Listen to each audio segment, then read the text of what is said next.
Welcome to the channel. You're in for an amazing audio journey today, packed with suspense and twists that will keep you guessing until the very end. Before we begin, don't forget to subscribe and hit that like button. It's the best way to back the channel. Ready for today's tale? Let's tune in. 1. Tess. Wow. Tess admires the exterior of the doctor's office and smiles. This place could not be more perfect. As she'd hoped, the building is magnificent and oozes luxury and good taste. Hanging baskets blooming with vibrant flowers flank the beautifully painted blue door. Perfectly on trend. Tess studies the brass plaque. It bears the doctor's name and title. Dr. Jenna O'Hara, consultant psychiatrist, followed by many impressive-sounding letters and qualifications. Tess flips on her phone's forward-facing camera and drapes her long black hair across one shoulder. She had it washed and blow-dried yesterday, and it looks stunning. She takes a run of selfies with one of the hanging baskets in the background. It's hard to pick the best image. She looks fantastic in all of them. Her fiancé, Joe, had been reluctant to pay for her to see a private doctor, and she couldn't understand why. She spends a fortune on things much less important than her health. Last week, she bought a pair of shoes for over $3,000. He didn't bat an eye at that. There's no way Tess is going to slum it when it comes to her mental health. If she needs therapy, she will get the best there is. Granted, need is probably a strong word. Tess wants therapy, and what Tess wants, she gets. Joe soon changed his tune. He always does. After a few weeks of ramping up her erratic behavior to levels even she found unacceptable, he became agreeable. Tess has learned which of Joe's buttons to press and how hard to push them. And unfortunately for him, this particular request required a full-throttle approach. Dr. O'Hara's waiting list is long and appointments go like hotcakes. Tess wasn't going to wait around for Joe to change his mind in his own time. But now all is well. She has her hundreds of pounds per hour therapy session, and she even managed to leave him feeling guilty about refusing in the first place. She'll keep those bonus points in her back pocket for a later date. She knows exactly how to play him. It's an art. Checking her phone, Tess sees she has 5 minutes to spare until her 9 a.m. appointment, and decides to wait outside for a few more minutes rather than venturing inside. It's a rare, bright, and beautiful day in Manchester, and she'd prefer to bask in the sunshine. Tess stifles a yawn and dabs at her eyes with her fingertips. Her makeup must remain pristine. It's crucial she makes a good first impression. Dr. O'Hara is talented, rich, and probably beautiful, too, and Tess hates feeling inferior to anyone in any way. Luckily, this rarely happens. Still, she got up at 7 a.m. to perfect her look, which is way earlier than she likes to be out of bed. Even 9 a.m. is pushing it. Beauty sleep is a girl's best friend. She even left the house before Joe this morning, which is entirely unheard of.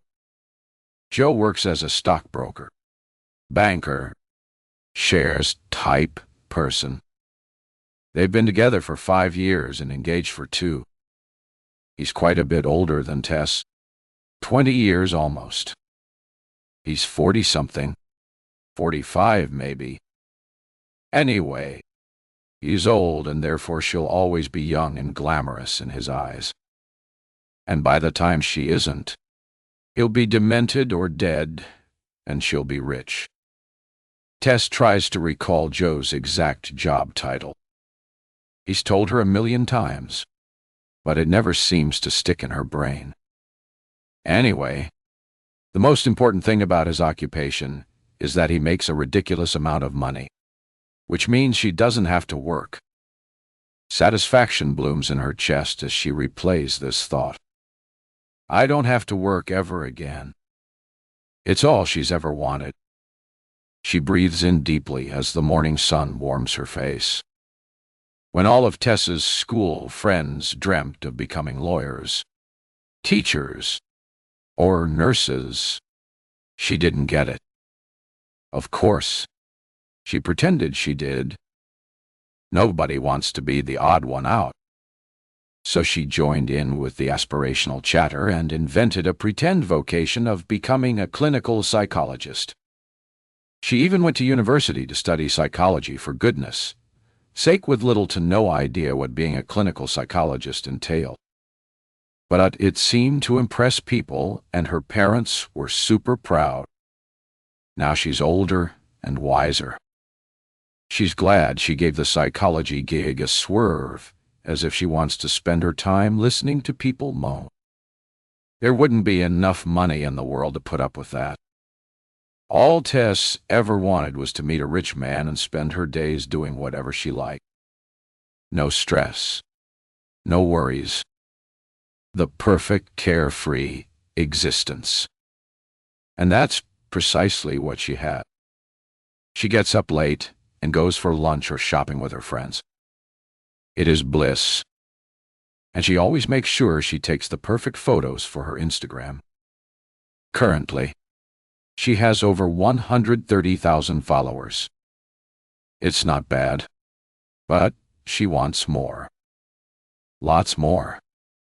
Her followers are primarily women who want to be like her, and they fill her feed with praise and well-meaning envy. Honestly, it's pretty much the dream existence. Tess loves her life, but she's always striving for more. More attention, more adoration, more everything. The devotion and admiration from her online followers is one thing. Every time she gets a like or a gushing comment, the little pings of serotonin are lovely. But they're not enough. Not even close. The cyber love pales in comparison to the satisfaction she gets from one-to-one attention, from Joe, and to a lesser extent her desperate band of hanger-on friends. Lately, though, Tess has been in a rut. She needs something new and fresh to bring the focus back on her. If she had a choice, she'd probably choose a proper illness of some kind. Not something disgusting or anything that would affect her appearance. Something that would have them fawning, worried, pandering. One of her friends has type 1 diabetes and is constantly banging on about it. She's forever checking her blood levels and piping up in restaurants to ask what's in the food. Everyone fools over themselves asking questions about it and making sure she is okay. She's even got this cute little implant thing on her arm that gets tons of attention. That would be the perfect sort of illness. And oh, how she has tried to find something. But she's disgustingly healthy. Not one thing out of place. Not a blood result. Even one iota outside of completely normal. So, with options dwindling and armed with a small amount of knowledge from her poorly attended university course, she's giving the psychological trauma thing a whirl. It's not been a simple task. Tess has had to come up with a whole host of different stories to make it work in a way that meets her needs. And actually, that's been really fun. The people in Tess's life are the chess pieces in her game. Nothing more. And she is a skilled player, a grandmaster. Tess looks at her ring that twinkles in the morning sunshine. Joe is a keeper. And even if things turn sour, she'll ensure she has a wedding ring alongside the enormous pink diamond engagement ring before she even contemplates leaving him. There is no way she is ever going back to having to fend for herself. Tess had lots of fun filling out her referral form for her appointment today. There were the usual boring questions. Name, IJ, yada yada. But she laid it on thick when it came to the "what can we help you with" question. Tess painted herself in a carefully scripted story as an emotionally depleted and mentally exhausted woman, a saint who has shunned her self-care and given all her energy to others. The years of being a rock to every person in her life finally taking its toll. Tess was so proud of it that she took a photo. When she told her friends she was going to therapy, she got the exact response she wanted, and it felt bloody marvelous. Her cup runneth over with self-satisfaction. There were plenty of hugs and exaltations of what a wonderful, caring human being she is, and how she is right to take time to look after herself. Tess couldn't agree more. Looking after herself is priority one. Always. At 27 years old, Tess has no long-term friends, and she doesn't want any. She doesn't see the point in holding on to someone for an extended length of time. She has friends for exactly the duration she needs them. And when she moves on to a different phase of her life, she sheds them and finds new ones. Easy peasy. It's 8:59, yeah. And Tess decides to go in. She checks for a buzzer or intercom before pushing the door. But there isn't one. The rent on this place must be extortionate. A large Victorian red brick single-occupancy business in the heart of Manchester's city centre must cost a bomb. Unless Dr. O'Hara owns the place. Either way, Tess thinks the woman must be loaded. Glancing behind her as she opens the heavy wooden door, Tess sees a short, harried-looking woman shuffling up the steps. Tess squints, and then rearranges her face into a welcoming smile, flushing her fabulous white teeth and holding the door open for her. The woman mumbles a thank you, barely making eye contact. As they walk the short distance to the reception desk, Tess completes a quick appraisal of her new companion. She does this with everyone she meets. A quick top-toe assessment. The woman is almost a foot shorter than Tess, who stands at a glorious 5'10" and over 6 in the heels she wears today, and appears to be in her early 40s. Although very practical, and even dour in appearance, there are obvious signs of wealth that Tess has taught herself to look out for. The woman wears a well-cut and perfectly fitted charcoal gray suit. It's just a shame it's on a body the shape of a potato. She's combined this with patent leather flats and a matching tote bag. They are ugly as sin, but a high-end designer brand nonetheless, costing well over £2. Zero combined. Tess shakes her head. What an absolute waste of expensive things on such a plain and unremarkable woman. 2. Leah. Leah arrives at the doctor's office with barely minutes to spare. A tall, glamorous woman holds the door for her, and an overpowering scent of expensive citrus perfume assaults Leah's nostrils as she dips under her slender arm. Leah doesn't look up. She hates to appear unfriendly, but her face feels hot and damp, and the last thing she wants is for her appearance to be examined directly by a younger, more beautiful, better put-together woman while looking like a clammy toad. She needs to find a bathroom ASAP, take a few minutes to cool down, and do a swift repair job on her makeup, which is currently sliding off her face. It won't do to meet her new psychiatrist looking all red, blotchy, and shiny. She has standards, but perimenopause is making these standards harder and harder to maintain. Leah's GP has assured her the pills he prescribed for her perimenopause symptoms will start to help soon. She just has to be patient. She's trying to be. But that's easier said than done when you have a full-time job and come face to sweat-laden face with dozens of people every day. It's all so bloody unfair. She's only 44, for goodness sake.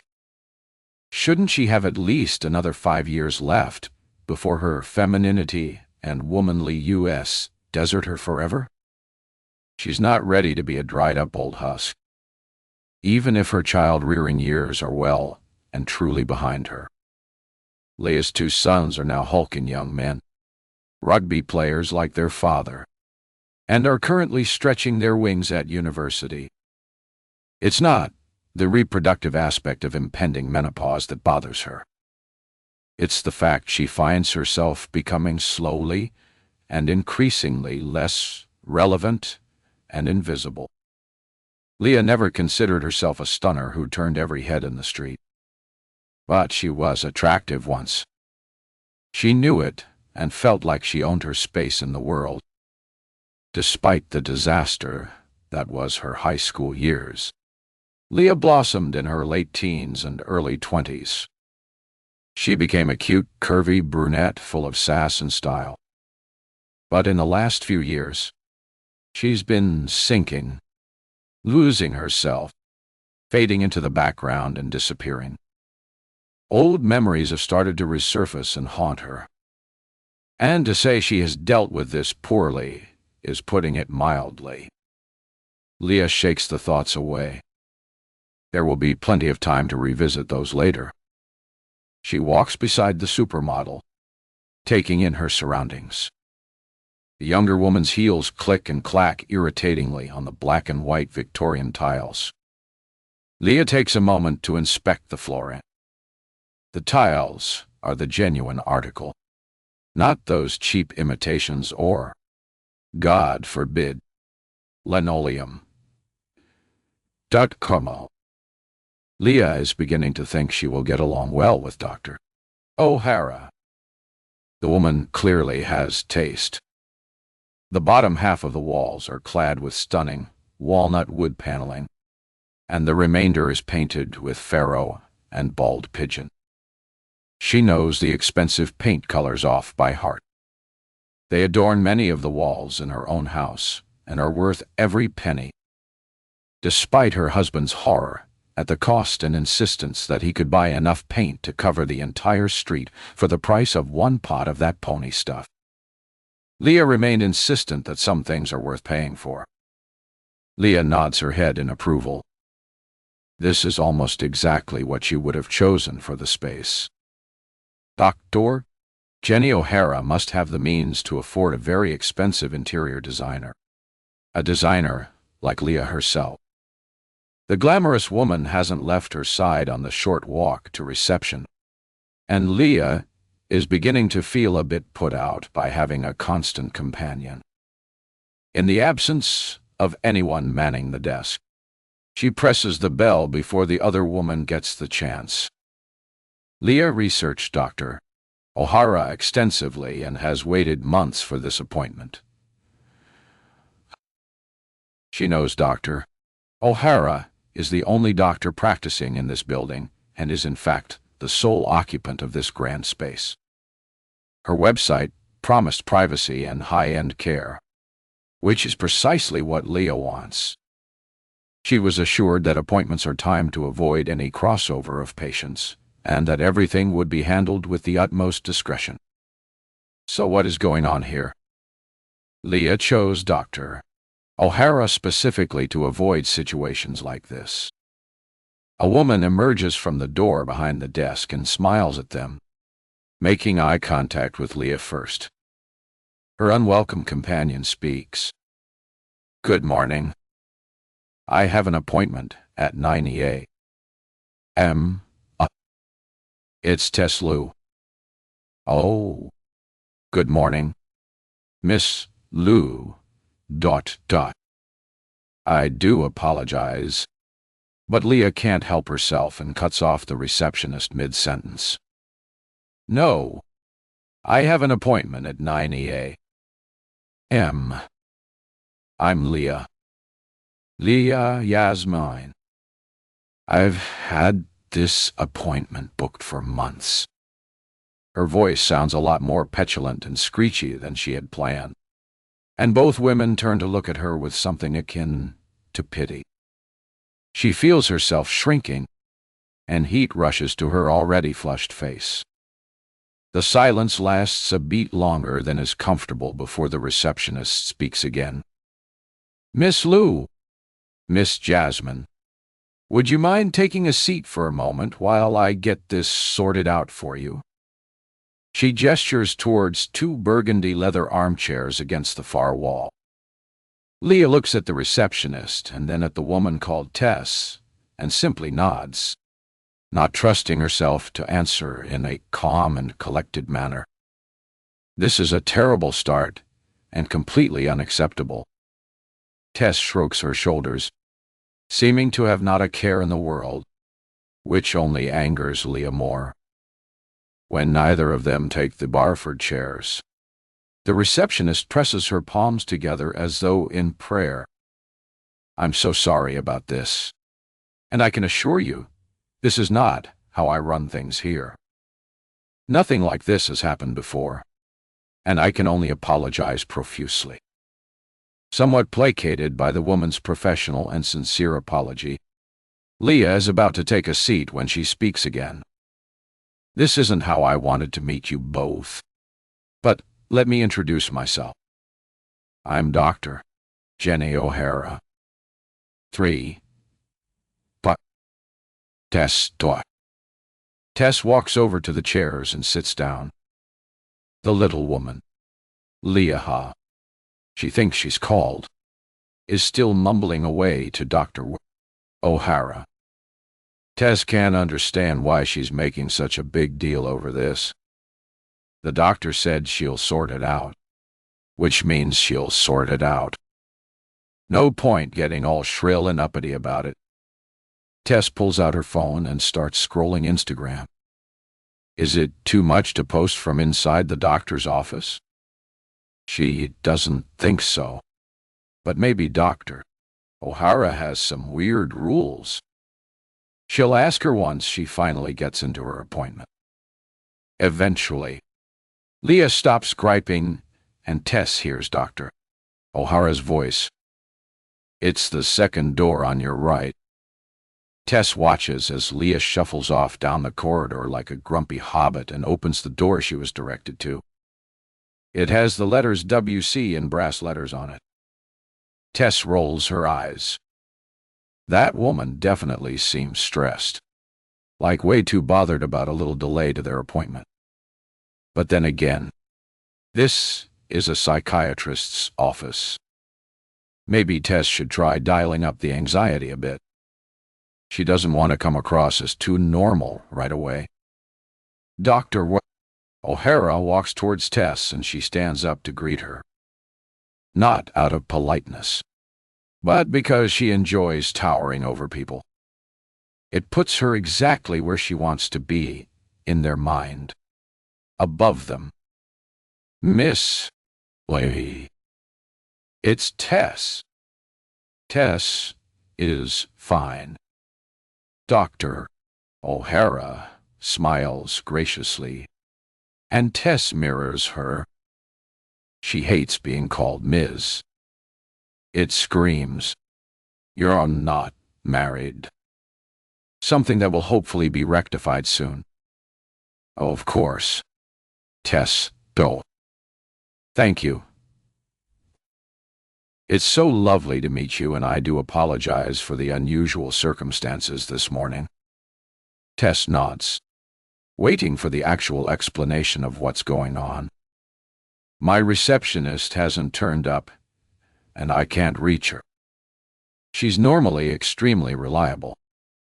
Tess notices a flash of concern across Dr. O'Hara's face that piques her interest. It is the exact same concerned face Tess puts on when she's expected to appear worried. It's unlikely anyone else would have picked up on what the doctor just did. But Tess is convinced the doctor is lying. That was definitely a fake face.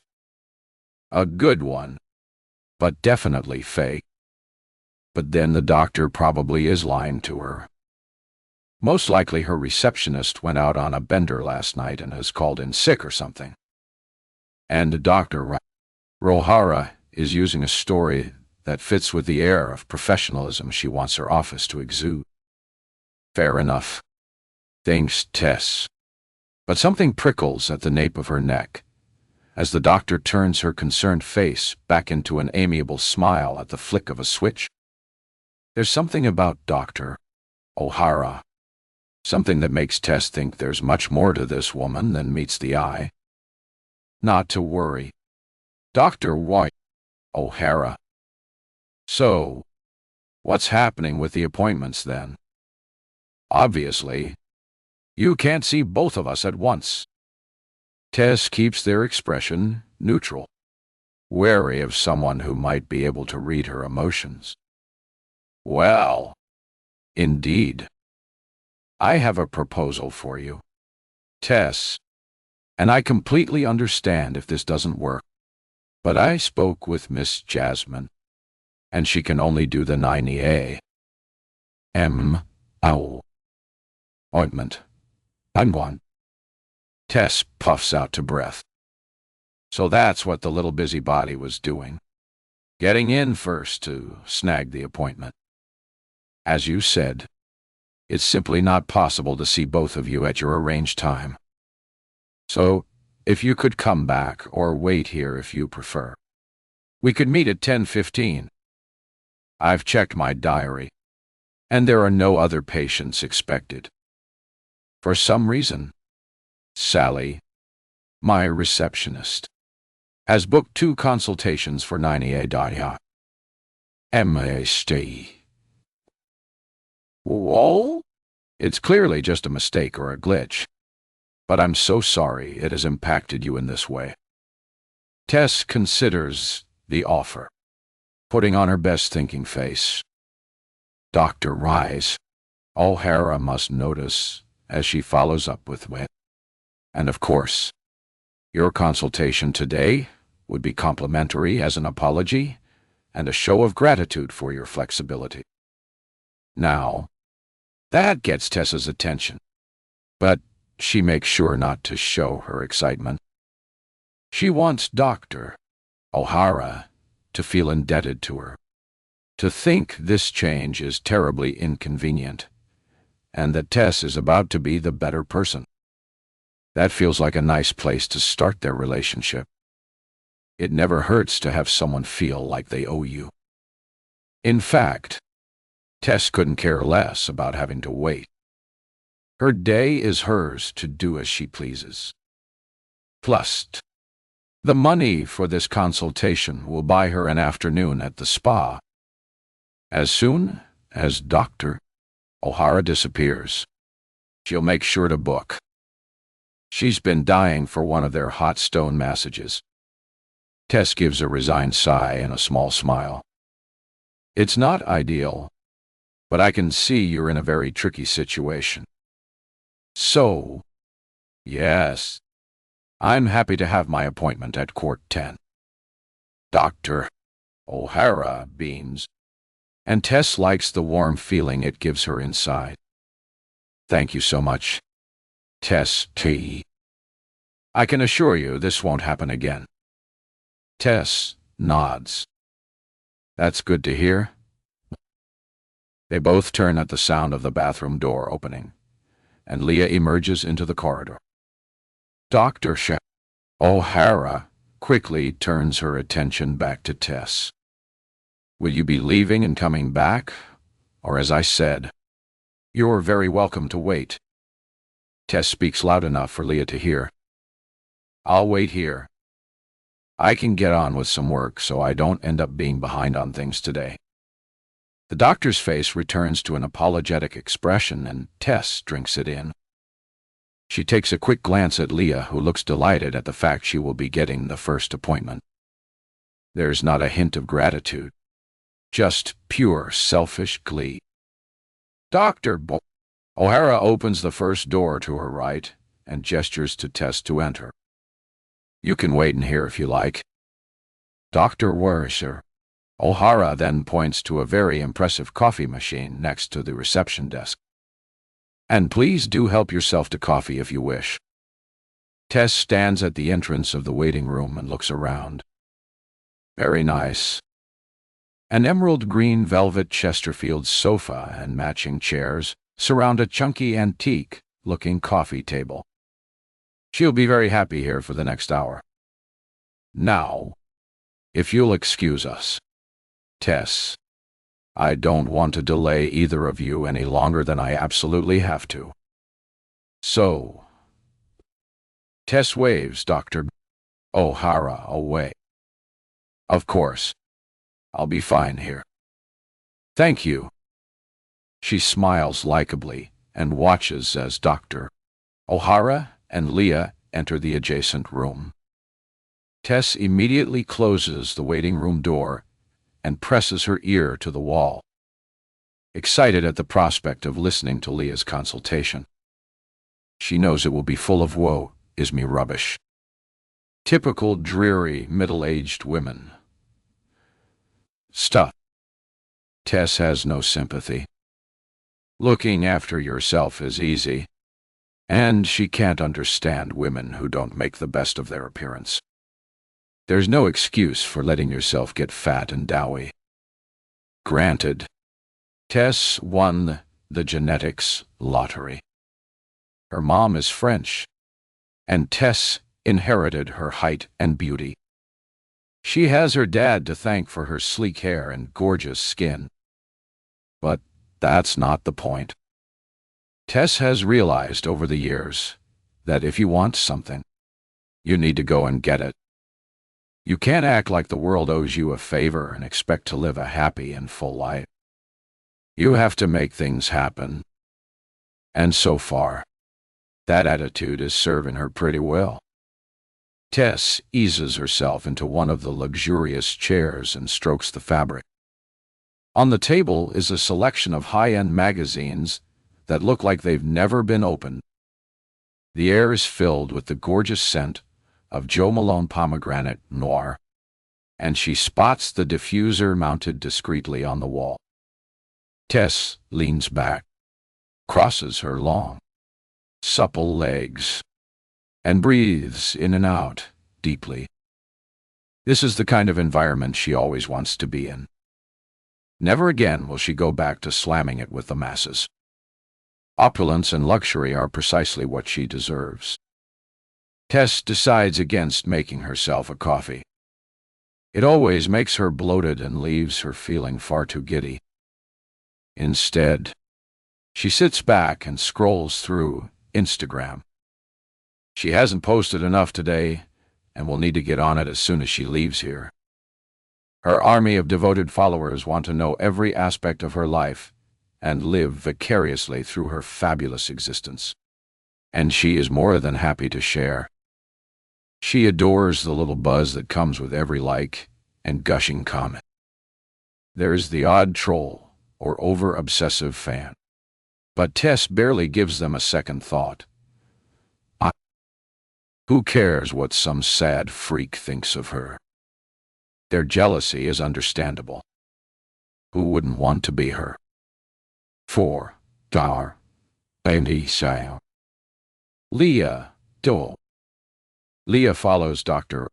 O'Hara into the consultation room. 2 cream leather armchairs and a sofa are arranged in a triangle formation, and the doctor gestures towards them. Please take a seat, Mrs. Yasmin. Wherever you feel most comfortable. Leah chooses the armchair closest to the door and settles into it, placing her handbag by her feet. I'll be with you in one moment. Let me just get a couple of things from my desk. Dr. O'Hara stands and rifles through her drawers. Her back is to Leah, giving her the perfect opportunity to get a proper look at her new psychiatrist. Despite her professional and somewhat straight-laced appearance, Leah loves fashion and can't help checking out people's clothes. She doesn't do it in a mean, judgy way. It's simply something that interests her. Clothing is like your second skin, and the choices you make say a lot about who you are. Leah's expensive, perfectly cut suits show her clients she has money and will deliver.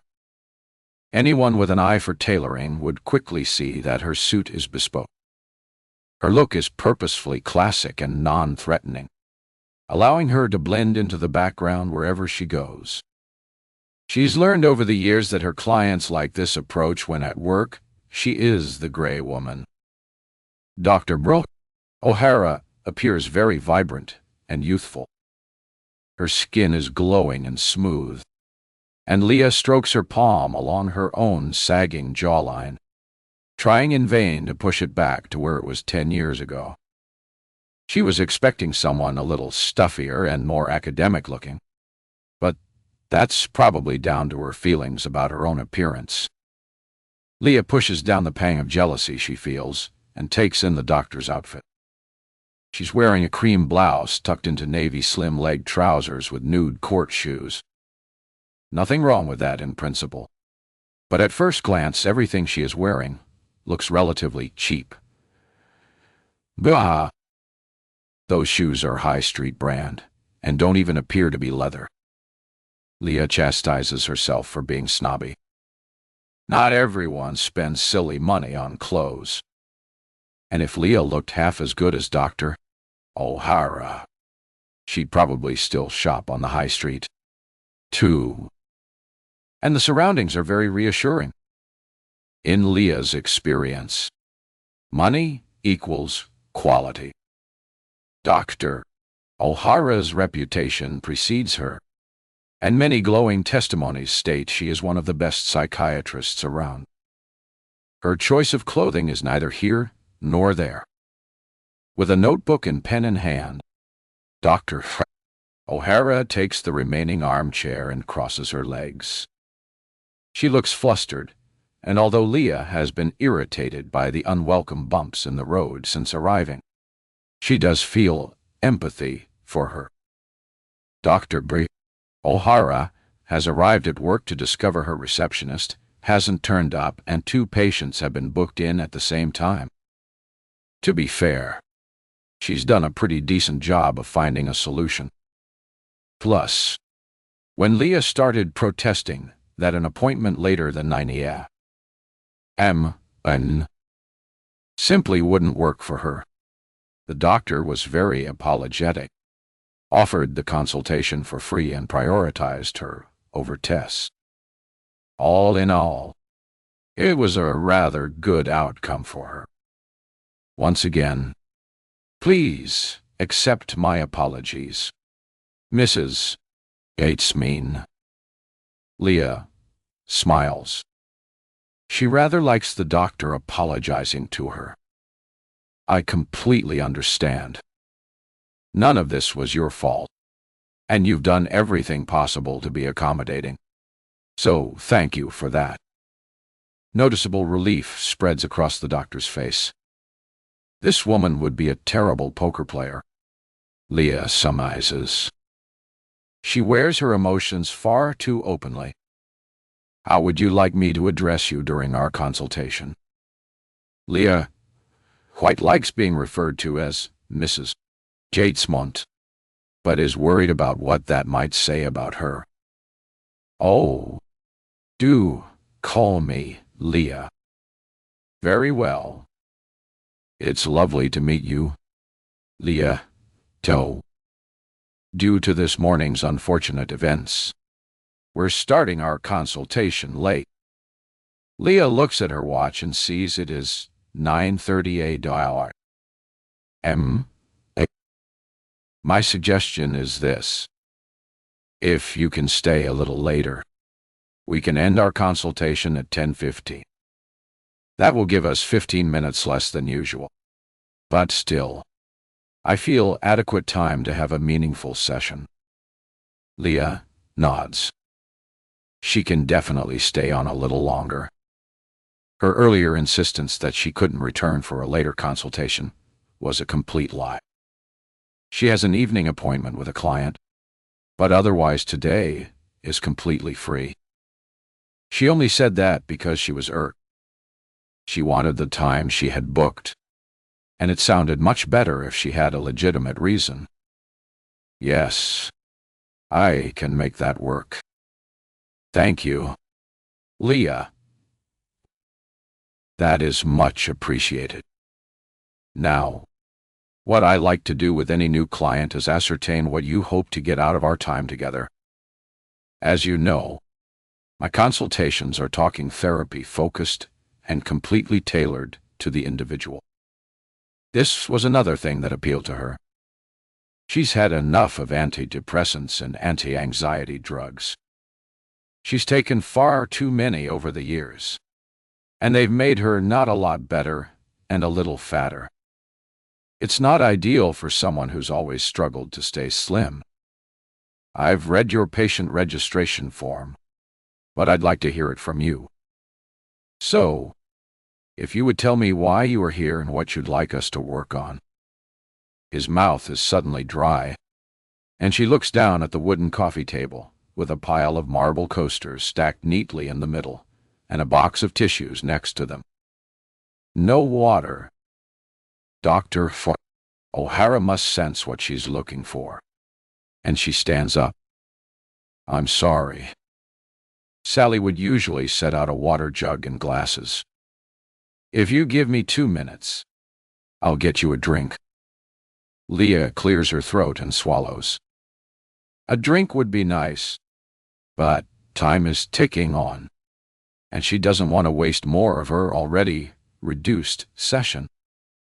No, honestly, it's fine. I'd rather just carry on if that's okay. Yes, of course. I'm sorry this morning is so disorganized. Doctor, O'Hara sits back down again.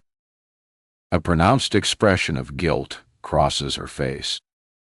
Maybe this is the key to her success. A genuine and uncensored showing of emotions. Then tell me, what brought you here today? They takes a deep breath. It's a huge question with lots of answers, and she doesn't quite know where to start. It's like the why do you want this job question during an interview. There is so much to say, but finding an order in which to say it and putting it across well is another matter altogether.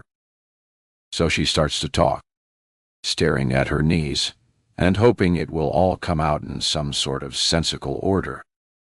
Well, I felt a bit down for a few years now, and I have no reason to really. I've got a lovely family. My husband loves me, and I've got 2 wonderful boys. But Dr. O'Hara leans forwards, and Leah looks up to meet her gaze, her words drifting off. Do you mind if I stop you there? Leah shakes her head, and embarrassingly her eyes start to fill up. This is your time, Leah. Boimti, Palm. You don't have to apologize for how you feel. You don't have to feel guilty about your thoughts and emotions, because you have a lovely family. This is time for you to tell me about you, about how you feel, about your experiences. Something about the doctor's deep brown eyes and penetrating stare pulls Leah in. She believes everything Dr. O'Hara has just said to her. And suddenly, she wants to tell her everything, spill her guts.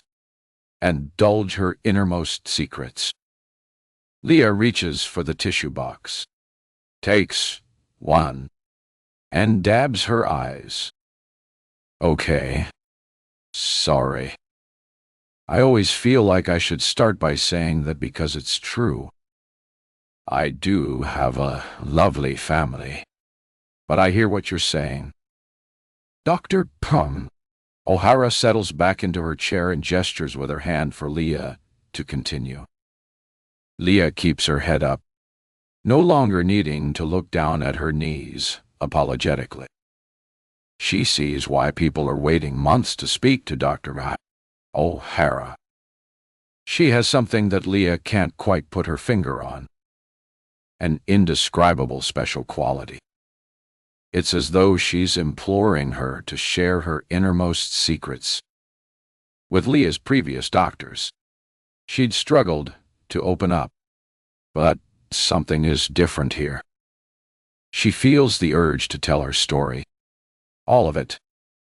Even Leah shudders at the thought she almost allowed to the surface and reminds herself that she must hold back on what she reveals to Dr. O'Hara. Of course. Leah needs to talk about her sadness and the things in her past that have made her feel that way. It's why she's here. She has to try to heal. But some things need to stay hidden. Things she must never say to another person. Otherwise that beautiful family life she speaks so fondly about will come crashing down around her. Leah knows she needs to be very careful indeed.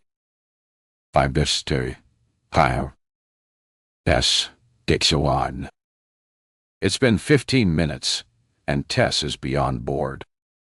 She's taken another selfie which came out brilliantly, even with the complete lack of natural light in here, and posted it on Instagram. She tagged all the brands and named all the skincare products and makeup she's used to create today's effortless, no makeup look. Important to keep those freebies coming. She then added the quote, "Self-care means giving the world the best of you instead of what's left of you."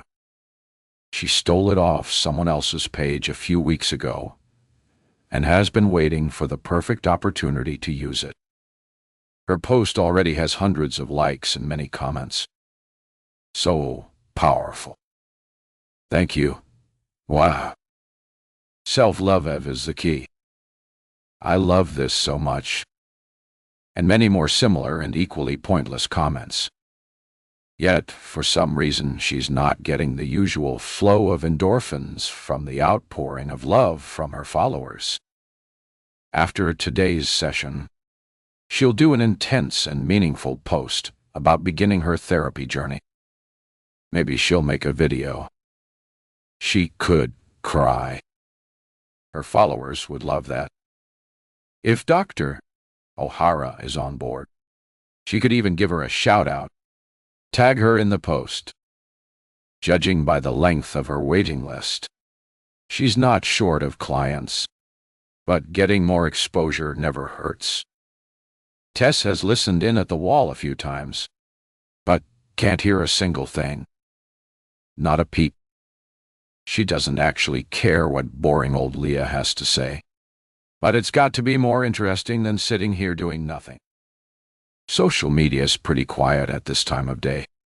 And what else is there to do? Tess thinks back to her encounter with Dr. O'Hara in reception. There was something odd about her. So much so that Tess almost considered scrapping her appointment altogether. When it comes to human emotions and behavior, Tess is the most astute person she knows. She can't think of anyone who can hold a torch to her understanding of the human mind. It's a gift she has.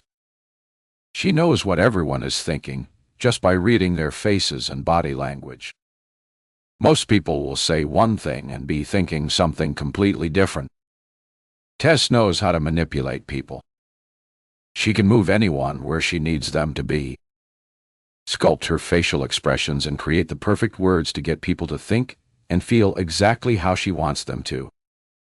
She's always been able to do it and has spent years testing and perfecting her skills, honing her craft to perfection. Some people are musical prodigies and others can do complex mathematics without trying.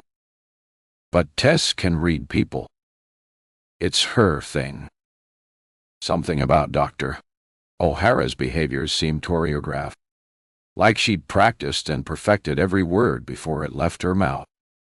But how could that be? They've never met, and the only things the doctor knows about Tess are what she wrote on that form. Even when people are genuine, they still have background thoughts that muddy the waters. They don't realize it, but it shows all over their face and in the words they speak. When people lie, they are often conflicted or struggling to remember the content of their fabrication. And again, it shows the truth is hidden deep in their micro-expressions and the unconscious movements of their body. And it takes real skill to control these giveaway signs. So either Dr. O'Hara is the first completely genuine person Tess has ever met, or she is just as skilled at emotional manipulation as Tess. And Tess can't wait to find out which it is. In a perverse way, she hopes she's about to meet her match, a kindred spirit. But if Dr. O'Hara is just like Tess, her career choice feels unusual. What could she possibly be getting out of it? Tess ponders this for a moment, uncrossing and crossing her legs. Money, maybe. Clearly, this is a very lucrative business. But the doctor will have worked incredibly hard to get where she is. And there's no way Tess would have put in all that effort in, even if the payoff was considerable. Imagine having to listen to a bunch of people complaining all day and being unable to talk about yourself. Not a chance in hell. Maybe it's a different type of payoff. The kind of buzz Tess gets from listening to juicy gossip, reading rumors, and watching the explosive consequences. She's done that plenty of times and has many friendship breakups and at least one marriage breakdown on her scorecard. It's so easy, not to mention fun. People are completely gullible. And her favorite is the no smoke without fire assertion. When something is said enough times, people start to believe it. No evidence is needed, and soon enough rumors become gospel. People love to be involved with a bit of scandal, and will share voraciously if it doesn't affect them negatively. Everyone loves the heat to be on someone else. Ow. Tess hasn't done anything overtly terrible. She's not a monster. She just likes to have a little fun. The odd white lie here. The occasional anonymous text there. Everyone does it. It's just that nobody does it as well as her. She adores the rush. It makes her feel alive. Everyone around her is an actor in her own personal theater where she writes every script. And she is so careful. Nothing she has ever done has been traced back to her. Everyone in her life sees her as kind and caring. She has gotten away scot-free with everything she has ever done. And she plans to keep it that way. 6. Leah. Leah gives Dr. O'Hara a pleading look. Thankfully, the doctor picks up on it straight away and speaks. Okay? I can sense that question was too open for you. I usually start that way to allow my clients to talk about the most important thing to them, to take the lead and avoid me putting my influence into the conversation and steering it in a way that will provide less benefit. Leah nods. That makes sense. But it's not my intention to overwhelm you. So, let's try something slightly different. Shall we? Yo. Yes. Please. Leah hates how timid her voice sounds, so she clears her throat and reasserts herself. Yes, I think that would work better for me. Dr. O'Hara beams, and Leah feels her heart flutter a little. There's something utterly captivating about this woman. She feels drawn to her, but can't quite put her finger on why. From your notes, I can see you've experienced anxiety and depression and have taken different medications. Dr. O'Hara raises her eyebrows and pauses. Yes? Well, that's what they've told me at least. I'm not taking anything at the moment, though. And to be honest, I don't feel worse for it. Dr. O'Hara writes a small note in her book and then meets Leah's eyes again. And are you interested in trying other medications? Ear wrinkles her nose. No, I don't think so. Do you mind telling me why? Depression and anxiety often respond well to medication. It could be that you simply haven't found the right treatment for yourself. Panics a little. Is the doctor trying to palm her off back to her GP, who'll pump her full of drugs just to get rid of her? But you don't prescribe medication, do you? You? That's right. I don't. But I do see people who are taking medication prescribed by other doctors. I'm just exploring your reasons and checking you're happy with your decision. She's been here a while now and hasn't revealed anything of substance. Leah takes a discreet glance at her watch. If she wants to get anything out of today, she really needs to start telling her story. Yes, I'm happy with that. I'm not averse to taking tablets, per se, but the events of the past hurtle forwards to the front of her mind and make her stomach churn. Go on, Leah. I can sense you're thinking something important. Tell me about it. Tell me your thoughts. Leah licks her lips and breathes deeply. She's told parts of this story before, but to doctors who haven't shown the slightest bit of interest or care. But this feels different. Dr. O'Hara is staring at her intently, ready to drink in Leah's words. I know I'm not the expert in this. Lots of doctors have told me I have depression and anxiety, but I don't think I do. She examines the doctor's face. She looks immersed in Leah's every word. That's very important. Leah. Can you tell me why? Leah's face flushes, and she wipes her forehead with the back of her hand. Hormones rather than embarrassment this time. But to an observer, they look exactly the same. I think so. Yes, I definitely feel sad and worried. But I know exactly why I feel like that. I'm not ill. I don't have a condition. There's just a load of stuff I haven't been able to let go of. I think about it every day. I worry about bumping into people from school, even though I've moved away. And the things said and done to me back then still make me feel down. I don't talk to anyone about it because it all sounds so silly. 44 years old. Nobody wants to listen to me griping about some teenage bullying from school, do they? I should have let it go by now. That's what people will say, won't they? That all came out very fast, and she's a little out of breath. But she's pretty pleased with what she said. Dr. O'Hara pushes the box of tissues towards Leah. Her stomach drops in horror. Does she really look that sweaty? But then she feels a tear dripping down her cheek and realizes she is crying. I'm sorry. I hadn't wanted to cry today. It never makes her feel any better. and she always ends up with a blinding headache afterward. It's okay. Let your emotions come out in any way they want to. Please don't be concerned about crying. I'd like you to tell me about your experiences during your school days. But first, I want to say a couple of things if you'll allow me. Leah dabs her cheeks and manages a small smile. Yes, please do.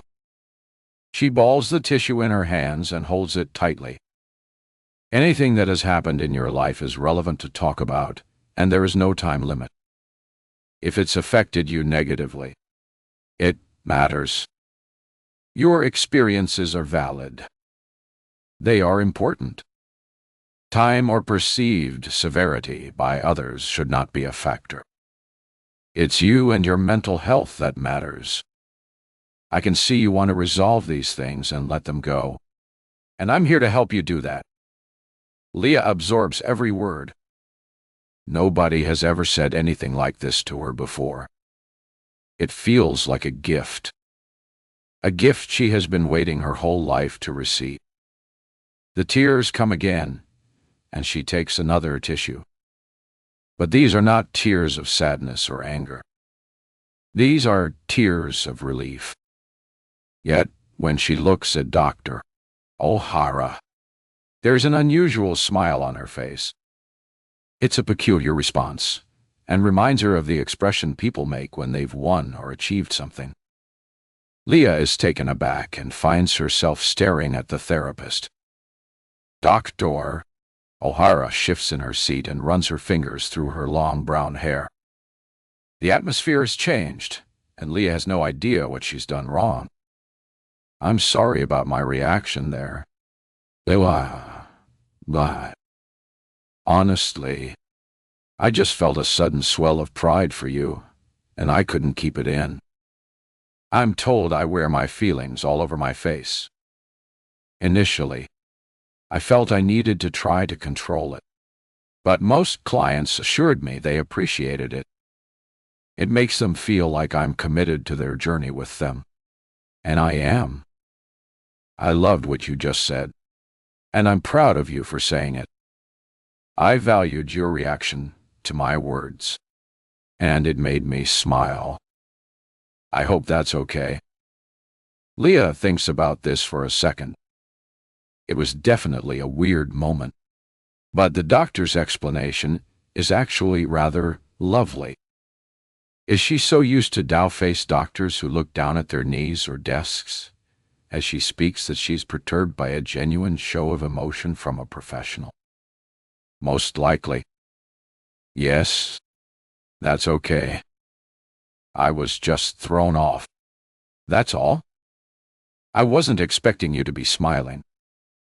Leah gives a little laugh, and Dr. O'Hara reciprocates. My approach is a little different. I don't stand back. I get involved. It's not for everyone, but if it's for you, I feel privileged to take this journey towards healing with you. A warm feeling spreads inside Leah's chest. Yes, I think it's exactly what I need. Then, let's take the first step. Tell me your story. Tell me what it is that hurts your heart so much. Seven. Pande. Oh. Leah. Dot. Leah wonders where to start. Dr. O'Hara talked about reading and reviewing her notes. And the bare bones of this story must be in there somewhere. The other doctors must have documented it. They have to, don't they? Try not to overthink. Leah. And I hate to bring up the issue of time, but we only have 20 minutes left, and I'd love the chance to discuss what you tell me. Yes, I've read what my colleagues have written in your medical notes, but I'm going to ignore all of that and just listen to you. Is this woman a mind reader? Leah rubs her hands down her thighs, straightening out her trousers, and begins her story. When I was in high school, I was bullied by 2 girls. Leah pushes down the swell of anger and the bitter taste that appears in her mouth and forces herself to continue. The worst part is that they started as my friends. We moved from primary to high school together and were so close. The 3 Musketeers. We went round to each other's houses at evenings and weekends. Even our moms were friends. We'd get to stay up late while our moms were drinking wine and chatting. It was lovely. Nothing else in the world mattered because we had each other. Leah looks down.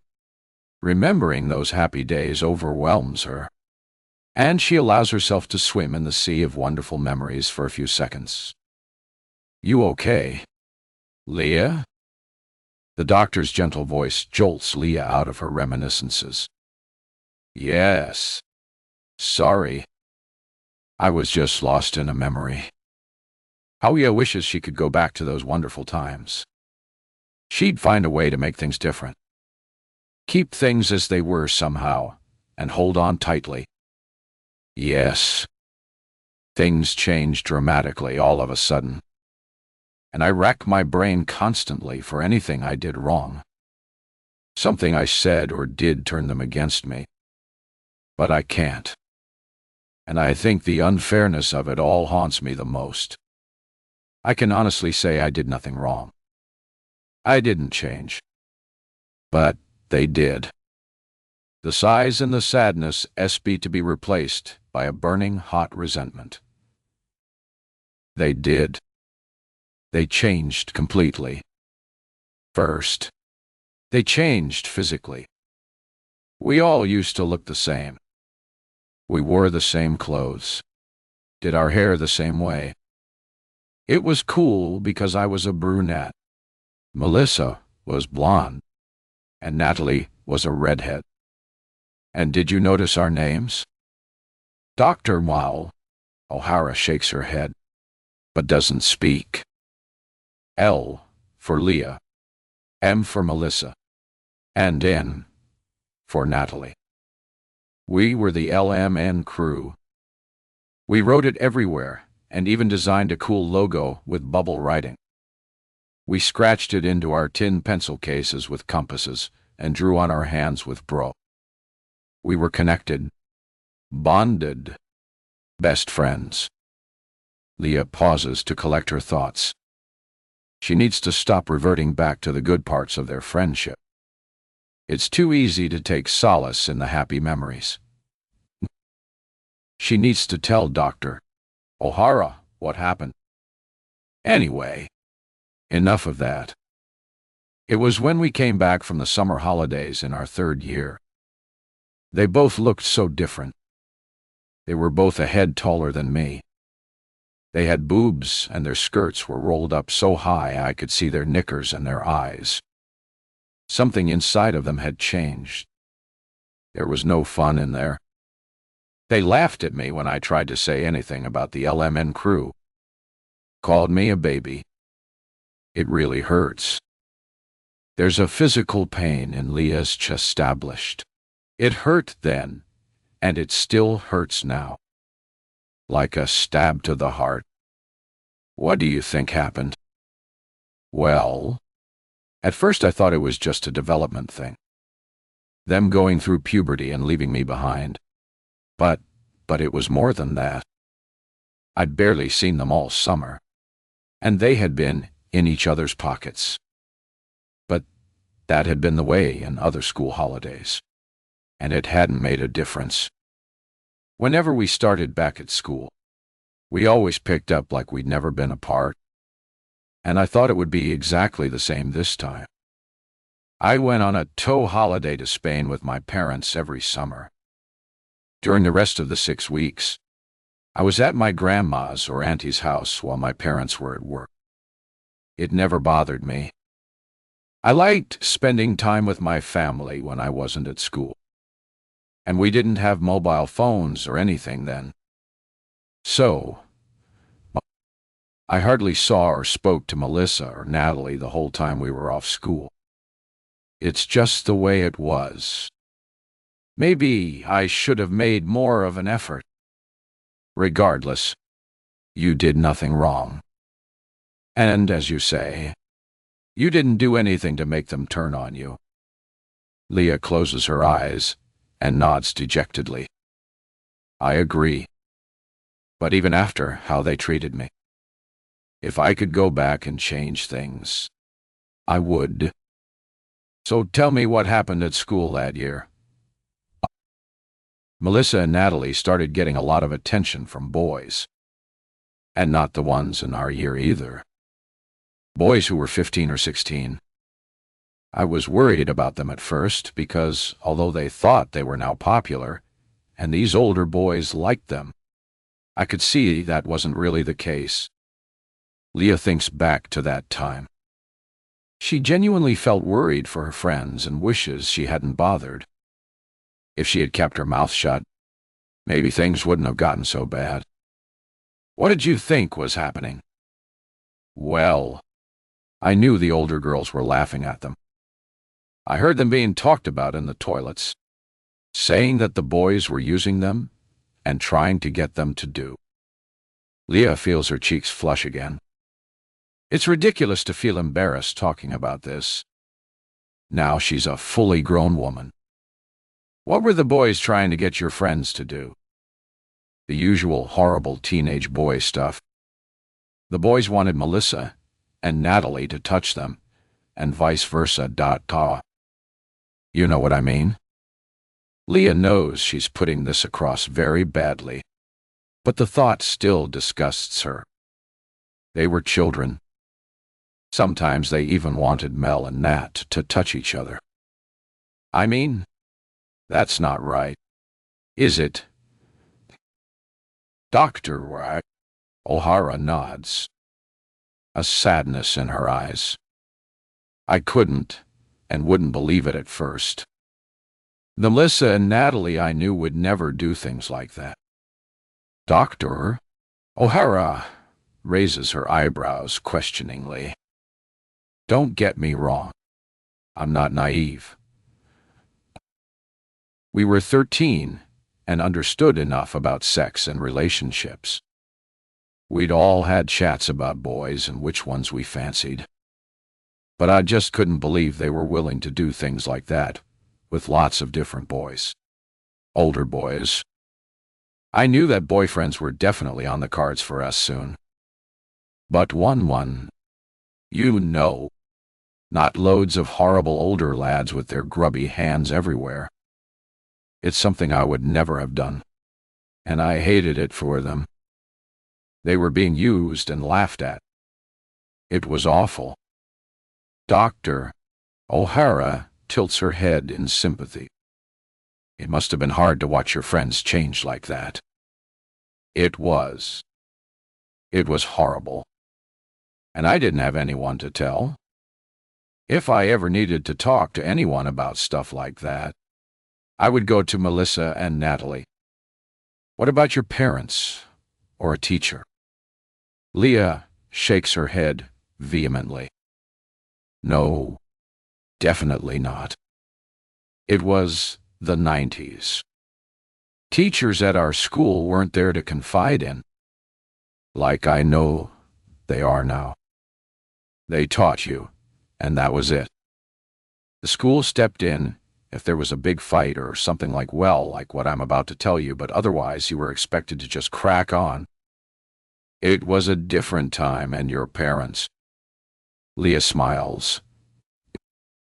A genuine feeling of love igniting in her at the thought of her parents. Her parents are wonderful. They were then, and they are now. Both her mom and dad are salt-of-the-earth types.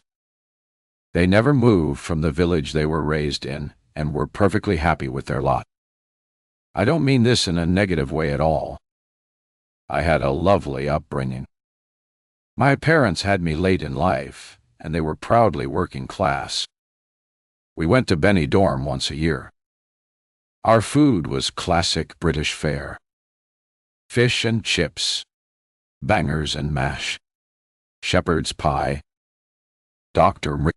O'Hara smiles warmly, besides her eyes crinkling. I know that might seem off-topic, but I'm just trying to paint the picture. My home life was traditional and a conversation about my friends. Two girls that my parents had known since they were 5 years old. Taking part in sexual acts with older boys at school was definitely not on the table. My mom would have probably called the police, and my dad would have gone out with a baseball bat. It wouldn't have helped at all. Okay, I think I get the picture. So, what did you do? Leah inhales deeply, her lips fluttering with nervous energy as she breathes out. I tried to talk to Melissa and Natalie about it. The first week or so had been horrific. They turned off our friendship as easily as flipping a switch. It was like I didn't exist anymore, as though all our years of friendship had meant nothing. I was utterly devastated, and I can honestly say I don't think anything has ever hit me that hard since. And my life has not been short on heartbreak. It was so extreme and sudden, and they had been a huge part of my world until then. They were suddenly hanging out in the popular crowd with the older kids. I could only watch as they started skipping lessons and smoking at the bottom of the school field. I tried to walk over and talk to them a few times, but they literally turned their backs on me. I stops and tries to steady her wobbly voice. The sadness she felt as her much-loved friends turned away and treated her like she didn't exist still cutting her deeply. Even though all of this is 100% true, the humiliation of admitting this still affects her decades later and is soul-destroying. But Melissa and Natalie still walked home the same way as me. After trying unsuccessfully to walk with them the first few days back, I'd started rushing out of class and running home early to avoid them. It was too embarrassing to be knocked back every single time, so I just tried to keep out of their way. But one day, I waited, tucked out of sight on the corner of the street where Melissa lived. I knew it would just be the two of them by then. All their new cronies would have been dropped off along the way. When they turned the corner and saw me, I knew I'd made a huge mistake. Leah's hands are trembling. A new wave of shame washes over her. Keep going. Leah, die. You're doing so well. And please try to banish any thoughts telling you this isn't valid. It is for you. This was a hugely traumatic event, and it has affected you all these years. Now tell me, how did you know you'd made a mistake? The doctor's words pick Leah up. She is here to fight for her inner happiness. She's tried doing it herself, and it has been a disaster. It was their faces. They looked at me with the most horrible mixture of pity and disgust. I can still feel it. Leah puts her hand over her heart. I knew then that our friendship was over. Something had stolen my friends and turned them into these mean girls. Girls I didn't even want to be friends with anymore. At that moment, I realized I didn't want to fight for them. I knew it was over. So, I turned and walked away from them. And wasn't that a small feeling of power or victory for you? No. Not even in the slight established. They shouted at me until I started running. They called me so many horrible, hurtful names. Words I'd never heard them say. I hadn't done anything to them. The next day, I decided I needed to try and make new friends. I knew it wouldn't be easy. Everyone's friend groups were set up and had been for years. But I knew a few girls from when I used to go dancing, and I thought I could get in with them. And did that work? Yes. For a few days. Everybody knew what Melissa and Natalie were doing. And like I said, many of the girls were making fun of them behind their backs. People weren't really on their side, so it wasn't as hard as I thought until Leah puts her head in her hands and lets out a moan. God, this is awful. If there was any way she could wipe her mind of that horrible time, she'd do it in a heartbeat. Why does this have to live inside of her like a cancer, eroding her confidence and self-esteem?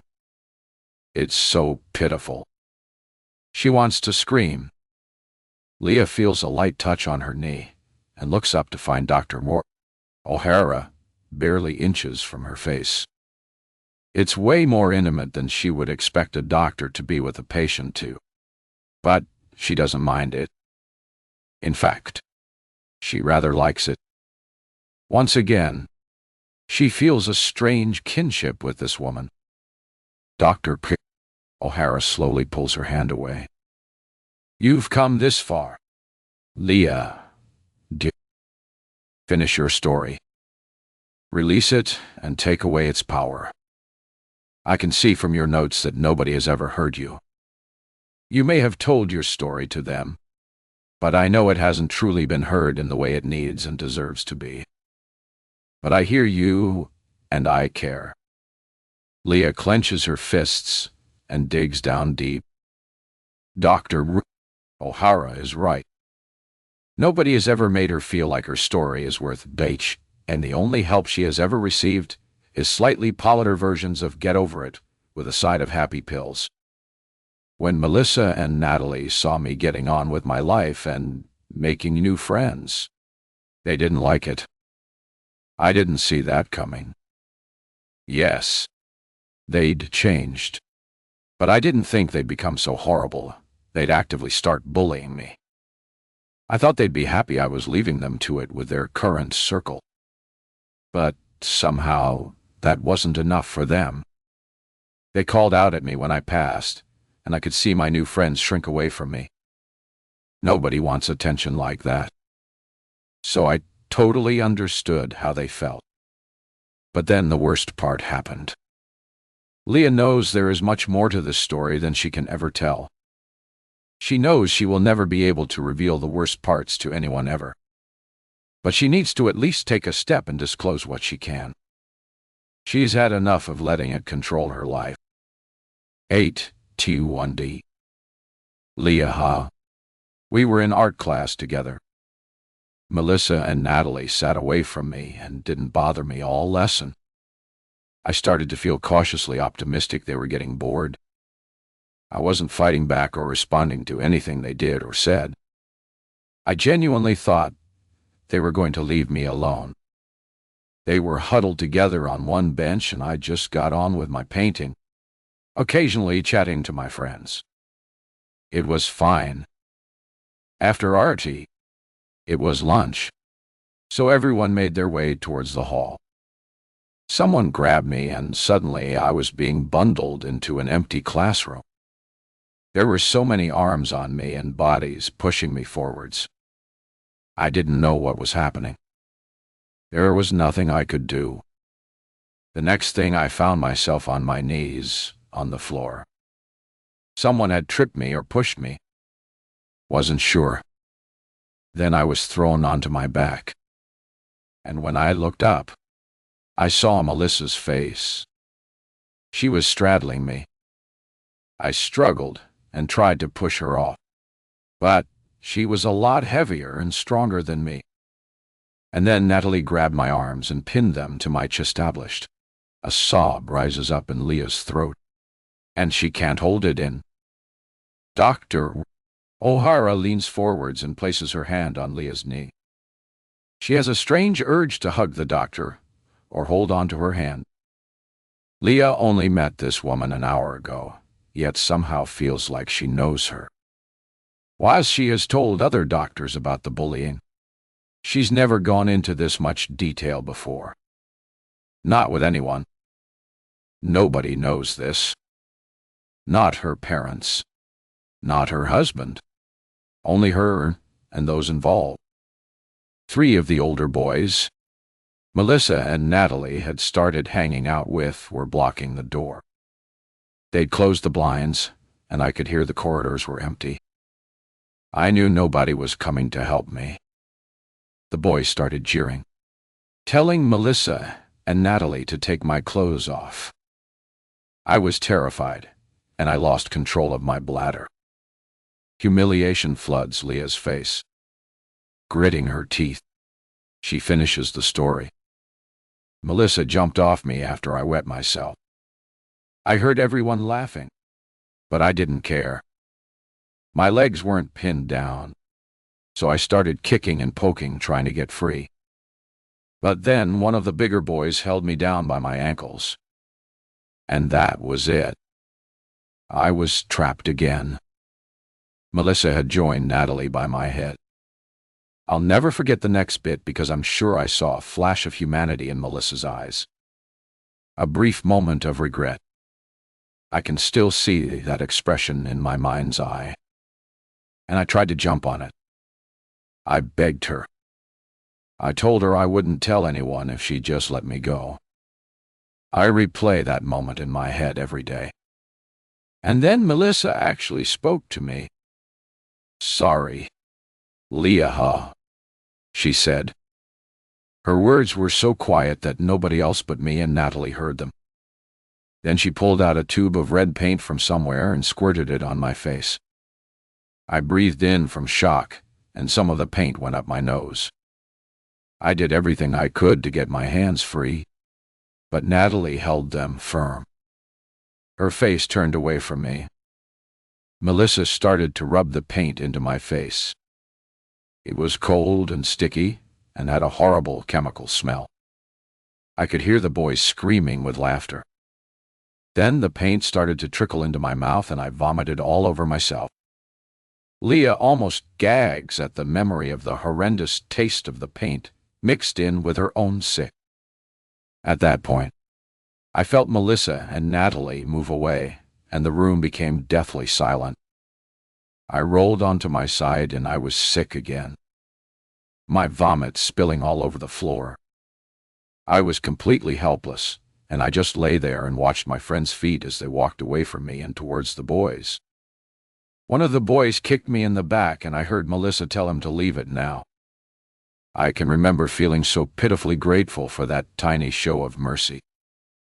Then a voice, a different boy, said, "You tell anyone, and it won't be paint. It'll be your blood." I heard the door of the classroom open and close. And then I was alone, covered in paint, my own vomit, and urine. Leah sacks in her chair, feeling as pathetic now as she did then. The consultation room is silent. And the story and the weight of the emotions Leah has finally set free hang in the air. She grabs a tissue and wipes her face, not caring that she is smearing her makeup everywhere. "I can see how hard it was for you to tell me that terrible story. Thank you for sharing it with me." Leah nods, noticing that the doctor's demeanor seems to have changed again. She's become sort of overly professional all of a sudden, although time is ticking on. So perhaps she just wants to move things along. And I don't want to rush you. But when you're ready, can you tell me what you did next? Blows her nose and crumples the tissue before dropping it into her bag. Yes. I locked the door to the classroom. Thankfully, it was a science lab, so there were sinks.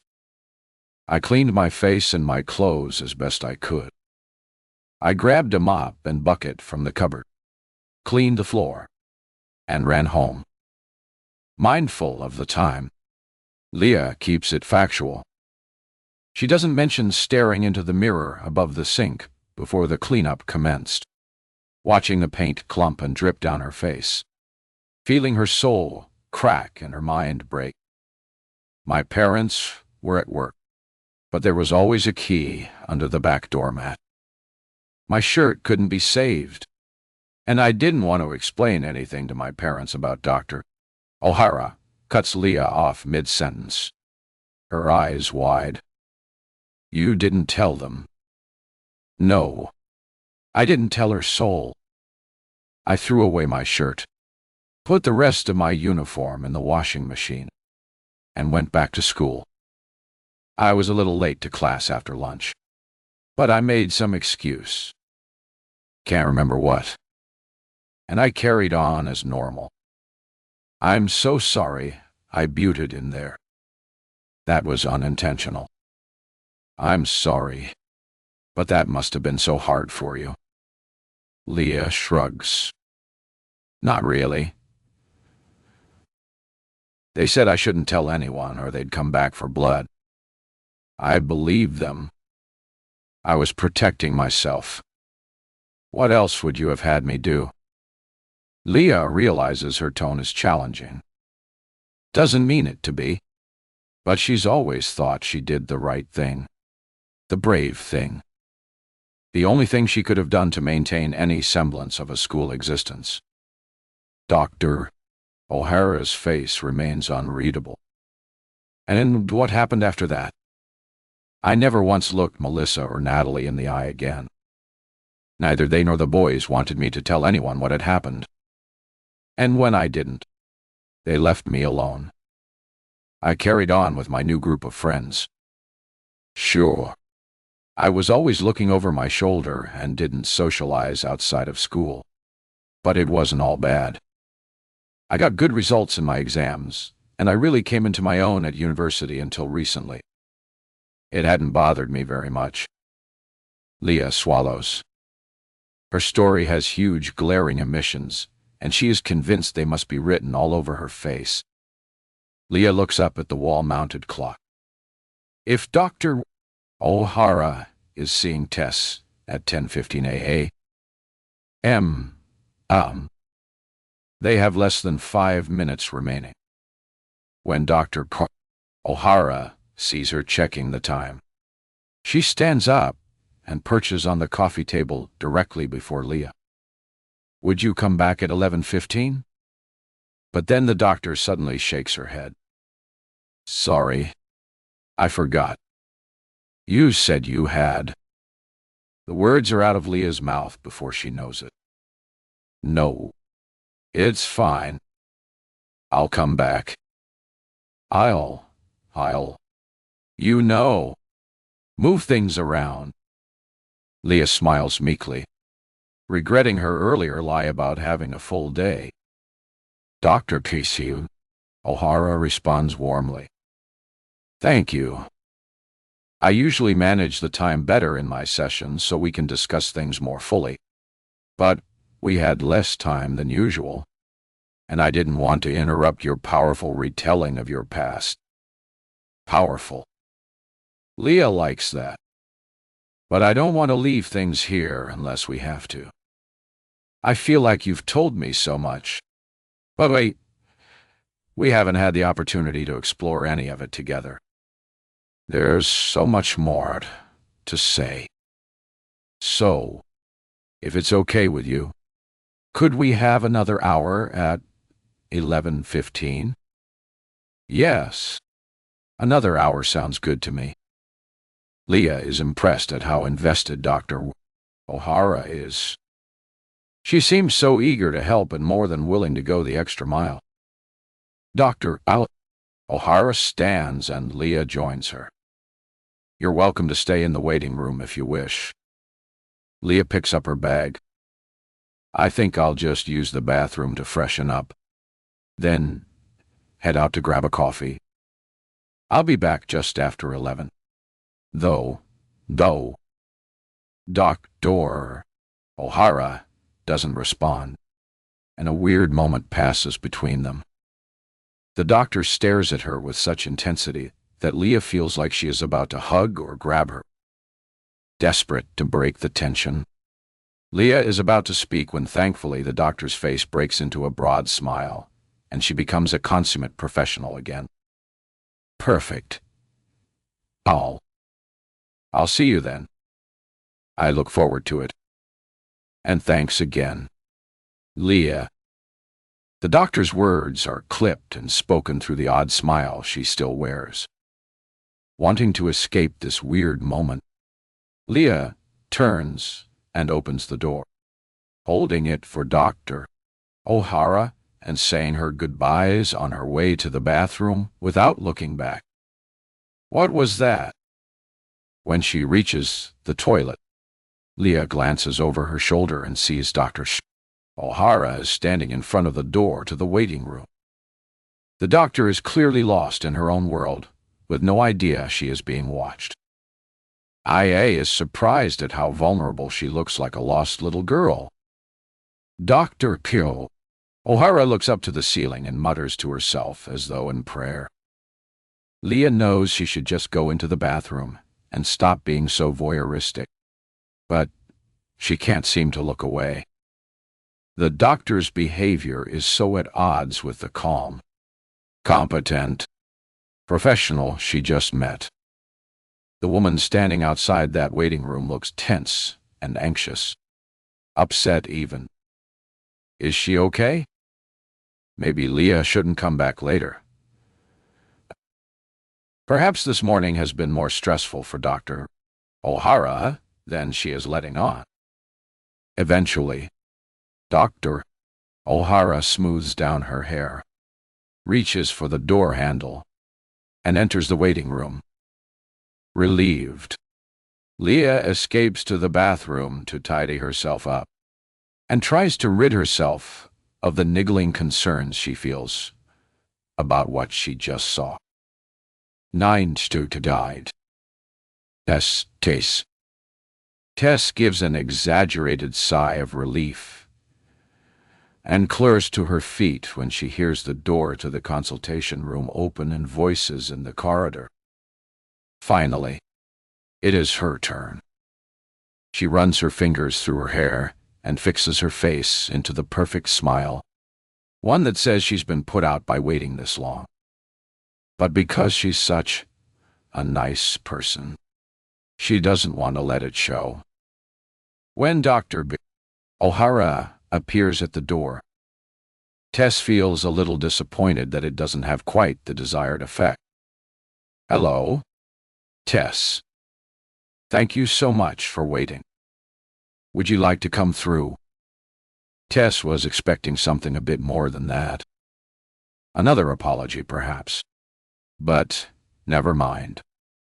She's about to get a whole load of emotional bolstering in the next hour. Add to that the outpouring of support from her online followers and the love and concern she'll receive from Joe when she gets home, and she'll be on top of the world by this evening. Her attentionometer will be off the scale. Tess follows Dr. O'Hara into the consultation room and sniffs before sitting on one of the chairs. It smells like old lady perfume and sadness in here. Dr. O'Hara takes a seat on the chair opposite and crosses her legs. Tess isn't sure what to think of the doctor, but reckons she'll have the measure of her by the end of the session. Tess definitely saw something in her earlier, something that nobody else but she would have noticed. But then this hasn't been a usual morning for Dr. O'Hara, and people deviate from their natural behaviors when things go wrong. If Tess was a famous doctor and her stupid receptionist hadn't bothered to show up, she'd be raging. It could be as simple as that. Tess smiles and sits back, happy to let the doctor speak first. She thinks that's how these things work. She's never had therapy or counseling. Is there a difference? Or seen anyone about her mental health? This is a first for her, and she reckons she's going to love it. Thank you for your understanding this morning. As I said, there will be no charge for your consultation today, and I'm happy that we do the full hour if that works for you. Tess gives a self-deprecating smile and strokes her arm with her hand. It's supposed to show self-soothing, and she sees the doctor glance at what she's doing. Tess makes a show of pulling her hand away before clasping both hands in her lap. Perfect. What a great start. I can see from your appointment booking that I'm the first doctor you've seen about your mental health, and that you self-referred to me. Is that right? Tess flits her eyes around the room before looking at the doctor, and then down at her hands. Yes, wow. I've wanted to talk to someone for a while, but didn't want to be a burden to anyone. Tess bites her lip and crosses her arms, holding her sides. It's not easy to admit you have a problem.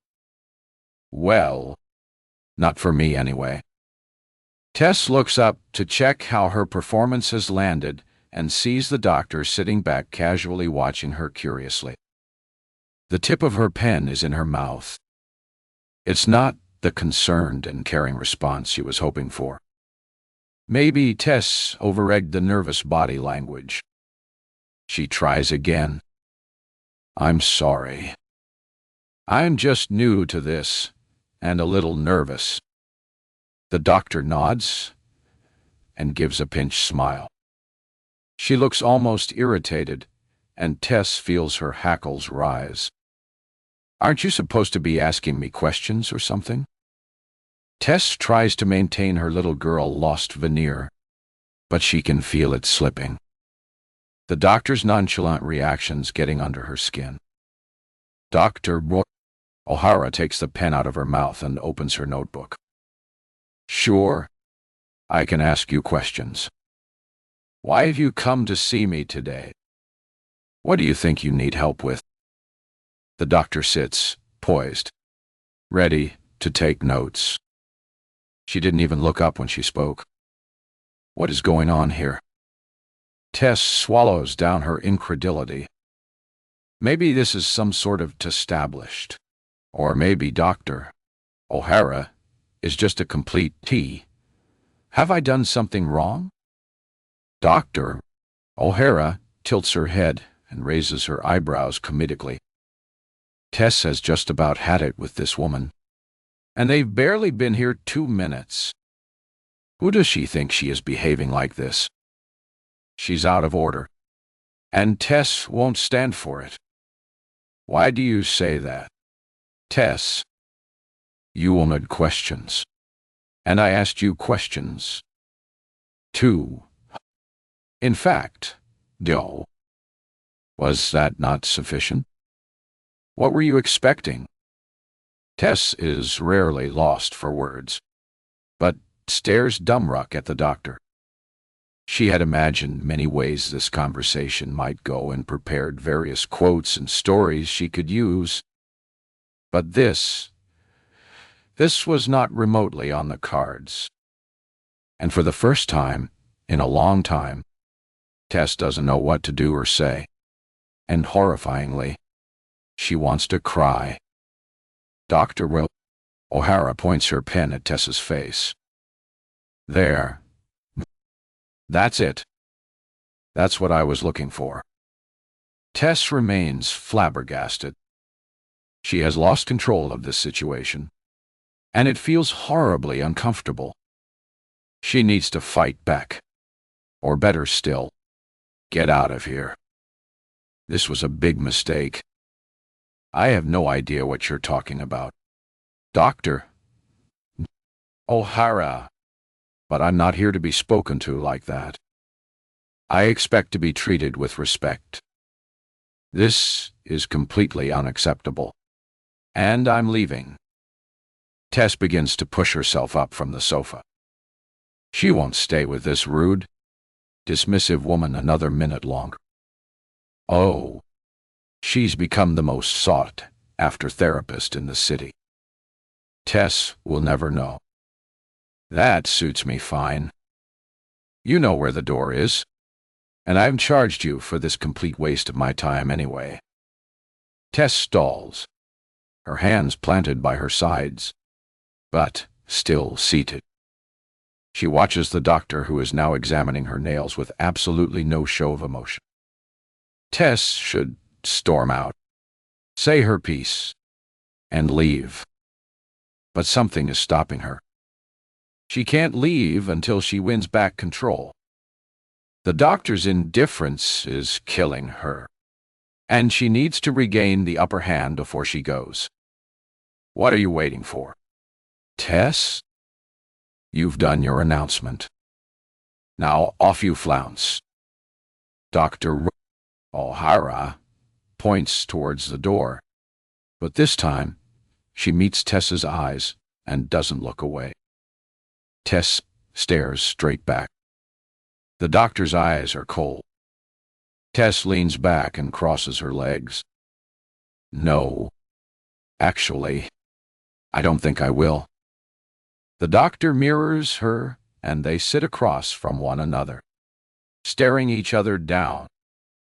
Minutes pass in silence, and apart from the odd blink. Nobody moves or makes a sound.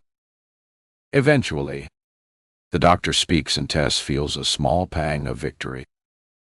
I know you probably think you've won by me breaking the silence, but you haven't. I could easily sit here saying and doing nothing for the entire hour. You don't bother me one bit. The feeling of triumph dissipates quickly, but Tess maintains her steely and silent demeanor. I know you think you're special, Tess, but I've seen 100 of you. I saw it as soon as you walked in the door. You think you can fool me with your acting, but you're actually pretty terrible at it. Tess swallows as tears threaten again. She'd rather die than cry in here. And she pushes her nails into her palms to distract herself. I am not here to be lied to. Tess, Doe. There are people out there who genuinely need help. I knew from your referral form what kind of person you would be, and you did not disappoint. You're a narcissist, and if you would like help with that, I'm happy to oblige. But do not come at me with this. I'm too giving and too caring, and it's sapping the life from me, T. It will not wash, and I am not here to be controlled like the poor people who happen to find themselves in your life. So don't even try. Tess feels as though all the air has been knocked from her lungs. She has not simply met her match. She has been torn to shreds and left for dead. She could try to argue and really turn it on, but she can already see that would be foolish. Or she could get up and walk out quietly, leave with a shred of dignity and go to the spa like she planned. She never has to see this woman again and can tell Joe and her friends whatever story she pleases. Once she leaves this room, she will be back in control of the narrative. All is not lost. But these are fleeting thoughts. Tess won't do either of these things because not only is she curious, but she is also wholeheartedly impressed. Nobody has ever called her out like this before. In fact, she's pretty sure nobody else has even suspected she is anything other than genuine. Tess shifts slightly in her seat and takes a deep breath. This is going to be interesting. She's never been totally honest with anyone before. Let's see what Dr. O'Hara can really do. I'm Tess Leah Doe. After fixing her face and composing herself, Leah does as she planned and walks to the cafe across the street for a takeaway coffee. She considered hanging around in the waiting room, but there is an energy inside her, and she needs to walk it off before returning to speak to Dr. O'Hara again. She definitely will go back. She was wrong to spy on the doctor, and the woman has had a very stressful morning. She shouldn't be so judgmental. Dr. O'Hara can behave however she chooses when she's off the clock. It's nobody else's business. The day is bright and warm, so she walks cappuccino in hand along the street. Most people are at work now. So, although there are still a few people around, the streets are not bustling and she can amble easily without getting in anyone's way. Leah had promised herself she would tell that part of her story in detail today, and she managed it. She has spent too many years pushing it away, believing it's stupid and nobody would think it mattered, and it has ruined her. She shouldn't be feeling this way about something that happened 30 years ago. And it shouldn't provoke the reactions in her that it does. But she can't seem to fix it by herself. She has tried, and it only seems to get worse. Until recently, Leah was too busy to ruminate on the past. She was working relentlessly to get her business off the ground while taking care of her boys. From the early years when they needed her direct care and touch to the teenage years, when Leah became an unpaid taxi driver and launderer of muddy rugby kits and school uniforms. But she's not needed in that way anymore in any way, really. And now she has time for herself. Her mind is slipping. The raging hormones aren't helping either. She doesn't know whether she's coming or going half the time. Although she still enjoys her work, there isn't the deep-down satisfaction and joy she used to feel after creating beautiful spaces for her clients. It's just a job. Simply a way to pay their bills. Leah takes a sip of her coffee. It is delicious and warms her insides. She spots a bench and takes a seat. She's walked about 15 minutes from the doctor's office and will need to set off shortly to make it there in time for her second appointment. She reaches inside her handbag and takes out her oversized sunglasses. They are perfect for inconspicuous people watching. A delivery van pulls up on the opposite side of the street, and the driver rushes in and out before driving away. A woman walks past, pushing a double buggy. One baby in her arm and a toddler holding onto the handle, waddling beside her. Leah smiles. She remembers those days and knows most people will wonder what the woman is doing. Surely she should just put both children in the buggy and push it. But it's not that easy. And young children want their mothers right there with them, next to their little bodies, holding and protecting them. A wave of sadness falls over her. Leah and her husband were always planning what to do once the children were grown, looking forward to some time together. And they get to go to dinner regularly now and occasionally the theater. But Leah hadn't prepared herself for how devastating it would feel not to be needed in that raw way. Children need their parents.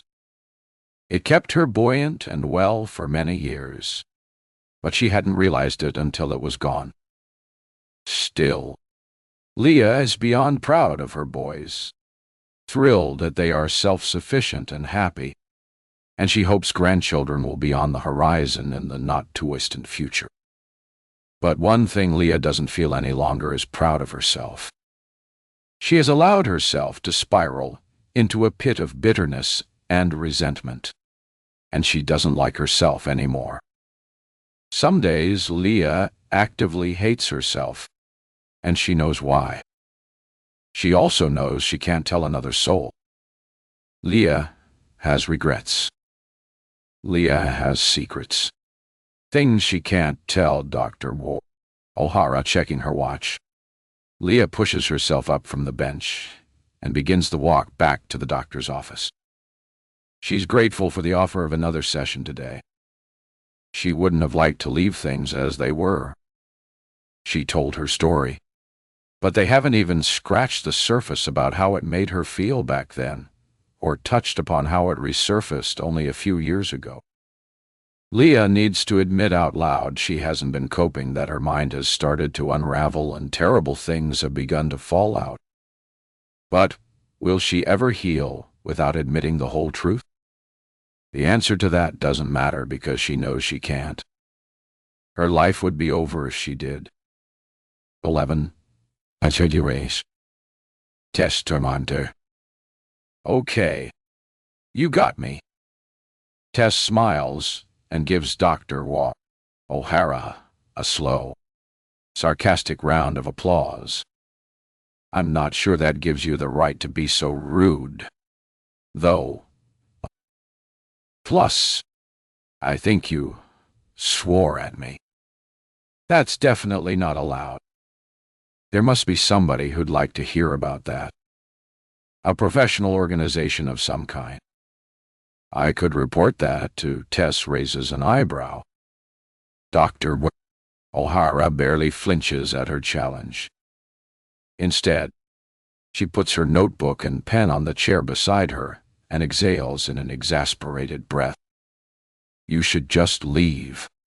Tess, talk. You've jumped from lying to making pathetic threats. Quite frankly, I don't care what you do. But I've still got half my session left. So I think I'll stay right here. Dr. O'Hara lets out a shrill laugh, and Tess is annoyed when it makes her flinch.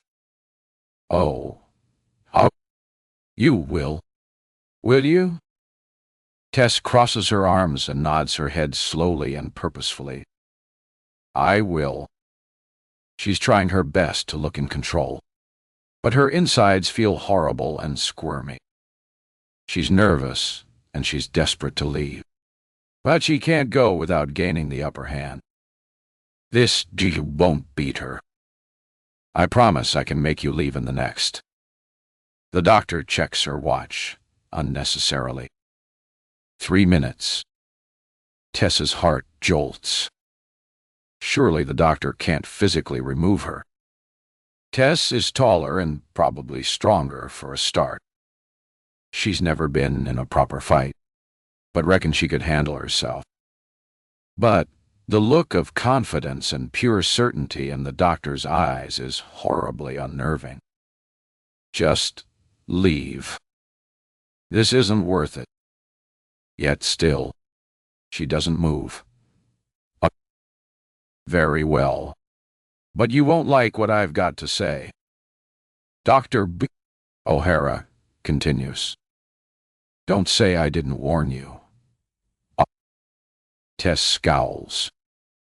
Dr. O'Hara is clearly enjoying this. How can she flip this around? Take back power. There's always a way. She just needs to find it. It's not her fault she's been completely blindsided by the doctor's shitty behavior. Nobody could have predicted this. You've lived in your own little bubble, playing everyone you know and coming out on top. But I promise you, if you continue to sit there in defiance, I will say things, true things, that will cut your soul to shreds. Tess gasps. You see, Tess, I can see through you as though your skin were transparent. You're a joke, and frankly, I'm astounded you've managed to carry on your charade of a life without anybody noticing. To me, you're as subtle as a pantomime dame. Dr. O'Hara laughs again, amused by her own observations, and Tessa's whole body breaks out in goosebumps. This isn't worth it. Dented pride or not, she needs to escape before. As the doctor so eloquently put it, her soul is cut to shreds. Okay, I'll leave. Tess mutters the words quickly, hating herself for yielding, but knowing she needs to protect herself. This woman is off the charts crazy, and there's no reasoning with that. She can go to hell. She wonders briefly what kind of experience Leah had. The woman had left before Tess had a chance to see her. Surely, not everyone is treated this way here. She'd have no patience left. And that makes Tess pause for thought. So this must be personal. But why would a doctor give a patient, any patient, no matter what they think of them, such a hard time? It seems completely implausible. Something isn't right. Tess is missing something and wants to know what it is before she goes. She takes a good look at Dr. O'Hara's face. She's definitely younger than Tess was expecting, and she's attractive in that formal businesslike way that some women are. Not feminine or traditionally beautiful like Tess, but alluring nonetheless. Tess racks her brain. Does she know this woman? It's certainly possible. Tess tends to forget a lot of the people she meets unless they're of benefit to her. Most people are just unremarkable and not worth remembering. Has she somehow wronged Dr. O'Hara in the past? Could she be a disgruntled follower who has taken umbrage with her? She trolls her memories, but nothing comes. If she has met the doctor before, she has no idea when or where. Do I know you? Have we met, or did you know of me before our appointment today? The doctor answers coldly. No, as far as I know. We've never set eyes on each other. Why, do you ask? Because this all feels far too much. You're being way too harsh, and I can't wrap my head around it. Yes, I understand you're calling me out, but threatening to take me down and destroy me. That seems way overboard for us having just met. Am I missing something? Dr. O'Hara nods, looking a little more like the woman she was when they entered the room before the vicious tyrant emerged. Well, Renagus B. I have to agree. Tess. But no, I don't know you. This is indeed the first time we've met, and I know nothing about you other than what I read in your referral form and what I could glean online. Online? Why would you look me up online? You put your Instagram handle on your referral form. Tess flashes. She did do that. And in hindsight, it was probably inappropriate. That was a first for me. Tess. I've seen a lot of referral forms in my time, but never one with a social media link. You may as well have written, "I'm a narcissist" in capital letters. But it did get my attention and actually made me bump you up the list. But why? You said you knew from my form that I would be a waste of time. Did you bring me here just to act like a total uchichi? To get your kicks trying to tear me down? What kind of doctor are you? Tess is fizzing with anger and doesn't care if it shows. Dr. Kshanol, Pagsiwar, Sigshi, O'Hara is abusing her position, and Tess can't think of any good reason for her to do this other than spite. Dr. O'Hara picks up her pen and begins twirling it around and through her fingers. Okay, let me be frank with you. Yes, I knew you were likely to lie about your life and come begging for attention, but I was intrigued. And actually, I think we can do some good work together if you'll cut the sanctimonious bull. The doctor put her hand to her mouth. Oops. ... I better stop there. I don't want to offend your sensitive ears with another swear word. Tess rolls her eyes. She's not being sensitive. Doctors shouldn't be swearing at their patients. That's just a fact. But at least Dr. O'Hara has toned down the personal attack. And her last comment actually piqued Tessa's interest. Established. And what work would that be? Dr. O'Hara leans forwards. I can help you be the best version of yourself. I can show you how to get all the fuzzy, warm feelings you get from being in control and feeling superior without negatively affecting anyone in your life. I can teach you how to feel fulfilled without manipulating your partner, family, or friends. Sometimes we can't change who we are inside, Tess, but you can learn different behaviors. Tess listens intently. What the doctor is saying sounds pretty good, except for the part about changing behaviors. That sounds like hard work. Even though I've known you for a very brief time, I think I can help. You came here under false pretenses. But, honestly, therapy could actually benefit you. I can guide you towards being a fairer person and stop you from inevitably hurting your loved ones. And more than that, we can make that happen and still have you feeling happier than you do now. The doctor definitely has Tessa's attention now. She feels pretty happy already. But happier? Who would turn that down? I came at you hard because it was the only way to jolt you out of the prepared narrative you arrived with. You're someone who will lie to the bitter end, even with evidence to the contrary in front of you. I needed you to be shook up. I had to unnerve you so you would listen to me. You rate yourself highly and are rarely usurped. So, I needed to do something to place myself higher in your regard. And I think I've succeeded. You do need therapy, Tess, but it won't look like what you're expecting.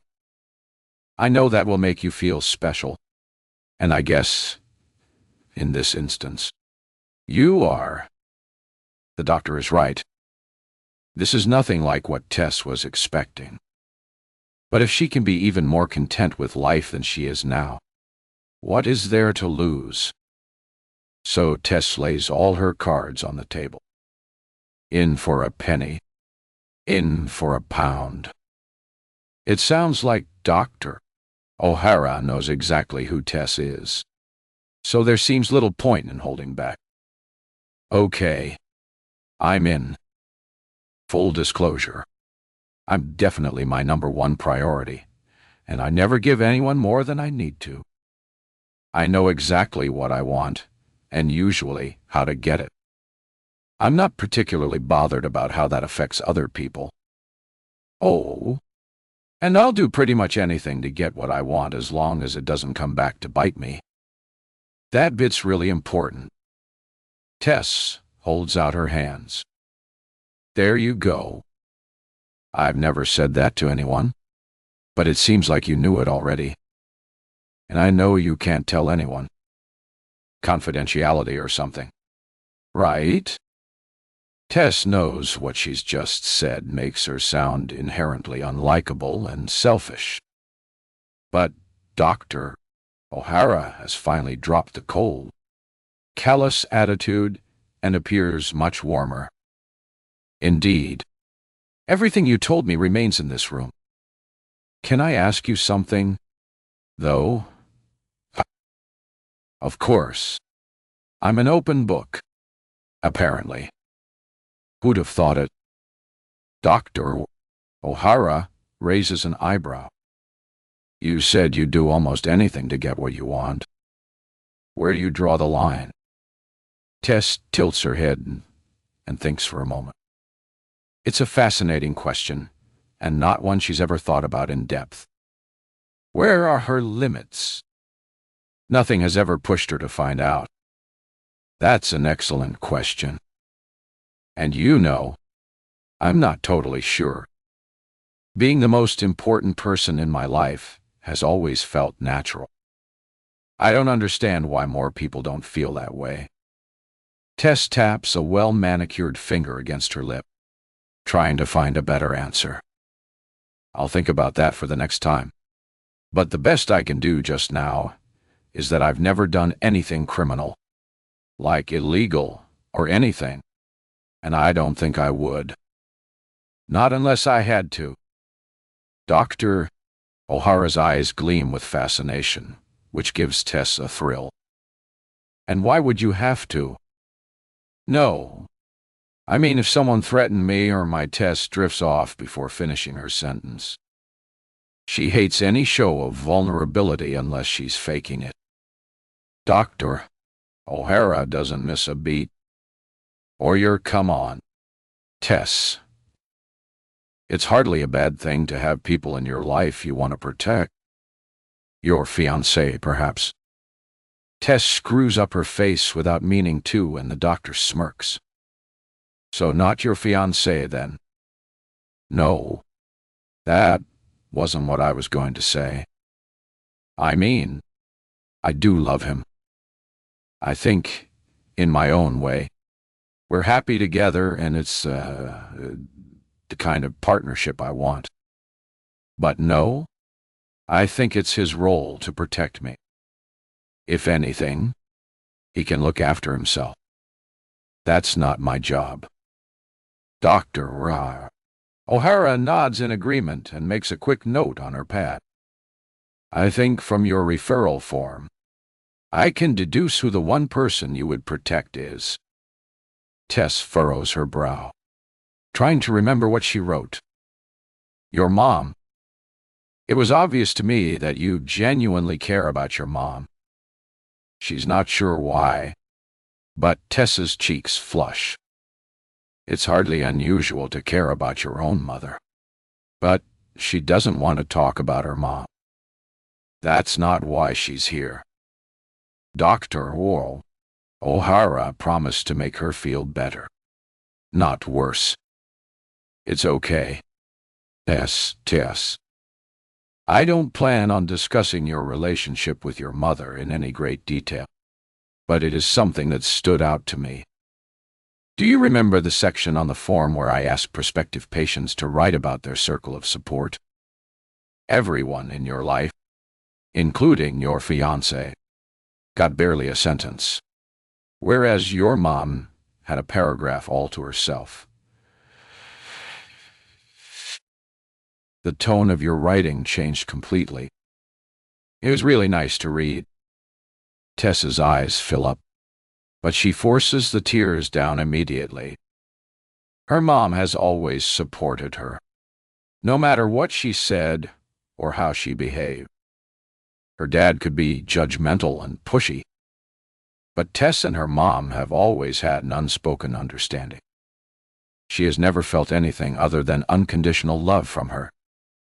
Love that Tess has not always appreciated or respected. And it is the only thing in her life that makes her feel bad about herself. As such, she keeps her distance from both of her parents.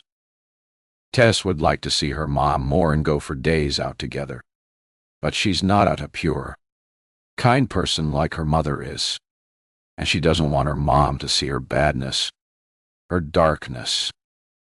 So, her visits are infrequent, and she tries to see their distant relationship as a sacrifice to get the life she wants. Tess does her best to summarize her thoughts, leaving out any of the emotional stuff. Yes, I do love my mom. Don't most people, but I don't see her very often. My dad is always whining at me for not having a career and constantly makes me feel like a disappointment, so I don't go and visit them much. Dr. O'Hara nods. I understand. And, as I said, I don't want to make you talk about your relationship with your mother. I can already see it makes you conflicted. But I will say you should hold on to the feelings you have for her. They are not a weakness. And I think we can use some of how you feel to build on your other relationships and your attitude towards yourself and your place in the world. Tess folds her arms, the doctor's words hitting a little too close to the bone. She wasn't expecting to feel quite so overwhelmed and doesn't know what to say. I know this is all very new to you, Tess. To start with, you've been honest with me. Something very unusual for you. It takes time to get used to the doctor-patient dynamic. It's always unique and forms organically. I can see it isn't comfortable for you to have your true self reflected back at you through my words. Tess breathes deeply. This realness is giving her a headache, and she wants to escape back to the known and take some time to digest it all. What I'd like to focus on in our last 10 minutes is your fiancé and your friends. Can you tell me a bit about those relationships? Back on safer ground, and with the spirit of honesty she's been asked to adopt, Tess speaks freely. I don't really have friends.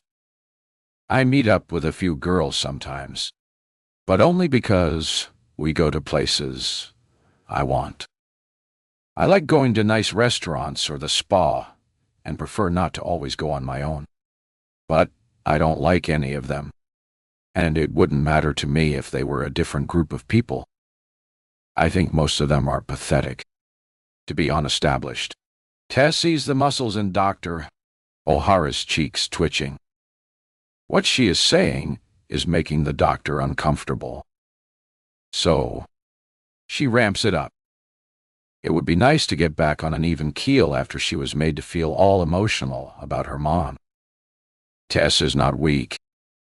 And just because the doctor is able to psychoanalyze her doesn't mean she's going to become all soft and gooey.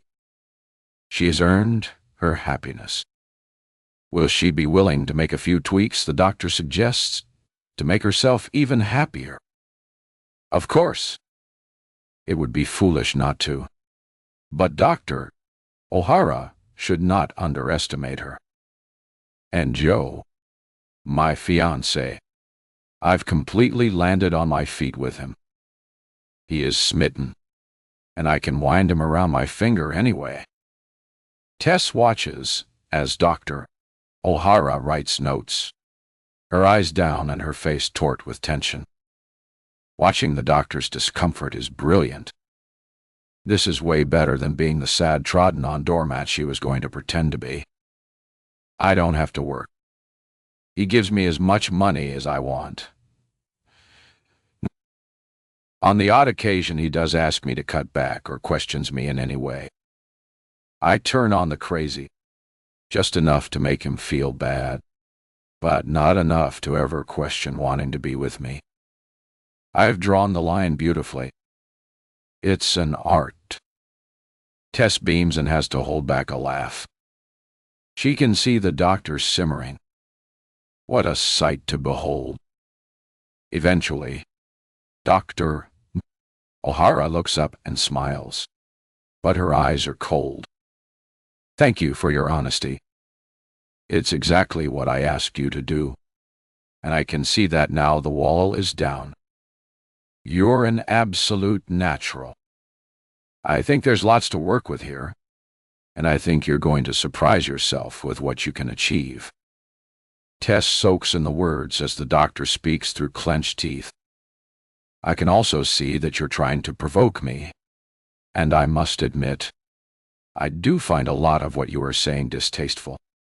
But I won't bite or become challenging again because you are being truthful, and I'm here to help you. That takes the wind out of Tessa's sails a little, but not enough for her to stop. That's good to hear. I hated how you acted before, but I can see why you did it. And you're right. I do think more of you now. Then Tess remembers how she felt when she first met Dr. O'Hara. You know, I thought I saw something in you when we first met. Your reactions reminded me of mine. Beautifully telegraphed and very convincing, but somehow not believable. Tess watches with interest as the doctor mulls this over. That's my job. I was stressed this morning, but wanted to come across as professional. I was angry and upset at my receptionist. I didn't want my irritation to leach into my interactions with you and Leah. What you saw was simply me doing my job to the best of my ability. Tess smirks and wags a finger. I'm not so sure. There's definitely something about you. There's a flicker of fire in the doctor's eyes before she softens her face again and speaks gently. And what would that something be? Tess leans forward and stares directly into Dr. O'Hara's eyes for several seconds. You know what? I don't know. Honestly, I don't. You're very tricky to read. I tried to look for it then, seeing if I could find it in your eyes, but I can't work it out. I know I'm not making much sense, But there is something. Definitely something. Dr. Barr. O'Hara gives Tess a thin smile. As I said, our relationship is developing, and it will take a while to settle and find its natural cadence. But do you mind if I ask you one more thing before we close our session today? Tess doesn't believe this explanation one bit, but decides to leave it alone for now. She'll work out what the doctor's deal is. It'll come to her later. It's this weird environment throwing her off. Sure. Fire away. How you describe your fiancé and your friends makes them sound disposable. Is that how you see people? Tess answers without a second thought. Yes, absolutely. What if I were to challenge that assertion and say that everyone is equally as important as you? You are just one of over 8 billion people in this world, and nothing makes your wants or needs more important than anyone else's. Tess stifles a laugh. That's preposterous. Really? How so? Because I'm me, and this is my world. The doctor puffs out a breath and furrows her brow. Okay. I'd say that's verging on God complex territory. Tess can't believe she has to spell this out. No, you misunderstand me completely. I only have this one life. I'm not living anybody else's. So, how can you say I need to treat everyone the same as I treat myself? That's just nonsense. Everyone I meet is a player in my life. That's just how it works. I can't be in their shoes. You could try. That's called empathy. It's something lots of people practice on a daily basis. I know I do. Tess rolls her eyes, frustration rising. Look, I hear what you're saying, and I don't think I'm actually special. So don't start with the God complex crap. I'm not deluded, but I do live my life for me. Nobody else is going to. And yes, most people are disposable, and I think I'm just as disposable to lots of people, too. And rightly so. I'm not going to cry about it. That's just how the world works. I keep people in my life who I want there, and only if it serves me to do so. I can't see how that's a bad thing at all. Tess knows this all makes perfect sense. And if Dr. O'Hara thinks she's going to get Tess running around after other people's needs all day, she's got another thing coming. A lot of what you said there is true, Tess, and I actually rather like how you explained it. Tess does a little happy dance inside. Finally, the woman is actually listening to her. We are all on a spectrum of behavior, and I'm trying to establish where you fall. I think it's very interesting how you describe yourself and your place in the lives of others, and I'd like to come back to that the next time we speak. But for now, we're out of time. Tess finds herself feeling a little disappointed. She was just getting into the swing of things, and now their session's over, just as she was bringing Dr. O'Hara around to her way of thinking. Sure, I think I like this. It's nice to see things exactly as they are. Quite refreshing, actually. So, I'd be happy to come back again. It's definitely been a different experience than I expected, but that's not such a bad thing. Dr. O'Hara smiles and gathers her book and pen before standing and extending her hand. Tess stands up too, and they shake hands.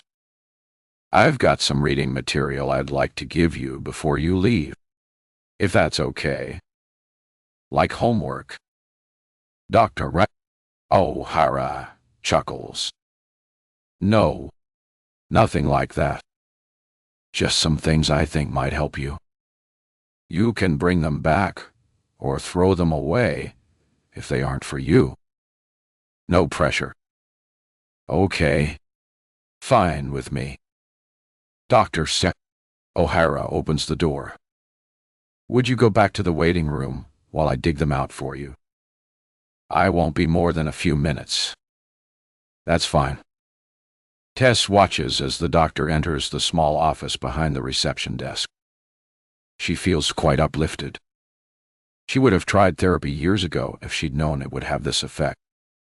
When Tess opens the waiting room door, she is surprised and somewhat disappointed to see Leah plonked in one of the chairs. Why is she still here? And why are her eyes so wide? Tess doesn't want to make small talk with this woman. She knows it will only bring down her buoyant mood. So, she prefers a polite smile, but no other greeting before sitting and turning her head away. Hopefully, this is a clear sign that conversation is not on the table. Tess takes out her phone and starts scrolling. 12. Leah. When Leah returns to the doctor's office, all is quiet. The door to the consultation room is closed, and she supposes Tess must still be in her session. She feels conspicuous waiting out here and doesn't want to be accused of listening in. Plus, she'd rather not see Tess again. Young, beautiful women always have a negative effect on her. She shouldn't be so superficial, but she can't deny the pang of jealousy that hits her every time. She pats her forehead, relieved to find it is relatively dry. Would she be overstepping the mark to go straight to the waiting room? Maybe. But she can blame the absence of a receptionist if Dr. O'Hara seems at all put out by her taking the liberty. She opens the door to the waiting room and peers inside, breathing a sigh of relief when she sees it is empty. She has barely sat down when she hears murmuring and a clacking of heels on the tiles outside, and she freezes. She has no idea why. She needs to stop being so apologetic for her mere presence. Who cares if they hear her? She's supposed to be here. Leah finds herself staring wide-eyed as the door opens, and Tess walks in, looking about as pleased to see Leah as Leah is to see her, mercifully, after a perfunctory twist of her face that Leah supposes must be an attempt at a smile. Tess pays her no further heed and drops gracefully into the seat beside her before taking out her phone. Leah wonders if she should go and look for the doctor. She doesn't want to pester her, but she might not know Leah's in here. And why has Tess returned? Perhaps she was offered another consultation. 2. She risks a glance at her and finds her still absorbed in her phone, a self-satisfied smile on her perfect face. A sighs. The noise way louder than she intended and embarrassingly noticeable in the quiet room. Tess visibly stiffens and twists herself farther away from Leah. Don't worry. I don't want to talk to you either. They've barely been alone for a few minutes, but the atmosphere is uncomfortable. Neither of them wants company. Leah waits it out for a few more minutes before deciding to make her way back to reception. There's no point sitting here feeling uncomfortable when she doesn't have to. But before she can move, the door to the waiting room swings open with such force that it clatters off the wall. Even Tess is startled from her phone and cranes her head. Leah blinks, confusion and terror rising within her. She can't comprehend what she is seeing. Leah opens her mouth and begins to scream. 13. Tess, 6 minutes she's been sitting here with Leah, and it feels like 106. Leah's mere presence seems to suck all the life out of the room. And there is something iffy about her that Tess really doesn't like. 3 minutes ago. She sighed loudly. A hideous gust of air that set Tess's teeth on edge. If that was an attempt at a conversation starter, she can think again. Tess has no desire to give that woman 1 second of her time and is pissed off. She finds herself stuck with her again. 7 minutes now. That's at least 6 minutes longer than it should take Dr. O'Hara to bring her whatever reading stuff she wants her to take home. This is such a waste of her time. If it gets to 8 minutes, she's going. 8 minutes is far too long to wait. What is Leah even doing here? Just hanging around like a bad smell. Her consultation ended ages ago. She'd better not jump in and try to speak to Dr. O'Hara first like she did earlier. The spa and an afternoon of relaxation and pampering await. Finally, Tess hears the door swoosh open, followed by a loud bang. She turns, ready and raring to complain about how long she's had to wait. But then she stops and takes in the sight before her. She can't quite believe what she's looking at. Tess is not easily frightened. It takes a lot to unnerve her. But what she sees now has her heart hammering in her chest established. She hears Leah shriek beside her, but doesn't pay her any heed. Tess doesn't take her eyes away from Dr. O'Hara. The doctor is standing in the doorway with a gun in her hand. She moves the weapon from side to side, alternating between pointing it at Leah and then at Tess. It's weirdly hypnotic, and Tess watches, frozen with morbid fascination. Leah continues to scream in between unintelligible grunts and sobs. Tess wishes she'd cut it out. How can wailing possibly help? And the gun is not the only thing Dr. O'Hara has brought with her. There's another even more unsettling addition. Tess's eyes drift to Dr. O'Hara's other hand, which rests on the shoulder of a weeping woman who has a cloth gag wrapped around her mouth. The woman is tied to a desk chair with wheels. Her blotchy, tear-stained face is etched with anguish, and she bucks against her restraints to no great effect. Her eyes are wild and pleading, but the gag prevents her from forming intelligible words. She moans pitifully. It is an extraordinarily disturbing sight. Tess examines the woman in the chair. In her distressed state, and with her face partially covered, it is tricky to assess her accurately. She is considerably older than Dr. O'Hara, perhaps pushing 50. Her mousy brown shoulder-length hair is sticking out at all angles. Black mascara streaks her cheeks. Tess doesn't know this woman, but there must be a reason why the doctor has tied her up and pushed her into the room like some sort of horrific exhibit. Why that might be, Tess has no idea, but she's sure they're about to find out. Dr. O'Hara looks relatively calm and certainly determined. Whatever is going on here is not spur of the moment. Tess has never been one to overreact, and she doesn't now. In fact, by most people's standards, she is seriously underreacting. But neither she nor Leah have any room for maneuver here. They have a gun pointed at them. Only a fool would try to leave. Now, the doctor is an intelligent woman and has obviously planned thisly, but there is little Tess can do until the reason for this macabre performance is revealed. Tess turns to Leah, who is now sobbing violently. Would you shut up? She has a gun and a woman tied to a chair. What exactly do you think you're going to achieve by crying like a poor baby? Get a grip. Tess crosses her arms and looks back to the doctor, who is slowly edging her way into the room. pushing the chair forwards, her eyes never leaving Tess's face. Why is she so focused on her, and not Leah? Is this all for Tess's benefit? And is Leah simply an innocent bystander? Tess leans over and shakes Leah's arm, but the doctor shouts before she can speak. "Don't move. Yes, Tess.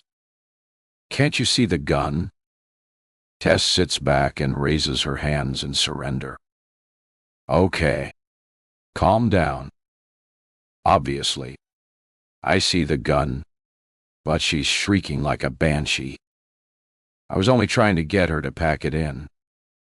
"Well," that, and to ask if she knows her. Tess gestures to Dr. O'Hara's captive, but doesn't make eye contact. She doesn't want to see her begging eyes again, because I don't. Whoever this woman is, and whatever the reason behind her imprisonment, one thing is certain. Tess won't be playing hero and getting herself shot in the process. If there's a way out of this for her, she'll take it. Every woman for themselves. But the smart move for now is to follow the doctor's instructions and stay exactly where she is. Wait for an opportunity. Wait for Dr. O'Hara to slip up. Leah has at least toned down the dramatics and is now merely sniveling and sniffing unattractively. Although, on second thoughts, calming her down might have been an error. It can't hurt Tess's chances to be the most compliant of the two. The room falls into a weird silence, and Tess turns to find Leah white-faced and still. Is she about to pass out? Or has she gone into shock? The last thing this room needs is more drama. The doctor kicks back with her foot, and the door clicks closed, punctuating the stillness. Tess looks up at Dr. O'Hara expectantly, knowing this is the moment they will finally discover their fate. Her mouth feels horribly dry, and she has no idea what is about to happen. Finally, the doctor speaks. "I'm sorry I kept you both waiting so long, but there's someone I would like to introduce you to." The doctor runs a finger down the cheek of the woman, strapped to the chair, who flinches and closes her bloodshot eyes tightly. Tess watches the gentle yet sinister gesture, entirely absorbed by the whole twisted act. "Tess, Leah Ha, may I introduce you to Dr. Jenna O'Hara. Farning Daniel. Leah, Dutch." Leah hears the words, but they rattle around her brain, not connecting with anything. She turns as a sharp laugh escapes Tess's mouth and watches. She shakes her head, her glossy black hair swishing. Tess seems almost amused and impressed. It's as though she didn't just hear the same words as Leah. "Tess, Toy. Leah Ha, may I introduce you to Dr. Jenna O'Hara." She must be in some kind of weird dream world. A land of nightmares where nothing makes any sense and unspeakable horrors keep assaulting her. My brain feels like it's collapsing in on itself. When the door to the waiting room flew open, Leah found herself screaming. She didn't want to scream, but no matter what she tried, she couldn't stop. Her mouth stayed open, and the howls of terror kept pouring out of it. Then the crying began again, not of her own volition. The tears simply came, and she sat back, her body refusing to listen to reason. But now she is numb and lost. She wants to stand up and fight or run away to safety. Defend herself somehow. Say something at least. Tess has said lots of things. She's even asked questions, and she's still alive. But Leah finds she can only sit, her head a mess of broken thoughts. her body unable to provide more than the basic functions required to keep her alive. Nothing to say. Leah. She. Leah's heart leaps into her mouth. Terrified at being addressed directly, she looks up at the woman with the gun. The woman she spent 45 minutes speaking with this morning. The woman who is not Dr. O'Hara. She stares agawk at the only person she has ever opened up to about what happened that day at school. She looks both completely different and exactly the same. The shape of her face, her hair, and her clothes are all just as they were an hour ago.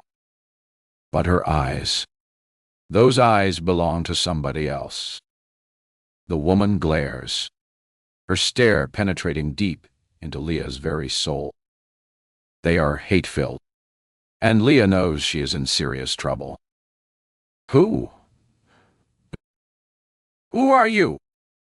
Leah is surprised to hear the words come out of her mouth. It's the question that must be asked, but she is terrified of what the answer might be. The woman's eyes narrow, and her mouth breaks into a menacing grin. Great question, Leah. Dog. I thought you'd never ask. The grin becomes a sneer as her eyes continue to bore into her. Leah is transfixed. She hears Tess's voice, but it sounds far away, or as though underwater. Yes, definitely a good question. Who the hell are you, and what the bloody hell is going on? Tess sounds annoyed and confident. How can someone act that way when there's a gun pointed at them? The woman interjects. Tess, could you stop being such an attention? Oh, for 5 seconds and let me talk to Leah. If you listen, you'll hear everything you need to. Plus, you'll get your turn. Leah watches as the woman turns to Tess and winks. Actually, winks. What is wrong with these people? Anyway, Leah. Apologies for Tess's rude interruption. You'll see during our time here that she is in fact a completely selfish and horrible person. Tess gasps at the insult, and Leah jumps as the woman raises her voice. Do you want me to shoot you? Because you're going the right way about it. Leah is beyond relieved to see that the woman is addressing Tess, not her. Even now, Tess wears an offended and defiant look on her face. She really hopes Tess starts behaving herself. Doesn't want to be a witness to her being shot. With the gun and all of the attention pointed at Tess, Leah wonders briefly if she can make a run for it. The door was only kicked closed, so it shouldn't be locked. Would she be able to get past the prisoner in the chair and out of the door before being shot? She looks at the bound woman in the chair, the woman who she now knows to be the real Dr. O'Hara, and sees her shaking her head. A minuscule movement unlikely to be seen by the others in the room. Leah feels her heart sink her boots, but heeds the warning. There is enough space for her to maneuver past the chair to the door, but there's no way she would make it. She'd be dead before she even took a step. Tess and the unknown woman are in a staring match, and Leah wishes she were in this predicament with anyone else. What kind of person tries to win a battle of wills with a woman holding a gun? Tess is going to get them all killed. How about this? Tess? I'm going to talk to Leah now. She asked a very good question, and going to be polite and answer it for her. If you make so much as a peep, if you breathe even slightly louder than you need to, or move a single muscle while Leah and I are talking, I'm going to shoot you in the ankle. How does that sound? This gun isn't just for killing. You know, it could make your time here very painful. And I don't think those pretty designer heels would look very nice dangling on the end of a mangled stump. Do you? So, for once in your life, be a decent human being and shut the hell up. Mia winces as the volume of the woman's voice escalates. So, she's almost shouting. Well, a simple yes or no. Tess, please. Yes. Tess's voice is croaky and small, and Leah sees that for the first time. Tess appears afraid. It tries to give her a smile, a small show of solidarity, but Tess only looks down at her lap. Good. Finally. Thanks for your patience. Leah, dog. And to answer your question, my name is Sally. I'm Dr. O'Hara's receptionist. Leah looks first at Sally and then at Dr. O'Hara, who gives a barely perceptible nod before breaking eye contact and falling still. Leah doesn't know what to say.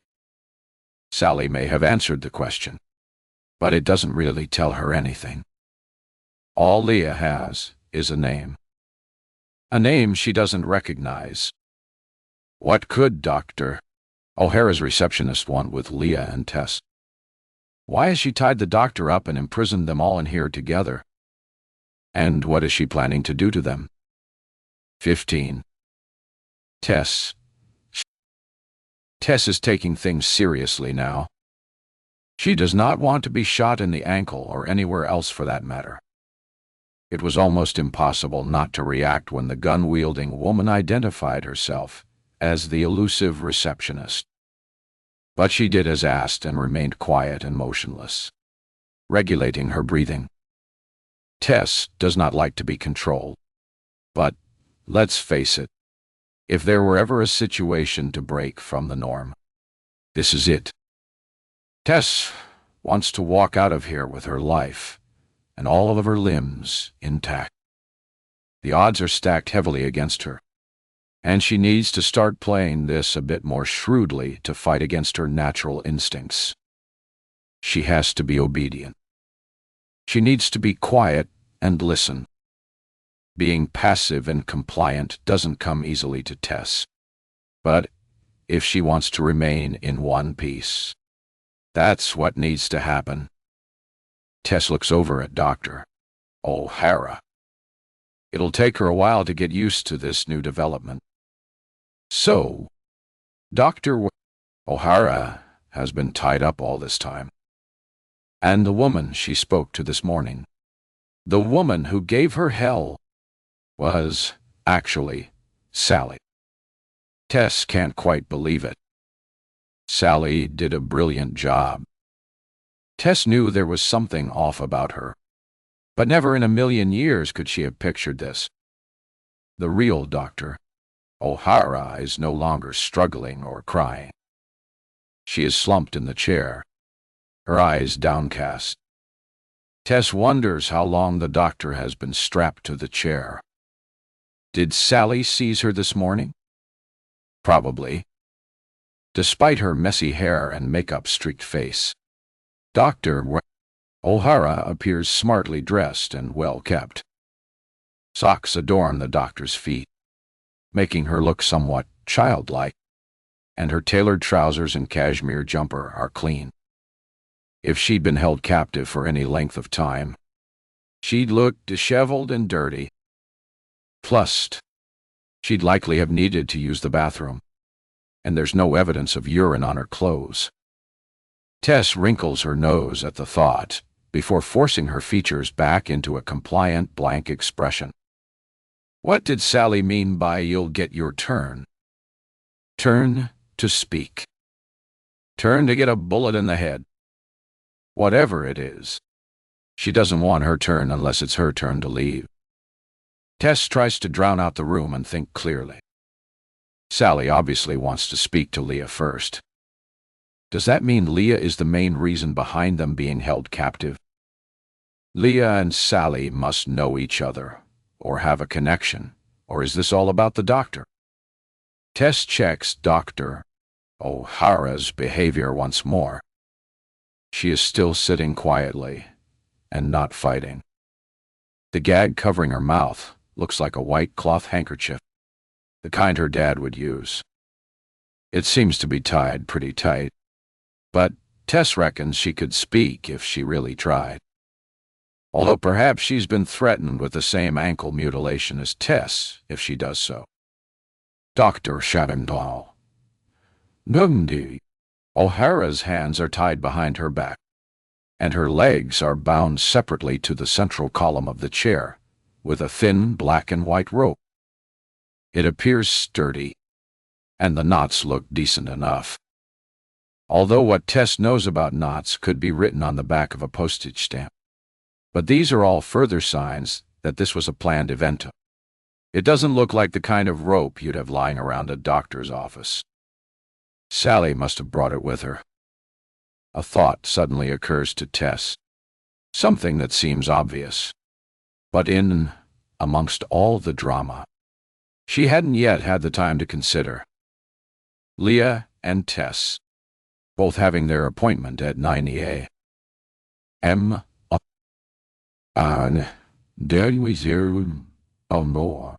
Sally wanted them to arrive together. Tess is relatively sure she doesn't know Leah, and Leah gave no indication they'd ever met, unless you count her being all weird and sweaty when she arrived. If Sally wanted them together like this, she could easily have done it first thing this morning. Why did she take the time to put them both through a fake consultation? Why did Sally need to speak to them separately before holding them prisoner? Surely, she was taking a risk by doing so. Either of them could have decided to leave. In fact, Tess was actively told to leave. Oh, how she wishes she could turn back time and just walk out. She'd be lying on a massage bed with hot stones on her back right about now, instead of being at the mercy of a psychopath with an unknown agenda. Yet, even with all the uncertainty and unanswered questions, Tess is sure nothing this morning has happened by chance. Sally is pulling the strings, and Tess, Leah, and the doctor are all here for a reason. Something must link the three of them. A shiver runs down Tess's spine as she considers the most important of her unanswered questions. Will any of them get out alive? Harry 16. Leah. Leah's lack of reaction to Sally revealing her identity seems to irk her. But what is she supposed to do? If Leah speaks, she might end up getting threatened with a bullet in the ankle like Tess. When Sally said that, Leah felt physically sick. Can you imagine how painful that would be? Leah thinks she'd rather be shot in the head and be done with it than bleed out slowly from a mutilated foot. She breathes out slowly through pursed lips, trying to calm the rising nausea and pushing away the disturbing mental images. Oh, she mustn't think like that. She needs to get a grip. There must be a way out of here. She just needs to work out what Sally wants. Find a way to get her on side. Make her see she's made a terrible mistake. But how is she supposed to do that when she has no idea why they are here? I'm going to sit now. Sally stands in front of the sofa across from Leah and Tess. Neither of you try anything. Okay. You both stay exactly where you are. Sally turns her head and addresses Dr. O'Hara. One day. And you. I know you can't actually move, even if you want to.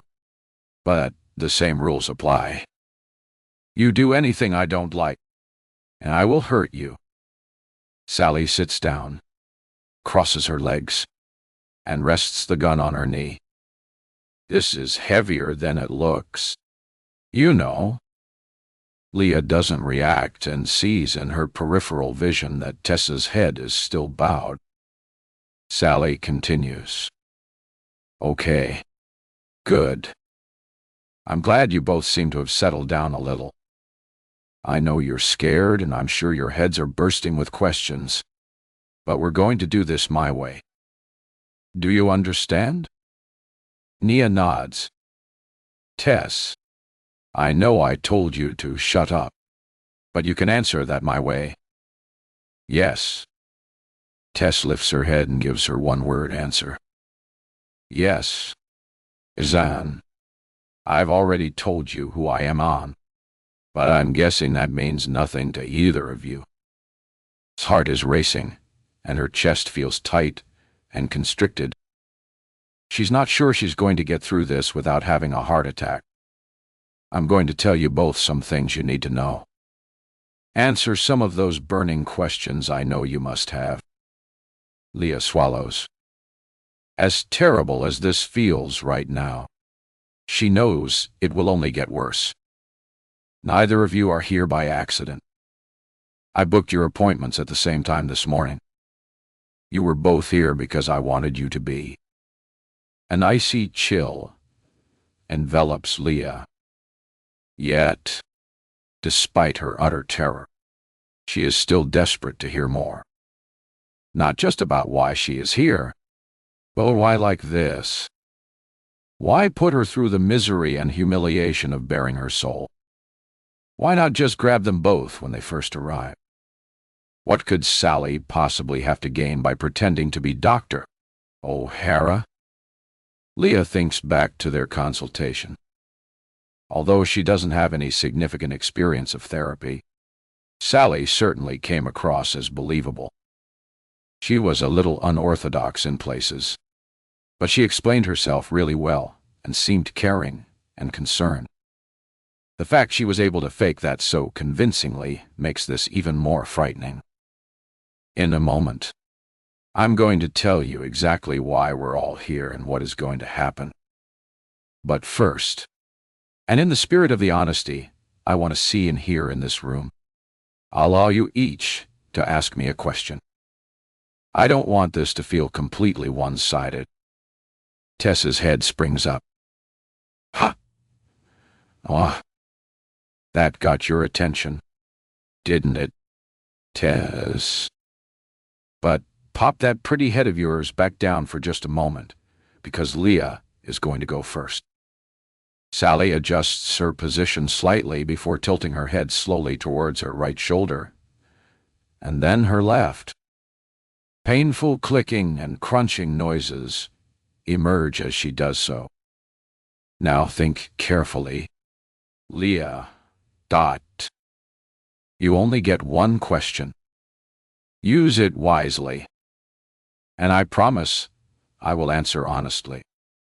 Dozens of questions swim around. Leah's head. Why me? What have I done? Do you know me? Do I know you? Why would you pretend to be Dr. O'Hara? Why today? Why here? Why? Why? Why? Without meaning to, her final thought comes out of her mouth. Oi. Why? She knows her voice sounds pathetic, and the pitying look on Sally's face only makes her feel more wretched.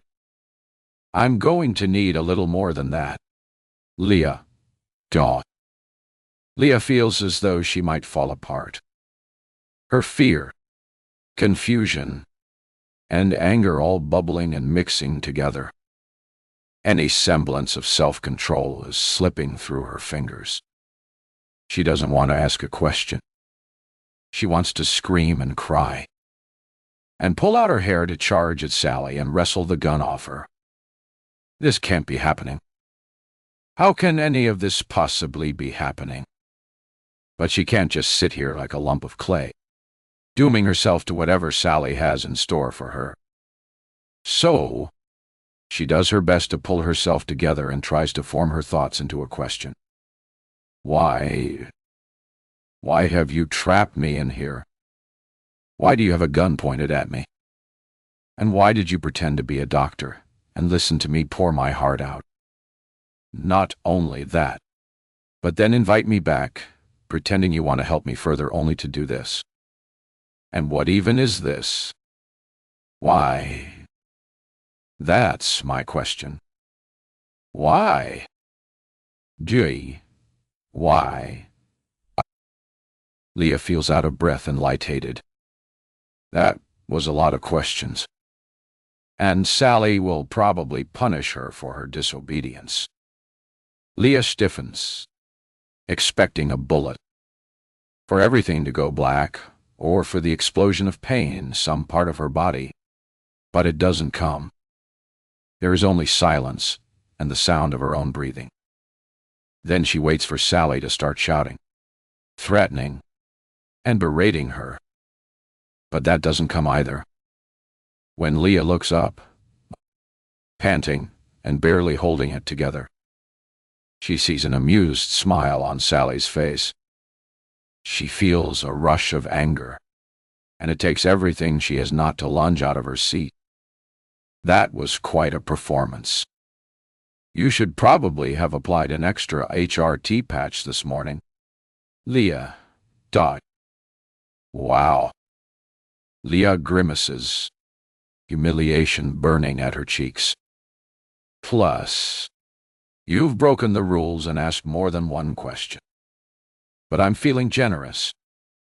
So, rather than ignore you completely, which I think I'm completely entitled to do, I'll pick something out of that garbled mess of words you just threw at me. A sense of hopelessness falls over. Leah died. There is no way to win this game. Let's go with why would I pretend to be the doctor? Shall we? I'm sure Tess would like to know that, too. Plus, it's one of my favorite parts. So, listen up, all. Ladies. 17. Tess. She never thought she'd say this, but Tess is quite impressed with Leah. Granted, she totally lost her uchi and looked like a crazy woman doing it, but at least she said something. Sally's comment about HRT was so cutting and absolutely brilliant. It's the kind of thing Tess would have said if she wasn't keeping silent to protect her limbs. Plus, she's now going to get the answer to her question without even having to ask it.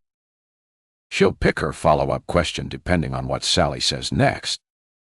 This whole situation is weird and unfathomable, but Tess is at a loss as to why Sally would pretend to be Dr. O'Hara. Tess and Leah were both here at 9 a.m. She could have just ushered them into this room and immediately cracked on with her madness.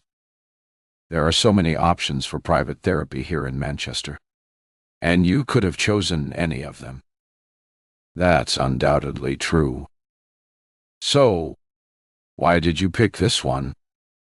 Why? Dr. O'Hara. Sally looks at Tess. Think back, Tess, and be unestablished. We've already seen what response you get from me when you try to lie. Haven't we? Tess crosses her arms. It was fine being honest when she thought she was speaking confidentially to a doctor. But she doesn't want any of the aggro she got from lying earlier. Especially not now her interrogator is armed with a deadly weapon.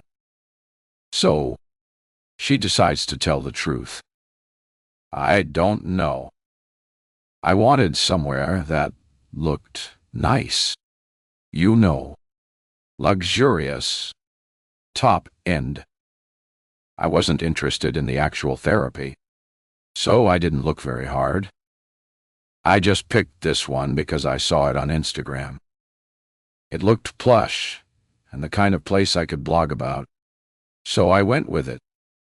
Leah gives Tess a look of incredulity. Oh, piss off. Leah. Audio. Not everyone is a sad old cow like you. Do you want congratulations for needing therapy rather than wanting to try it out? Well done, you. Leah turns her head quickly away. Yeah. Keep your opinions to yourself. Tess worries she has overstepped the mark and is about to be threatened with another maiming. But Sally's eyes are now wholly focused on Leah. And you, Leah, your face suggests you're judging Tess for choosing her therapy from an advert on social media. So, why don't you share with the class how you learned about Dr. O'Hara's services? Sally's eyes glint and a smirk appears on her face. And don't be lying either. Leah, don't. Tess will tell you I don't take too kindly to that. Tess watches as Leah clears her throat, her cheeks flushed red. Almenturi. Facebook. ... Tess can't help herself. She snorts and is about to ridicule Leah when Sally's stern glare stops her in her tracks. Still, Tess basks in her smugness. Facebook is just Instagram for old people. Leah is no better than her. In fact, she's worse. She clearly needs therapy and booked herself in based on a Facebook ad. Hilarious. It took a little while to find you both. But social media advertising is surprisingly effective at targeting people. Sally says. Tess is surprised when Leah pipes up to defend herself. I did a lot of research. You know. I didn't just see the Facebook advert and immediately book an appointment. I looked Dr. O'Hara up and studied her extensively. I did my research. I asked around. And that's very admirable. Leah. ... Yet still, here you are, exactly where I wanted you. Anyway, I digress.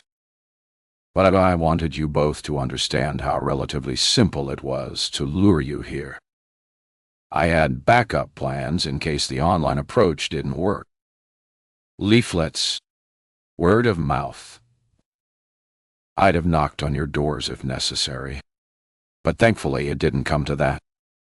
As Tess takes in Sally's explanation, she feels increasingly uneasy.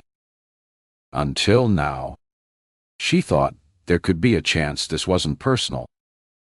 But hearing the length Sally was prepared to go to, there is simply no way it isn't. Sally has coordinated everything so that Tess, Leah, and Dr.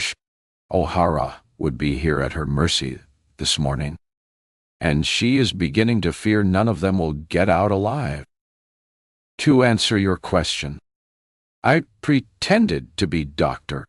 O'Hara because I needed to see you both with my own eyes, to hear your stories, and see if the things I thought about you were true. And I have to say, neither of you disappointed. The blood chills in Tessa's veins, and she sees a similar look of terror on Leah's face. This is not good news. Not good at all. What could she have done to land herself here? She genuinely has no clue.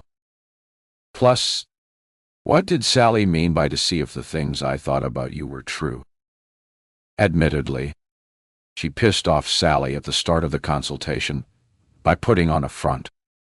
But they got past that. And Tess even showed a brief glimpse of her softer side when Sally brought up her mom. Okay. She then admitted that nobody in her life matters as much as herself. But that doesn't make Tess unique. The world is filled with selfish people. It has to be something more specific than that. Maybe Sally knows Joe. Tess isn't really interested in his family. She does the perfunctory visits to his parents twice a year, and it's been fine. She plays nice, and they seem to like her.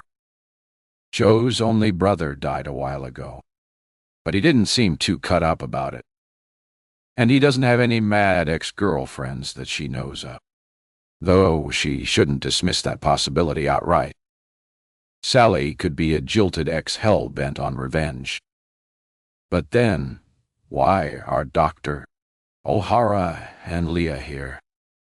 As far as Tess is aware, there's no connection between the three of them. Nothing that could require this woman to seek out a joint punishment. And that's why Sally holds all the power. She knows everything, and they know nothing. Of course, there must be a connection. And Tess is dying to find out what it is.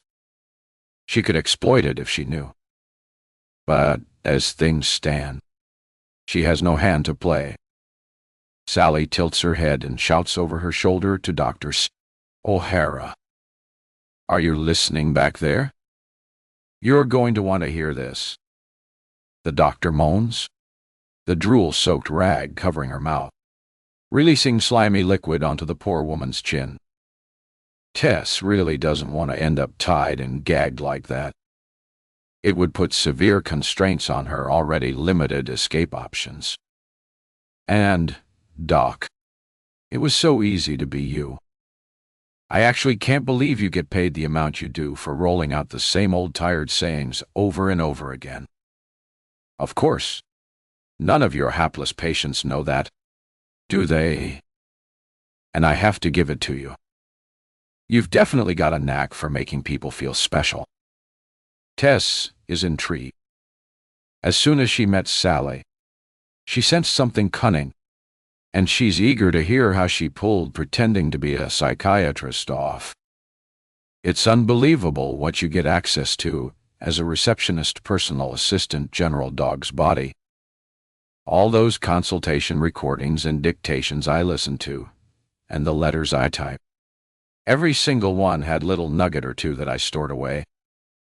I practiced replicating your voice, getting the timbre and cadence just right. I memorized phrases. I learned how to get people to air their dirty laundry. How to behave when someone gets emotional. That would be you. Law, Chow, Noah, Neobar. And how to deal with people you might find unpleasant. The liars. Tess, that's you, if you hadn't guessed. I had a plethora of phrases and methods, all stored up here. Sally points to her temple with her free hand. I perfected it all. If I didn't have to do this today, I think I could make a decent career as a therapist. Sally chuckles before the shudder of darkness falls back down on her face. Sally's self-congratulations are pissing Tess off, and she can't help herself. If you didn't have to do what? What exactly are you doing? Sally raises an eyebrow and points the gun directly at Tess's face. Is that your question? Tess, I haven't quite finished with Leah's yet. No. I have a different question. I want to know if you're going to shoot us, or if this is something else. Well, tough. You should have thought of that before you opened your big mouth. Quite frankly, I'm surprised at you. I think it's a rare occurrence for you to say something superfluous and impent, but then we are in unfamiliar waters. Tess chokes back a biting retort. Sally's flowery language and mocking tone are beyond irritating. Superfluous. Imprudent. ... Oh. Off. Pemau. Monaturi dandish. But Sally is right. Tess shouldn't have framed that as a question. That was stupid. As I said, I needed to speak with each of you alone. I needed to meet with you to ensure this was the correct course of action. And now I know it is. I can proceed as planned. Leah sniffs, and she has her head in her hands. She's lost it again. Tess wonders what Leah revealed or discussed in her session. Her reaction to what Sally just said could be good news for Tess. Maybe Leah has done something terrible. To survive this, Tess needs the heat to be on either Leah or Dr. O'Hara. And she suspects there is much more to Leah than meets the eye. 18.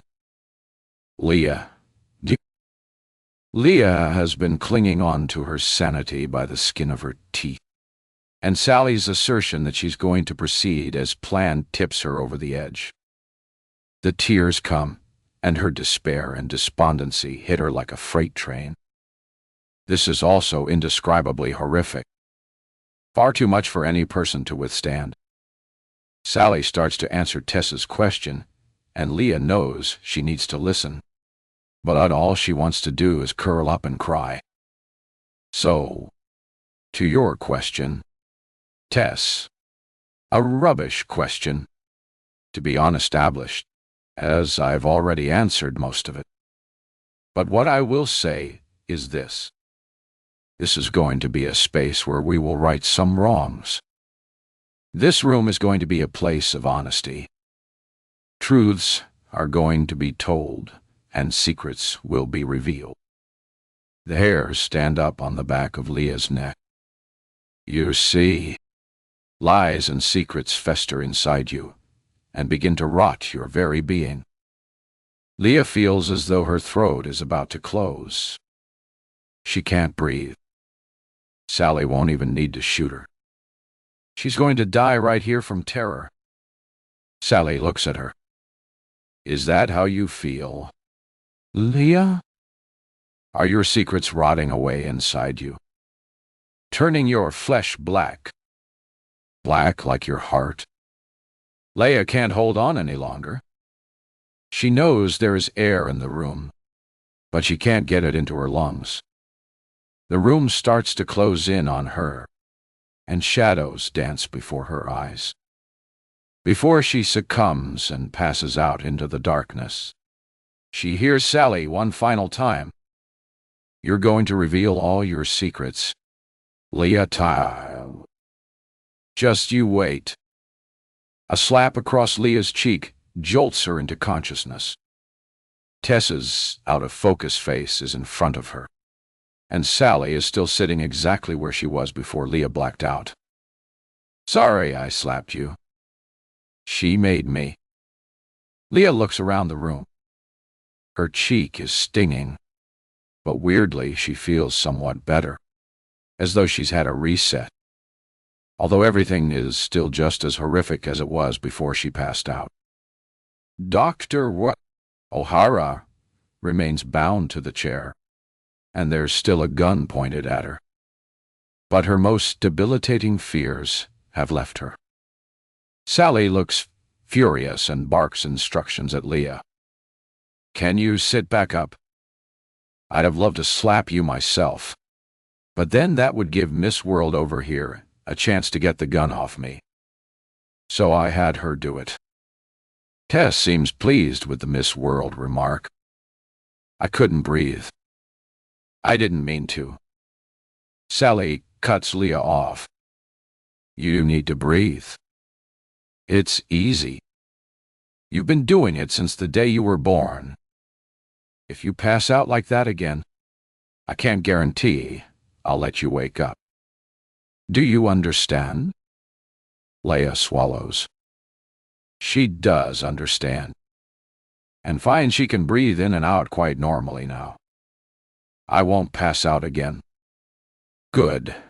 Wound up. Now, Leah, you came back for a follow-up consultation, and we're going to do it here among friends. Leah's world shatters. She can't. She looks over to Dr. O'Hara. Is she going to do the consultation? Is that why she's here? Sally seems to read her thoughts. No, not with her. Didn't you hear me? It's money for old rope. Anyone can do it. Plus, Tess and the dear doctor haven't heard your sorry tale yet." Leah's heart sinks at the word yet. "I'll be the one asking the questions. And this time we'll have a bit of honesty." "Okay." Leah $10 June. Lord seems so. Non Terry. Well, no. Not the sanitized version where everyone is bad. But you. Leah nods and focuses on keeping a steady stream of air flowing in out of her body. She may as well accept. She has no choice. She is allowed a brief reprieve and time to regroup when Sally turns to Tess. "It didn't make sense to offer you another consultation, seeing as I needed you to come to the waiting room. But you'll be getting one right after Leah's." Leah waits for Tess's face to fall for her to look as terrified and filled with dread as she feels. Tess must have dark secrets, too. But instead, she just shrugs her shoulders and nods perfunctorily. "Okay, I've got nothing to hide. Anything I said to you earlier, I'd happily say in front of these two." "That's very much appreciated." Tess taught. "That attitude will go a long way to making your time here more comfortable." Dread licks at Leah's insides. That could not be farther from the way she feels. "Did you hear that, Leah? Tess may be a selfish ejuboo, but at least she's going to be unestablished. I hate to say it, but you could learn a thing or two from her." Leah holds back tears. "I'll tell you anything. I won't lie. I promise. If we tell you what you need to hear, will you let us go?" Sally furrows her brow and puts on an animated thinking face. "That's a tricky one. And before either of you try with the 'we won't tell anyone' nonsense, don't, because I won't believe it. And I will punish you if you try. You have to appreciate. It's a bit hard for me to let you go now. I've threatened you with a gun and trapped you in here. It's not really possible, is it? I don't want to end up in jail." If Sally hadn't warned her not to, Leah would be pleading and begging now, promising that she wouldn't tell a soul. And genuinely, she thinks she'd keep that promise. She'd do anything to get out of here. So, here it is. Full disclosure. Not everyone will leave this room alive. Leah feels all the blood drain from her face, and a low groan escapes from her mouth. Really? She knew this hideous information already, but hearing it out loud is beyond terrifying. Tess appears frozen to the spot, her eyes as wide as saucers, and she is barely blinking. And the doctor simply sits, her head bowed, and her shoulders gently bouncing as she sobs. But before any of that happens, we will complete your consultations, and I hope I don't have to state the importance of your active participation. This is your chance to put things right, to absolve yourself of your sins. I suggest you both treat this opportunity with the significance it deserves. Bare your soul as though your life depends on it. The resolute stare on Sally's face chills Leah to the bone. Because it does.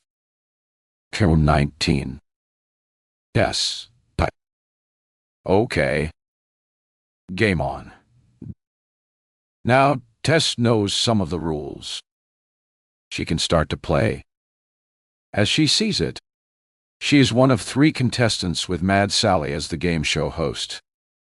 Yes, it's scary and completely pop-up, but Tess has yet to find a situation where she can't advocate for her own best interests.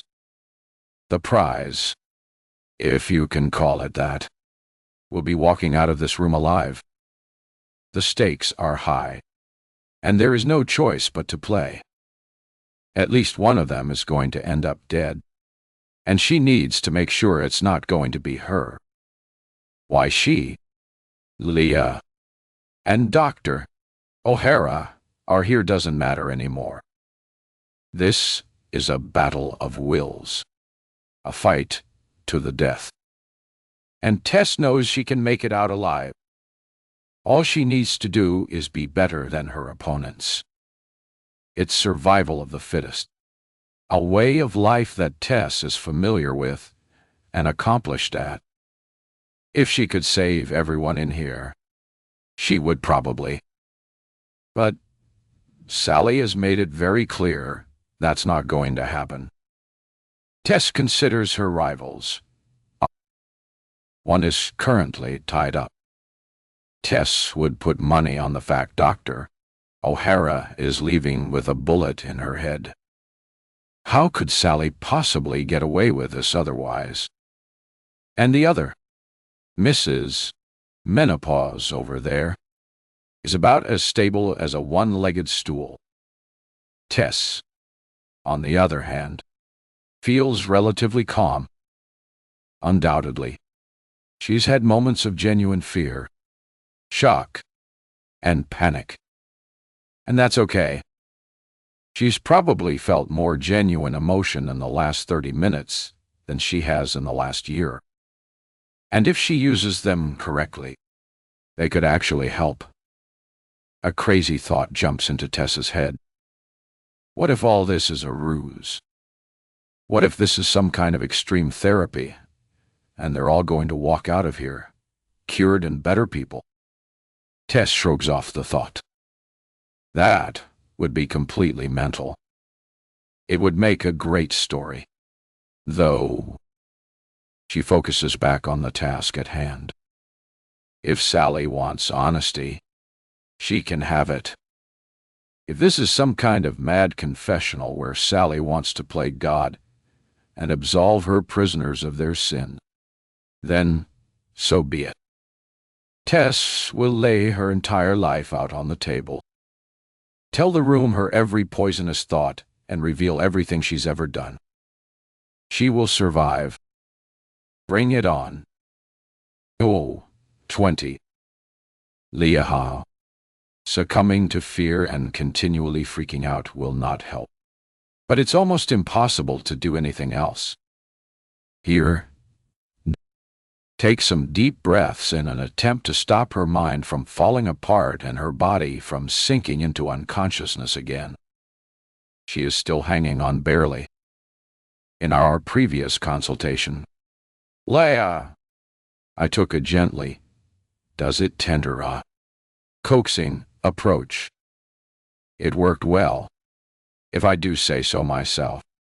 Although thanking you incessantly and constantly apologizing was tiresome, to say the least. Leah thinks back. Sally did set a lovely atmosphere, and she did feel supported and cared about. If only she had known. But I won't be doing that now. I ask you a question. You answer it fully and promptly. Got it? Leah nods and clasps her hands together to stop them from shaking. Yes, I've got it. It took me 45 minutes to drag that story out of you, and I want you to tell it again quickly, and without all the bling. Leah sees Tess's head turn in her peripheral vision, and she can imagine the smirk on her face. But she can't let shame hold any power here. If Leah wants to live, she needs to follow Sally's instructions to the letter. So she clears her dry throat, stares at her hands, and forces herself to speak. I had two best friends in high school, Melissa and Natalie. We were close, and we did everything together. We used to. Sally interrupts. Get to the point. Leah. Honor. Leah stops picking at her cuticles and forces herself to look Sally in the eye. Sorry. My friends turned on me, and one day, along with 3 older boys, They locked me in a classroom. Leah takes a deep breath. She can do this. Melissa and Natalie held me down and covered my face with red paint. Some went in my mouth, and I was sick everywhere. I never told anyone, and until recently I had forgotten all about it. I booked an appointment with Dr. O'Hara because I knew I needed to talk it through with someone. The memories, well, they were making me ill, changing me. Leah stops. Realizing she can recount the story in a few simple sentences makes it seem so insignificant. Sally chimes in. Don't forget that you pissed your pants. His cheeks flush crimson, and she speaks through gritted teeth. I did. I was terrified. Okay. Can you believe it took her 45 minutes to tell me that story? Says Sally, addressing no one in particular. Neither Tess nor Dr. O'Hara make a sound. As we all know, I'm not a doctor. But here's my take on it. Teenage girls can be horrible. It's nothing new. And pretty much every grown woman in existence has experienced something akin to bullying at some point in their teenage years. What those girls did to you was mean. And I'm shocked you didn't do anything about it. If it was me, I'd probably have gotten them back. Actually, I was soft as she'd be at school, so I'd probably have told the teacher or my mom. I'd have cried about it and thought my life was over for a few days. You know, typical teen girl stuff. But what did you do? Leah. I went home.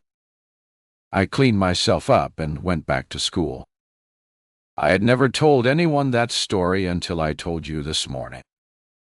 I mean, I told other people I'd been bullied, but never the details. Didn't that eat you up inside? Didn't you want revenge? Leah feels the blood drain from her face.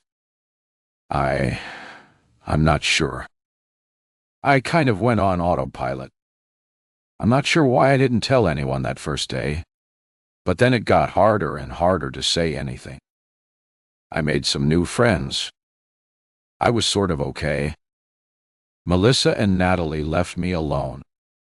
And then I just got on with my life and left it behind until Sally's eyes are darker now and filled with danger. The pulse quickens until it started bothering me again.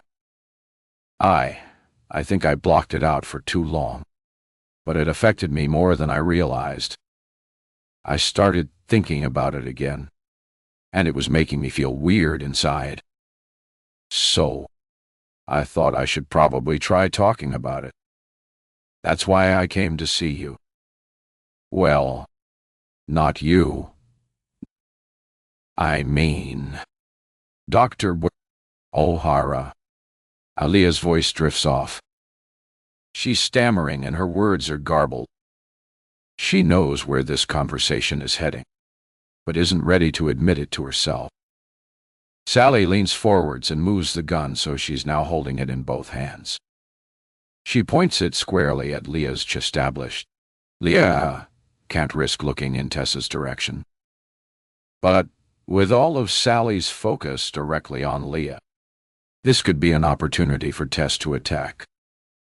She wills Tess to do something, but everyone remains exactly where they are.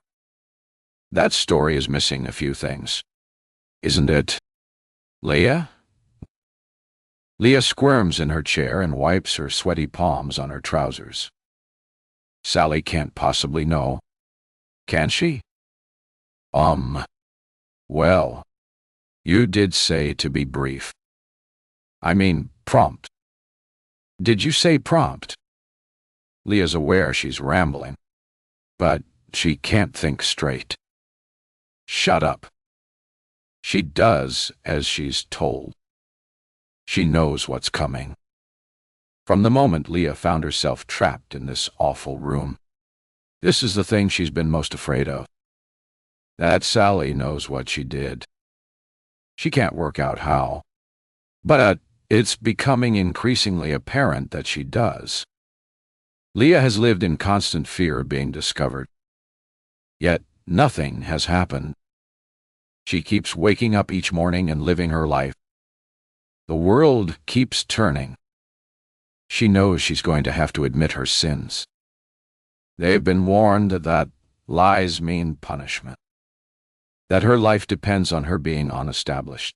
She's going to have to tell her, which means that even if by some miracle she gets to leave this hell alive, her life will never be the same.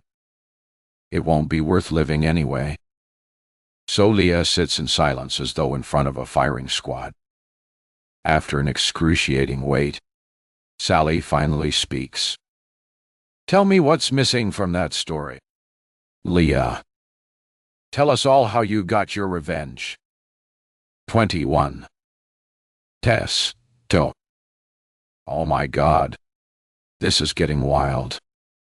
Sally forced Leah to keep her story brief. But Tess would have loved to hear all the details of Leah's Jeej-Pot friends' attack on her. It was like something from that film, Carrie, with all the pig's blood. Tess can't wait to hear what happened next. She sits on her hands and presses her lips closed. She needs to keep the attention off herself. Stay still and quiet. Be boring. Keep playing the game. Tess, you're winning. Maybe Leah went all mad psycho when she got back to school, locked all her friends inside, and set the place on fire. Though that's probably a bit wild for Leah. She probably just sent a letter, got them expelled. Anyway, it's more than obvious that Sally and Leah know each other somehow. And Sally knows Leah's done something terrible. It's just a waiting game now. 2 hours tops. And Tess is sure she'll be out of here. An idea is starting to form at the back of her mind. Little flickers of inspiration. She thinks again to her earlier consultation and what Sally said afterwards to see if the things I thought about you were true. Tess thinks she gets it now. She reckons she's starting to understand why she's here. And if she's right, she is more than happy to go along for the ride. Room 1. 22. Tianj. Terrace sword and duty. Time I. Kavanaugh. La.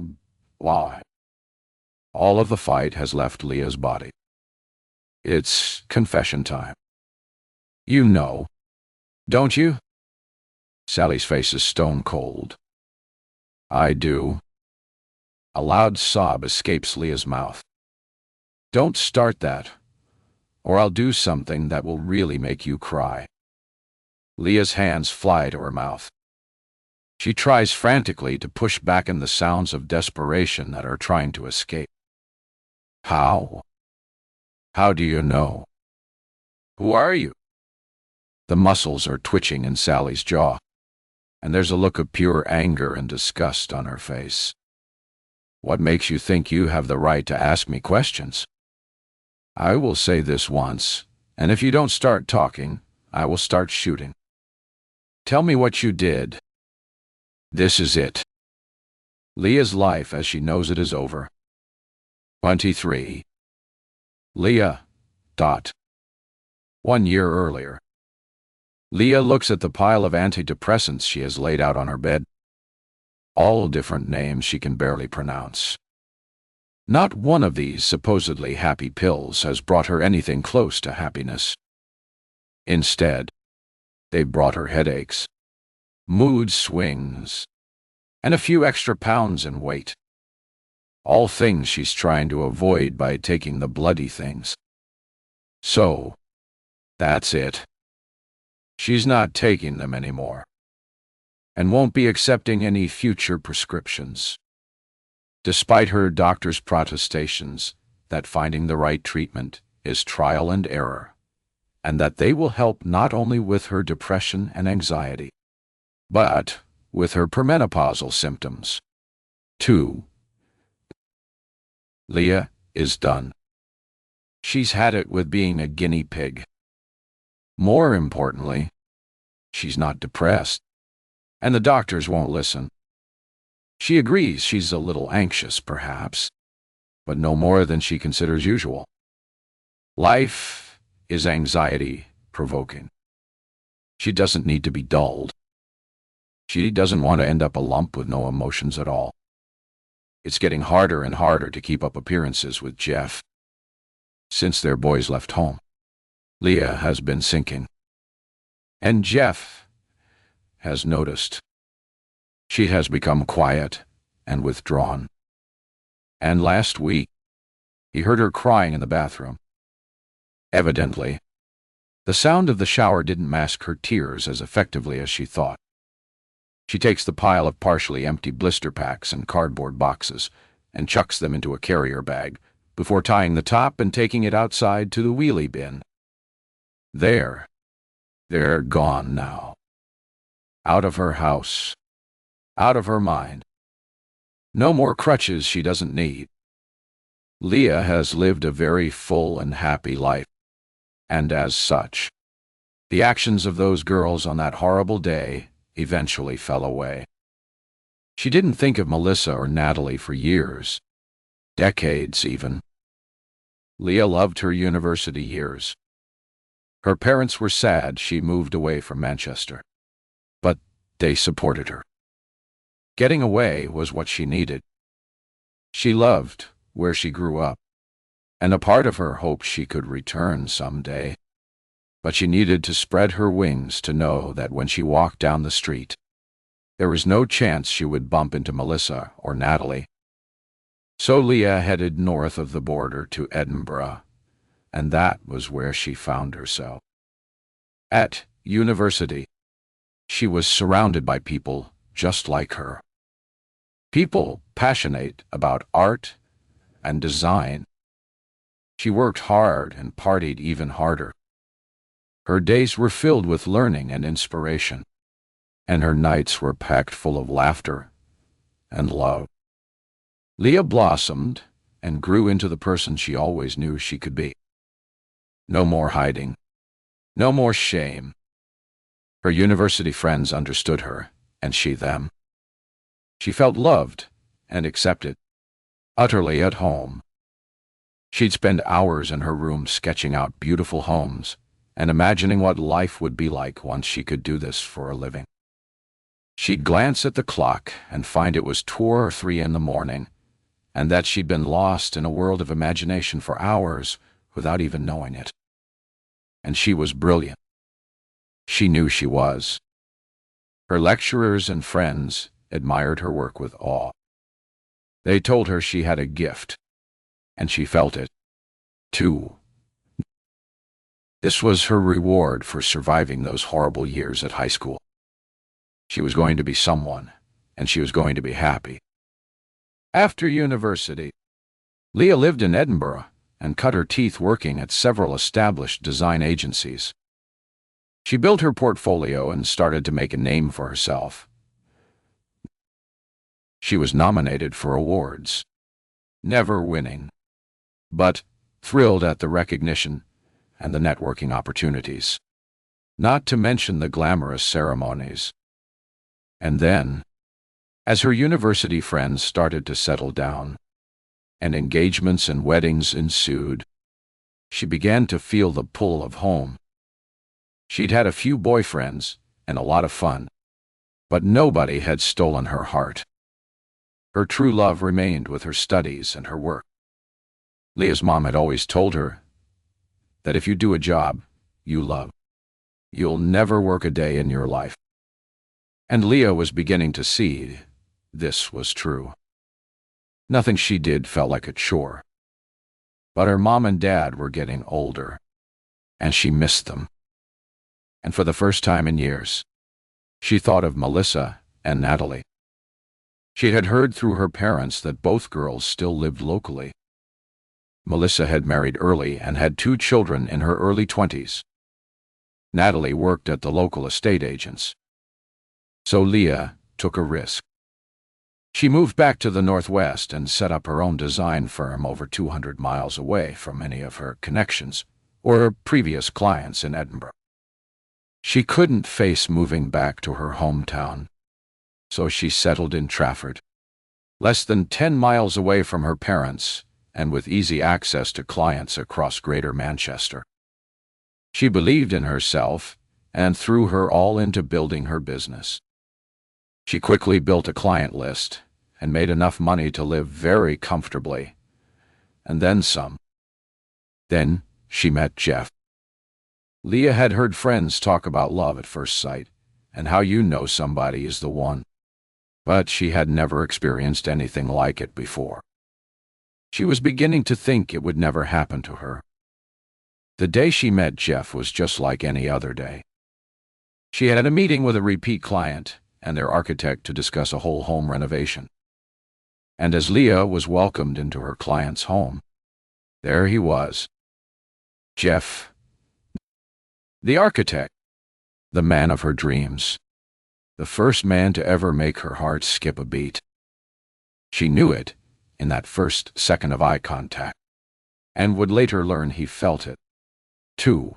The meeting passed in a swirl of emotions, and for the first time in her working life, Leah felt unfocused. Half of her mind was proposing ideas and answering questions from her clients, and the other half was running away with dreams about Jeff. She looked at his hands and imagined how they would feel holding her. She was captivated by him, his soft voice, his beautiful dark eyes, the dusting of freckles on his nose. She had known this man for barely 20 minutes, and already he was everything. And so their love story began.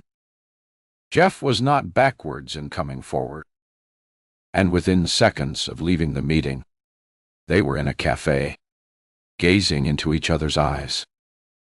They were married within 2 years, and parents to their firstborn within 3. Leah's parents were ecstatic. They loved Jeff almost as much as she did, and were naturals at grandparenting. Life was good. No, life was perfect. Those years now feel like a dream to Leah. Another life, another her. She loves Jeff just as much as ever, but the amount of love she has to give has depleted. How is it possible that after decades, her years at high school have come back to haunt her? Why is she having nightmares? Why is she crying alone when her life is still so full of love? She doesn't know. But she does know that Jeff doesn't deserve this version of her. She needs to do something to make herself happy again. And today she has taken the first step. Job 1 is done. The mind-dulling antidepressants are gone. And now it's time for Job 2. She will find Melissa and Natalie, and she will put things right. She needs to remove whatever hold those events have over her.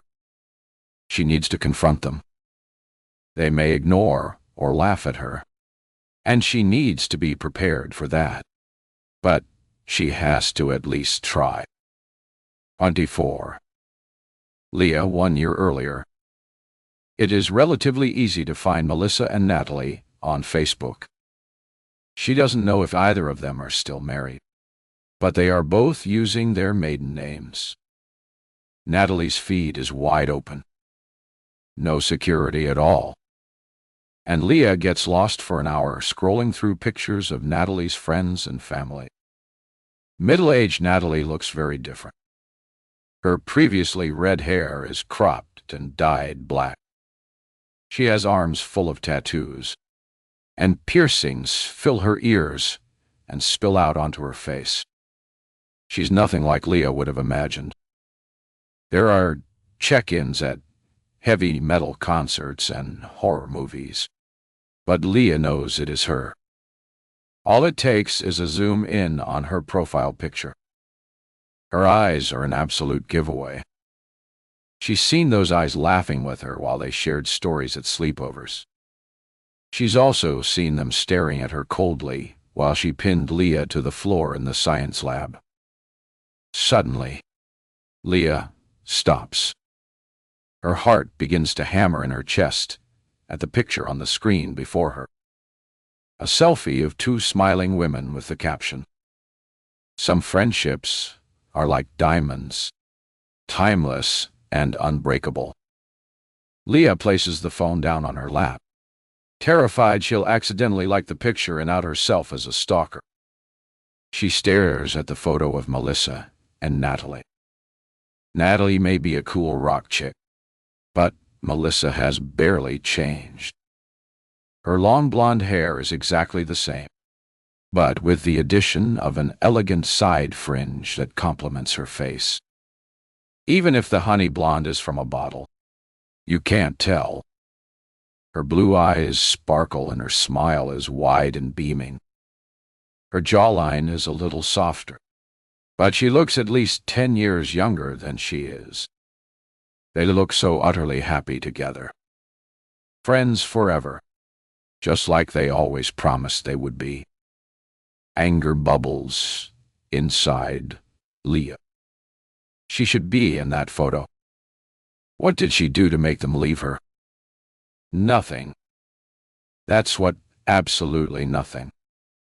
Before she knows what she's doing, Leah is making a fake Facebook profile. She knows this won't be the last time she stalks them, and doing it under a false name is safer. That way, they'll be none the wiser if she accidentally likes a post. It makes good sense. She's not doing anything wrong and doesn't spend long thinking up a name. Jane Brown will suffice. Then she finds a photo of a random sunset online and uploads it as her profile picture. Feeling safer, she quickly scrolls through Natalie's feed and finds the smiling selfie again. Leah takes a screenshot and saves it to her photos. Melissa is tagged in the image, and Leah clicks through to her account only to find her security settings are at the opposite end of the spectrum from Natalie's. Apart from her profile pictures, Leah can't access anything. All her personal information is private, including her friends list. Bugger, darn. She clicks on Melissa's profile pictures. The current one is of her wearing a swimsuit and sarong on a beach. A straw hat dangling elegantly from one of her hands. Her back is to the camera, and her long blonde hair cascades down her back. Leah scoffs and sticks 2 fingers up at her phone screen, which, although childish, makes her feel a little pang of satisfaction. Leah looks at the date and sees the photo was taken this year. How come Melissa looks so thin and young? They're the same age and have both had children. Yet Leah puts on 3 pounds if she even looks at a bowl of pasta. The second and final picture is clearly older and is of Melissa dressed as Daphne from Scooby-Doo. The image is grainy and looks like it's been cropped from a bigger group photo. Melissa looks disgustingly adorable and happy. Leah holds the phone so her nose almost touches the screen and sneers. Stupid cow. Again. Childish. But once more, a slight flutter of pleasure stirs inside her. She clicks back over to Natalie's profile. Judging by how much she posts, there will be hours and hours of material to pore over and likely some more best friends forever pics to discover. Uneasy feelings begin to churn inside Leah, and something urges her to stop. What good can possibly come from this? You're only torturing yourself. Leave it alone. Move on. Find another way. But Leah brushes her internal warnings away without a second thought. She has tried other ways, but they haven't worked. This is the first time she has felt better about this situation since it started climbing back into her thoughts a few years ago. So, Oof. Brain dotty. Let me do my thing. Leah starts as Jeff walks in, and she drops the phone onto the bed, as though she had just been caught snorting coke or watching pornography. Jeff looks at her quizzically and folds his arms. You okay? Love? Oval. Yay. Fine, all. Just, work stuff. Jeff strokes his chin comically and follows his brow. You look a bit spooked. I only came in because I heard you shout. You sure you're all right? Leah knows she looks guilty, but can't tell Jeff what she's been doing. He hates social media. He only uses it for work because he has to. And he wouldn't approve of her stalking her high school bullies. Leah comes up with a lie on the spot. I was looking for some gig tickets for you. A surprise. And you walk in and spoil it. Gosh, that was convincing, even if she says so herself. Jeff's face breaks out into a gorgeous smile, and he rushes over to her and envelops her in a hug. Oh, Leah, huh? I'm sorry. Thank you. I'd love that. What gig? Leah's mind runs a mile a minute, yet she still can't come up with anything plausible. Do you want to completely ruin the surprise or what? Jeff laughs and strokes her hair. Okay. Well, thank you. I'll leave you to it. He kisses her on top of the head, then makes his way towards the door before turning around and giving her a wink. Comedy or music? You can tell me that much? Leah gives a pretend huff. Comedy. Now leave, or I'll be going on my own. Jeff rubs his hands together. I was hoping you'd say that. No offense, but those wobbling singers you like make my ears bleed.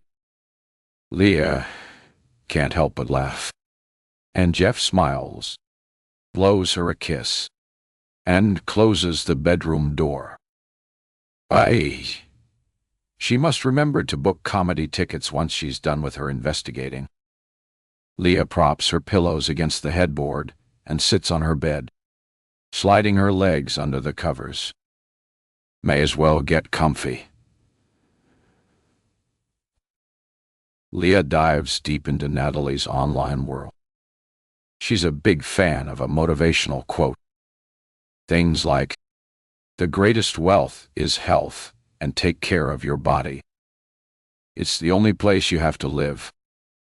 That, combined with the various running events she has taken part in for cancer and mental health charities, makes Leah wonder if Natalie has had some sort of illness, or maybe one of her friends or family. It's not clear even from the various gushing comments underneath her posts. She looks well enough. A little fatter than she used to be. But who isn't? Melissa. That's who. Eventually, Leah finds what she's looking for. Another BFF selfie. This time, it's an arty black and white shot. Natalie is in profile, kissing a forwards-facing Melissa on the cheek, and they both hold glasses of Prosecco or champagne. Leah checks the date and sees Natalie had posted this on Melissa's birthday. The message accompanying the photo fills Leah with sadness and anger. To the best friend anyone could ask for. I love you, Melissa ... Here's to many more years of celebrating you. Leah takes another screenshot. She spends the next 10 minutes drawing on their faces. Devil horns, mustaches, spots, reverting to the original when she runs out of space and starting again. Then, in a flash of inspiration, she colors both of their faces red. "How do you like it?" She laughs. But then the brief moment of happiness falls away, and she finds herself weeping pitifully and sadly. What is she even doing? There is nothing therapeutic in this for her, but somehow she can't seem to stop. Leah jumps as a text buzzes on her phone. It's Jeff. That's weird. She hasn't had a text from inside the house since her boys were teenagers and still living at home. "I'm treating us to Thai food. Going to pick it up now. Didn't want to make you jump out of your skin again. Love you. Low. XXX. Lyle laughs and types a quick reply. Yum. Thank you. Love you. Too. XXX. She hears the front door and Jeff's car tires crunching over the gravel on their drive. He knows Thai is her favorite. He's such a good man.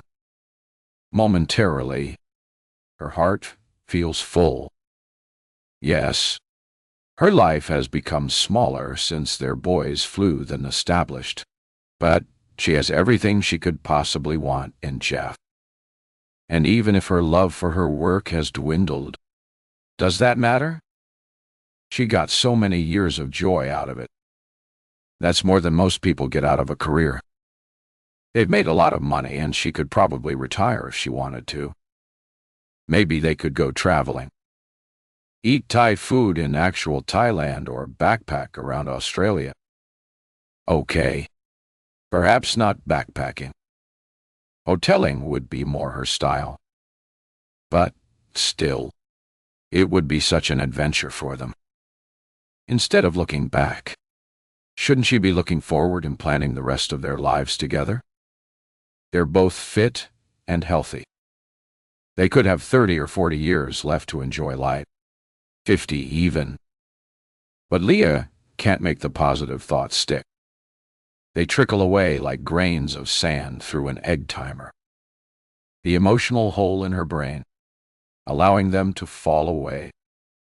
So, she opens up Facebook again, clicks on Natalie's Facebook Messenger, and under the guise of Jane Brown with the sunset profile picture, types out one word.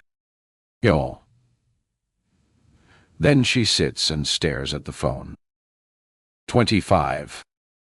Leah. 1 year earlier, Jeff returns with the takeaway, and they sit together in the dining room to eat. Leah knows objectively that the food is delicious. Their local Thai restaurant is incredible, and Jeff remembered all her favorites. But she can hardly taste anything. And every mouthful is a struggle. Her phone is burning a hole in her pocket, and all Leah wants to do is check if Natalie has seen or responded to her message. She shouldn't have sent it. Could she be done for harassment or something?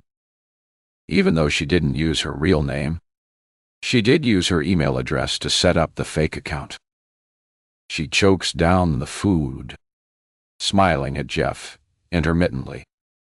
Luckily, their relationship is one of comfortable silence.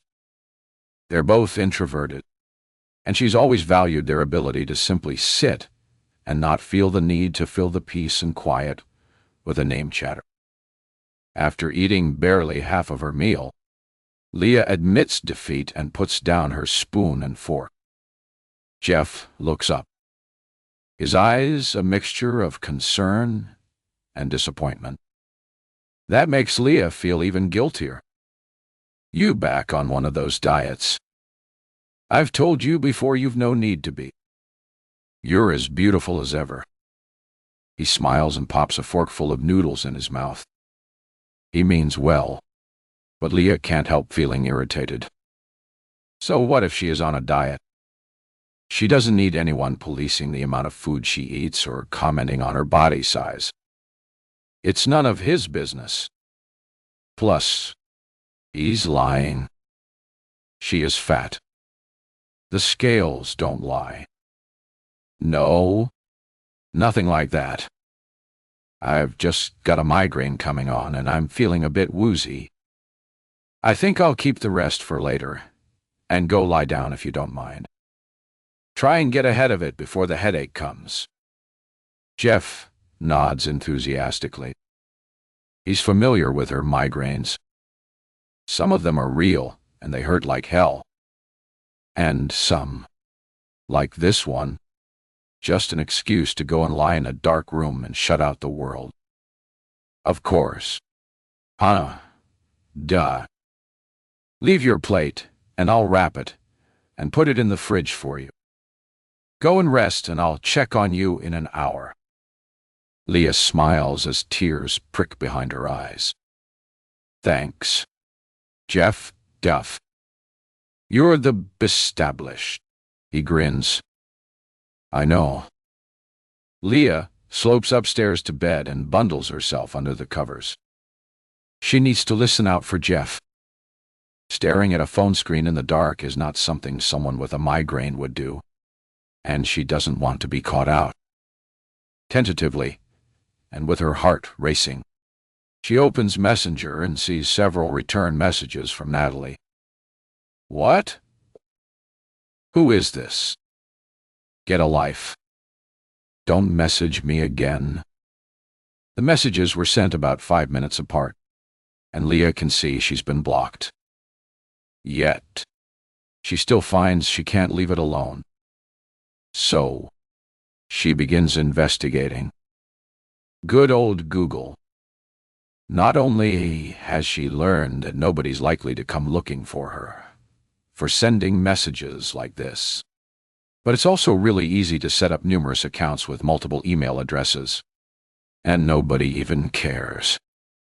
So now she is armed with 3 shiny new Facebook profiles, all women's names, and all with unremarkable profile pictures of land or seascapes. Profile 1 sends Natalie another message. That wasn't very nice. While researching whether she would get done for trolling or harassment, Leah learns that the trick is to keep the messages unthreatening.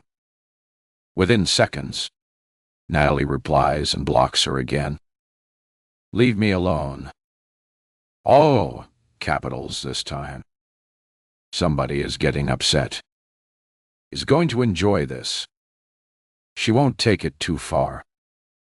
Of course, she won't. She'll just have some fun for a couple of days. Call it evens. And then crack back on with her life. She's only leveling the playing field. And she's not actually hurting anybody. Let them have a taste of their own medicine. Leah quickly deactivates Profile 1 and opens up Profile 2.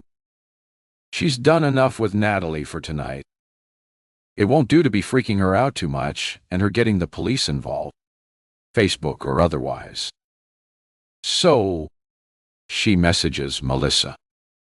She only messaged Natalie first because she didn't think she could message someone with a private profile. But guess what? You can message anyone, unless they block you. Of course. She wonders what to write, and then it suddenly comes to her. A flash of inspiration from one of her favorite teen horror movies. I know what you did. Leah, to herself. This is brilliant. Inspired. She waits. Anticipation and excitement building. She ponders how she'd feel if she got a message like that. Honestly, she'd probably shrug it off. And that's because she's never done anything that could come back to haunt her. Only people who've done bad things would feel worried or scared reading a message like this. And that's on them, not her. Melissa and Natalie got away scot-free for what they did to her all those years ago. But their past is finally going to catch up with them. They're about to be haunted by a very determined ghost. I know what you did. 26. Leah. 1 year earlier. It's 3 Bye. And Leah hasn't slept a wink. She feigned sleep when Jeff came in to check on her, and again when he came up to bed several hours later. But she hasn't been anywhere near sleep. When Jeff was out like a light after his usual 15 minutes of tossing and turning, Leah was able to return to her incessant phone checking. It's been over 8 hours since she sent that message to Melissa, and it hasn't even been read. The inner fulfillment from reading Natalie has completely worn off. And if anything, she feels worse. She goes to the bathroom for what feels like the gazillionth time, catches sight of herself in the mirror, and recoils. She looks like a crazy person. Her eyes are filled with madness. She splashes water on her face and promises herself she'll get some sleep. In the same way as a watched pot never boils, a watched phone never flipping beeps. She creeps back to bed. Jeff is still snoozing away peacefully, puts her phone on silent, and places it in her dressing table drawer. She won't check it again until morning. Proper morning. Not this 3 a.m. Nonsense. Eventually, exhaustion wins, and Leah succumbs to sleep. When Leah wakes, Jeff's side of the bed is empty. He's at work every day this week finishing a big project. She's between clients at the moment, having just finished a nursery for one of her regulars and is about to start an arranger for a new client next week. So she has the rest of the week to herself. She usually loves these periods of free time. But today, she could use the distraction. She retrieves her phone from her dressing table and takes it with her when she goes for a week. It seems she's become one of those people who uses their phone on the toilet. Great. Her message to Melissa is still unread, and a bolt of fury hits her. She types it again. I know what you did. Maybe that will make another notification pop up. She waits, but still nothing. This is beyond infuriating. She returns to the bedroom and checks again. Still nothing. He sighs and pulls the covers over her head. What is happening to her? Maybe Melissa doesn't check her Facebook regularly. She might not even use it anymore. Leah's inner voice of reason tries to pull her away. You've got the whole day off. Why not do something nice? Go shopping or get your hair done. Go for a hike. Soak up the goodness of nature and get away from all this bitter and twisted nonsense. It's not good for you. Instead, she goes downstairs, makes a cappuccino, and sits at the kitchen table. While she's waiting for Melissa to get her ass in gear and read her messages, she'll have a bit more fun with Natalie. The reactions she got from her were brilliant, particularly the leave me alone one. Well, you should have left me alone at school. Shouldn't you, Nat? Then neither of us would be in this situation. Would we? And it would be the three of us in the best friend birthday steps, and everyone would be happy. Leah already knows what she's going to write. If she can't get a bike from Melissa, she'll definitely get one from Natalie. I know what you did. Leah patiently sips her cappuccino. Barely a minute passes, and the wonderful sight of Natalie typing appears on her phone. Leah's stomach is a bundle of nervous excitement. She can't wait. The typing stops and starts multiple times, but still no message. What is she writing? An essay? Eventually, a message appears, and Leah reads it. Her stomach sinks. It's an annoyingly measured, not at all upset response. In fact, It sounds almost pitying. I don't know who you are or why you're messaging me. I think you probably got the wrong person. But if not, and I've upset you in some way, please just tell me. I'm sure we can work it out. Whoever you are, I hope you're okay. Dear BS, this is not what she wanted. Her stomach is churning, and she's not sure if she feels guilty or is just plain incensed at getting the wrong type of response. Why does Natalie have to sound so bloody reasonable? She decides to poke the bear one more time. I'm going to tell everyone what you're really like. She presses send, and then for good measure, adds another message. Watch your back. She presses send again, then immediately rethinks it. That's a proper threat, isn't it? And she's supposed to be avoiding doing that. But the message has already been seen, and Natalie is typing again. A frisson of anticipation builds inside Leah. Jeez. She hopes Natalie does feel threatened. She deserves it. Why should she feel all safe and happy after what she did?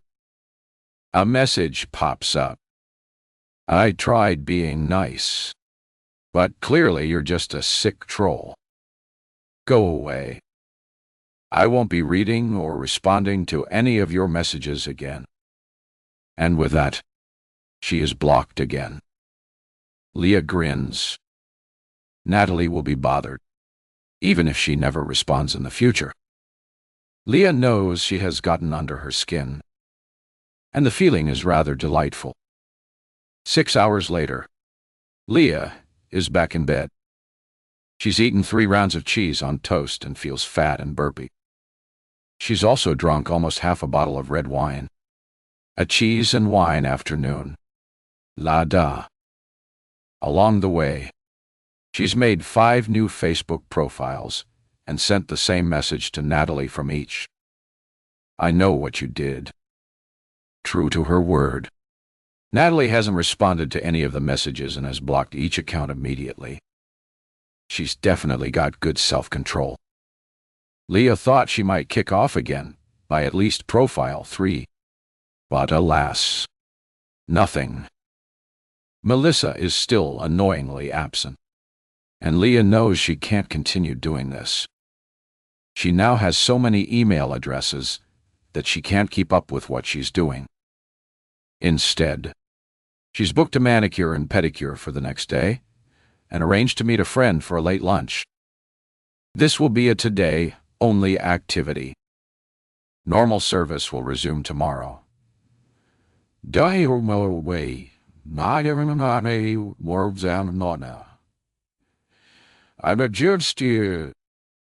She'll play ill again tonight with Jeff.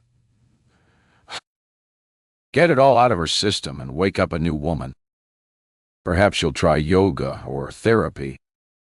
Leave the past behind. One naughty day can't hurt. 27. Lel, Dia. 1 year earlier. Jeff was full of tea and sympathy. When he got home and found Leah still laid up in bed, she told him the migraine had passed, but had left her feeling exhausted. He agreed she should just stay in bed. She had hid the now empty bottle of wine under the bed and sprayed her deodorant liberally around the room to hide any wine or cheesy aromas. He's currently in the kitchen making macaroni cheese for her, which she loves, but is worried it will put her in a cheese coma. She's been pretty good the last few hours. She hasn't sent a single message or checked Facebook once. The madness appears to be leaving her. There's a light tap on the door, and Jeff peeps his head around. Want your tea up here? Love? Leah's heart swells, and she smiles at her loving husband. Oh, yes. Please. No worries. I'll do a try and bring it up. glass of a number. He winks, and Leah smiles.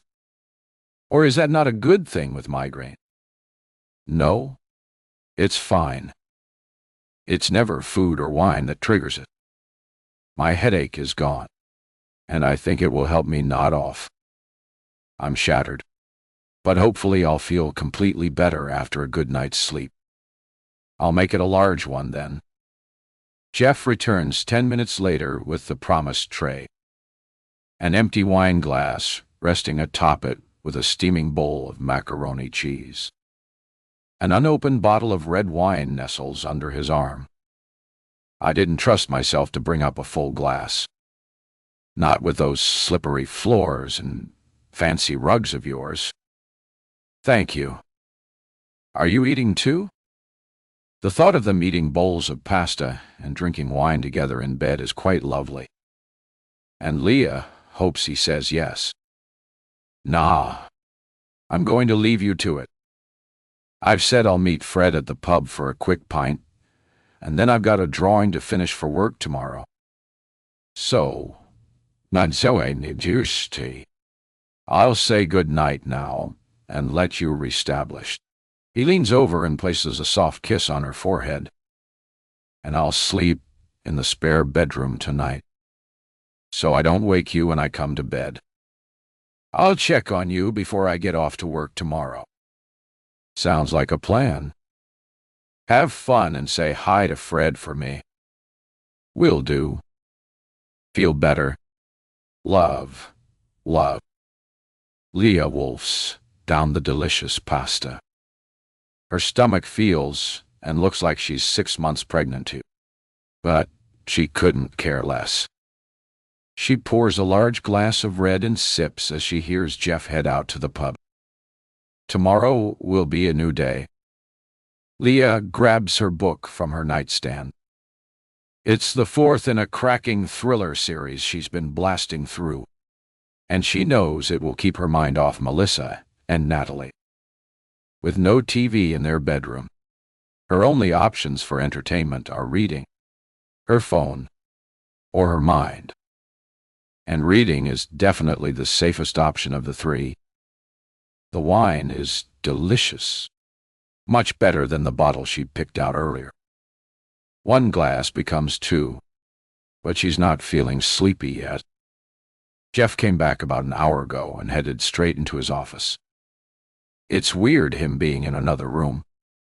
She briefly considers going to invite him back to bed with her, but she's sweaty, bloated, and a little bit pissed. Not the most attractive combination. She'll make it up to him tomorrow night. Cook something special for him for a change. He'll like that. Eventually, Leah's eyelids start to droop. It's almost 11 p.m. And she hears Jeff go into the spare room. Putting down her paperback and switching off her bedside light, she reaches for her phone to set the alarm. She wants to see Jeff before he heads out to work tomorrow. Curiosity tugs at her as she moves to place her phone on her bedside table. One last time. One last check. Then she'll leave it alone. She won't be able to sleep unless she knows. She clicks on the Messenger app and sees that her message to Melissa is still unread. She knew it would be. She desperately wants to let it go. But the uncertainty of this message hanging over her is too much.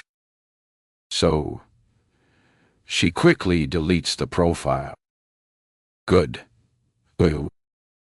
Now she'll never know, and we'll just have to move past it. Be the bigger person.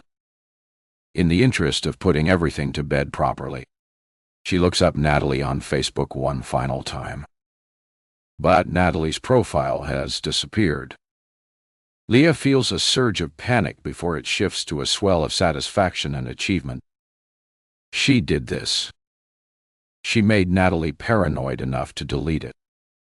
Leah is sure that whatever Natalie feels tonight will soon be away, and she'll return to her life. She bets Natalie hasn't thought of her in years, and probably never will again. There is nothing to worry about, and she should just focus on the small act of revenge she has managed to inflict. It's been a bizarre day. Leah has done things she never thought she would. Things that are entirely out of character. A good night's sleep will sort her out. Reset everything. Leah starts to drift off, finding herself in that weird, not asleep, not awake, middle world that her mind often inhabits after too much wine. She tries to focus on the good. Jeff and the boys. Her successful business. A pampering session. And a lovely lunch tomorrow. But instead, her head is filled with haunting images of the past. Her friends' faces, their mocking laughs, and cruel words. Hut. And then she's being pushed to the floor. She can almost feel the arms grabbing her, forcing her down, violating her. The pressure on her chest is too much, and she's struggling to breathe. Overwhelming nausea rises in her throat, and she chokes back a disgusting mouthful of vomit. Next, she sees the paint, and Natalie and Melissa's faces bearing down on her. They're stupid, betraying, evil faces. And the paint is in her mouth and hair, sticky and disgusting against her skin. She cries out, but nobody hears her. And then she wakes suddenly, sitting up stiff as a board. Her face and hair are gummy with sweat, and the faint glow from the streetlight through the curtains creates shadows in her room. Leah reaches for Jeff, desperate for him to hold her and chase the nightmares away. She shivers uncontrollably, and tears of despair tumble from her eyes. This will never be over. Why won't this leave her? What does she have to do to make these nightmares go away? Leah runs out of the bedroom and down the stairs in search of what? She has no clue. She's not concerned about waking Jeff. He sleeps like the dead. She's seen him sleep through fireworks, thunderstorms, and even that time, when their drunken teenage neighbor kicked a football through their living room window at 2 in the morning. It would take a sledgehammer to wake him. Sitting at the kitchen table, her head in her hands, Leah feels about as helpless as she can ever remember feeling. All she wants is to be happy. Melissa is happy. Natalie is happy.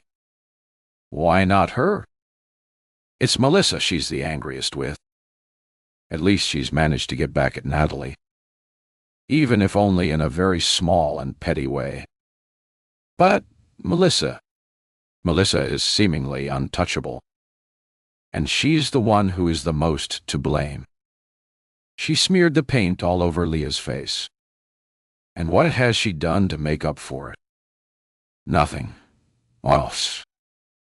Has she had to suffer because of her disgusting actions? No, Tao. Not one iota. She needs Melissa to hear what she has to say, to feel the fear and helplessness she inflicted upon her. Why must Leah continue to suffer? It's not fair. Leah can feel herself slowly falling apart. She pushes her hands hard against her temples. Is this what it feels like to have a breakdown? Grabbing roughly at her hair, Leah opens her mouth as wide as she can and screams silently at the world. Go on, Tway.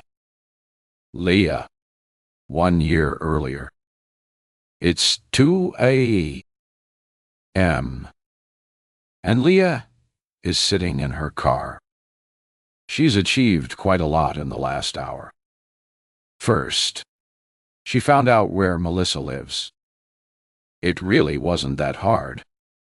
A quick Google search, and she discovered that Melissa runs a yoga business. That explains her fabulous body.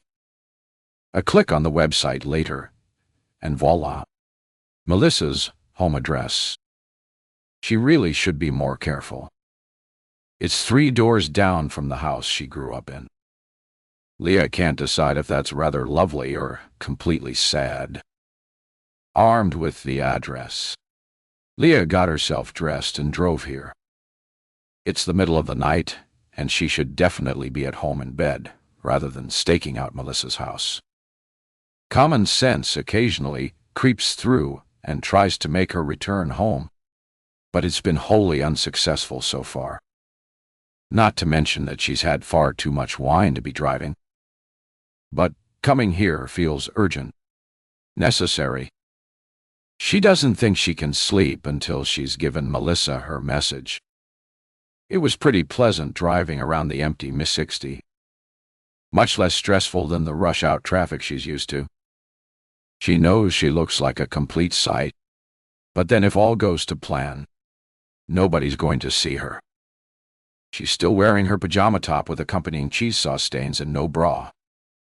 She swapped her pajama bottoms for black jogging bottoms and pulled on her oldest trainers. Completing the ensemble is an old black fleece of Jeff's she found in the coat closet, and one of his beanie hats with all her hair tucked inside. She looks like a teenage boy, just as she intended.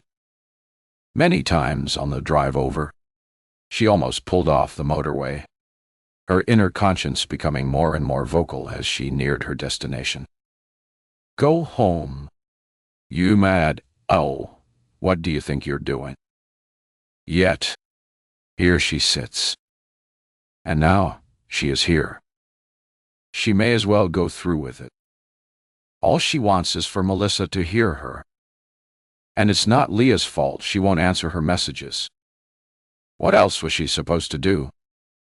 Leah realizes things have gone a bit wonky inside her head. She knows coming here is wrong, but she can't make herself stop. Normal rules don't seem to apply. She will get her message to Melissa.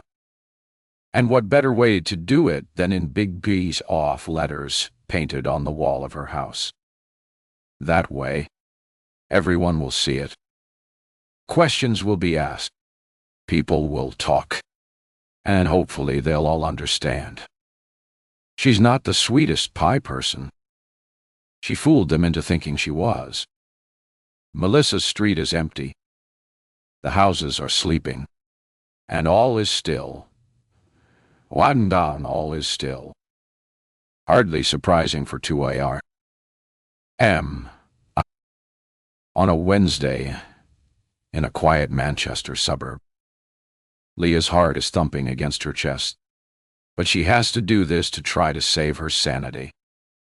She's tried so many normal ways to calm her thoughts and feel better inside. And if they'd worked, she wouldn't be here. But somehow, this feels right. So, she has to go through with it. So she waits around the corner from Melissa's home, ready to send her message. Leah exits the car and quietly opens the boot, scanning the street. She's relieved there isn't a soul to be seen, and no lights have turned on in the surrounding houses. There is only her, and her vengeance. Scrabbling around inside the boot, she quickly finds what she needs. She takes out a 3M respirator face mask and pulls it over her face. Before searching through the box of leftover paints from the nursery she just finished decorating. They wanted a circus theme, so Leah used stencils and spray paint to create a feature wall. She thought it looked far too garish for a newborn, but clients want what they want. The fact she has all this ready in her car somehow justifies her actions. This was supposed to happen. The universe was clearly pointing her in this direction. Never in her working life has she used red spray paint, and she hardly ever does any of the painting herself. It's definitely a sign. Clicking the boot closed as quietly as she can takes a deep breath. She has to go for it. The longer she hangs around, the higher her chances of being seen. She walks with purpose, her trainers hardly making any sound on the pavement. Melissa's house is a typical 70s semi-detached in a street full of similar properties. When she arrives outside, the address is clearly visible in large silver numbers on the gate. At last, nothing like herself. She still doesn't want any evidence of what she is about to do. The black paint on the gate is peeling in places and looks a little rusty. Will it squeak and alert them to her presence? Until now, Leah hasn't considered who might be in the house. Melissa's children are grown, but they could still live at home. And what about her husband? She has no idea if they're still together. Damn Melissa's overly private Facebook settings. Leah risks the gate, and it opens silently. Sneaking through like a middle-aged ninja, she makes sure it doesn't bang behind her. There's a large area of wall right by the front door that looks perfect, and she gives the spray can a shake. She winces as a terrible clanking noise pierces the soundless night and looks around frantically. She needs to shake it again, and probably several more times to write what she needs to. It simply won't work otherwise. Leah's skin crawls and all the moisture disappears from her mouth. She's losing her nerve. It's so exposed here. And just because this house doesn't have security cameras, the neighbors might. Desperate for cover, she sneaks down the side of the house and into the back garden, squeezing past the overgrown hedge. She catches sight of herself as she passes the large kitchen window. She looks like a criminal, a dangerous individual to be avoided and feared. She doesn't recognize the person staring back at her. But rather than feeling ashamed, she smiles at the empowerment this gives her. She shakes the can again, ignoring the noise, and walks towards the pale pebble-dashed wall to the side of the back door. An uneven but perfectly acceptable canvas.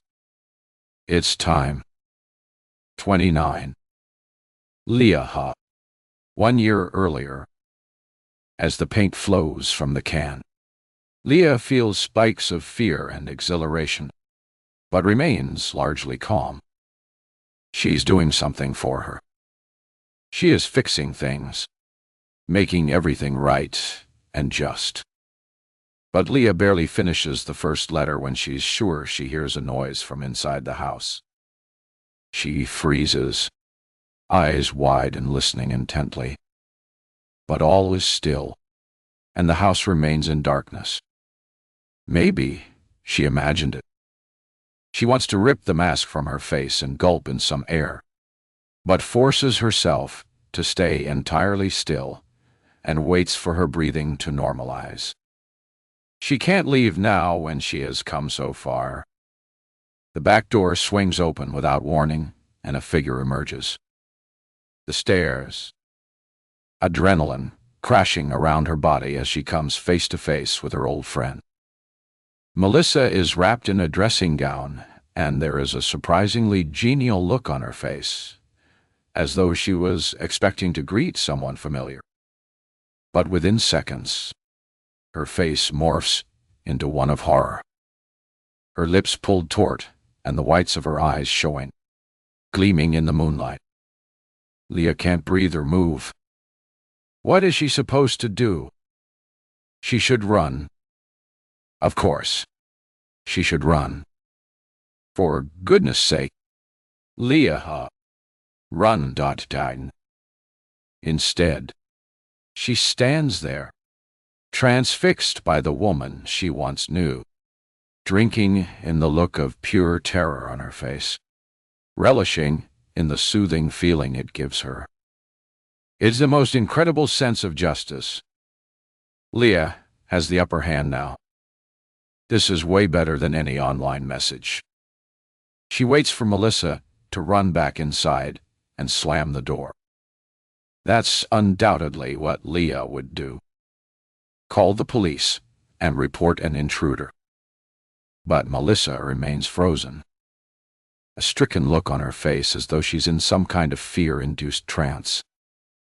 Time seems to slow down. Leah simply watches, fascinated. It's clear Melissa doesn't recognize her, and the sense of power that envelops her is like a drug. She luxuriates in the wonderful sensation watching the woman who wronged her so terribly all those years ago, looking helpless and afraid just as Leah was until Melissa screams. The blood-curdling cry is so loud that Leah stumbles backwards, but Melissa doesn't move.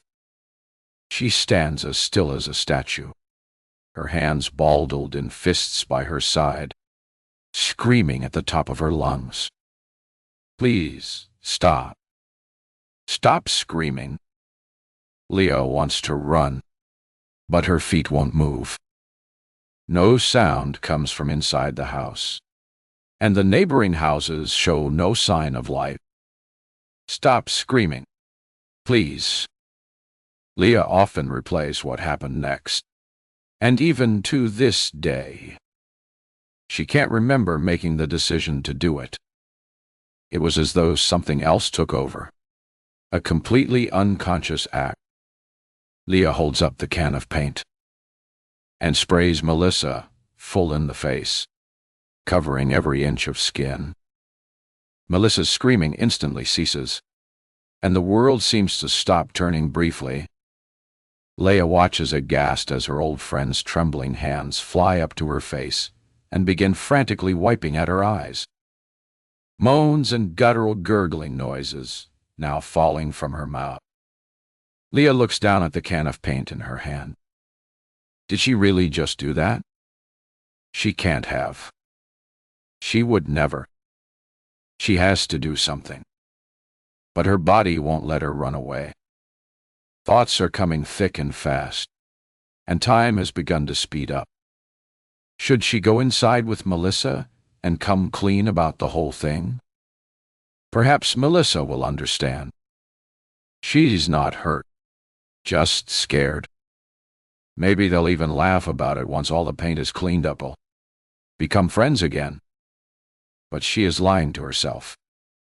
Melissa's moans are escalating now, and she will begin shrieking again at any moment. Leah needs to get away from here right now. And so, without thinking, she pushes Melissa hard in the center of her chest. Leah watches as she falls backwards through her doorway into the inky blackness before slamming the door and running as fast as she can to her car. Not once does she look back. Within seconds, Leah is driving.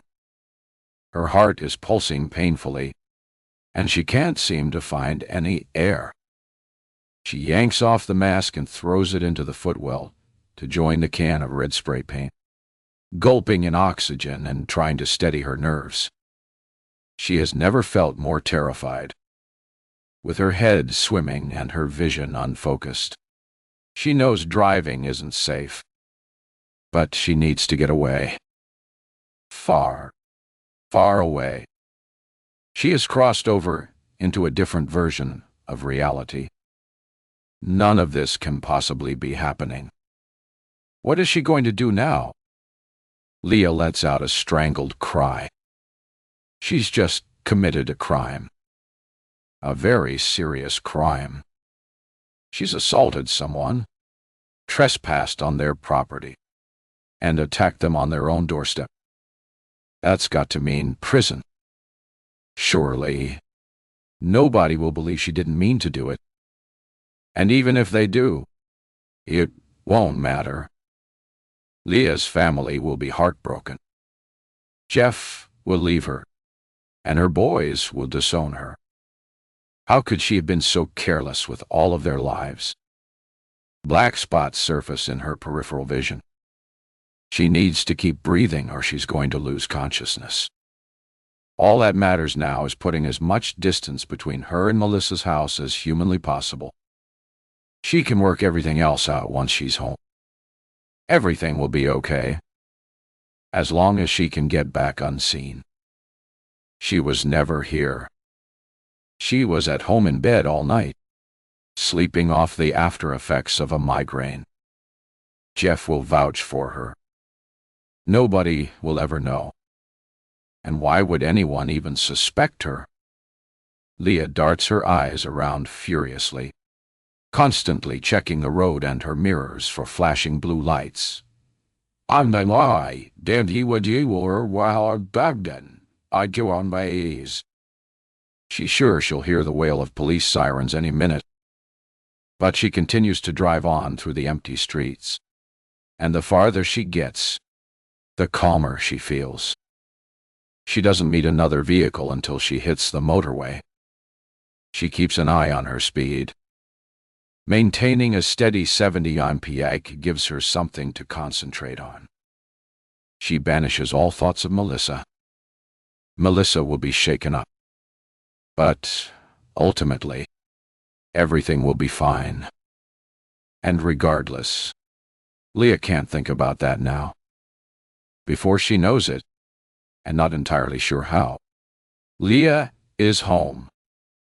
Parking her car quietly, she returns the mask and paint to the boot before sneaking into the house. She does everything in reverse. She places Jeff's coat and hat back in the cloakroom before creeping up the stairs and putting her pajama bottoms back on.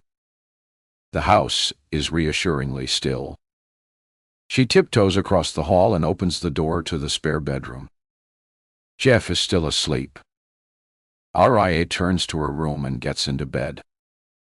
She has never felt more relieved to climb under the covers in her whole life. Nothing about the last couple of hours feels real.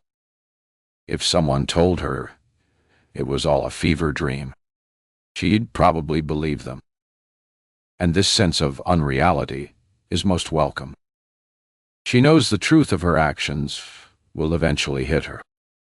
But what happened was an accident, nothing more. And is what she did to Melissa any worse than what Melissa did to her? Not really. Plus, Leah's actions were unplanned. She was only going to write on the wall if Melissa hadn't come out of the house and started screaming incessantly. None of this would have happened. With all that in mind, the critical question is whether Leah can live with what she's done. Will she be able to keep her reckless and malicious actions a secret? Yes, she thinks. Yes, she will never breathe a word. And if anything, she may now be able to move on. And although Leah should be horribly ashamed, calling the emergency services and handing herself in, that's not at all how she feels now. She is home and safe. She feels alive and vindicated. And within minutes, Leah is deep in a nightmare sleep because revenge has been served. And now, life can go on. 30. Tess. Tess can barely pull her jaw off the floor. That was some story. And she was utterly mesmerized throughout the whole thing. Who would have thought that mousy old lady had it in her? Tess is all for revenge, but in like a normal way. What Leah did was something else. Who would even do that? A psycho. That's who. Just goes to show, you can never judge a book by its plain, drab cover. Tess leans back in her chair. After hearing Leah's confession, she feels like she's sitting pretty in this weird room of judgment. She has never done anything like that in her entire life. Whatever Sally is going to pull out of her hat about her, it will pale in comparison to the red paint in the face story. Tess is definitely winning. Leah told the whole story, staring at the wall like a weird robot. And now, she's just stopped. She looks like an empty shell. Tess sort of feels sorry for her. Knowing Sally is sure to have something to say or do. Tess surreptitiously flicks her eyes to Sally. She looks mad, and not angry mad. Crazy mad. Tess has always known she's not exactly normal herself. Sally probably thinks she's dropped a bombshell on Tess with her verdicts about her. But Tess isn't stupid. She knows her feelings are different to most people's. It's pretty difficult to look on the bright side in this room. But Tess has to say she's starting to feel like a pretty good person. She is at least the second-best person in this room. Who would have thought it? Tess holds her breath as Sally starts to speak. Take your seats. Everyone.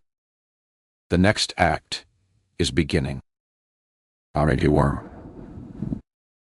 Leah. Leah is completely drained. A husk of a human being. She didn't look at Sally the entire time she recounted her story. She couldn't risk being derailed. The words came out surprisingly easily once she knew the game was up. She left nothing out.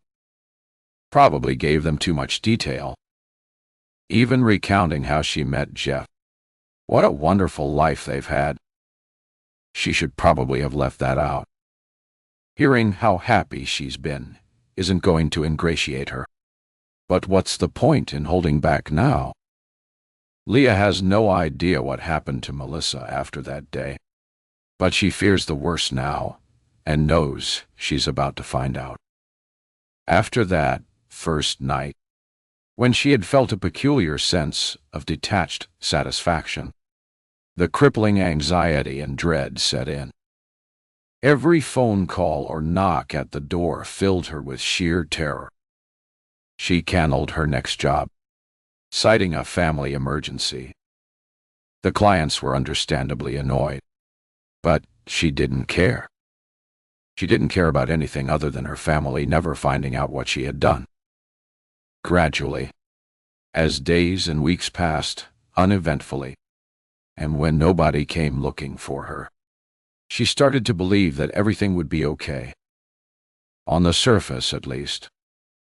Thankfully, Jeff was still in a busy patch at work. He kept apologizing about leaving early and coming back late. Leah couldn't let on how relieved she was. So, she behaved as she would under normal circumstances. She never did buy those bloody comedy show tickets. Unable to handle the guillotine hanging over her head any longer, Leah looks up at Sally.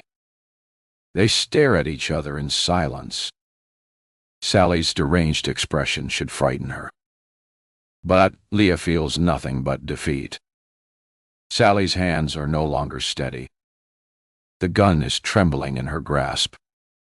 Is this the effect of hearing Leah's story? Or is it because she is about to use it? Leah can't bring herself to care. How do you feel about what you did? Leah wasn't expecting that question.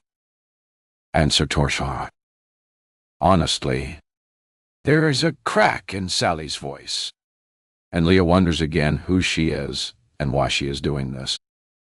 Leah stares at the wall again before giving a genuine answer. I was scared. I hadn't planned to spray her in the face, but I did. I knew what I'd done was terrible. But when I got home, it almost felt like it hadn't happened. I only wanted to protect my husband and children from what I'd done. Did you ever think about Melissa? I did. But honestly, I did everything I could not to. I tried to carry on with my life as normal, but it didn't work. I started getting horrible flashbacks of that night. Melissa's face. I see it everywhere. I have horrific nightmares. And I know it's because I've lied. Leah looks down at her hands. Her hands that committed that terrible deed. She'd do anything to reverse time and take it all back. It was a moment of madness. That's all. She never meant to do it. Well. Boo. Boo. Leah jolts her head up and meets Sally's thunderous gaze. I'm not trying to get sympathy. I'm just being unestablished. And you ask me. Sally suddenly stands up and pushes the gun hard against Leah's forehead. Leah closes her eyes and braces herself. She says her goodbyes to her family and prays they will be okay. No, Leah, I didn't ask for any of that. I asked if you thought about Melissa, and you went off on a self-involved rant about yourself. Sally pushes Leah's head back with the gun's muzzle and takes her seat again. The weapon once again pointed at Leah's chestablished. Leah's mind is going 1,000 miles a minute. She can't believe she's still alive and is sure she's going to throw up. She alternates swallowing and sucking in air, trying desperately to dampen the rowing nausea. Working as a doctor's receptionist, you see people from all walks of life. People who've suffered indescribable trauma and tragedy. It's impossible not to feel for them to want to help them. The doc back there does what she can. Leah looks at Dr.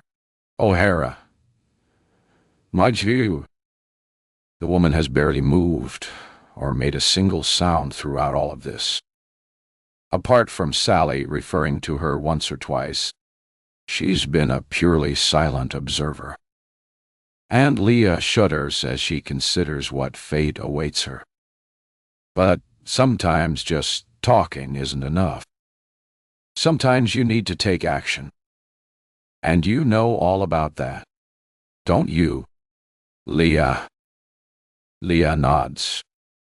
She wants to say that she feels nothing but regret after taking action, and that seeking revenge is never the way. But she knows that she will only enrage the already furious Sally further. Dr. O'Hara spoke with Melissa lots of times, and no offense, Doc, but it did sweet to all. Leah gulps. Melissa was a patient here. Melissa has been suffering, and you've been merrily burying your head in the sand for the last year, living your charmed life with no consequences for what you did. Now, that doesn't sit well with me. That doesn't sit well with me at all. Sally's eyes burn into Leah. So, Miller, I'm going to tell you what happened to Melissa after that night, and I want you to hear it, to really feel it, and understand what you did. Okay. Nods again, holding back tears. She knows this can't be good. If Melissa was well, this wouldn't be happening. I said okay. Okay. Yes. Okay. What? Leah can barely get the words out. When you callously pushed Melissa in the doorway that night and ran away like a coward, she hit her head and it knocked her out. Leaf saw the air leave her lungs. She had no idea. Is Melissa dead? She was out cold, and that paint you sprayed stayed in her eyes the whole time. Can you imagine that? Just burning away while she was unconscious. Go ahead, Leah. Take a minute and imagine what that would actually feel like. Leah shouldn't cry, as any show of emotion will only be misconstrued as self-pity. But try as she might, the tears still come. She sobs silently. Even in her worst nightmares, she couldn't have imagined her stupid, childish actions having consequences as grave as this. Melissa was alone in the house that night. When she heard the noises, she thought it might have been her son trying to get in. She was out clubbing, and she said she never slept well until he was home safe. Leah shivers, remembering the doors springing open and how Melissa initially greeted her with warmth before the fear set in. As a parent, Leah knows that feeling well. She could never relax until her boys were safely tucked up in bed after a night out. But it wasn't her son, Titio. It was you. You coming to seek revenge for something that happened 30 years ago. I've tried to wrap my head around that, but I still can't. Even if the consequences weren't what they are, that's still completely unhinged. Leah should wait to be asked a question before speaking, but she's desperate to explain. Sally needs to hear how filled with self-hatred and remorse she is. I know. Take a slow breath and allow this gentle interlude to steady your heart before the story continues. I don't know, a breakdown or something. I don't know what came over me. I wasn't myself. You have to believe me. A immediately regrets her words, wishing she hadn't led with something quite so selfish. Even to her own ears, it sounded pathetic and whiny. I don't have to do anything. That poor woman is blind because of you. You completely ruined her life. Leah can't hold it in now. Big fat sobs erupt from her, and her whole body convulses with the weight of what she has just heard. I don't care. You did that. And do you know the worst part? Melissa barely engaged with the police. Her family tried, but she was adamant. Can you believe that? And do you know what I think? I think she knew it was you, and I reckon she thought she deserved it. Can you imagine? No, I bet you can't. There isn't a part of you that could understand being such a kind and caring person. That you thought you deserved going blind because of a stupid prank you played as a teenager. Sally is out of breath, and Leah can see the rage and hatred flowing from her every pore. Not for the first time. Leah thinks Sally can't just be Dr. O'Hara's receptionist. Leah must know her. Melissa must know her. Otherwise, why would she be this angry and go to such extreme lengths to punish her? I'm a truth seeker. Leah. Some things in this world are just plain wrong. Terrible things happen to people, and they don't get the justice they deserve. I can't sit back and let that happen anymore. Sometimes someone has to step up and put things right. And that is why we are all here. Leo takes in Sally's words, but knows there's more to this than meets the eye. This is personal. 32. Tess. Tess is beginning to think she could just slip out and nobody would notice. The atmosphere is beyond intense. So Sally is some kind of modern-day vigilante dishing out justice, like Robin Hood. No, that's not right. That was giving money to the poor, wasn't it? Anyway, clearly she has lost the plot and is going on some mad eye for crusade with Dr. O'Hara's patients. Maybe there's a whole slew of them in other rooms waiting to have their fate dished out by Sally and her sword of Damocles. Who knows?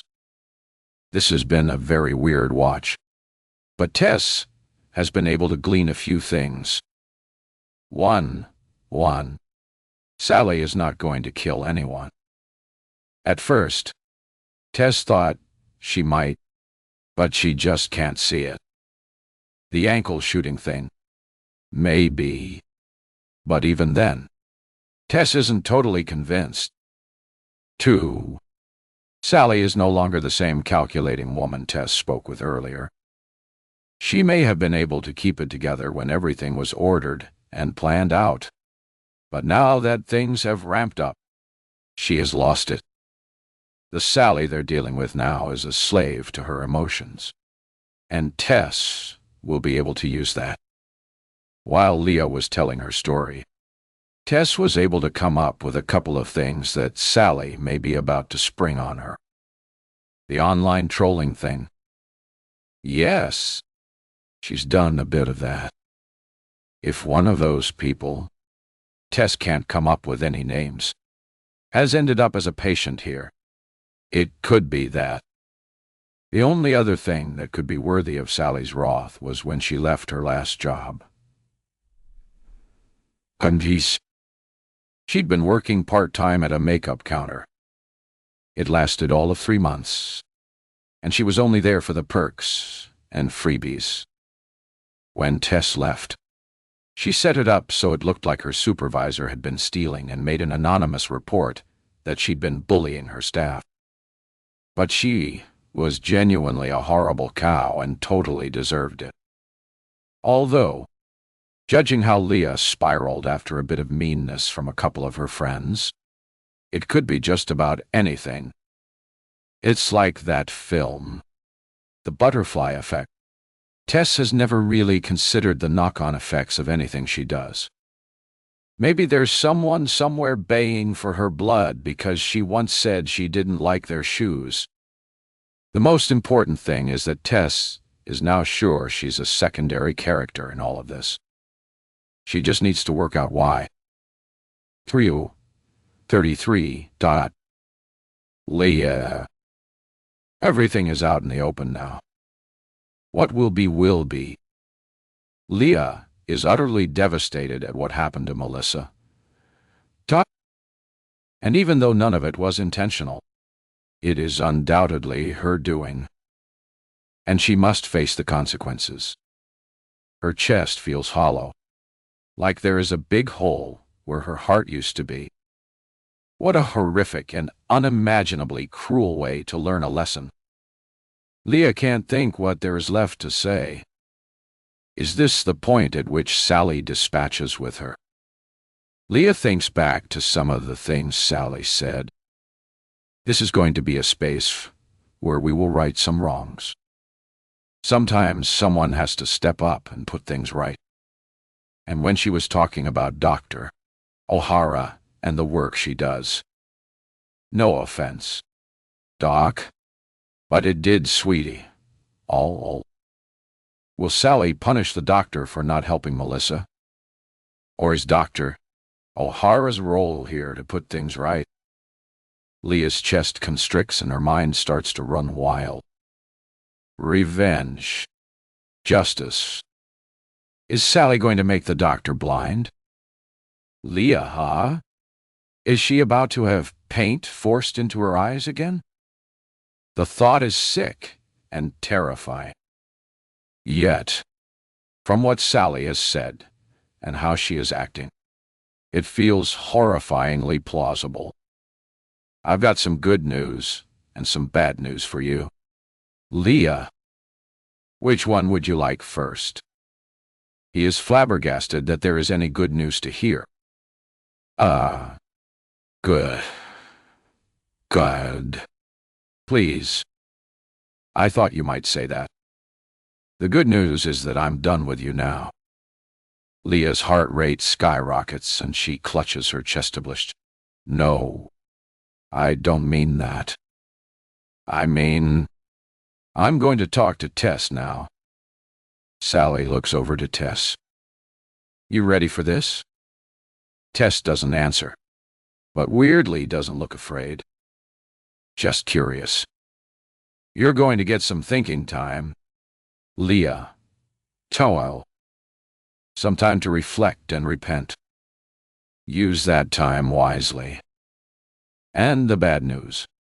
I think you know this already, but I want to reiterate my intentions. You won't be getting away with what you've done. Before you leave this room, you will pay for your sins. It's the only way. With the as-yet unnamed threat hanging in the air, and Leah barely holding her body upright, Sally shifts slightly in her seat and turns to Tess. 34. Tess toyed. Oh, goody. You. It's my turn. Which of the 9 circles of hell is Sally about to unleash? It doesn't matter what Sally says. Tess is pretty sure she's worked out what's going on. Sally will start with a story that paints Tess as a bad person. Something terrible she did once upon a time that had dire consequences. Yada yada. She is confident she knows how this whole thing will play out. Leah and Dr. O'Hara haven't had the pleasure of your company yet, Tess, so I'm going to give them a little flavor of who you are. Tess's eyebrows raise. Did Sally just slip up? Don't get excited. Anything I say will be because I mean to. They don't know you. I hadn't met you until today. Stop thinking you're going to get one up on me. You're not really as smart as you think you are. Tess ignores the insult and takes in the information. It sounds positive. She was worried there was some actual connection between her and Sally, and she was about to drop a bombshell. Like Sally being her long-lost sister or something.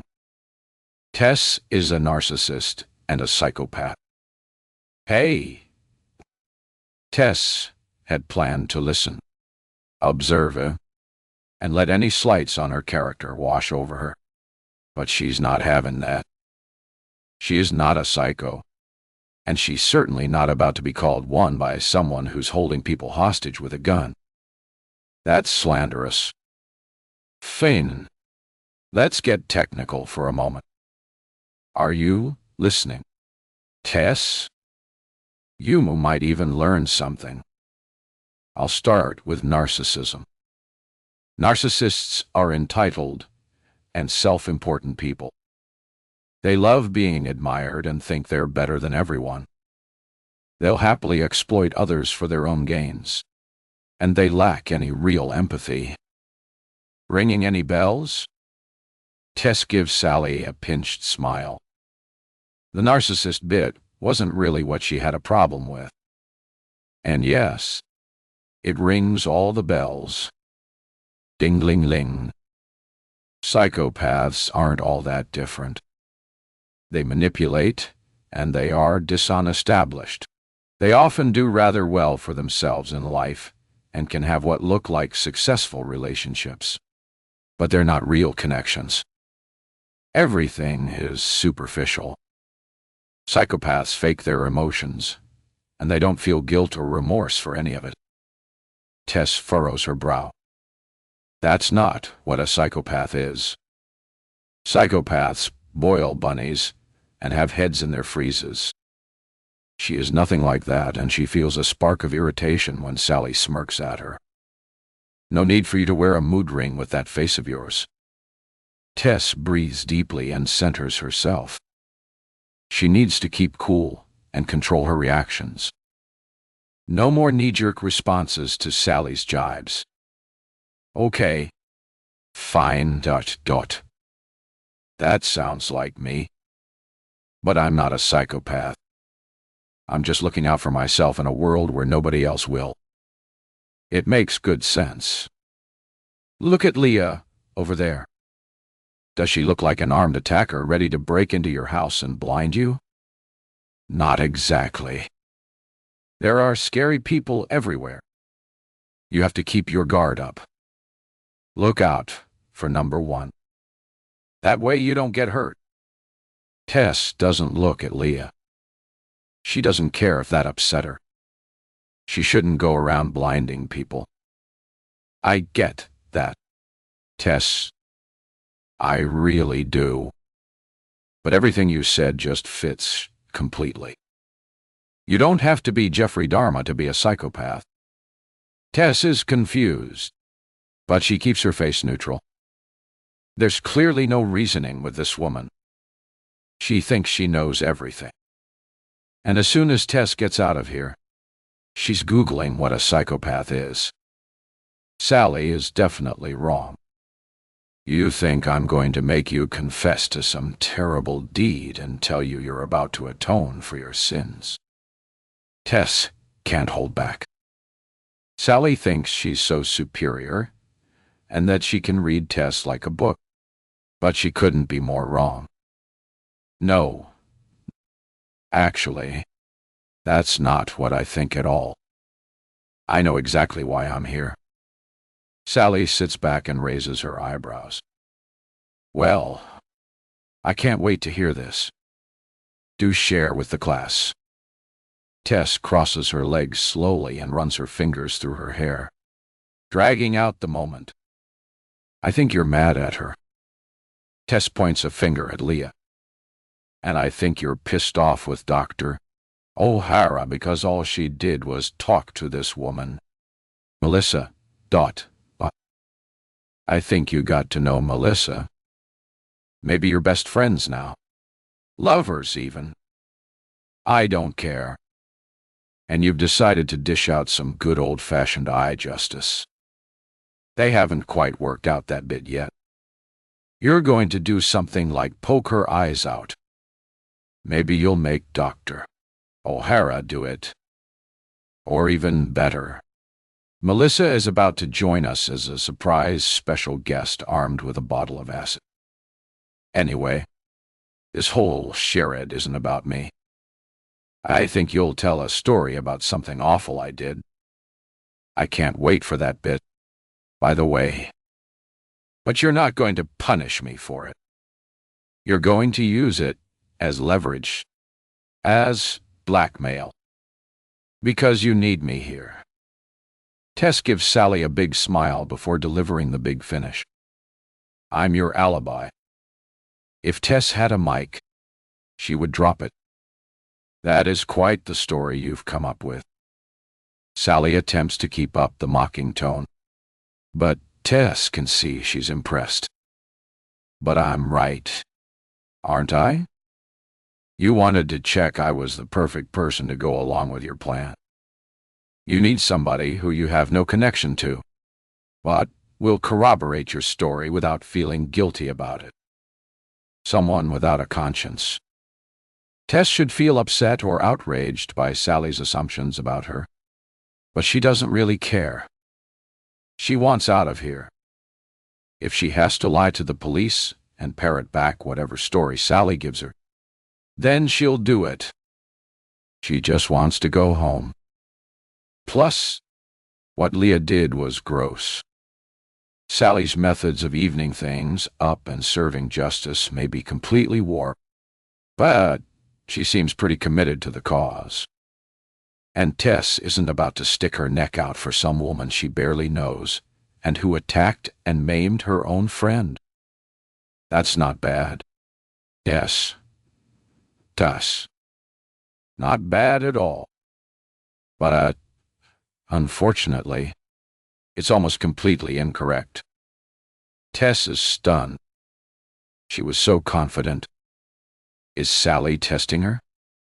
Almost. So, I'm right about something. Yes, you are. Sally stares at her and Tess stares straight back. If Sally wants something from her, she will have to say it. I brought you here because of the type of person you are. That much is true, but I'm not going to tell any kind of story about you. There isn't one specific event I'm going to ask you to recount. And do you know why that is? Tess looks down at her nails, feigning disinterest. Nope. But I guess you're about to tell me. It's because you're not a decent person who did a bad thing.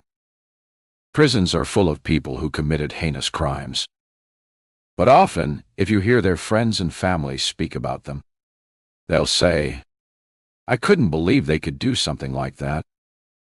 Or, he was such a lovely, normal guy.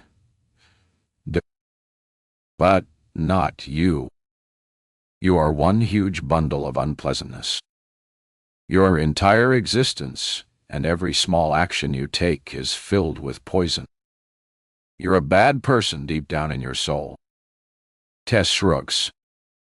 There are a lot of insults in there, and under normal circumstances, She'd be going crazy and tearing Sally down. But why should she care what Sally thinks of her? The woman is a lunatic. This verbal abuse is getting a little tiresome. If you're trying to provoke or get me to defend myself, you're barking up the wrong tree. You think I'm an awful person. So what? Tell me something I don't know. Sally smiles. Oh, I'm about to. Apprehension sparks inside Tess. Sally looks far too confident and pleased with herself. What has she missed? You'll get to leave this room alive and unharmed. Although already relatively confident of this fact, it is still a massive relief to Tess to hear it said explicitly. No. Actually, let me rephrase that. You will leave this room alive and unharmed if you do exactly as I say. I'm being 100% serious when I say I will hurt you. Kill you, if needed. Should this not go precisely as I planned?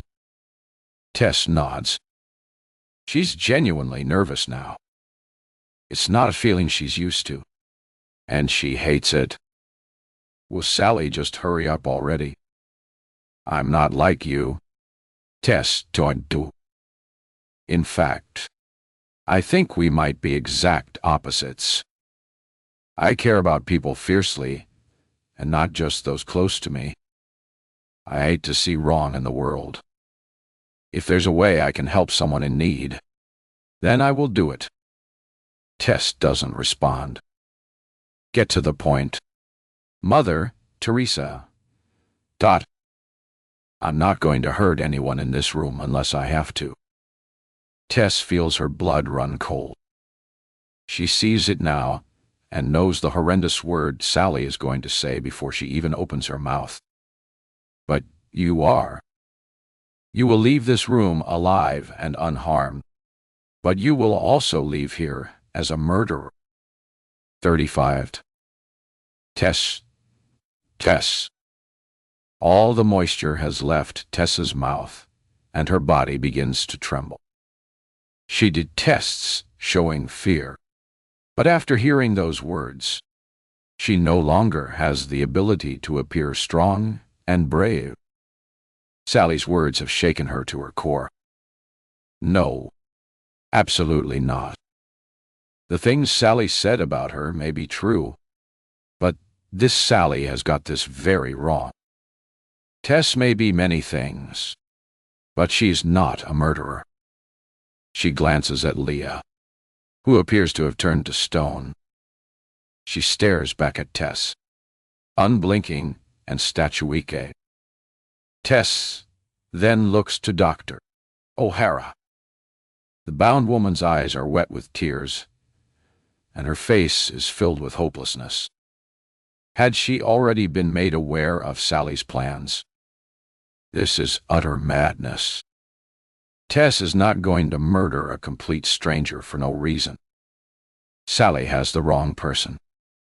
And doesn't this prove Tess's point from earlier? She's not the psychopath here. Sally continues to stare at her, waiting, watching, and Tess needs to say something. Make it very clear from the get-go that Sally has made an enormous mistake. Tess stumbles through her words, but eventually gets them out. No, Tosh, I'm not going to murder anyone. No, but you are. Trust me, soon you'll feel very differently. I doubt that very much. If you want. Tess can't finish the sentence, realizing she doesn't know who Sally expects her to kill. Leah, presumably. But what about Dr. O'Hara? Tess takes a deep breath and digs deep. Actually, what is it that you do want? I've said it already, but I'll say it again because I don't think it's something I can say too many times. I am not going to murder anyone. But is it Leah or Dr. O'Hara or both? And again, just in case you didn't hear me, I'm not going to murder anyone. Sally keeps her body still, but turns her head to look first at Dr. O'Hara and then at Leah. It's Leah. She needs to pay for what she's done. Tess knew the cacophony of screeching was coming before it started. Yet, it still alarms her. Leah begins screaming relentlessly. Tess watches the display with dismay. This woman has no self-control. Leah's eyes are wide and saucer-like as she writhes and cries in her chair, as though being attacked by an imaginary wild animal. What the actual HE is she doing? Sally is watching Leah with a similar look of distaste. If Sally isn't going to stop this, she will. Leah, will you shut the AG up? Leah instantly stops screaming, but the relief is short-lived. Next comes the babbling and mewing. Leah's shaking hands come to her lips, and she stuffs her fingers into her mouth. She looks possessed or like she's high on drugs. Well, that's a bit better than the screaming, I suppose. Could you get a grip on yourself? Didn't you hear me? I'm not going to do anything to you. It doesn't matter what she says.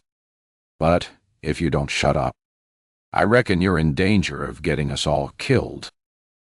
Tess turns to Sally for agreement. Right, White. Sally nods and points the gun at Leah. Tess is right. If you don't stop moaning or you start that god-awful screaming again, I will shoot you. I reckon I'll aim for your knee. Sally twists the gun from side to side in her hands. But from this angle, and with you squirming around like a toddler, there's no guarantee I won't hit something more serious. Even shooting your knee might kill you. It'll be sore, too. Don't you reckon? Ouch. Really sore. Leah is clearly trying to calm down and be quiet, but she's hyperventilating and sounds like an injured seal. It's really hard on the ears. Tess tries once again to reach her. Leah, listen to me. Please. I'm not going to hurt you. She can't make me.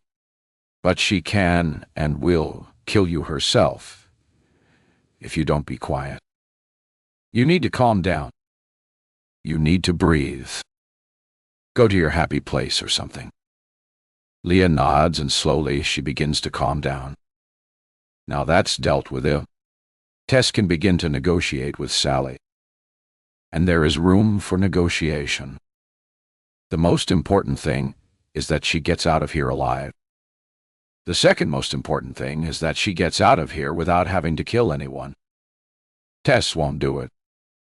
Why would she? This isn't a her versus me situation. If it was, Tess would throw Leah under the bus in a second. But Sally isn't threatening Tess's life. In fact, she's actively said she will leave this room alive. So, if Sally wants Leah dead, she will have to do the deed herself. And if she does, that's none of Tess's business. That's between Leah and Sally. And if, as she initially thought, she can be Sally's alibi, she'll do it. Of course, it's still a bad thing to do, but nothing like actually killing someone. And it's definitely a lie worth telling to remain alive. She reckons most people would go for that deal under these circumstances. Now, all she needs to do is appeal to Sally. Get her on board with this improved plan. Good. Now, can we please? Tess stops barely halfway through her plea when she notices Sally is holding out a sealed white envelope. Where did that come from? Take it. Open it. Sally's tone is brusque, and she waggles the envelope in irritation when Tess doesn't immediately take it. What's this? Tess is reluctant to take it, but she guesses she won't have a choice. You'll see when you open it. Take it now. Tess reaches out and turns the envelope over in her hands. There's a handwritten note on the front. Follow the instructions in here. Do not deviate. Fear crawls up Tess's spine. This note was clearly pre-prepared. She can't imagine what could be in it. There's nothing that would make her carry out Sally's instructions and murder Leah. It doesn't matter what Sally threatens her with. There is nothing Sally could reveal that would warrant Tess resorting to murder. If Sally is about to ruin her life, she can go ahead. If she's going to destroy her relationship with Joe, then Tess will start again. If she needs to leave the country, she will.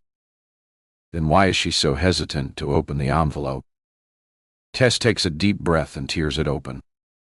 As she reads, her whole world comes crashing down. She was convinced she had thought of everything. But this never even crossed her mind. Her eyes fill with tears. This can't be true. Sally is lying. Tess looks up at Sally and sees there is actually a hint of regret on her face.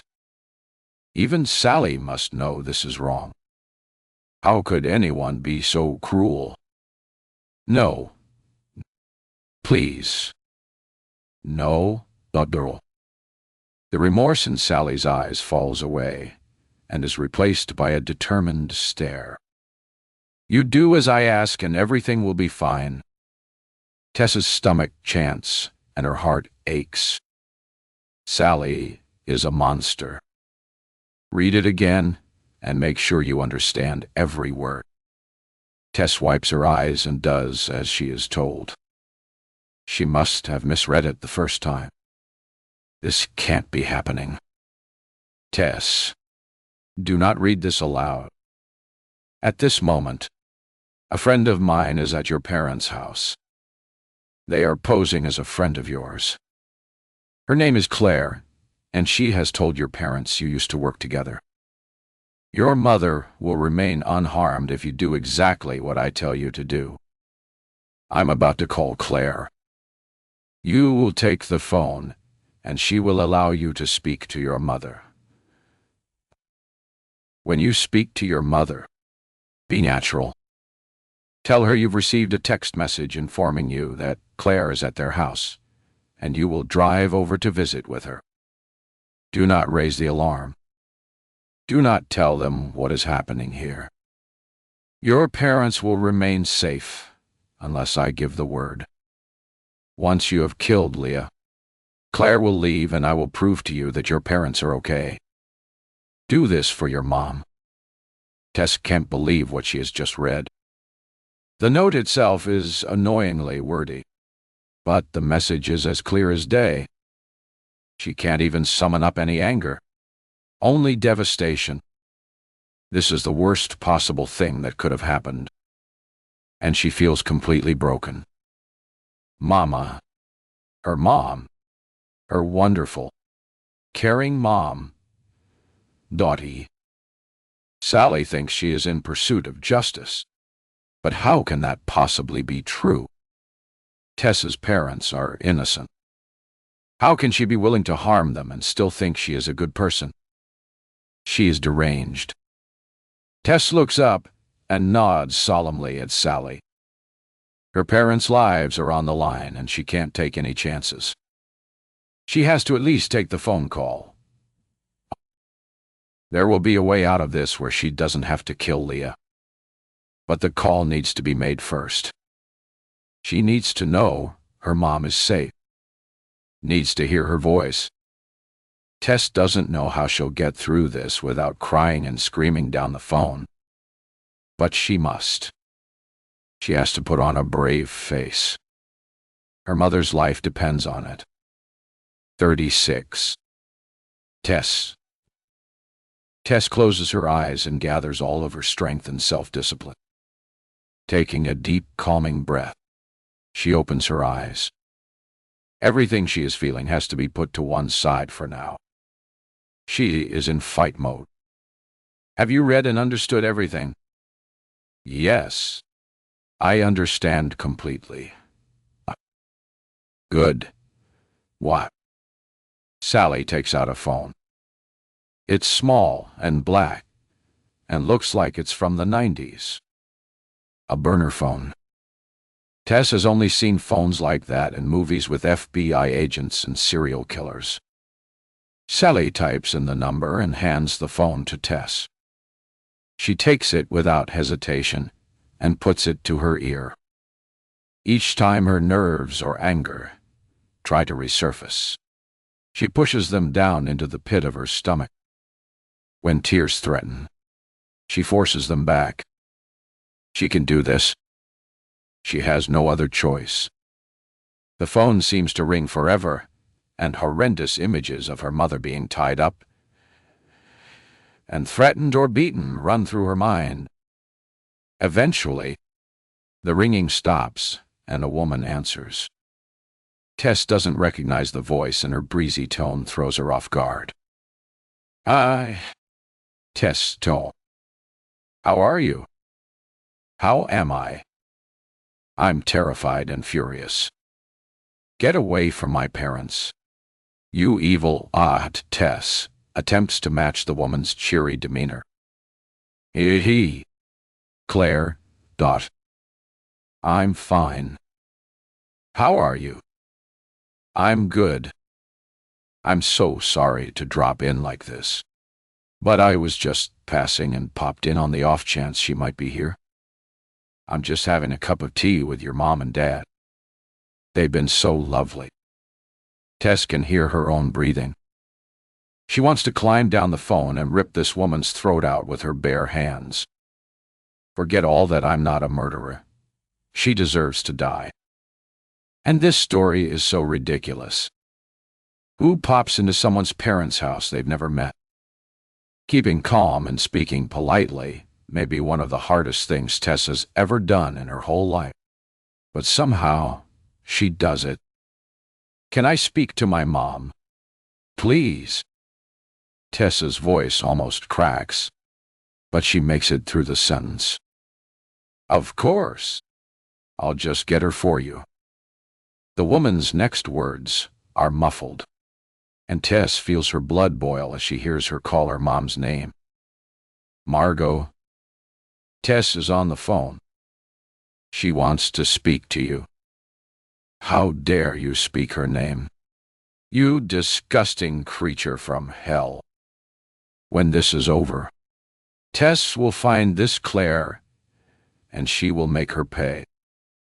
Tess has never thought of herself as someone who could physically torture another person. But that was before this horror of a human being lied their way into her parents' home and threatened their safety. Now she'd quite happily pull every one of this woman's teeth out with a smile on her face. Tess knows her mom is holding the phone before she speaks. Her soft, sweet breathing hits Tess's ears, and she almost faints with relief. Nello, is that you? There's Tess drinks in her mom's voice. She would give anything to be there to protect her. She doesn't even care that her mom uses her full name. Tess doesn't know how to answer without breaking down out, but a click of Sally's fingers and a waggle of the gun brings her back to reality. IT. Yes. Mom. Bite. It's me. How are you? Is Dad there? Yes. Dear.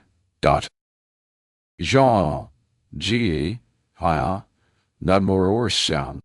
Tess winces at the volume of her voice, and her outburst earns her a serious look from Sally. Keep it together. Tess tried he. Morgan Siwahar. Keep it together for my more. Sorry. Mom, but oh. I just meant number. I don't want to speak to Dad. I was just checking that you weren't alone. Tess isn't sure whether that was stepping over the line, but Sally doesn't seem angrier. No, dear Dot. He's speaking with that lovely friend of yours, Claire, died. What a nice surprise. I don't think we've met her before, but having some company is nice. I was saying to your dad. Her mom's words begin to blend and merge inside Tess's ears. She can't cope with this anymore. She needs to get that woman out of their house. She can't have anyone hurting her mom. It would be she can't even finish the sentence. It's unthinkable. When the line finally goes quiet, and hoping that her mom hasn't asked her a direct question, Tess follows the instructions in Sally's note. She will play this game and get her parents to safety. And then she will unleash holy hell on Sally and her accomplice. Maybe not today, but she will get her revenge. And it will be sweet. I'm not far away. I'll come over and visit with you all. Are you and Dad okay to wait there with Claire until I make it? I won't be long. Tess hears a little squeak of excitement from her mom, and her heart breaks a little. Of course. I'll make sandwiches. How lovely. She hears a scratching noise through the earpiece, and she can see her mom in her mind's eye, pressing the phone against the chest as she relays the news. Jun. Eds is going to come over. Hey, word, yeah. A tear escapes and rolls down Tess's cheek. Hearing how happy her mom is that she's going to visit is devastating. When this is over, she will do better.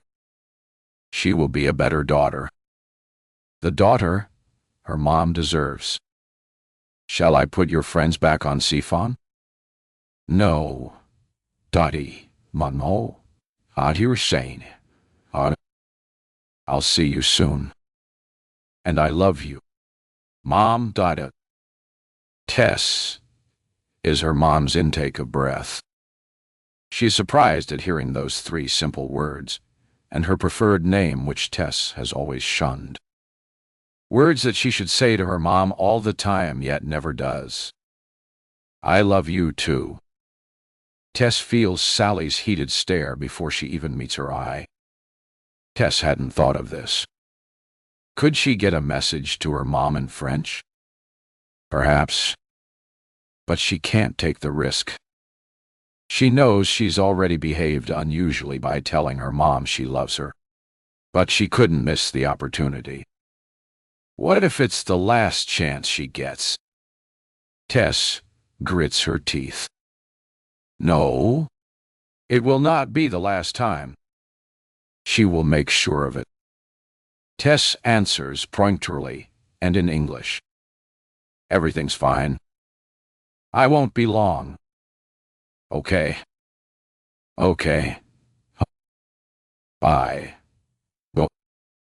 Bye. Tess ends the call and hangs her head. Well done. Tess? Tess doesn't look up. That was awful. And she is barely holding herself together.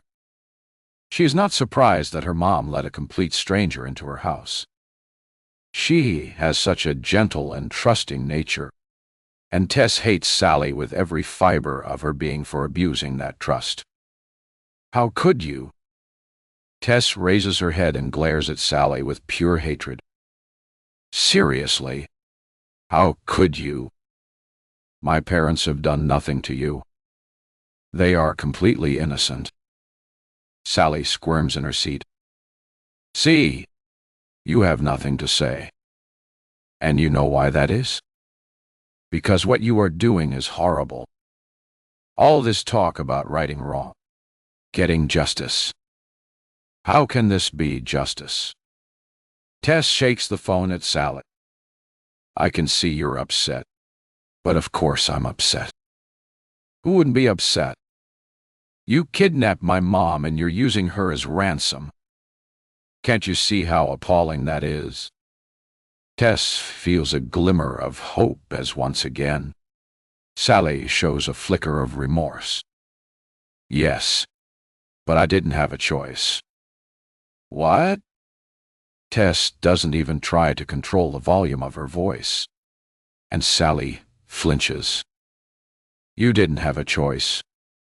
I've never heard anything so utterly absurd in my entire life. You did this. All of this. Us in here. My parents. You made all of this happen. Is anyone holding you at gunpoint? Is anyone threatening your life or your safety? Is anyone threatening your mom's life? Tess stops. She had more to say, but the change in Sally's face stopped her in her tracks. She hit a nerve when she mentioned someone threatening her mom's life.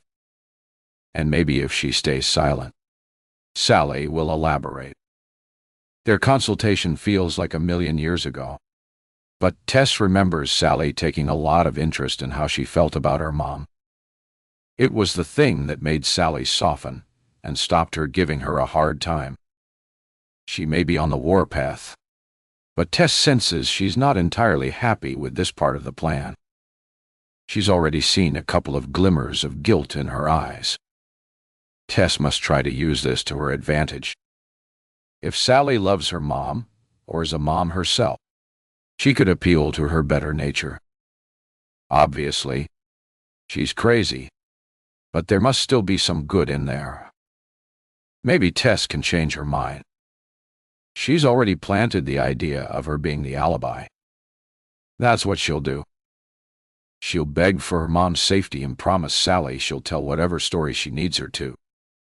Look, Sally, I can see why you're doing all of this. I understand. But what I can't understand is why you would be prepared to hurt my innocent parents. That's just cruel. And you don't strike me as cruel. Tess nearly chokes on that lie. Sally is cruelty personified. But she'll say anything to get her on side. You've already told me you care about people fiercely and your actions are only to protect those who need it. Well, my parents need it right now. They're good people. I promise you. Me? We already know I'm selfish and awful, but they're nothing like me. They're kind and caring. I think you'd like them. Tess is pleased with that speech. Considering it was off the cuff, it came out brilliantly. Tess tries desperately to make eye contact with Sally, but she remains staring at the wall. Sally, please look at me. I'm begging you. Please don't have my parents. I can see you don't want to. Sally's eyes flick to Tess. They are swimming with sadness. Yet, when she speaks, her voice is robotic and monotone, and Tess's heart sinks. She's not going to be able to reason with her. Something fundamental inside her is broken. Logic won't work. She's unreachable.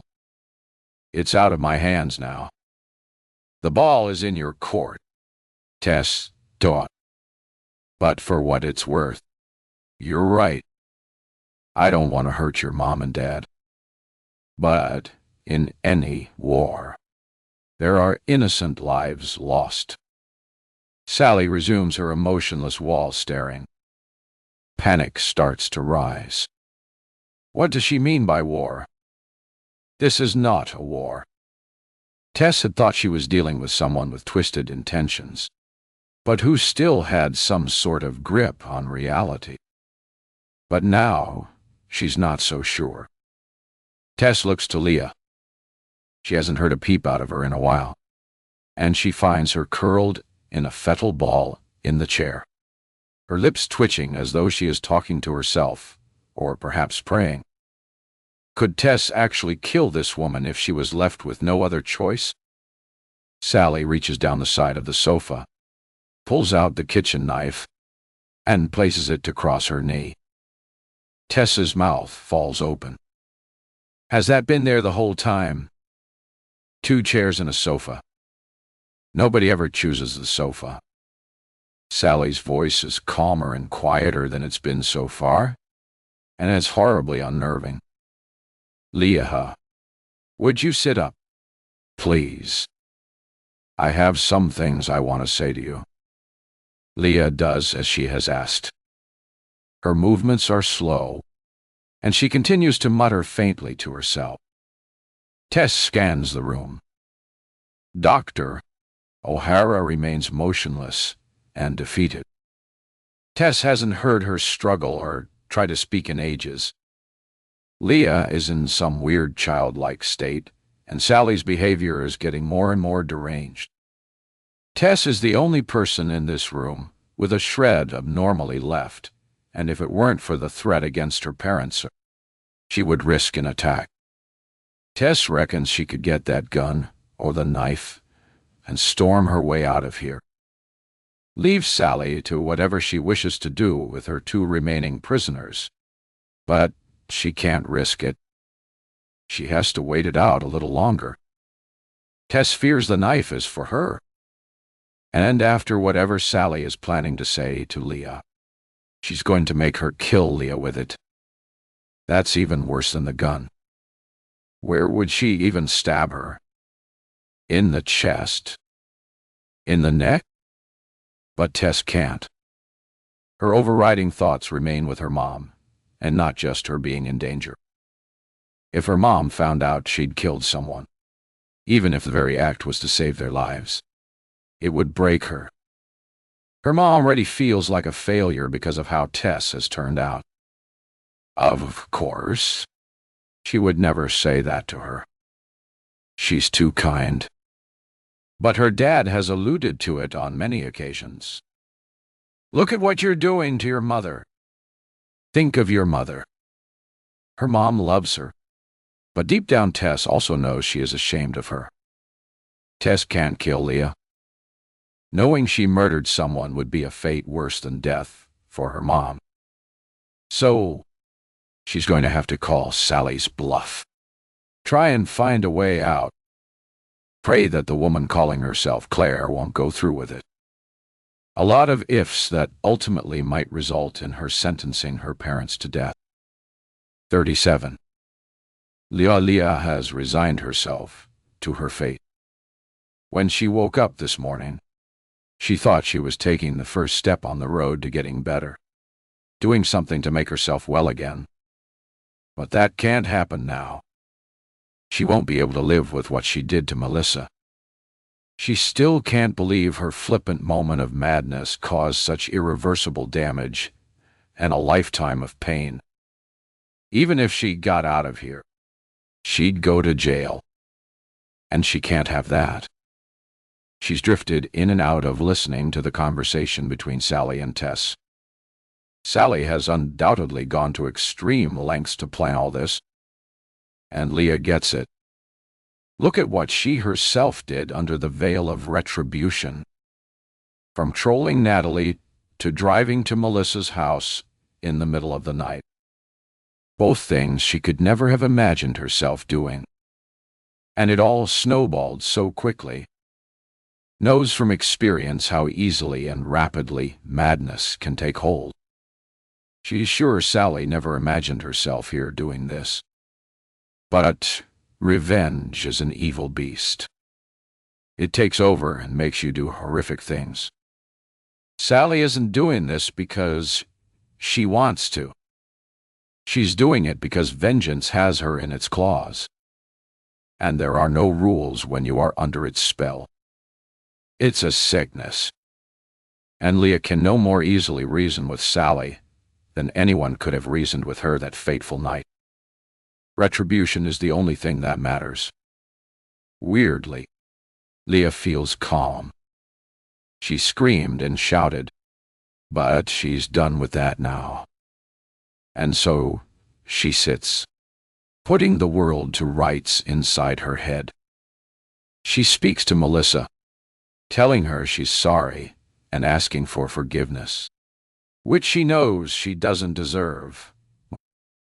She tells her everything, how she loved her so dearly when they were young, how losing that friendship broke her heart, and how the incident with the paint in the classroom wounded her so deeply. She tells her all the things she would if she were able to see her one last time, and it's soothing. Leah has no control over what is about to happen, and succumbing to the helplessness brings with it a serenity, a peacefulness she hasn't felt for years. Then she talks to her boys and her dear Jeff. They will be fine without her, and she only hopes they don't find out what she's done. She doesn't know if Sally is going to let them find her body. Well, they think she's missing. She wouldn't want that either. Years of anguish without any understanding or answers. But Leah lets these concerns float away. These things aren't her choice. This is her judgment day, and she doesn't get to decide her fate. Sally's voice jolts her out of her dreamland. Leah, would you sit up? Please. I have some things I want to say to you. Leah slopes up and tries to focus, hoping she'll get more time to say her goodbyes to her family. Sally has a knife now. Yet she doesn't even feel her heart quicken or the desire to shout out and beg for her life. A knife is no worse than a gun. Leah, are you listening? Yes. You look completely out of it. Leah nods, her head swaying as she does so. She does feel very woozy. Maybe this is her body's way of protecting herself. She won't fight it. She quite likes this odd feeling of serenity. Sorry. I'm feeling a little off. I think it was all the screaming. And I'm sorry about that, too. By the way, I'll listen, and I won't do anything. Sally seems put off by her agreeable nature. Annoyed, even. But Leah can't summon up the energy to do anything else. You beat me. Oh, Sally. Do your worst. I've spent the last year thinking I played a cruel prank on Melissa. That I scared her. I knew it was a nasty thing to do. But I had no idea what damage I'd caused. I guess I feel differently about this whole kidnapping thing now. Sally looked shocked. If you think you're going to get out of this by behaving like whatever this is, you're wrong. You can't fool me. Leah. Dear smiles. No, that's not it. Honestly. Sally continues to glare at her with contempt. What did you want to say to me? Sally's face turns scarlet and she looks like she's about to explode. What are you doing? You're supposed to be scared. You're supposed to be begging for your life. Why are you doing this? You're ruining everything. Leah is lost for words. Upsetting Sally was not her intention. But even in her weird, resigned to death state, she can see the ludicrousness of Sally being irritated that she's not frightened enough. A tiny spark begins to flicker inside her. If she remains calm, is there a chance she could talk Sally down? Will her repentance remove the need for violent revenge? And, outside of here, if Leah were honest and explained to her family that she had some kind of mental breakdown and did something dreadful, is there a chance they would forgive her? She'll hold her hands up to her horrific mistake that had consequences she couldn't have imagined in her worst nightmares. If she handed herself into the police and took the punishments handed out to her by a real court. Could she still have a life? She doesn't know, but it's worth a try. She owes it to Jeff and the boys to at least try. Believe me, I am scared. But I don't think I deserve to die for what I did. I should have to face the consequences. Though, and I haven't, which is wrong. I'd like the opportunity to put that right, but I don't think you're going to give me that chance. So, I'm just waiting. That's all. I was scared before knowing about Melissa. But now I only feel sad. I feel guilty and horrible. That's what you're seeing. And I'm sorry if it's making you feel like this. Leah's words have the opposite effect than intended. Sally is downright furious. No, don't. She's screaming now. No, you don't get to do that. You don't get to make me feel bad. I'm not trying. Shut up. Just shut up. Do you have any idea what you've done? Do you know what it has done to our family? The room falls silent. Our family. Leah had suspected some connection between Sally and Melissa. So, she studies Sally's face, looking for but not finding any noticeable resemblance to Melissa. Melissa is my mom. You blinded my mom. You ruined her life, and you ruined mine. I hate you, and wanting you dead has taken over my entire life. Well, no more. No more. I've taken our lives back. I will get justice for Mom. Leah looks down at her hands. She didn't think it was possible to feel any more ashamed. But seeing how traumatized Melissa's daughter is simply soul-destroying. You know, Mom told me once that she thought it might be you. She wasn't sure and wouldn't tell anyone else, or let me tell anyone. I can't live like that anymore. Do you know what she said? Look at me. Leah. Leah obliges and meets Sally's distraught gaze. She said she thought if it was you, she deserved it. Can you imagine? Sally's voice is barely a whisper, and another piece of Leah's heart shatters. She may have been a shitty teenager, but she was a wonderful woman. A wonderful mom. But you took that away. You broke her. She's a recluse now. She just sits in a chair. She doesn't eat. She barely sleeps. Do you know what it's like to watch someone so full of life fade before your very eyes? Nia shakes her head. She doesn't know, and she can't even imagine. So you may think I've lost my mind, that what I'm doing is way over the top. But I assure you it's not. You took my mom's life.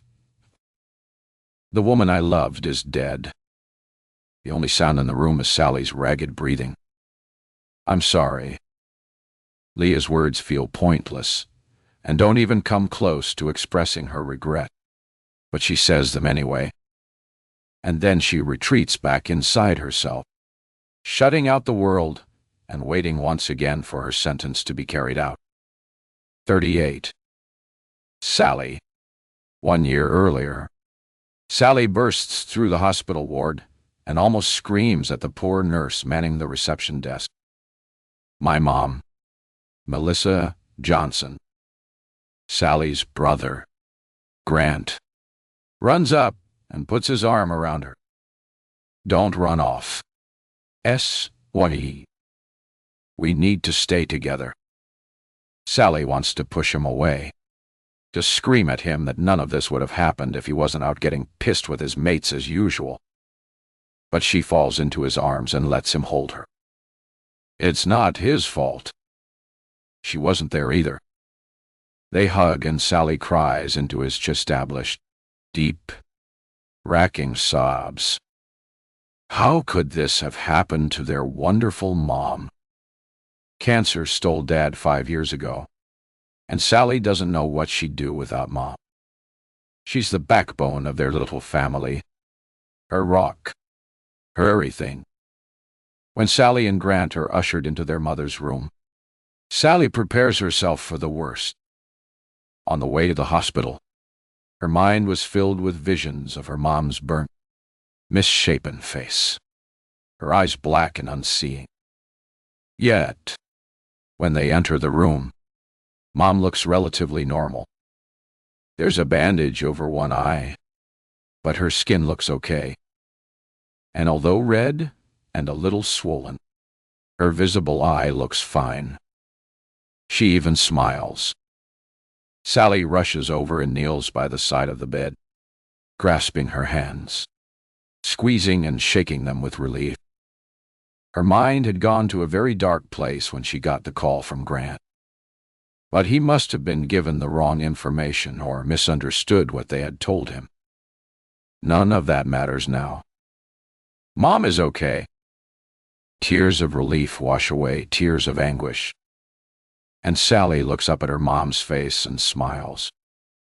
Grant perches on the other side of the bed and rests his hand on Mom's shoulder. Sally's voice judders as she speaks. How are you, Mom? Even though she looks fine, Sally knows she's been through a terrifying ordeal. Also, didn't Grant say she banged her head and was knocked unconscious? There could still be things wrong, things they can't see. Sally is desperate to hear her mom's voice, and fresh tears come when she finally speaks. Don't cry. Love. I'm fine. Well, not fine. But, you know. What happened? Are you okay? Is everything going to be okay? I think so. They've washed my eyes out about 1,000,000 times. I don't think anyone has cleaner eyes than me right now. One is a bit more damaged than the other. Mom points to the bandage. This one has a bigger burn on the front, but they told me both would be fine eventually. And I can sort of see out of this one. It's a bit hazy, and I can't see all the bits of your face. But I've gotten up and been to the L. No problem.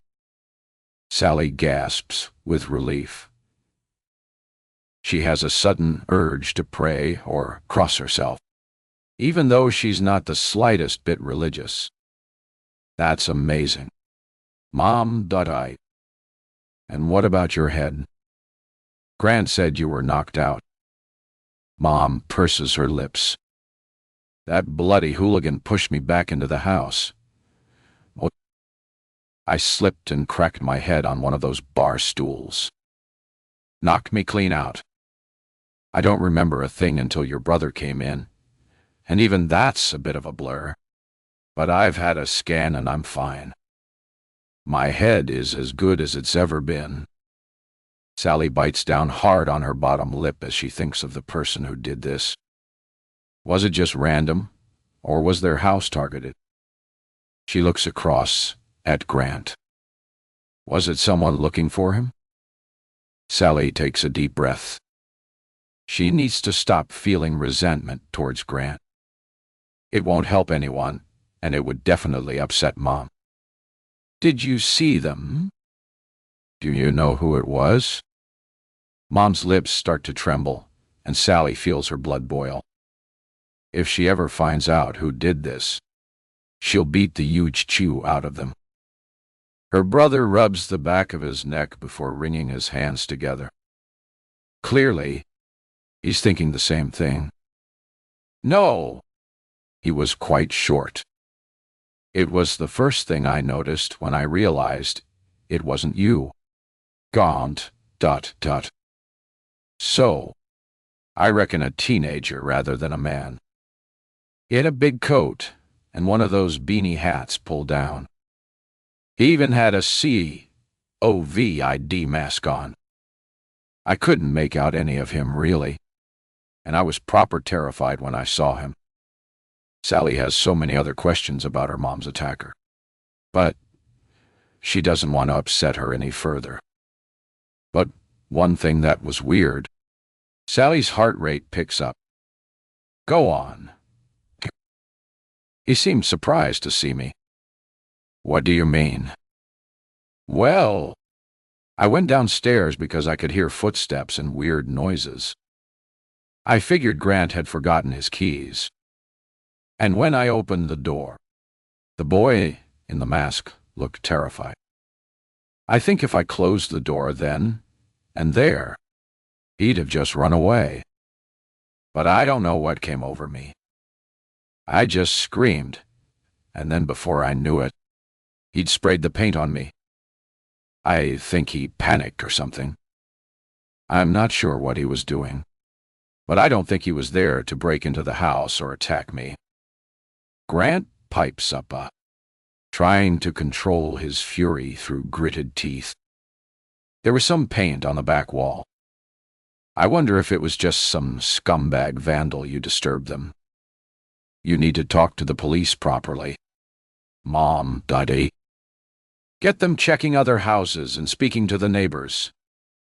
Look at those doorbell cameras. Grant looks down. Sally understands his guilt. Mom only opened the door because she thought it was him. If she'd stayed inside, she'd be fine, and they'd all be moaning about having to clean graffiti off the wall rather than sitting around a hospital bed. But it's not his fault. And when Sally calms down and gets her head back on straight, she'll make sure he knows that. Sally's prevailing emotion is anger. Anger at her mom for opening the door in the first place. Why couldn't she just stay inside? Anger at herself and Grant for not being there. All of this anger is misplaced and unhealthy. She knows that it will pass. But until then, she needs to watch what she lets out of her mouth. Well, all that matters is that you're going to be okay. When can you come home? Mom puffs out a breath. What I wouldn't give to come home with you both now. But because I banged my head, I've got to stay in for a bit. They keep asking me the same questions and checking me over every 5 minutes. It's just routine, they say, but it's bloody annoying. Sally nods. She'd give anything to take Mom home now. 2. But only once they know she's okay. I've got lots of eye drops. I'll need some help with those. By the way, and I've got to come back in for checkups, but they won't keep me in longer than they need to. My head's a bit sore, but they've given me painkillers, and I can take those home. 2. Sally feels completely choked up by her mom's bravery. What a terrible thing to have happened to someone so kind and giving. Mom wouldn't hurt a fly. I'll come stay with you for a bit. No arguments. It'll be nice. We can, Sally almost says, watch movies together, but catches herself just in time. We can catch up. Mom smirks. You were going to say, watch TV, weren't you? You silly booger. And then Mom laughs, and Grant grins. Yeah, I reckon she was. Mom, but... Sally finds herself laughing. 2. Pow. A knock at the door brings them out at the moment, and a nurse peers in. Melissa needs some rest now, and the doctor will be in soon. She doesn't actively tell them to leave, but Sally knows what she's hinting at. Can we have 2 more minutes? And then we'll go. Of course. Do you need anything? Melissa? More water? Yes. Please. What? Water will be got. I'll be back in a tick. The nurse closes the door gently. Sally grips her mom's hand tightly. I'll find out when we can come back. Okay? One of us will be here whenever we're allowed to be. Mom nods and smiles wistfully. I can't wait to go home. You'll be home before you know it. Just rest and listen to the doctors. We need you. Sally's voice cracks on the last sentence. She hopes Mom realizes just how much she is loved and needed.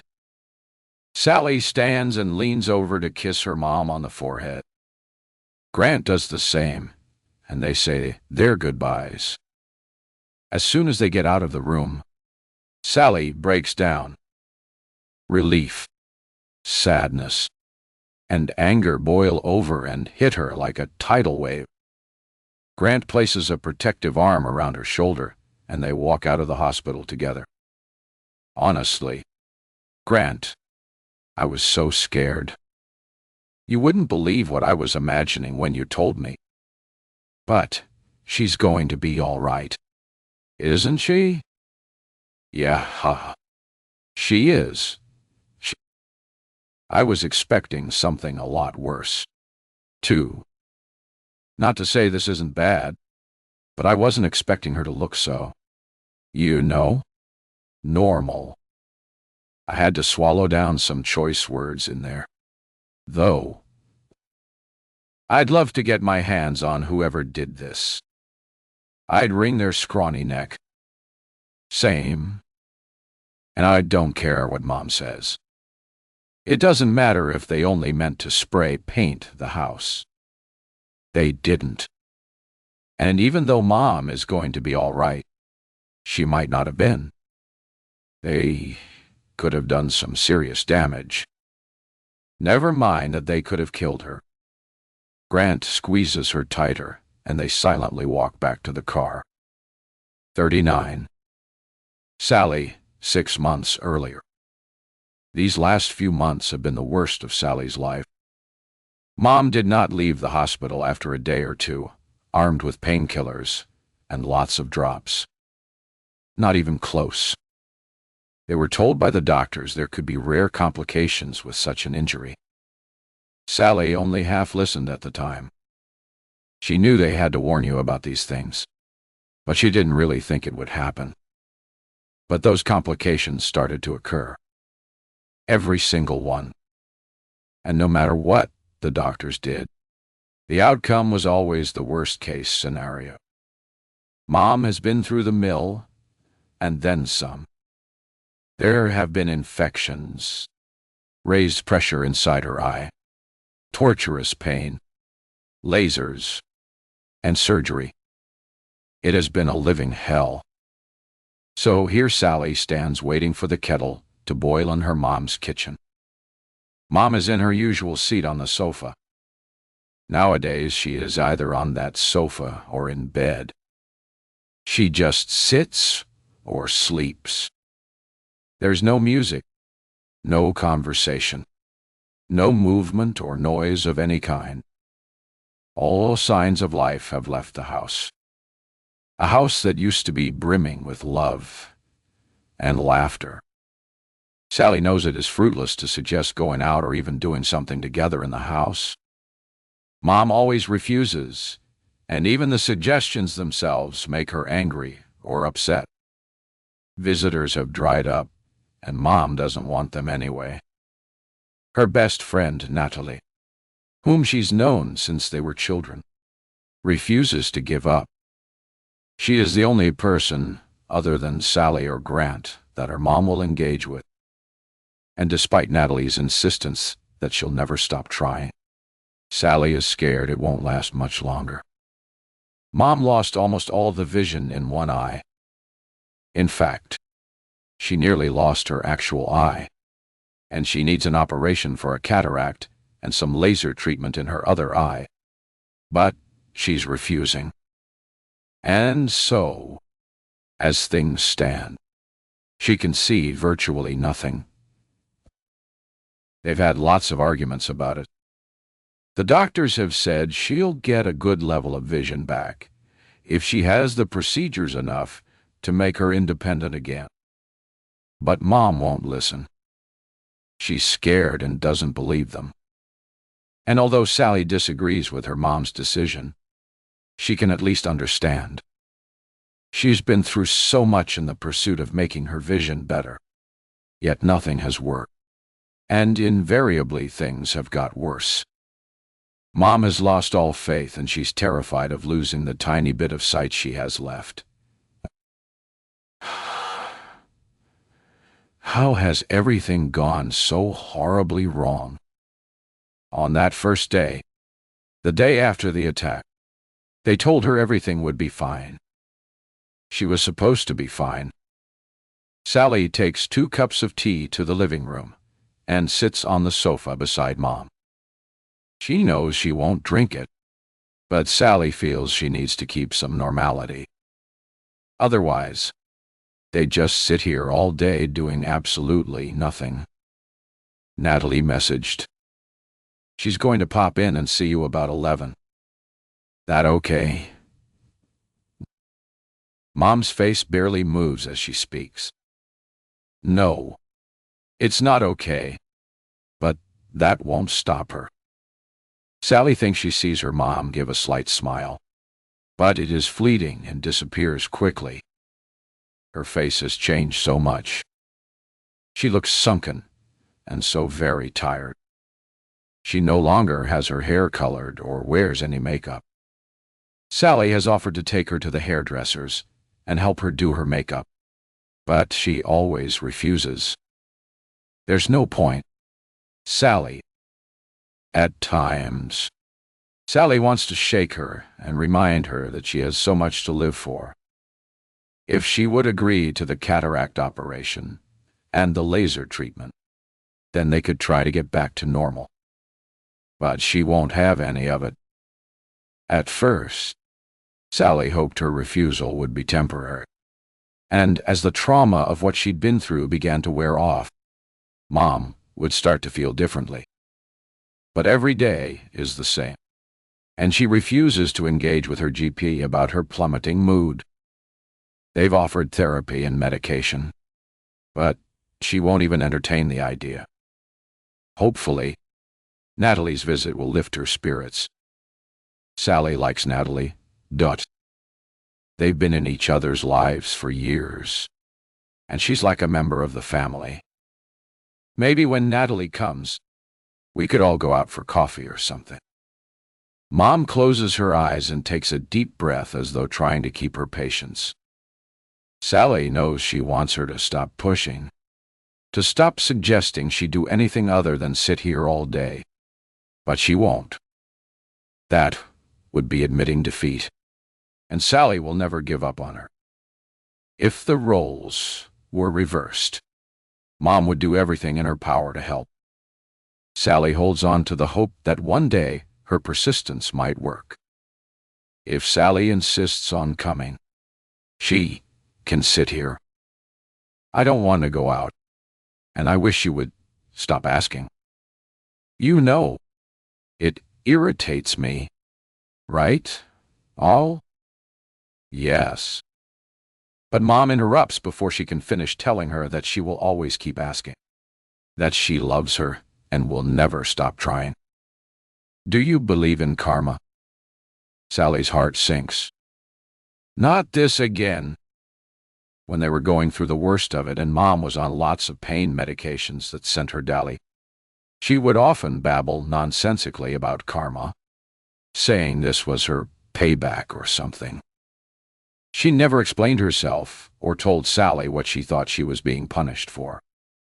Sally just assumed it was a mixture of the drugs and her trying to make sense of all the horrible things that were happening to her. She simply did her best to be reassuring. She's barely gone more than a few days without seeing her mom her whole life, and she knows her mom has nothing to feel guilty about. She is a good person. But this is the first time Mom has mentioned karma while lucid. and a creeping unease comes over Sally. Is her mom about to reveal some deep, dark secret? What number? I don't think so. Do you? Mom ignores her question. When Natalie and I were young, we did something terrible. Sally reckons she must be exaggerating. She'd always imagined her mom as studious and well-behaved when she was younger. A teacher's pet. We had a friend. Her name was Leah. Sally has never heard that name before. She doesn't interrupt, sensing Mom has something she needs to get off her chest established. With all these hours, sitting in silence, and only her own thoughts to keep her busy, she must have had time to think through every event in her life. It's probably nothing serious. Leah, Natalie, and I were the best of friends for years. But when we got older, she started becoming annoying, clingy, We tried to pull away, but it didn't work. Sally nods. People fall in and out of friendships all the time at that age. It's nothing to feel guilty about. Then Natalie and I got in with a group of older boys. We were so excited at the time and thought we were so grown up. Looking back, I don't even recognize myself in those few years. I wasn't a nice person. Sally leans over, puts her hand on her mom's shoulder, and rubs it gently. That's oddly unusual. Do you remember me as a teen? All slamming doors and thinking I knew it all. I'm sure I was an absolute nightmare. It's just a phase, though. All girls go through it. Mom takes Sally's hand off her shoulder and holds it. Her hands are cold and dry. I know that, but we did something awful to Leah. Sally listens attentively as her mom recounts how they alongside this crew of older boys, pushed Leah into a classroom at school and covered her face in red paint. Sally grimaces as her mom describes how Leah wet herself and vomited everywhere. And then we just left her. And you know what? At the time, I actually thought it was funny. It was years before I realized how disgusting it was. How it must have made her feel. Leah had been a good friend. Okay, we didn't want to hang around with her anymore. But by doing that, we were monsters. The look of deep sadness and regret on her mom's face is heartbreak, and Sally envelops her in a hug. Leah never told anyone. You know. What? Well, at least nobody came asking us about it. She's carried on and made new friends. That's the kind of person she was. I've never paid for what I did to her until now. And then Mom breaks down. She weeps openly, and Sally holds her in her arms. It's the most emotion she's seen from her in weeks. Don't you dare think that. Playing a dumb prank as a child has nothing to do with this. You do not deserve what's happened to you. This is not karma. Do you understand? Sally is being blunter and more forceful than she would like. But her mom needs to hear this. This is not how the world works. Mom has been through indescribable torture and suffering, not to mention already having to deal with the death of her husband at such a young age. Mom sniffs and raises her head. I think you're wrong. I'm not wrong. Speak to Natalie. She'll tell you. She was there, too, and nothing happened to her. What you've been through is dreadful and completely unfair. And I won't have you blaming yourself. Mom shrugs and pulls away, sniffing and wringing her hands. closing down and disappearing deep inside herself again, shutting her out. Sally wants to scream. Mom is going through enough without adding self-flagellation to the already unmanageable pain. Natalie will be here shortly, and she can set things straight. Mom even said herself that her friend Leah carried on with her life as usual. It can't have been that traumatic for her. Teenagers do shitty things every day. Leah probably doesn't even remember it. 40. Friday. Sally. 6 months earlier. Sally is waiting by the front door, and before Natalie can knock, she goes outside and joins her on the doorstep, pressing a finger to her lips. Mom can't see them from here. Is she asleep? No. I just wanted to talk to you before you go in. She told me something, and I wanted to ask you about it. Natalie looks puzzled and a little worried. Sure. Go ahead. She told me about something that happened when you guys were at school, and she's trying to say that her being attacked is some sort of karma. Sally stops when she sees Natalie's eyes fall. She told you about Leah. Yes. Is it true? Natalie swallows and nods her head. Yaha! Sadly it is. We were such little and you know, I've been thinking about the karma thing, too. But Sally can't hold back. What? Do you think someone did this to Mom on purpose? No. Nothing like that. Just it's weird. And I haven't told Melissa this, by the way. So please don't. Sally agrees, desperate to hear what Natalie has to say. I won't tell her anything. What is it? Something weird happened to me just before your mom was attacked. I started getting all these horrible messages from unknown profiles on Facebook saying stuff like, I know what you did, and threatening me, telling me they were coming after me. I was going to tell Melissa about it, but then all this happened and I couldn't. Then the messages just stopped, and I kind of forgot about it. Who was it? Did you report them? I was planning to. But then with your mom being in hospital and just life, I guess I didn't. All the profiles have been deleted, too, so I'm not sure there is anything I can do. Why didn't you tell me? Honestly, with everything you were all going through, I couldn't add to it. Your mom seemed sure it was a teenage boy and thought it was just a random attack. Oh, and she's right. Sally, this isn't anything. It's just a set of weird coincidences. We haven't seen Leah in years.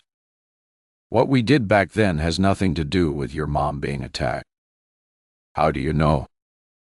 Maybe she has a teenage son. We need to tell the police. Natalie looks sheepish. I've done a bit of digging on Leah. She does have a son. 2, in fact. But they're adults. So, you don't think there could be something in this? No, I don't. Leah would never do anything like that. Melissa's just upset because what's happened makes her think about how we treated Leah back then. It was a horrible thing to do, and we got away with it. But what I do still think it could have been Leah messaging me.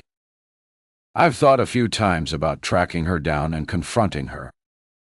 I've even asked around, and I know her married name, but I have no idea where she lives or anything. Then let's do that. Let's find her and ask her. Natalie shakes her head. No, Daiwi. Can you imagine what that would do to your mom? Trust me.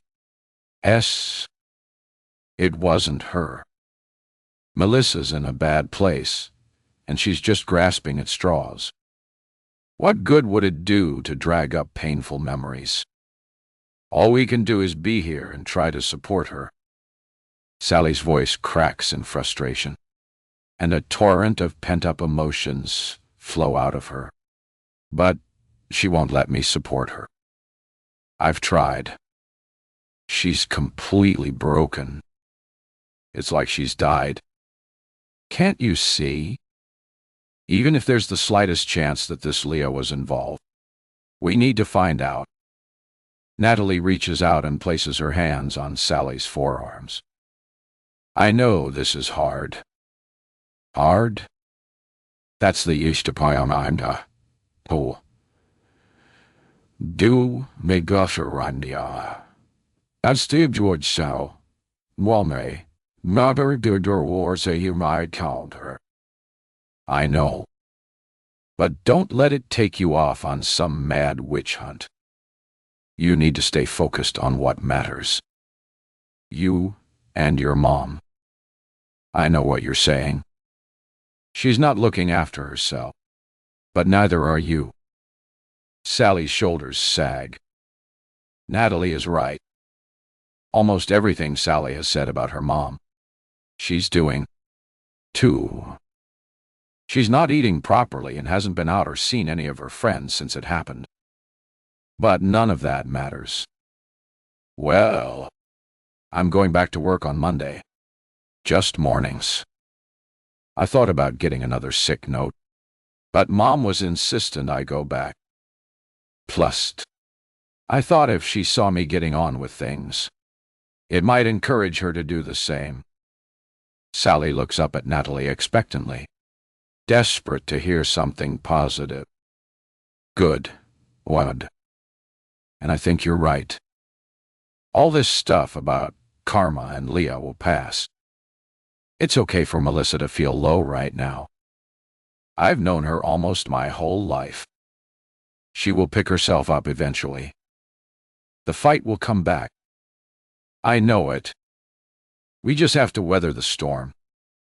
Natalie pulls Sally into a tight embrace, and she yields, falling into her and letting the tension in her body drop. You're right. Thank you. Sally wipes her eyes, and they walk back into the house together. You take some time while I visit with your mom. I've got loads to tell her, and I reckon I can get at least one smile out of her today. Sally makes her way to the kitchen. Hi. Melissa, ... I'm here to piss you off again. Copper.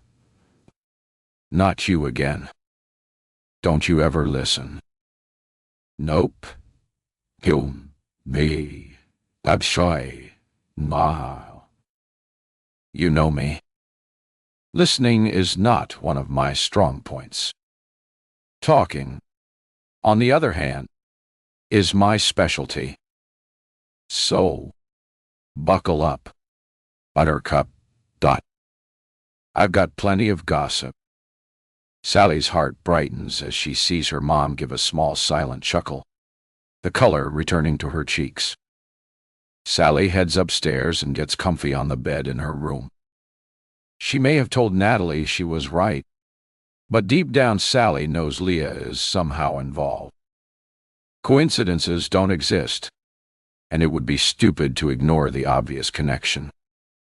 She will track her down and find out if she is responsible for her mom's pain and misery. And woe betide her if she is. If Leah has destroyed her mom, Sally will not wait for karma. She will become karma. Karma now are 41. Leah. This just gets worse and worse. Poor Melissa. Leah continues to be astonished at the knock-on effect of what she's done. She tries to tell herself she can't be held responsible for every consequence and complication.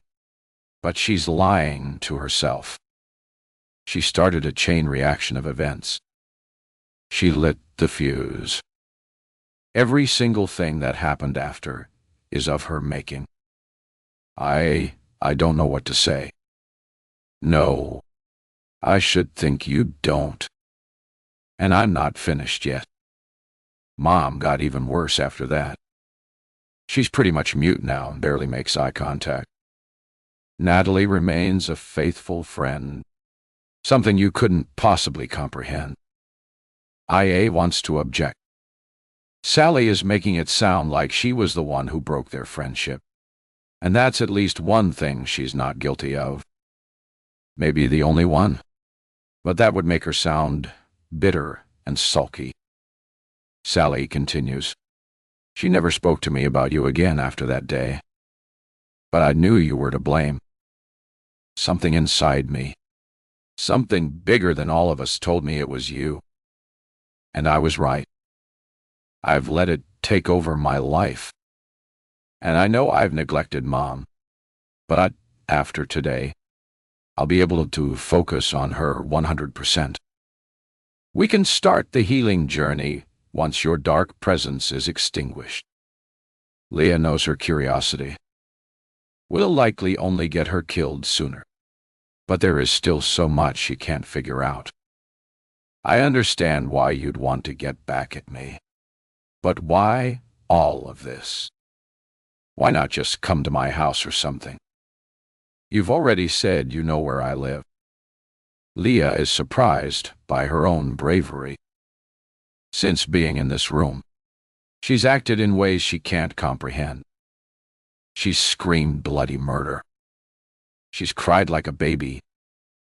She's fallen into semi-conscious despair. And now, she's somehow emerged calmer, braver, and accepting.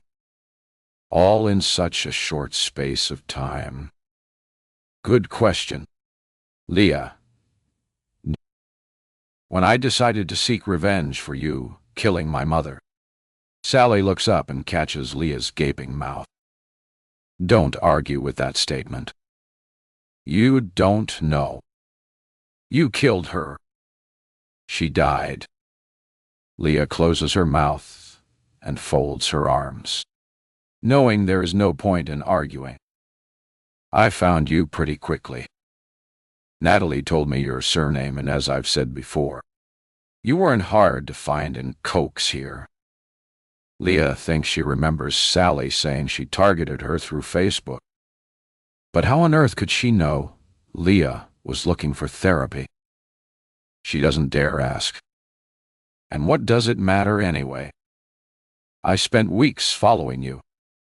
I have to say, you lead a pretty nice life. Expensive clothes. Beautiful home. I noticed you often went to the doctor, which got me wondering. I remember standing behind you in the queue at the pharmacy to collect your antidepressants. It took everything I had not to bash your skull in. But you see, Mom needs me, and I know she can come back to life once you're gone. As soon as everything has been put right, we will heal. Leah listens intently. Okay. That answers the bit about knowing she was suffering with her mental health. But why bring two other innocent people in on this crusade of vengeance? But why here? And why are you punishing them? Two? Leah doesn't look at either Tess or Dr. O'Hara. How they must hate her. They're entirely innocent. I can't take the chance I might get caught, even though what I'm doing is justified and should, in my opinion, be legal. Sadly, it's not. Mom can't lose me. So that's why Tess is going to do the honors. Sally turns the gun on Tess briefly, who doesn't move a muscle until Sally's eyes are firmly focused on Leah again. Then Tess shakes her head and Leah sees her silently mouth. No, Doc. Even though Tess's life isn't being threatened, Leah feels horribly guilty that she's become tangled up in this. But why? Dr. O'Hara. Leah hadn't meant to say this out loud, but Thankfully, Sally doesn't seem to mind. Ah, the doctor. Sally turns her head. You okay back there? The doctor's head is raised now, and she is staring at Leah with pure hatred. Who can blame her? She's yet another victim of Leah's actions. And from what she read about Dr. O'Hara before coming here, she's nothing but a kind and caring professional who's helped many people. Of the three of them, she must be the most confused and angry at her current predicament. Dr. O'Hara doesn't answer Sally's question. Ah, I forgot. You can't speak properly with that gag in your mouth. Let's fix that, shall we? Sally jumps up, the knife in one hand, the gun in the other. Leah's heart jumps into her throat as she watches Sally take up position behind the doctor, the knife pressed to her throat. Leah begs, "No, please." She can't watch this poor woman get her throat cut. She has to do something. Please don't hurt her. The knife glints as Sally slices through the gag and throws it, the wet material hitting the tiled floor with a thud they can't bear to watch. Yet she seems unable to turn away. Dr. O'Hara is a good woman. You know, she's dedicated her life to helping people. And in the time I've worked for her, I've seen it firsthand. She helps people heal purely through listening and talking to them. It's quite special. Maya's nerves are on edge. The knife is still uncomfortably close to the doctor's neck. And although the gag has been removed, she is still tied to the chair and unable to move or defend herself. Sally praising the doctor is confusing, and there must be a but coming. Dr. O'Hara doesn't speak and remains facing forwards, staring at Leah. Her stoicism is impressive. I haven't done very well for myself work-wise. I've always been a bit of a flake with jobs, and I've never known what I want to do with my life. But Dr. O'Hara gave me a chance, and I will always be grateful. It's led me here to the most meaningful and important thing I'll ever do. Sally's grandiose attitude is back, and Leah imagines how much Dr.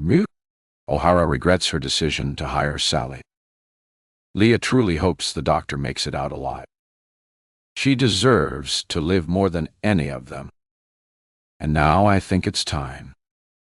Panic rises inside Leah's chest. Time for what? She leans forwards, her arms outstretched, pleading with Sally. But then a thought occurs to her. Sally has already stated she won't kill Leah herself, that she can't run the risk of being caught. Then, surely Dr. O'Hara is safe. Not to mention the doctor is someone Sally clearly admires and is thankful for. She won't hurt her. She would go to prison. She would still be unable to support her mom.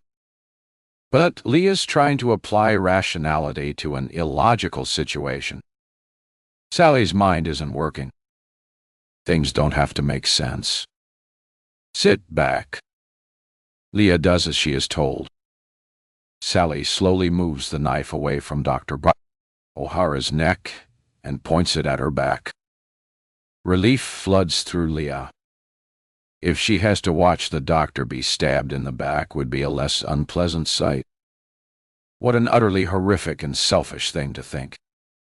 Sally slices upwards with the knife, and Leah clamps her eyes closed, waiting for the torturous screams to follow. But all is quiet. Leah opens one eye, her heart racing, and sees Dr. O'Hara move for the first time. Her arms are in front of her, rubbing at her wrists. Then Sally bends down quickly and dispatches the ties around Dr. O'Hara's ankles with another quick flick of the blade. Leah watches, relieved and bewildered in equal measure. The doctor stands and stretches out her neck and back, rolling her head from side to side. Leah is frozen to the spot. Is Sally going to let her go? Even with the gun and the knife in her possession, Sally's taking a huge risk by setting Dr. O'Hara free. Sally drops the knife onto the chair recently vacated by the doctor. The gun still trained on Leah. Leah flicks her eyes to Tess, who looks equally gobsmacked by what has just occurred. Sally holds her free hand up as though about to swear an oath. And Dr. O'Hara turns and high-fives her. They smile at each other warmly, tears pricking at their eyes. A's head is spinning. Come on, Jenna, Dudley. Join me on the sofa. You must have been so uncomfortable in that chair all this time. Dr. O'Hara nods before focusing her eyes on Leah, and then Tess, flashing them a wicked smile here, feels like she is going to pass out. 42, Testero. What the actual Nothing. Absolutely nothing would surprise Tess now. These women are evil geniuses. Tess looks at Sally and Dr. O'Hara as they sit next to each other on the sofa. They're holding hands and sitting in the exact same position. They remind her of the little girls from The Shining. Tess almost pissed her pants when they high-fived. They actually high-fived. It was a very cool move. Not to mention creepy. It gave her goosebumps. The last 10 minutes were fascinating to watch, and Tess has to give it to Sally and Dr. O'Hara. They had her. She still can't quite believe what she is looking at. Why the hell would they do that for theatrics? If so, it definitely worked. It was like watching Kaiser Jose stop limping. And being immersed in their performance was a bit of a welcome relief from the horrible fear she feels for her mom. Since they've been in this room, it's been a peculiar turn-taking approach between her and Leah. And Tess is trying to use the time when the heat is off her to regroup and come up with options. She doesn't have much, pretty much nothing, to be unestablished. And the revelation that Dr. O'Hara is on Sally's side does not work in Tess's favor. Sally has an accomplice. She already has an alibi, which means Tess needs to rethink what she can offer outside of being the one who carries out Leah's murder. With some time to reflect, Tess feels relatively sure her parents are not at risk. Okay. So these two women are batshit crazy, but there is at least a reason. No matter how warped, Sally is avenging her mom. Surely that means Sally wouldn't hurt Tess's mom for no reason. It's a bluff. It has to be. Tess can't ruin her whole life and end Leah's on what is almost certainly just an empty threat. Tess waits with bated breath for what Sally and Dr. O'Hara are about to do and say next. It could literally be anything. Tying Jenna up in the chair was her idea. I didn't want to, but she insisted. And who am I to argue? She's the expert. Sally's enamored smile and deference to Dr. O'Hara is unnerving, and her tone is light and airy. Unhinged does not even come close. Dr. O'Hara gives Sally a businesslike nod before pulling her hand away from Sally's and crossing her legs. She straightens her hair with long, elegant fingers, tucking the strands that were stuck to her face behind her ears. It was simply the best strategy. It's the first time they have heard the doctor's voice. It is deeper than Tess was expecting and has a sultry tone. Perfect for a therapist. When we decided to do this, I researched the theory of hostage-taking quite extensively. Is this woman for real? Tess can't believe they're about to be subjected to a lecture. In the initial hostage-taking stage, emotions are running wild. This was the greatest risk to our plan. Both of you have reduced decision-making capacity. In the layman's terms, you'll likely do something stupid and ruin everything. My feeling was, if it was a very obvious 2-against-2 situation, you might try to overpower us. And as Sally has stated, we don't want to have to hurt either of you ourselves. But to be assured, we have discussed this at length and will dispatch either of you or both of you if needed. I've worked through every eventuality so that Sally and I can return to normal life after this. Tess gawps at the doctor in amazement. It's as though another person has entered the room. The woman speaking to them now and the one tied up mere moments ago are two completely different animals.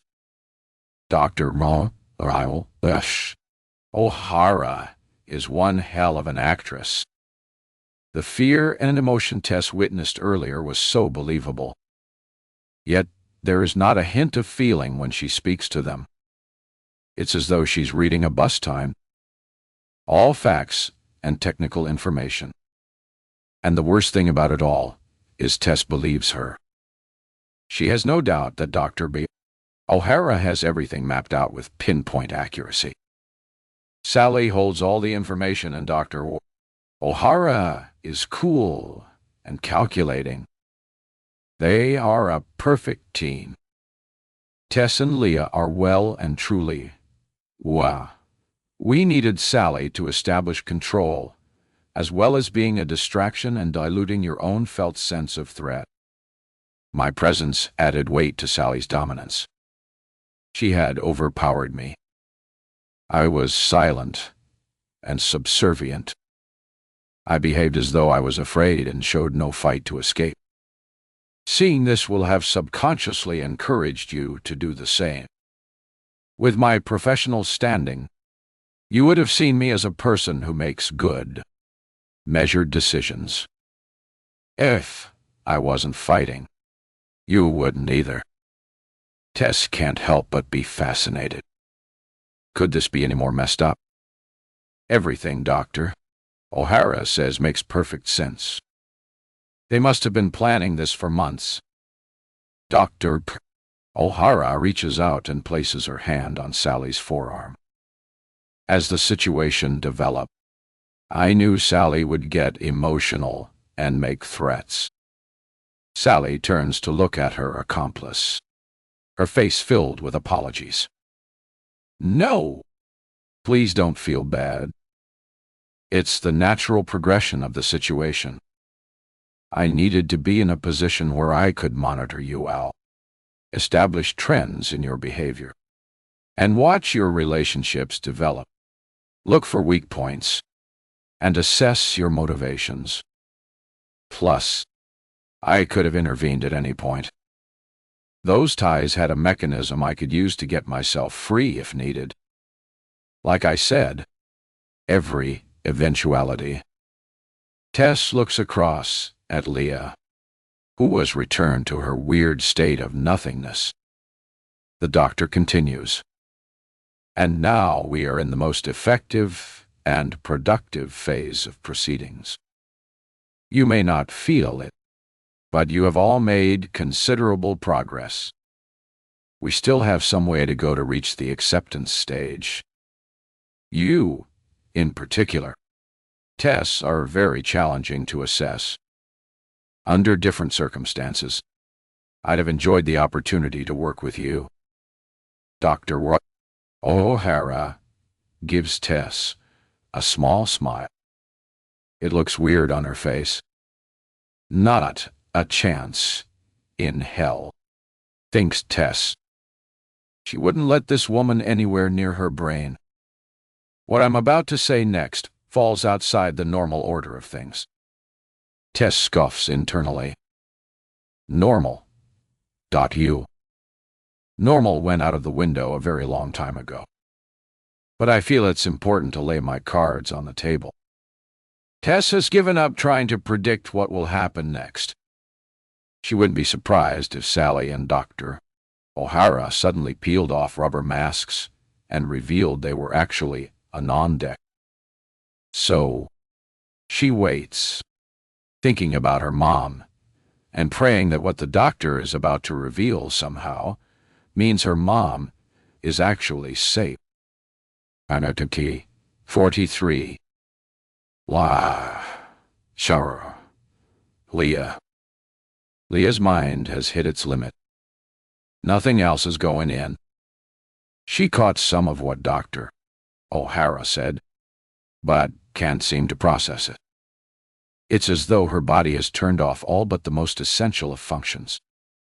She's still breathing and blinking, but not much else. Sally had been the overriding presence, and the dynamic shift is odd. Not in a bad way. Leah prefers the doctor's stiff tone and factual words to Sally's emotional outbursts and threats. The doctor continues, and Sally remains quiet and submissive.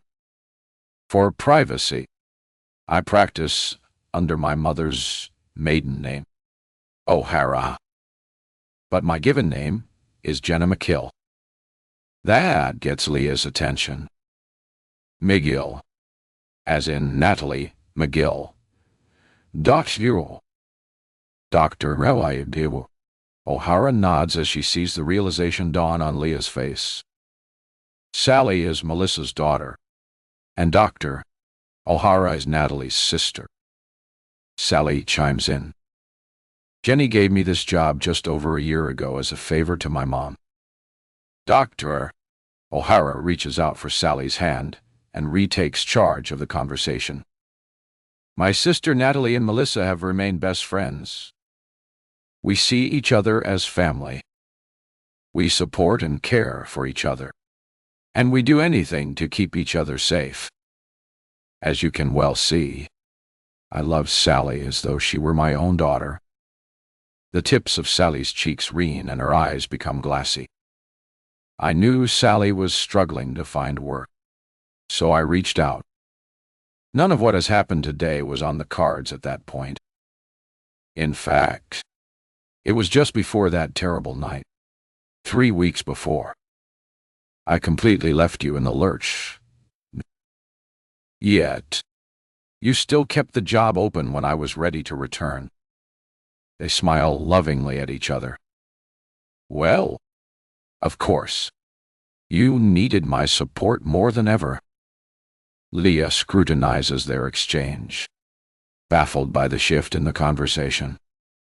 Then, Dr. O'Hara addresses her directly, and Leah's skin prickles. I look at you, sitting there, Leah, and I wonder if you will ever truly comprehend what you have done. Swallows. She knows what she has done. It has been explained to her in painstaking detail, and she's having her life threatened because of it. And I don't mean knowing the specifics. I mean feeling it like we do. Leah remains mute. It's clear what happened to Melissa has crushed them, and she supposes she'll never be able to feel that pain.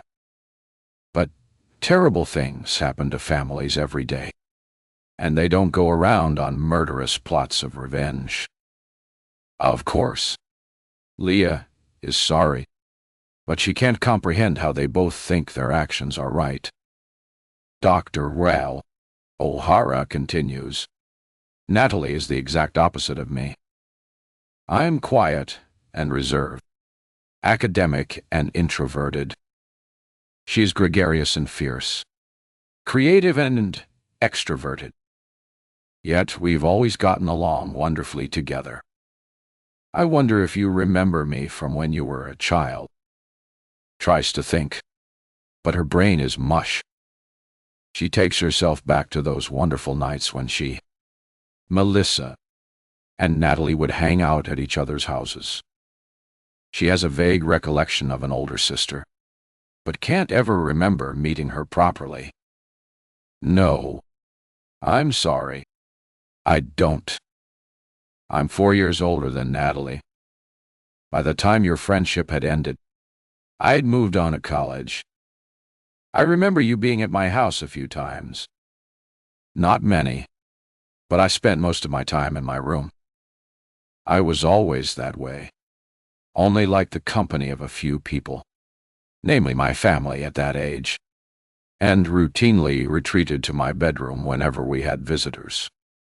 Thea can't comprehend why they are having this mundane conversation, and she doesn't have the brain space or inclination to engage. You should know your brief flirtation with trolling devastated my sister. Leah's heart jolts. She wasn't expecting that. I feel like I should also say that I abhor what they did to you at school. Nunards. It's the first piece of validation she's had. But you were children, and now you are women. I won't bore you with the development of emotions and behavior from adolescence to adulthood. But, suffice to say, what you did to Melissa and what they did to you as children do not compare. What they did was unkind. They bullied you, and that is unacceptable. They should have been punished in an appropriate manner for their age and the severity of their actions. But what you did was a crime. And I will echo Sally's sentiments. The Melissa we all know and love died that day, and the consequences gravely wounded so many of us. Sally in particular doesn't want to hear all this again. How many times do they need to twist the knife? And I've had to support my sister through the consequences of your trolling. You dulled her light. You made her afraid. And whilst that pales in comparison to what you did to Melissa, I must tell you I hate you for it. They has never heard anyone say the words "I hate you" in such a perfunctory and factual manner before. But she gets it. She'd feel the same if the shoe was on the other foot. So, when I discovered Sally was planning to seek retribution, I stepped in to help. She shouldn't have to suffer for what you've done. And after much deliberation, I agreed with her assessment. To all intents and purposes, you've taken a life, and I think it would be better for all concerned if you paid with yours. She says it just like that, like a statement of fact. And somehow, that makes it hit harder. Dr. O'Hara isn't crazed and fueled by misguided love and devotion. Are they right? Does Leah deserve to have her life taken away? Or is Jenny O'Hara just as unhinged as Sally, but in a completely different way? Dr. O'Hara turns to Sally. I'd like a little more time to talk with Leah, but I'm concerned this is taking longer than anticipated. I think it would be wise for you to check in with Claire at Tess's parents' house. We don't want her worrying and jumping the gun, so to speak. Sally nods. Tess, wake up. We need to call your folks again. Sally moves herself and the gun closer to Tess and takes out her phone. Leah focuses on Dr. O'Hara, dreading what their private chat might involve. I did manage a brief conversation with Sally after she met with you this morning, but have some questions I'd like to ask if you'll oblige. Leah can't think of any reason not to. They know everything already, and she'd rather answer questions than hear further details about Melissa's condition or have insults thrown at her. Sure, ask whatever you want. Dr. O'Hara looks around the room. Sorry, this just feels rather odd without my notebook. But then I guess this is odd. She makes a little snorting sound that Leah assumes is supposed to be a laugh. There's nothing remotely funny here. And Leah screws up her face. I apologize. I'm a little socially awkward. I like order and follow the same process whenever I speak with patients. Leah's pissed off now. But I'm not your patient. Am I? I'm your prisoner. So, if I have to talk against my will whilst being threatened with a gun, I'm sure you can ask questions without your notebook. Dr. O'Hara's cheeks serene and Leah feels a small flush of satisfaction. Well, indeed. Dr. O'Hara recovers quickly and clasps her hands together. What I'd like to know, Leah, is why? Why then? So many years have passed, and you have a successful life. Why would you do something completely out of character? So ill thought out and risk everything? The doctor's eyes are boring into Leah. And I won't judge. We've already done that part based on your actions. Your words won't change that. I'd just like to understand. The tiniest flicker of hope ignites inside Leah. Even though Dr. O'Hara's words suggest her fate has already been decided. What if she could make the doctor understand? If she can show her that none of this was intentional, could she make them reconsider? You're right. I look back on that day and honestly can't believe it was me. And hearing everything that happened afterwards has made it 100 times worse. I'm not a monster. But I've done something monstrous, and I know that. Leah looks into Dr. O'Hara's eyes. But there is no indication of how this is landing. I don't know how or why it happened, but the events of that day at school started popping up in my mind. First, they were just fleeting thoughts. Then, they came daily, then hourly, until they consumed my every waking thought and kept me awake at night. Dr. O'Hara's eyebrows flicker with interest established. Everything Leah has just said is the truth. This woman is a mental health professional. Surely, if Leah can prove she was unwell when she hurt Melissa, she will have to rethink. Temporary insanity is a thing, isn't it? Even for murder. Could they really execute? Because that's what this is. An execution. A woman who was mentally ill at the time of her crime. I started having nightmares. I began having hallucinations, and I still do to this day. Okay. So that is a bit of a white lie. Leah regularly has bad dreams, and she does get flashbacks. But hallucinations might be stretching the truth. The trolling of Natalie came first. I sent those messages and something started happening to me. I just lost control. Couldn't hold back even if I tried. Leah knows the next part is risky, but she has to go for it. Melissa was ignoring my messages, and I couldn't take it. I needed her to hear me. I was obsessed. Things snowballed, and I was in the car driving to her house before I knew what I was doing. She takes a deep breath. All I was going to do was spray paint her house. That's it. I promise you. Write my message so she could see it. I know you've already heard the story, and it doesn't excuse what happened. But I need you to know that. I don't know why I did it. It was a moment of temporary insanity. I had no intention of hurting her. And if I could take it back, I would. I swear on my children's lives. That's it. That's all Leah can say or do. Dr. O'Hara doesn't react. Leah adds, "I'm so very sorry. Truly sorry." Dr. Ree.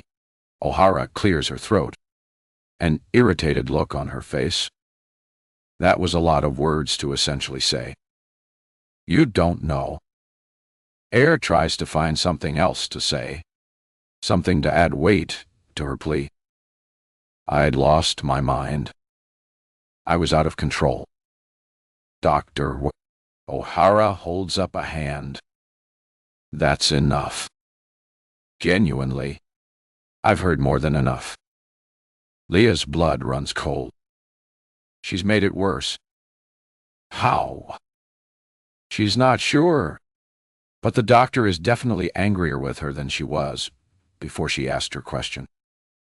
I was going to ask another question, but I'm not keen to hear more excuses, so I think I'll leave it. The doctor turns as though she's about to summon Sally over. No.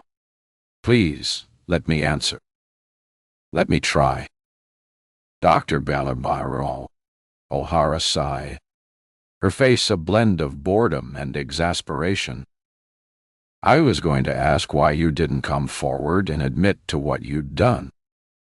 If your assertion that you felt remorse and guilt is true, wouldn't that be the natural course of action? But as I've said, I really don't care to hear the answer. Dr. Brow. O'Hara cranes her neck and calls to Sally. We're done here. Dismissing Leah. Leah states her answer, but the doctor shows not one iota of interest established. For my family. I did it for my family. It feels a jolt of hope as the doctor looks up, but that soon is away when she speaks. Yes. So you will understand why we are doing something others may view as wrong to protect our family. I'm glad we're on the same page. Nia sinks into her chair. That was her last chance, and she blew it. All 44. Tom D. Shell. Tess. Tessa's heart sinks when she hears Dr. O'Hara suggests they call her parents again. What if something has gone wrong? She knows her mom will take Claire's tale, that she's a friend of Tessa's at face value. But her dad is a different story. He's pathologically suspicious and probably thinks she's there to steal their silver. What would this Claire person do if confronted? And Sally's wake-up comment is just rude and ridiculous. How could she possibly be asleep? She's just thinking. No need for her to be a smartass. Sally comes over and crouches down in front of Tess. This is the closest they've been to each other. And Tess notices an odor of sweat emanating from Sally. Gross. Plus, even though she's not much older than Tess, she can see wisps of gray at the front of her hair, which she hadn't noticed before. Tess considers pointing both these facts out. Two can play at the spiteful OG game. But that thought disappears as Sally takes out her phone. Tess hopes with all her heart that her mom and dad are okay. Sally speaks quietly, and Tess cranes her head. Listen very carefully. I'm not going to call your parents. Tess's brow furrows. Jenna is distracting Leah so I can talk to you. Okay. Tess nods, not knowing if this is a good or a bad thing. Now, take the phone and put it to your ear. Tess does as she is told, briefly considering calling 999 and screaming down it. Look at Jenna. Isn't she a genius? I could never have pulled this off without her. Tess screws up her face. Is she supposed to be pleased and impressed by that? They are not on the same side. She's keeping Leah's attention on her by being irritating. Listen to what she's saying about needing a notebook. It's brilliant. Look at Leah's face. Priceless. Tess looks across and sees that Leah is indeed entirely absorbed by the doctor. Why is Sally suddenly acting all pally with her? Crouched down on her hunches, Tess could easily kick her over. If it wasn't for her parents' predicament, she would thrust her heels right into the sweaty gay-head cow's established. Anyway, we haven't got long. And Dr. O'Hara wanted me to tell you some things. Things she's sure will appeal to you and change your mind. You ready? Tess nods, wondering what this magical list of things that will suddenly turn her into a cold-blooded killer might be. I've already explained why I'm not going to kill Leah, and Jenna feels the same.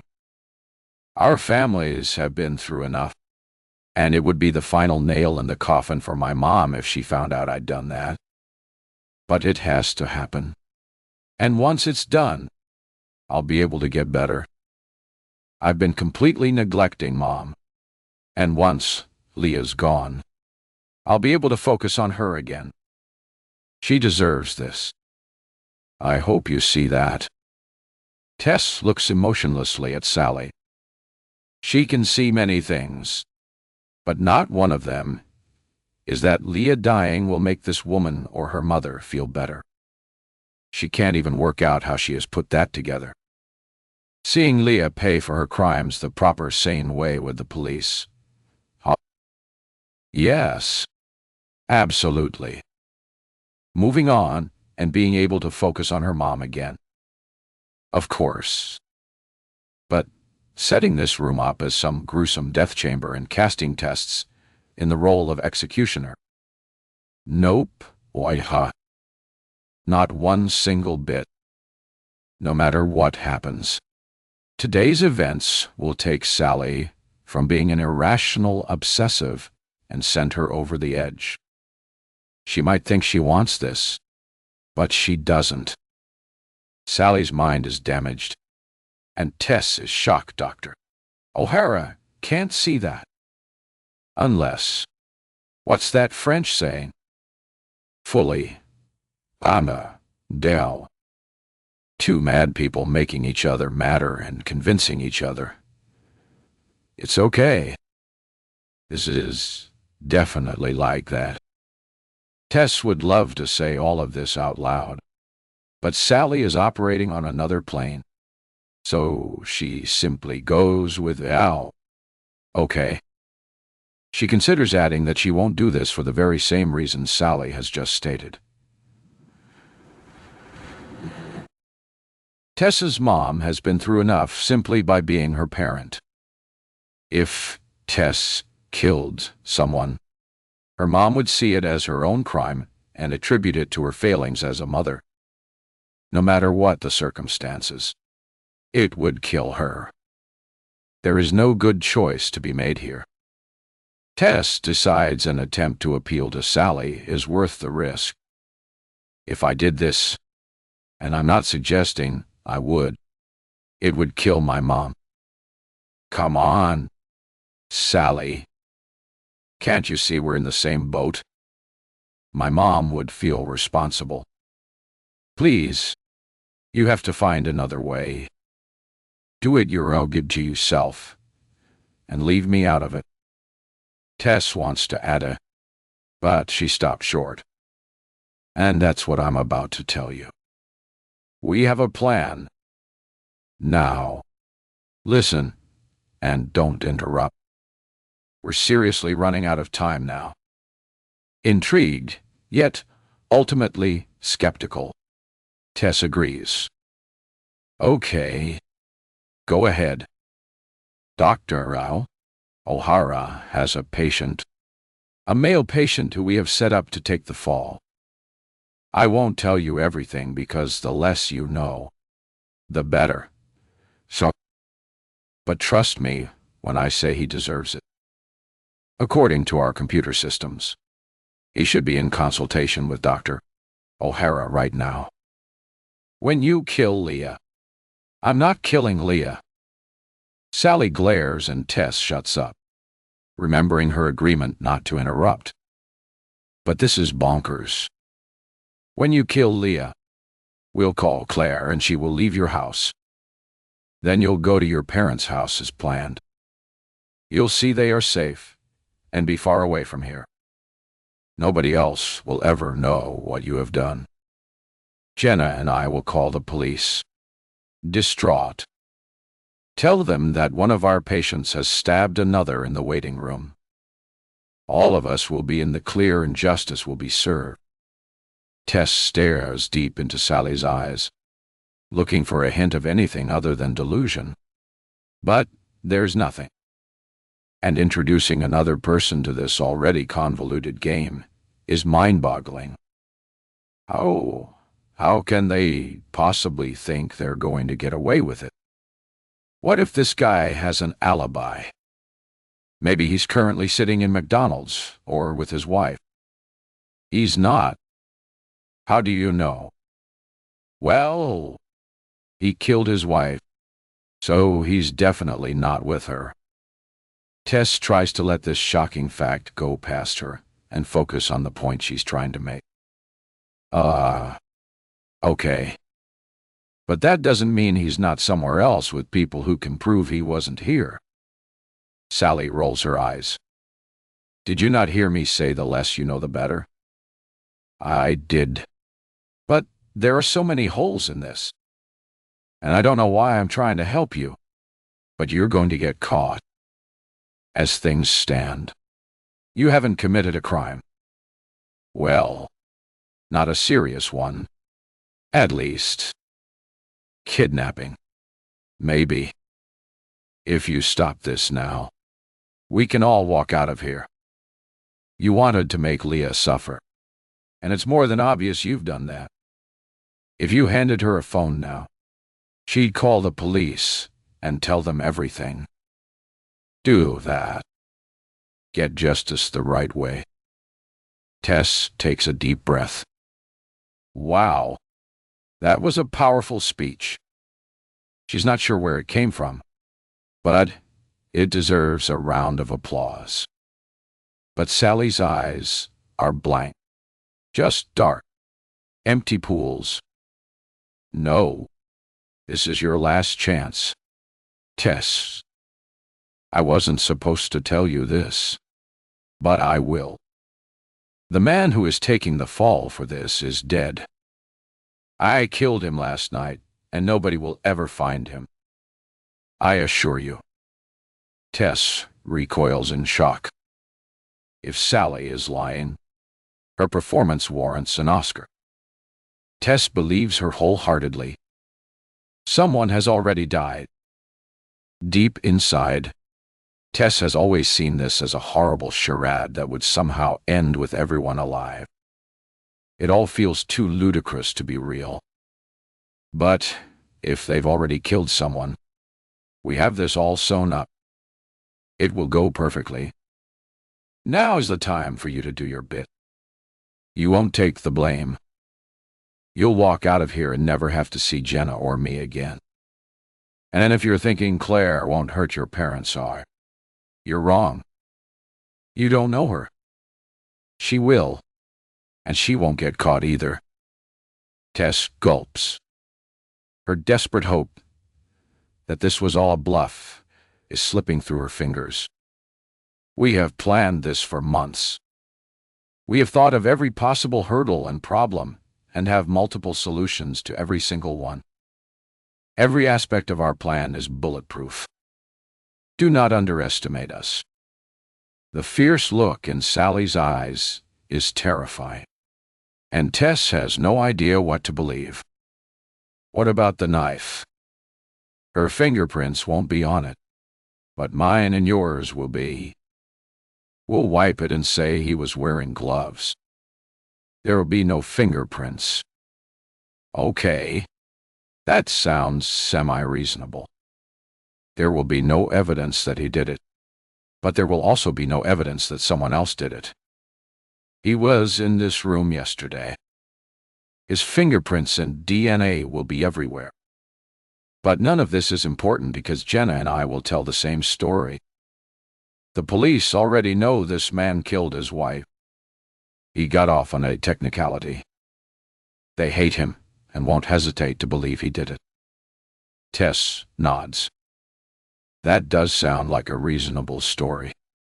Albeit a story from one of those true crime documentaries on Netflix. But a reasonable story nonetheless. We have no CCTV cameras in here or outside. The closest one is 50 yards down the street. And Sally suddenly stops and shakes her head. Nope. I'm not doing this. Jenna told me not to. And I've already gone way over the line with what I've told you so far. Tess wants to prod established. She needs to hear all of this. Every single tiny detail. I'll say this one more time and then that's it. It's over to you. You have to kill Leah. You will stab her in the chest with the knife. You need to make it look like a crazed patient did it. Then you will leave and go to your parents' house. Someone else, a man you don't know who will never be found, will take the blame. Life will go on for the rest of us. Okay. Tess feels like she is going to throw up. This can't be it. There has to be another way. Alternatively, you refuse. Then Claire kills your parents. I kill Leah. And then I'll have to kill you, too. Because of everything you've heard. We'll stage it to look like you attacked each other. Much more risky, much less convincing, and definitely not my preferred option. Tess stares dumbfounded at Sally. She's moving her mouth, just like everyone does, speaking normally, and making typical expressions. Yet, she just used the word kill about a dozen times without even flinching. It's enough to make Tess feel like she's breaking with reality. Sally stands up, retrieves the knife from the chair doctor. O'Hara was strapped too, and slides it down the side of Tess's seat between her leg and the chair arm. There you go. Don't even think of trying to stab your way out of here. I'll put a bullet through your pretty face quicker than you can blink. Sally smiles sweetly and returns to her seat on the sofa. Tess rests her arm over the knife. She needs to come up with a plan and quickly. 45. Tess started. Sally and Dr. O'Hara sit together again. Tessa's heart is galloping in her chest. She checks on Leah, who is back to that dumbruck look she had earlier. She watches her breathing in and out. Will Leah still be doing that in a few moments' time? Will Tess? The room is eerily silent. There's just the faint sound of collective breathing and the hum of fear and anticipation in the air. This whole thing is a horror show, and Tess can't believe the position she is in. She's always been able to keep reality at a distance when needed. To hear people's woes and tragic stories as just that, why? Stories. Tess can listen as her friends and family talk about heart-wrenching things that have happened and not really feel anything. She can just detach herself. But this is different. This is all-consuming and utterly horrific. And Tess feels it deeply in every fiber of her being. She watches as Sally takes Dr. O'Hara's hand. They nod at each other with watery eyes. And Tess is sure she can sense apprehension. Have they lost their nerve? Finally realize they have gone way too far. If only. Sally squeezes the doctor's hand before releasing it and taking out her phone. She taps at the screen briefly before placing it on the coffee table in front of her. Tess's eyes widen when she sees a timer on the screen, counting backwards from 5 minutes. Sally speaks. Tess, You have 5 minutes. When this timer ends, I will call Claire and tell her to carry out my instructions. Tess is struggling to breathe, and her heart aches with a profound helplessness. Please. They ignore her plea. But Dr. O'Hara takes the final word. We won't say anything further. The time for talking is over. Now is the time for action. Tess looks down at the timer. 4 minutes and 12 seconds. A minute has almost gone. How did that happen so quickly? They can't do this. They won't. Surely they won't. Tess looks first at Sally and then at Dr. O'Hara, a deep pleading in her eyes. She summons every ounce of strength within her. She has to pull them away from this heinous plan. Sally stares through her, completely closed off and unwilling to engage. Dr. O'Hara stares at the wall, her lips moving but no sound emerging. Tess turns to Leah, who has now come back to life. Sally said, Claire won't act unless she gets a phone call. If Tess and Leah can somehow overpower Sally and Dr. O'Hara and take the phone, could they stop this? They have to try. Tess wishes she had fought from the very first moment. Spent the entire time kicking and screaming and refusing to engage. She's been far too compliant. And now she has what? 3 minutes and 7 seconds. Sally and Dr. O'Hara are in some kind of trance, holding hands as though in ceremonial prayer. Will their reactions be slowed? If she's going to do something, now is the time. 2 minutes and 44 seconds. Tess whispers, Leah, come on. We have to go. She takes out the knife. Her hands tremble, and she almost drops it. Leah is dazed and clearly misunderstands Tess's intentions. She looks at the knife and starts screaming. Tess tries to calm her, but the woman is lost in her own world. Tess leans forward and stretches out her arm, the one without the knife, trying to calm her, but to no avail. Tess recoils as the sound of the gun firing rips through the room. Unconsciously, she protects her head and closes her eyes. Her ears are ringing, and she is completely disorientated. But there is no pain.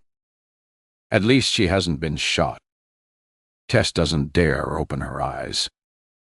Leah is quiet, presumably because she has a bullet lodged in her head. Tess peels one eye open and looks down at the timer. 1 minute and 41 seconds. She opens her other eye and sees Dr. O'Hara and Sally seated precisely as they were, the gun still in Sally's hand. If Tess hadn't heard the gunshot, she wouldn't have believed the woman had moved at all. Tess turns her head, dreading what she is about to see. But somehow, Leah is still alive, trembling furiously, but unheard. The wall behind Leah has taken the brunt of the bullet. It must have missed Leah's head by siempre. 57 seconds. Leah needs to snap out of it. Tess stands, then squats in front of Sally and Dr. O'Hara, recognizing she is risking being shot, but knowing she has to take the very last chance she has to change their minds. You have to stop this. Neither of them move or speak. Their faces remain stony. They don't even blink. Tess moans and jumps to her feet. 26 seconds. That's all she has. 26 seconds and her life will change forever. Her parents are going to die. She and Leah are going to die. Tess strides over to Leah, knife still in her hand. Leah starts wailing again, turning her body away and holding her arms over her head. 14 seconds. Tess yells with fear and frustration. "I'm not going to stab you. Would you just get a grip and help me?" 6 seconds. Leah unfurs and turns towards Tess. 3 seconds. Leah takes the knife and plunges it deep into Leah's chest. It glides through her skin and into her flesh so easily that Tess can barely believe it. Neither can she believe what she's doing. Nothing feels real. It's like an out-of-body experience. Then Tess pulls out the knife and repeats the stabbing motion 4 more times. She moves the knife in and out cleanly, angling her body away to avoid getting any blood on her clothes. If Sally is telling the truth and she's going to leave here and go to her parents' house, she can't be covered in blood. Sally can vaguely hear the timer going off in between stabs. She doesn't look at Leah's eyes. She just does it. Tess truly didn't know what she was going to do until those last few seconds. But once it came down to the wire, the choice between her mother and Leah was suddenly very easy to make. There were no other options available. Leah hasn't moved. The "I'm not going to stab you" line had the desired effect. If Tess was going to do this, she needed to do it cleanly. She wasn't going to stab Leah in the back, and she didn't want her thrashing around or cowering in terror. So, Tess put her at ease. They are the worst words Tess has ever said or will ever say. The wickedest lie she has ever told. But she said them for a good reason. She did what she had to do to save her mom. And if Sally doesn't follow through on her promise, Tess will unleash holy hell on her and Dr. O'Hara. They made her a murderer.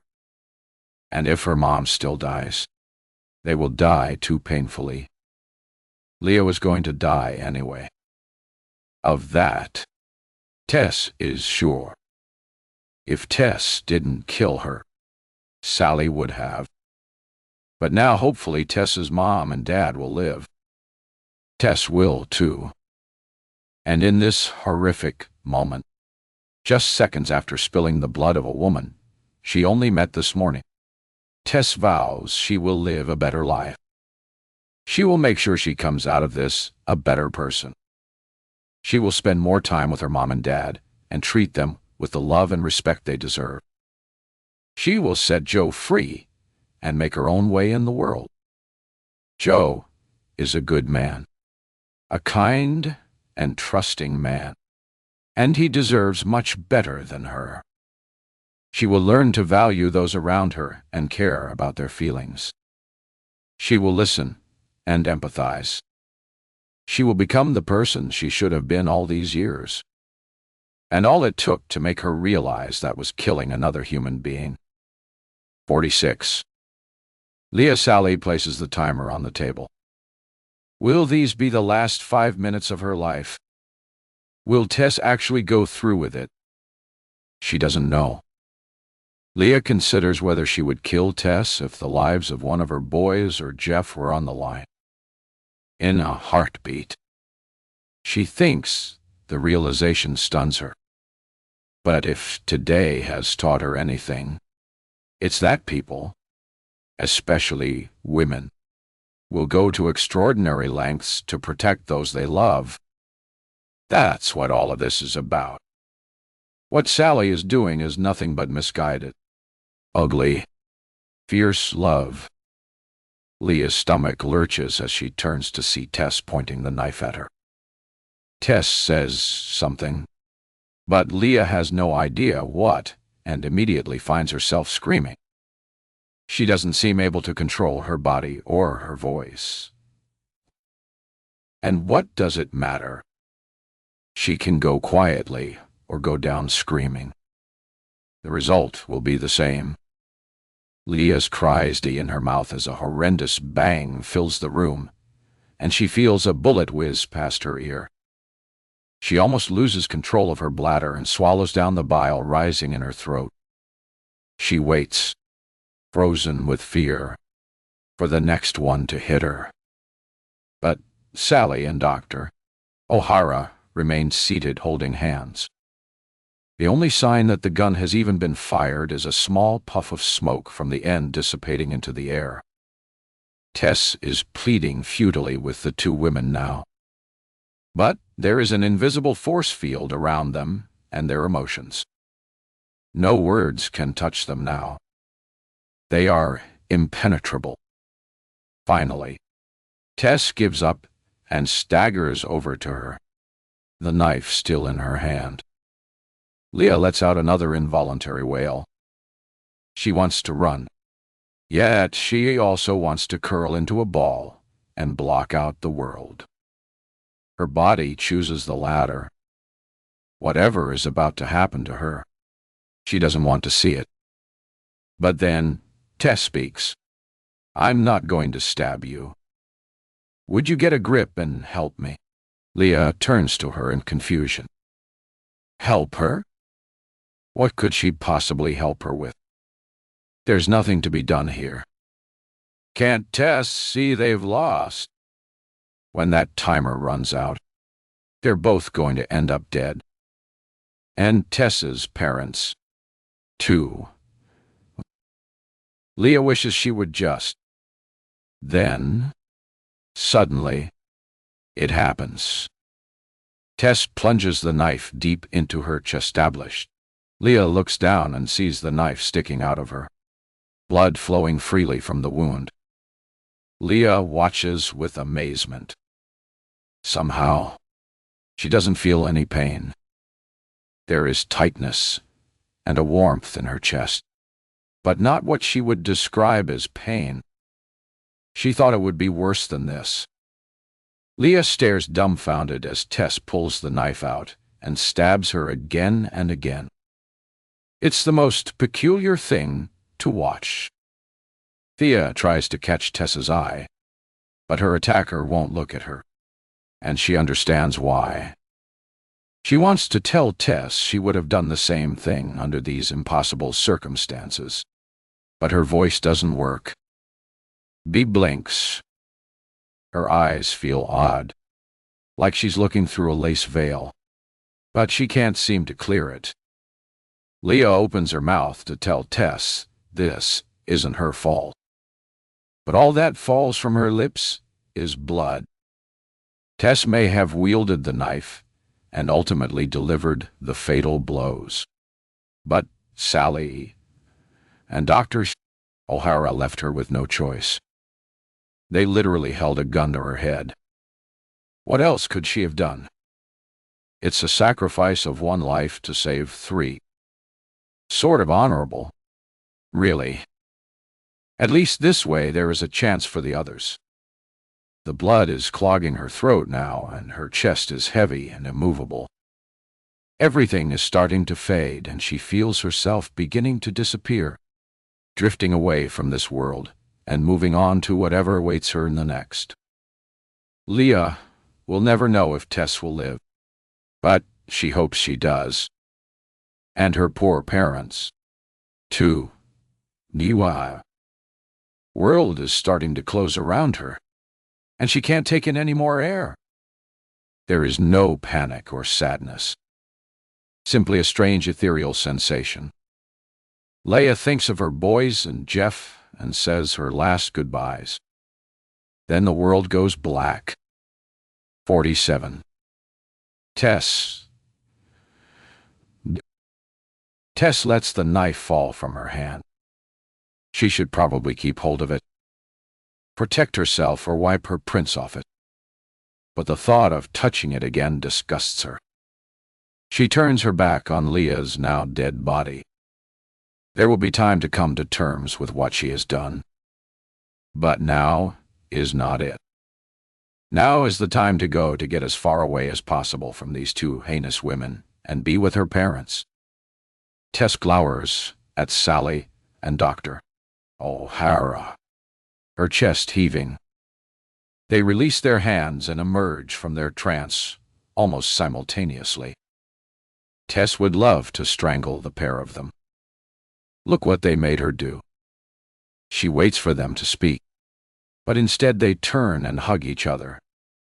Tess has had enough. She pushes past the sofa and heads for the door. Jim. Am I? They can deal with this doochie. She's out of here. Where do you think you are going? Tess grits her teeth. Dr. O'Hara's robotic voice is making her hackles rise. To see my parents, and I dare you to try and stop me. I've done what you asked. She's dead. Go on. Take a good look. She should storm out, but she waits for their response. A slithering unease inside tells her this isn't over yet. Sally answers this time. Yes. And thank you, Tess. But I think you're forgetting yourself. Tess whips her head around and glares at both women who are now looking over their shoulders at her. A burning rage pulsates inside Tess's head. What the hell does Sally mean? No, I don't think I am. It's done. I'm done. I'm going to see my parents now. Tess reaches for the door but stops when Sally continues. We have a call to make first. We need to let Claire know and ask her to leave your parents' home. She can't be there when you arrive. Tess's blood boils with fury, and she screams her words. Spit flying from her twisted mouth. No. You do that. Call her while I'm on my way. Let me go. That was the deal. Sally's tone is firm. You've come this far. Tess. Wouldn't it be a shame if your parents still died because you wouldn't listen? Tess's eyes bore into Sally. She has never felt such pure hatred for a person in her whole life. Sit down. We'll make the call. Tess balls her fists and stomps across the room. She is stopped momentarily in her tracks by the horrific sight of Leah's body. Her lifeless glassy eyes are open and staring up at the ceiling.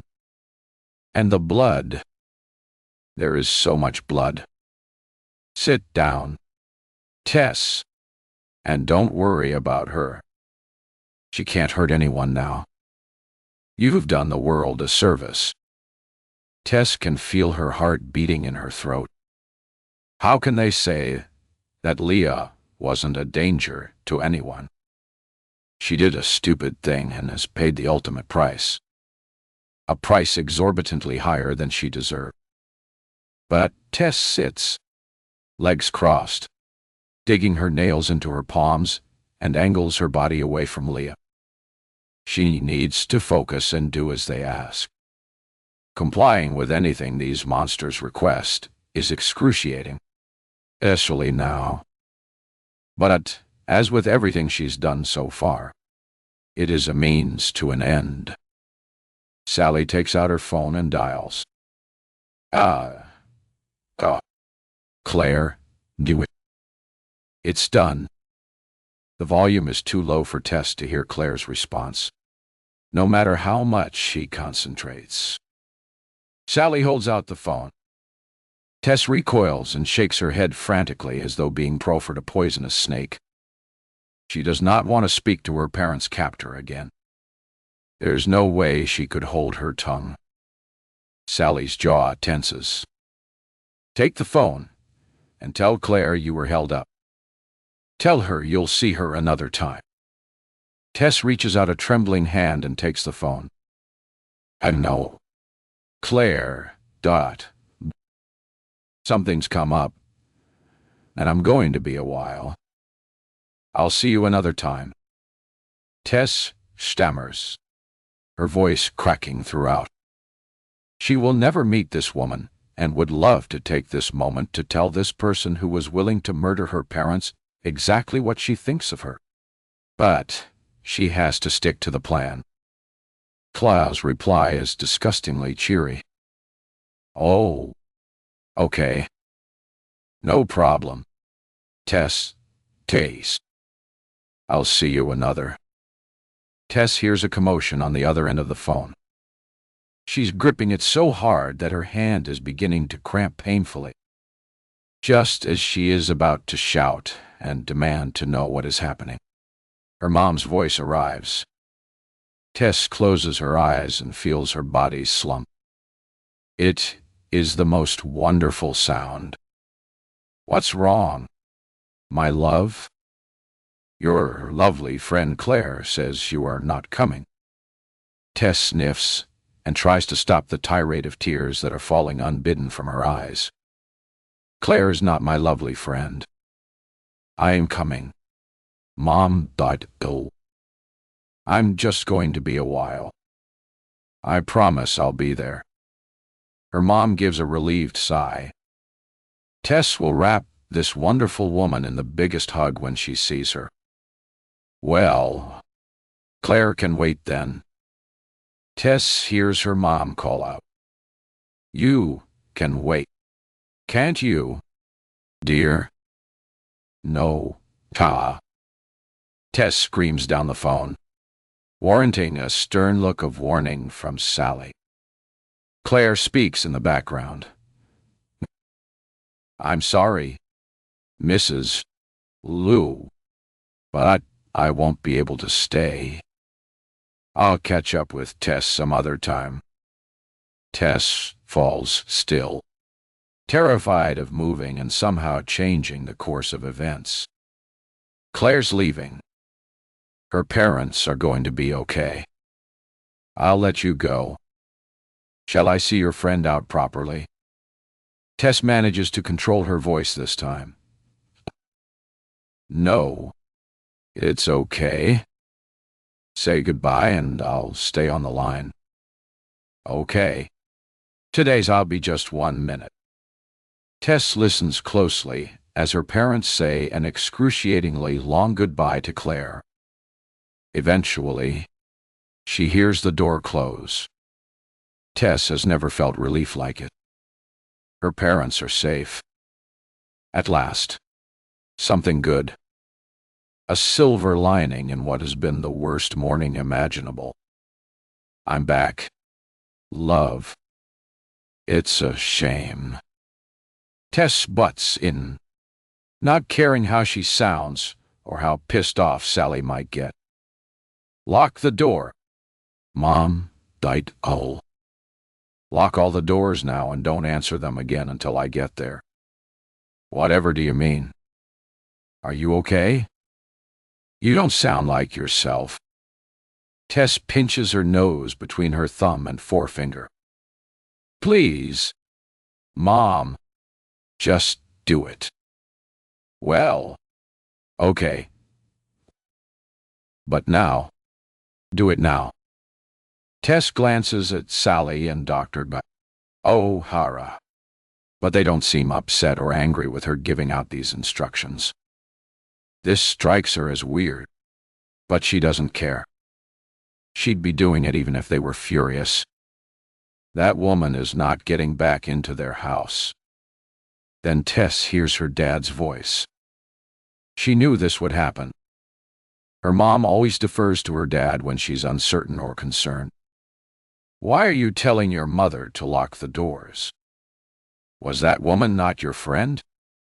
Tess knows she has to try to smooth this over. Even with Claire gone, she won't believe her parents are safe until she sees them with her own eyes. So, she makes something up. We used to be friends, but she's not very nice. A bad influence. You know. I'm not very keen to get back in touch with her. That sounds pretty credible, and is the type of thing that would appeal to her dad. Tess waits nervously for the verdict. Ah, I see. Well, yes. You know what your mom's like. She'll make friends with anyone. But I have to say, I wasn't awfully keen on her just turning up like that. Bit rude, if you ask me. Tess wants to laugh. That's so typical of her dad. What she wouldn't give for him to have just turned Claire away. But even though he appears to be the man of the house, he'll do anything to keep her mom happy. And don't worry, we won't let her back in. Now, are you coming or not? Your mom's going to be upset if you don't. This time, Tess does laugh, and she can read the unsaid meaning behind his words. He wants to see her. Too. After she's hugged her mom, she'll do the same with her old-fashioned and stoic dad. She's been far too harsh on him. Yes, I can't wait to see you. Okay, then I'll put your mother back on and I'll see you soon. Tess smiles and wipes her tear-streaked face. See you soon, Dad. Tess hears her parents muttering and waits for her mom. This all feels refreshingly normally, and she wishes she could block out and erase everything in this room and be there with them. Well, that was a lot to raise. You had me thinking there was something to be afraid of. Tess breathes deeply. This could be dangerous. She must remember the rule. Do not raise the alarm. Sorry, Mom. She leaves it there, knowing that anything she says will likely make things worse.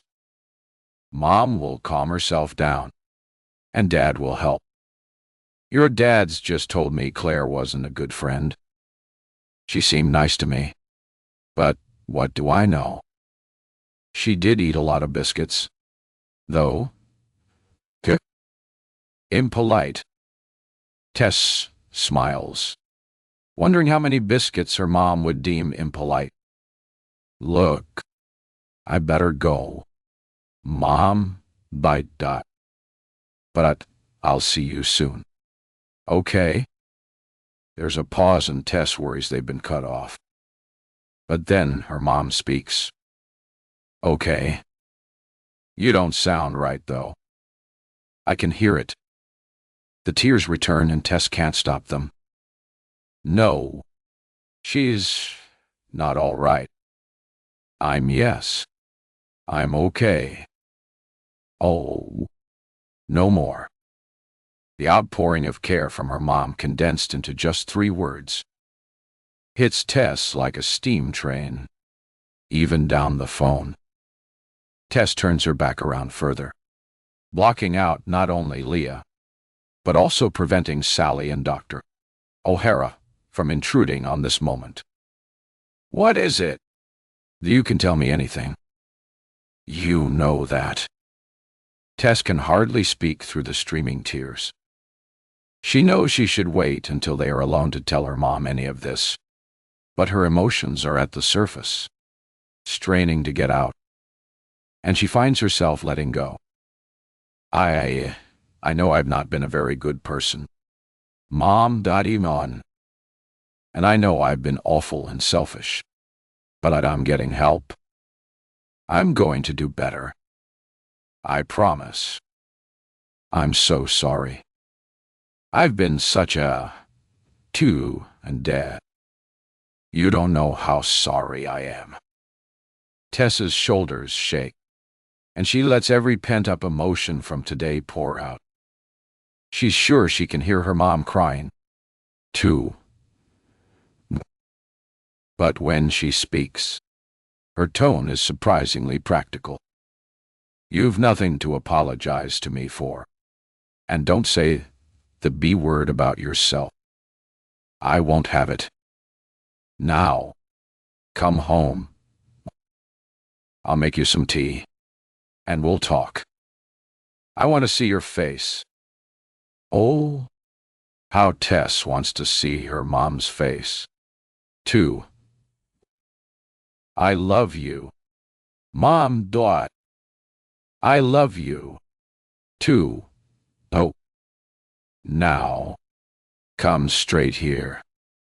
I'm getting worried, and I want to see you. Whatever's happened, we can talk it through. Okay. I'll see you soon. Bye. Bye. Today's Tess ends the call. She's more exhausted than she can ever remember feeling and can barely find the energy to move. She has no idea how she's going to drive. Tess gathers herself slowly and turns to give the phone to Sally. Sally stares at her through cold, callous eyes, lifts up the gun, and aims it at Tess's forehead. 48. Tess is not remotely intimidated. She is spent. She has nothing left to give. She is leaving right now and won't be following any more instructions from Sally or Dr. O'Hara. They have no hold over her anymore. Weirdly, Dr. O'Hara takes out a dictaphone and holds it up to her face. Tess watches in confusion as the doctor clicks the record button and starts to speak. Next patient, Tara Lou Dot. Date of birth, 10th of October, 97. What are you doing? Tess says. Dr. O'Hara rolls her eyes and stops the recording. Can you be quiet? Please. This is important. Tess doesn't want to be quiet. She wants her mom. She's done everything they have asked of her. Dr. O'Hara can make a shitty recording when she's gone. I don't need to be here anymore. Let me go. Dr. O'Hara shakes her head. No. Tess waits for more, but the doctor doesn't elaborate. Tess turns to Sally. She can do that when I'm gone. That's it. I'm going. Tess makes her second bid for freedom, and Sally sticks her leg out, tripping her up. Tess clatters to the floor, her face landing horrifyingly close to Leah's outstretched leg. The metallic smell of blood makes her retch. Tess scrambles to her feet, her ears ringing. What the EGK is going on? I can't believe you actually tripped me up. What are you? 5? Tess straightens her clothes and gags when she sees a smear of Leah's blood on her sleeve. She wipes it on the arm of the chair, but it only makes it worse. Sally looks at Tess as though she were a disobedient child. Just sit down and be quiet. If Dr. O'Hara says this is important, then it's important, and she won't be changing her mind. Tess is incandescent with rage. No. You made me stay and speak to my parents, and I did that, but I'm not staying 1 second longer. You heard my mom. She's worried. I need to get to her. Dr. O'Hara looks up. Her tone is peremptory. I need to record your consultation, and you need to hear it. But why? Tess feels the urge to lash out, to destroy everything until Dr. O'Hara fixes her with a look so cold and menacing that it stops her dead.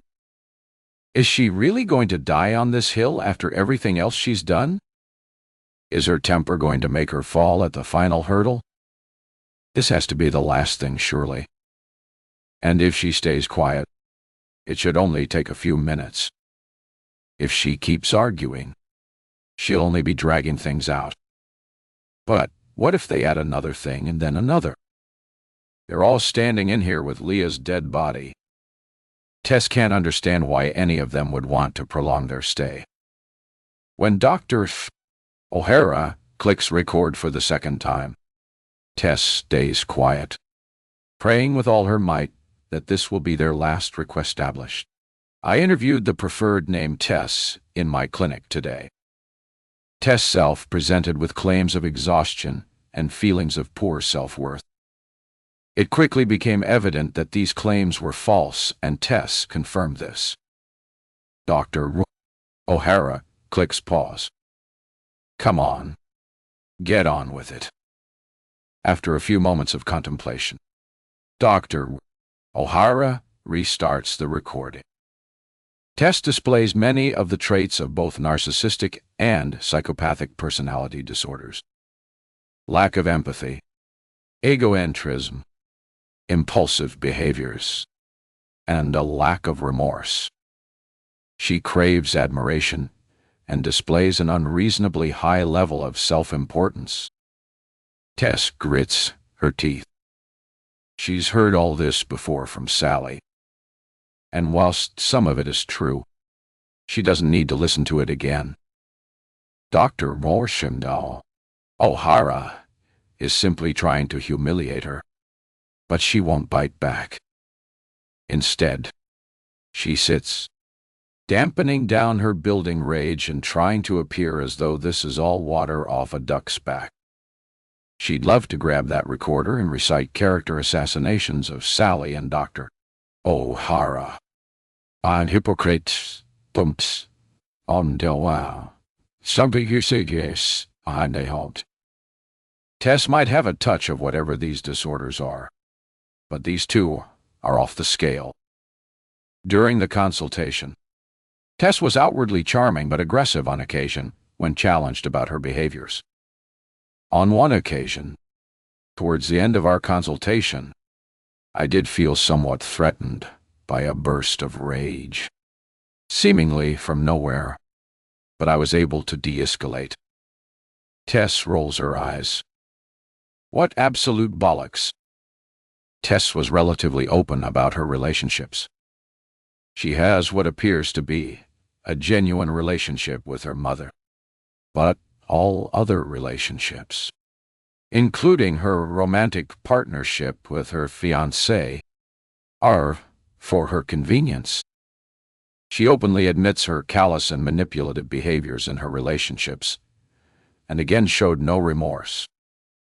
Tess continues to show disinterest. Do they honestly think they can upset her with this? What a joke. Tess and I had discussed psychotherapy, and she is willing. I am hopeful I can assist her in developing techniques to reduce her harmful actions and create more positive outcomes. We do, however, need to be realistic given the severity of her disorder. Dr. O'Hara stops briefly before continuing. Tess is sure she's doing this to get a rise out of her ride, hoping she'll interrupt. But that isn't happening. Crack on with your to-do, doc. I do believe that Tess has a propensity for violence. However, she denies any previous violent behaviors and vehemently denies any desire to hurt others or herself. She is challenging to assess given her manipulative tendencies. But, at this moment, I don't believe there is any risk. Tess is finding it increasingly difficult to stay quiet and hates that this is on tape. She'll see if she can grab that recorder on her way out. Tess and I have agreed on weekly sessions. Tess scoffs. Not a chance in hell. It is worth noting that Tess's fiancé, Joe, is also a patient of mine and has been for some time. Tess's eyes go wide. What? There is an evil smirk on Dr. O'Hara's face.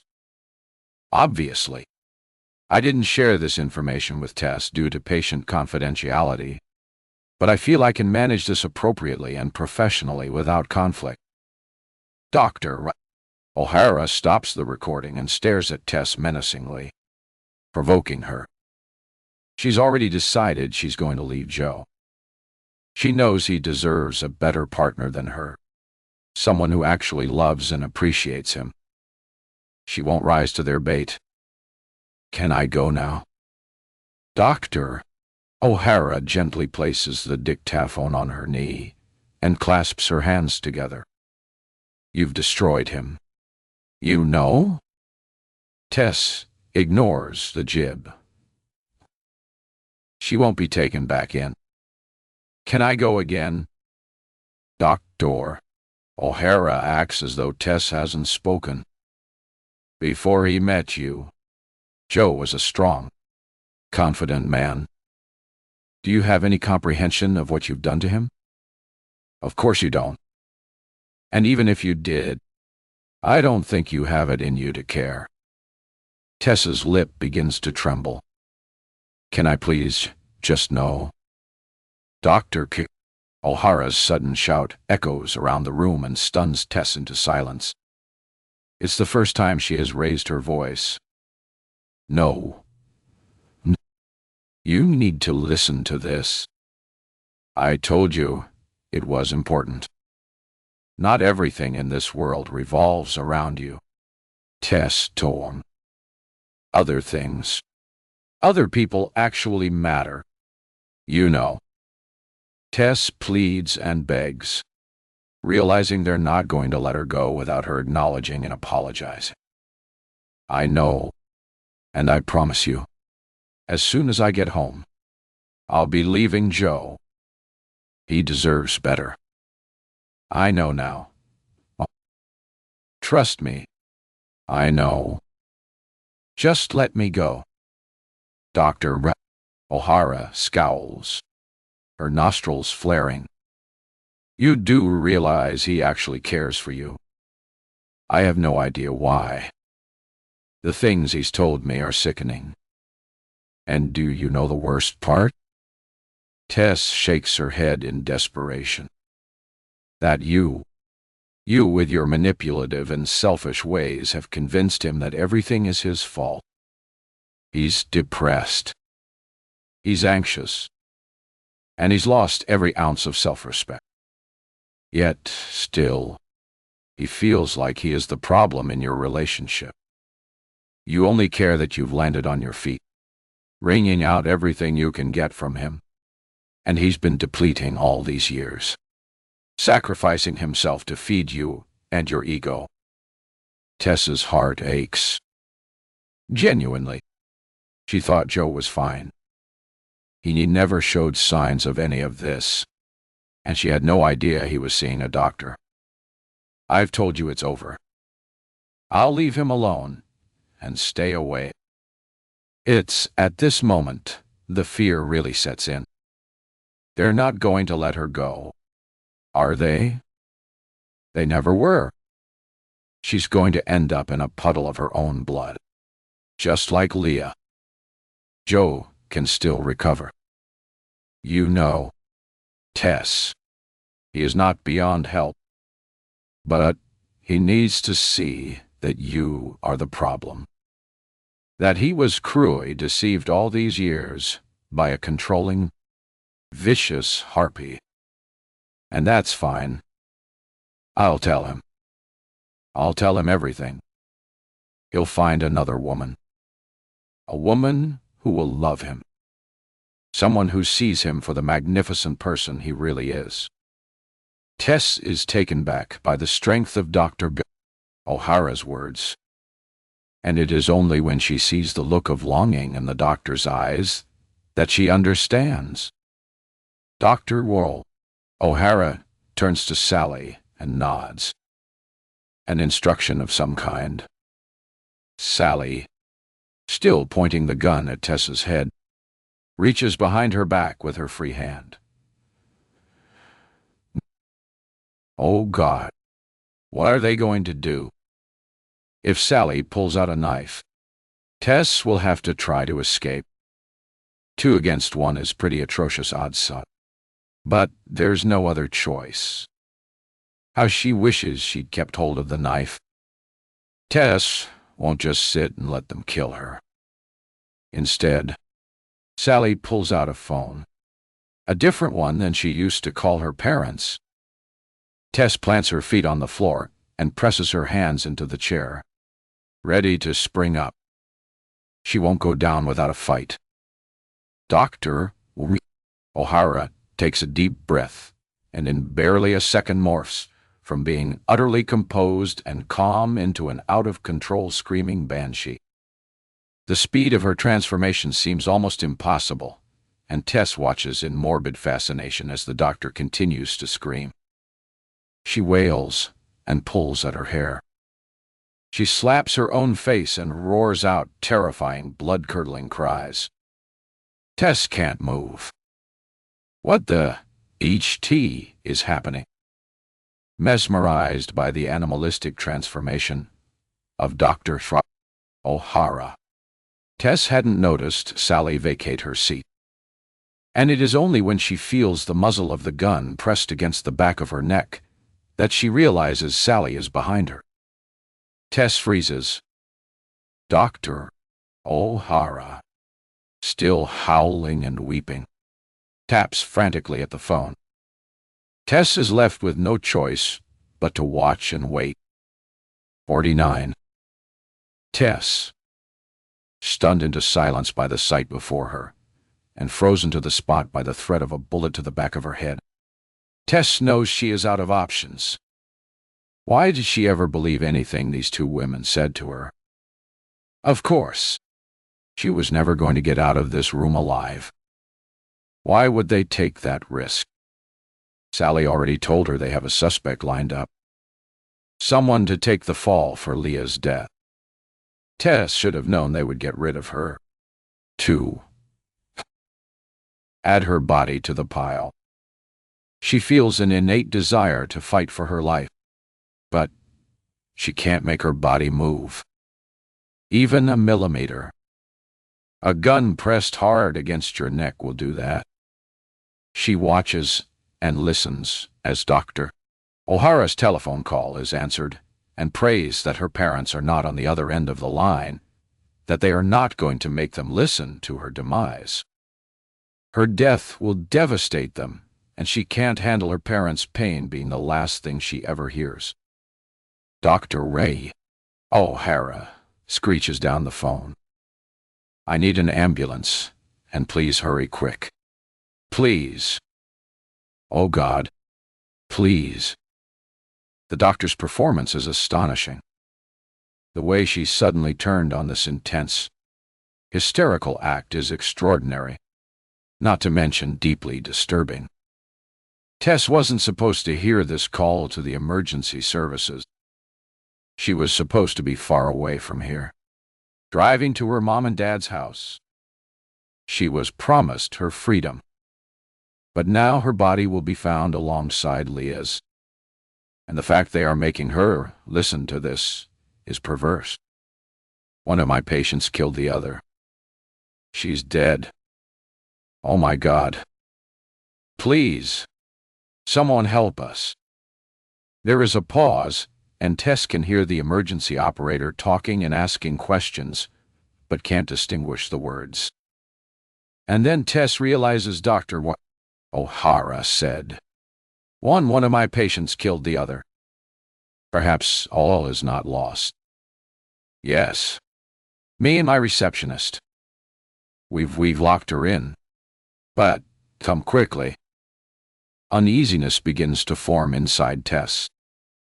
Why would Dr. O'Hara say they've locked Leah in the room? What does that matter? Unless... And at Dr. O'Hara's next words, Tess's world comes crashing down around her. She's got a knife. She's shrieking and threatening us. She's completely delusional, screaming that we did it. I don't think she remembers. Please come quickly before she hurts herself. I've never seen anything like it. Dr. O'Hara continues to sob and whimper as the operator speaks to her. Tess gorps, and Dr. O'Hara winks at her before mouthing, He's mine now. Tess can't hold back any longer. She twists her body suddenly and reaches behind her, trying to grab Sally or the gun. Anything. She will not let them frame her for this. But her efforts are in vain, and the next thing she feels is a heavy blow to the back of her head. It stuns her and hurts like hell, but somehow she remains conscious. Sally crouches down in front of her and pushes the gun under her chin. Tess is still seeing stars and her words are slurred. No. She's framing me. Sally pushes the gun harder into Tess's throat and hisses into her ear. Framing you. You did this. You killed her. Tess looks past Sally to Dr. O'Hara, pushing down the nausea building in her stomach from her distorted double vision. You made me. Sally's eyes narrow, and the evil grin that appears on her face chills Tess to her very core. You can tell the police that, can't you? Doctor, what? O'Hara is standing now, beckoning Sally while still spouting her poisonous lies down the phone. I just had a consultation with her. She's got a personality disorder. A psychopathic disorder. But I never thought this could. Oh my God. What have I done? I never thought she would actually hurt someone. Dr. Mile. O'Hara holds up a spade palm and mouths silently to Sally. They'll be here in 5 minutes. Sally nods as she strokes the muzzle of the gun down the side of Tess's cheek and tilts her head in a gesture of fake sympathy. Jenna and I are going to leave now. If you move, I'll shoot you.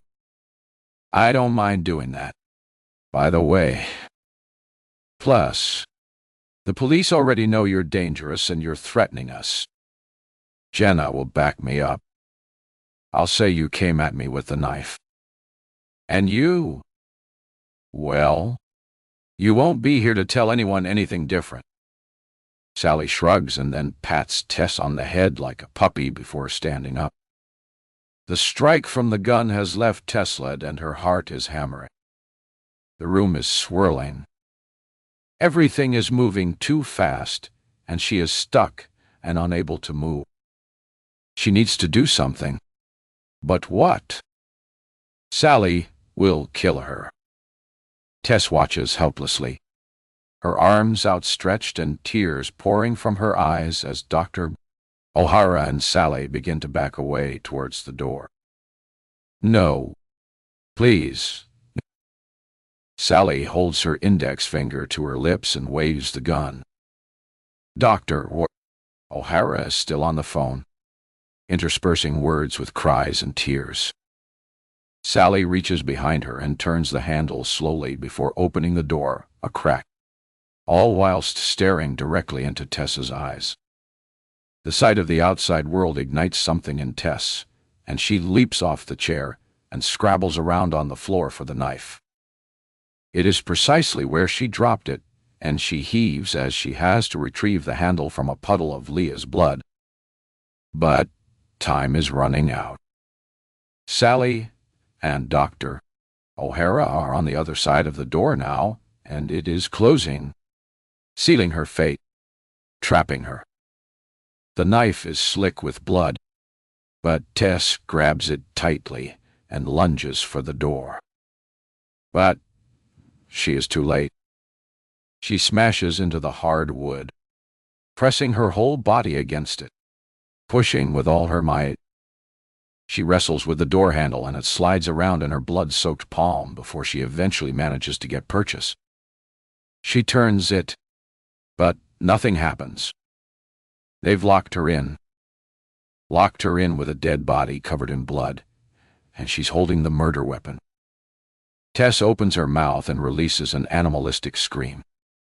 She pounds the door with her fists and stabs at it with the knife. Sally and Dr. O'Hara watch her through the small window. Tess's vision is filled with explosions of stars, and she imagines them laughing and mocking her. Tess pulls back the knife and stabs at the glass, but it jars, and her hand slides down the handle and onto the blade, slicing through her palm. She grimaces, but barely notices the pain. Instead, she continues banging, alternating between smashing at the door and the glass pane.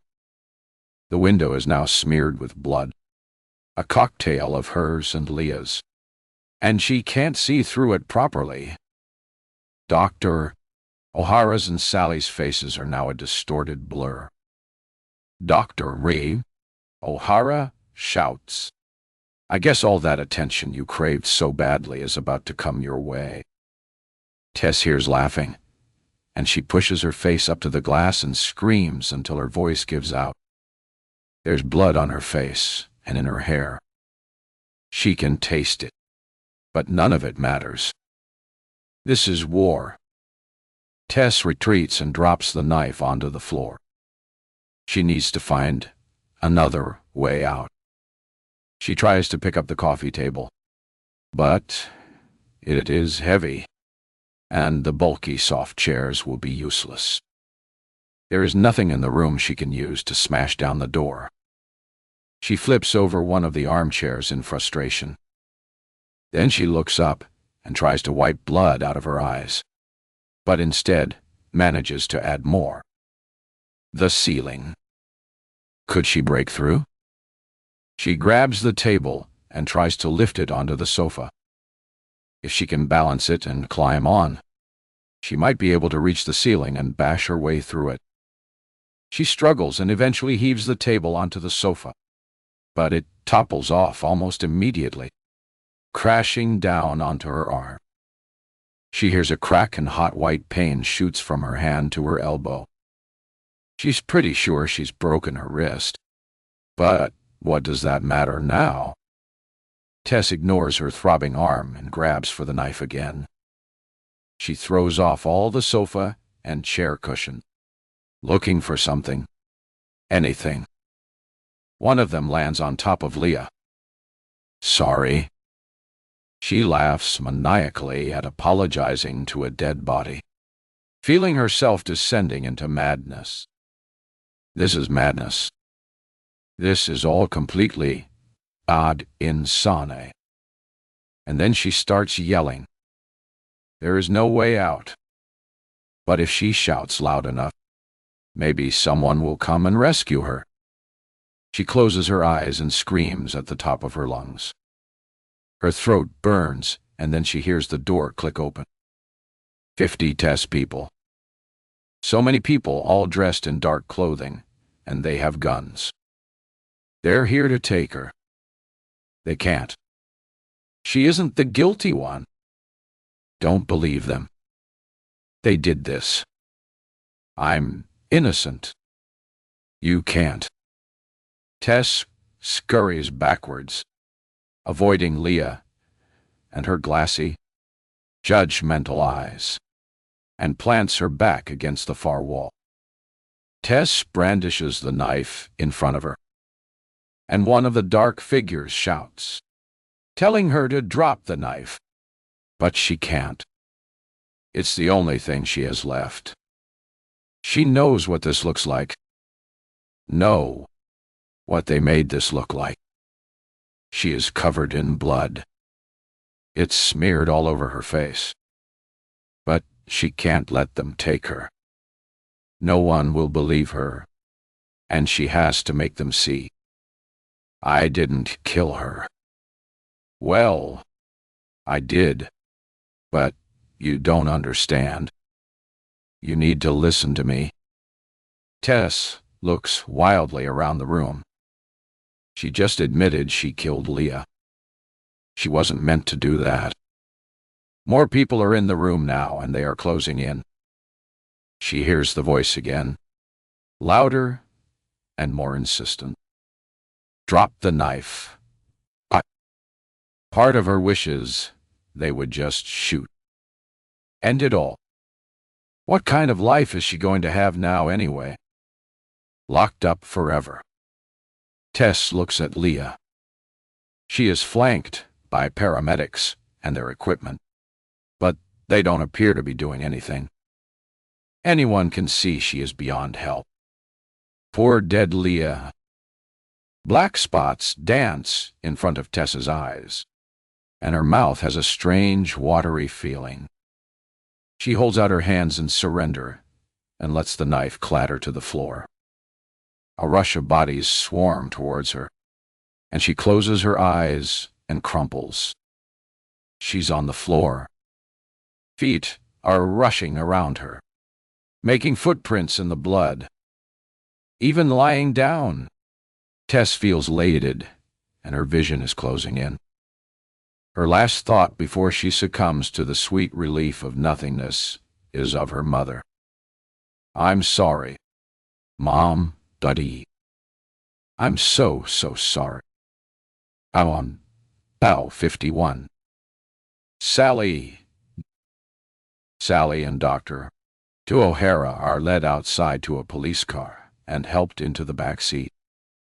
Swarms of people have crowded to watch the spectacle. Vultures, have they nothing better to do? An officer stands guard outside the vehicle, but they are alone inside. Sally grips Jenna's hand and she squeezes back. They have talked through this part, and Sally knows she mustn't break from the plan for even a second. You never know who is watching. Sally is desperate to wrap her arms around Jenna and wants Jenna to hold her so badly. The adrenaline is beginning to wear off, and she's starting to feel a bit odd and shaky. But now she and her mom can rebuild their lives. There will be lots of questions to follow. But the hard part is over. Tess pretty much dug her own grave in there. The screaming and tossing of the furniture. Her blood-smeared face. The police saw it all. She knows Jenna will be really happy with how that part went. Sally will never be able to show just how much she loves and appreciates Jenna. She risked her life and her livelihood for her and her mom. And it's not just her actions today. Jenna devised everything. Sally could never have done any of this without her. Jenna helped Sally see this was the only way to put things right with the universe and allow her mom to heal. Sally feels silly for her reticence. Now, even yesterday, she tried to convince Jenna to call the whole thing off. But Jenna cares so much for her family and their happiness. If this all goes wrong, Sally has told Jenna she will take the blame. Jenna tried to disagree, but Sally was insistent. Jenna's already done so much for them. A sudden commotion pulls Sally out of her thoughts.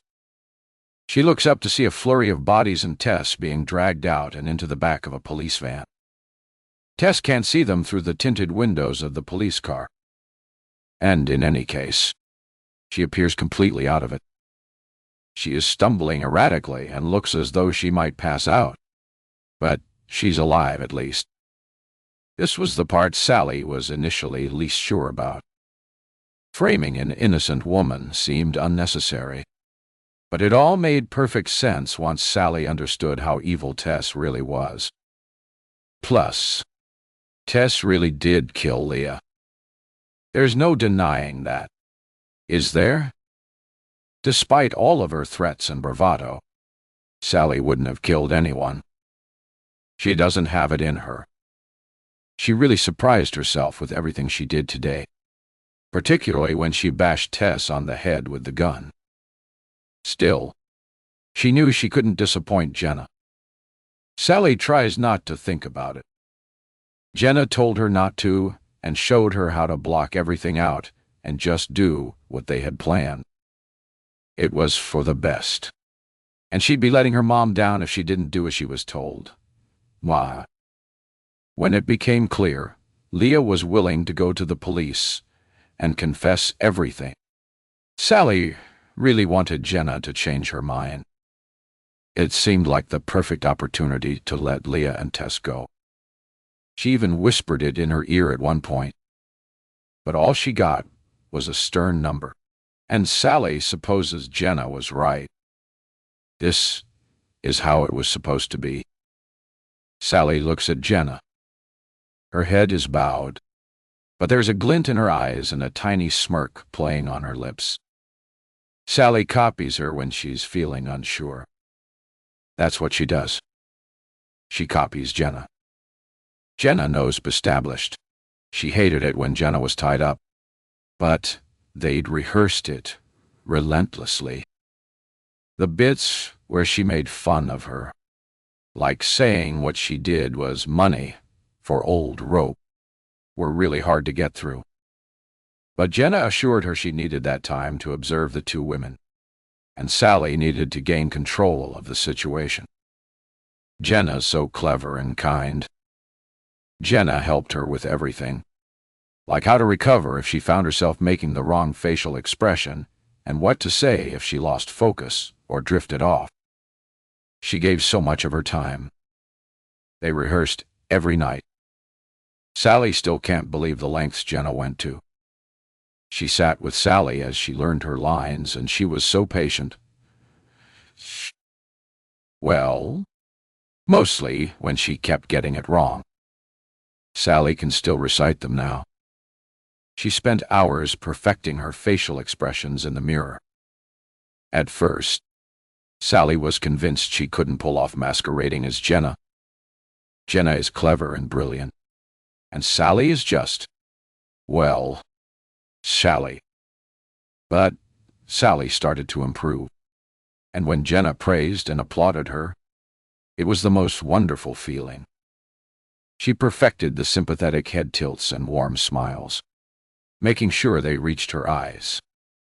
When every part of the plan started to go right, Sally both celebrated and panicked.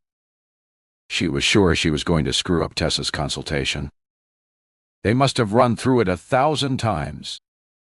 Jenna playing Tess all brash and selfish and making Sally act irritated and challenging. It was hard. She is no actress. But as Jenna said, practice makes perfect. Sally found herself repeating phrases in her sleep, panicking she'd overdo the bit when she was supposed to irritate Tess and she'd end up walking out. Sitting here now, Sally finds herself wishing that Tess had walked out. She was so close. But she pushes that thought away. It's just her mind playing tricks on her. Jenna warned her this would happen when the adrenaline started to wear off. She just needs to ignore it. They spent hours practicing their cold stares at each other. Sally learned how to appear callous and cruel, perfected the art of goading and threatening. None of it came naturally to her, but she got there in the end with Jenna's love and support.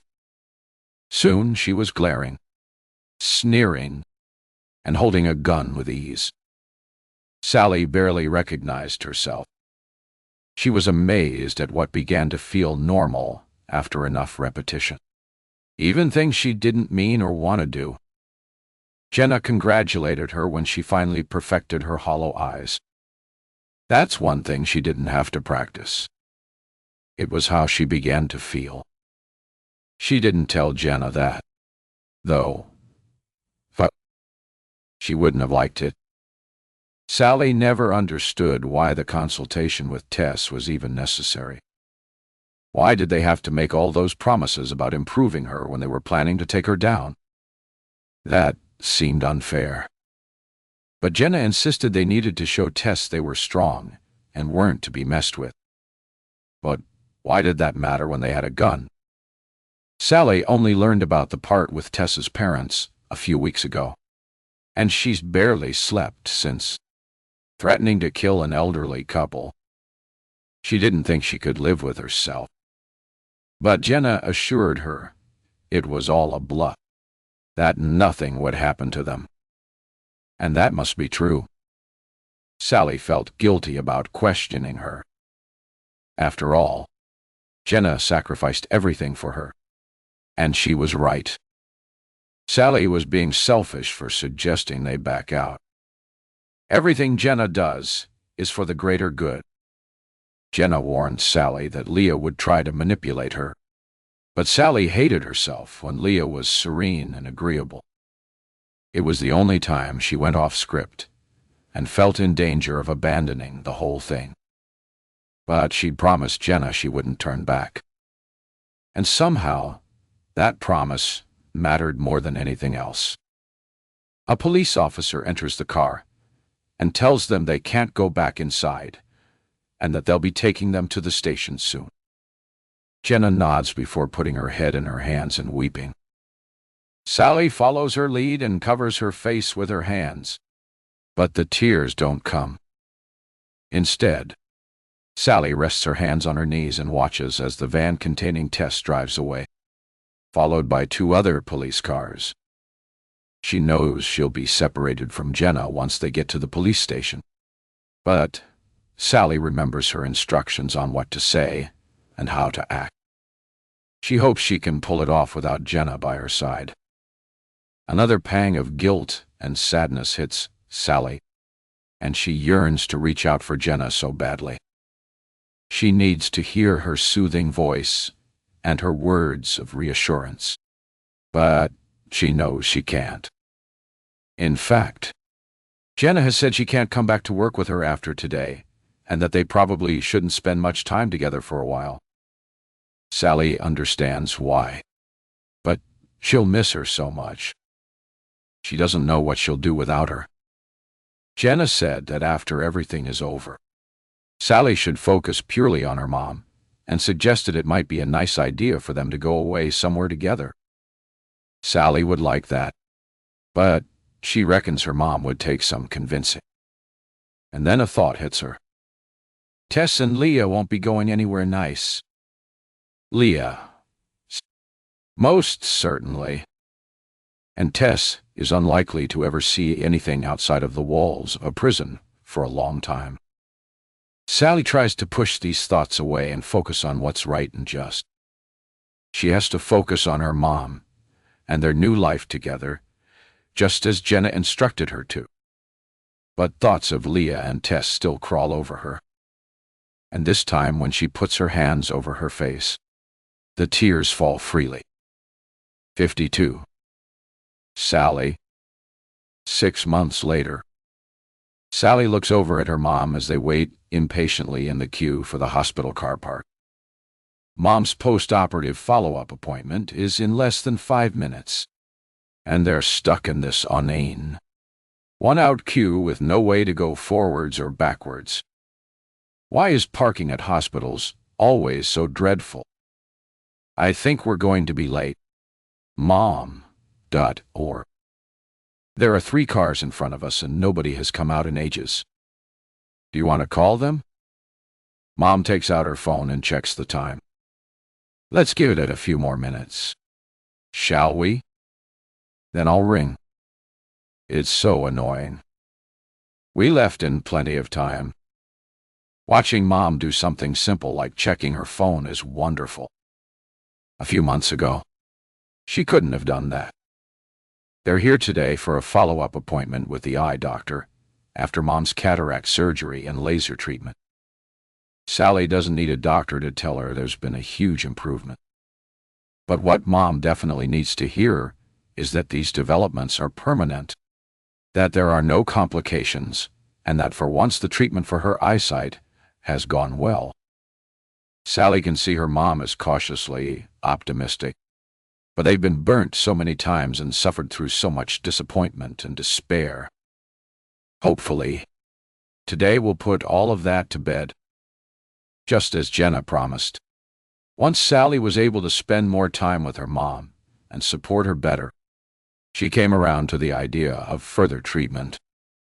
It happened much quicker than Sally expected, and the results have been overwhelmingly positive. Mom has been taking baby steps, but her house is a much brighter and warmer space. It's not quite back to how it was before she was assaulted, but they are getting there. 2 cars exit the car park in quick succession, and they move forwards and stop in front of the barrier. We'll be in soon. I think I'll leave calling them. They must be used to people being late with the atrocious parking. Sally nods, and in a couple of minutes they're let through the barrier. walking swiftly to their appointment.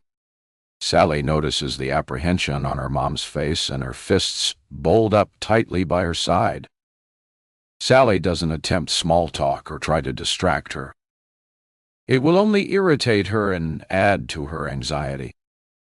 All she needs to do is be here for her. Less than 30 minutes later, Sally and her mom are in the hospital corridor, hugging each other tightly, tears falling down their cheeks. They've just had the best possible news. The cataract surgery was a success.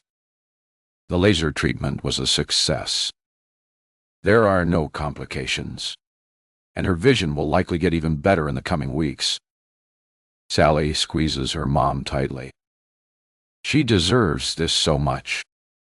She's been so brave, and finally she is reaping the rewards of all the hard work she has put into her recovery. Mom leans back and studies Sally's face. I'm so happy.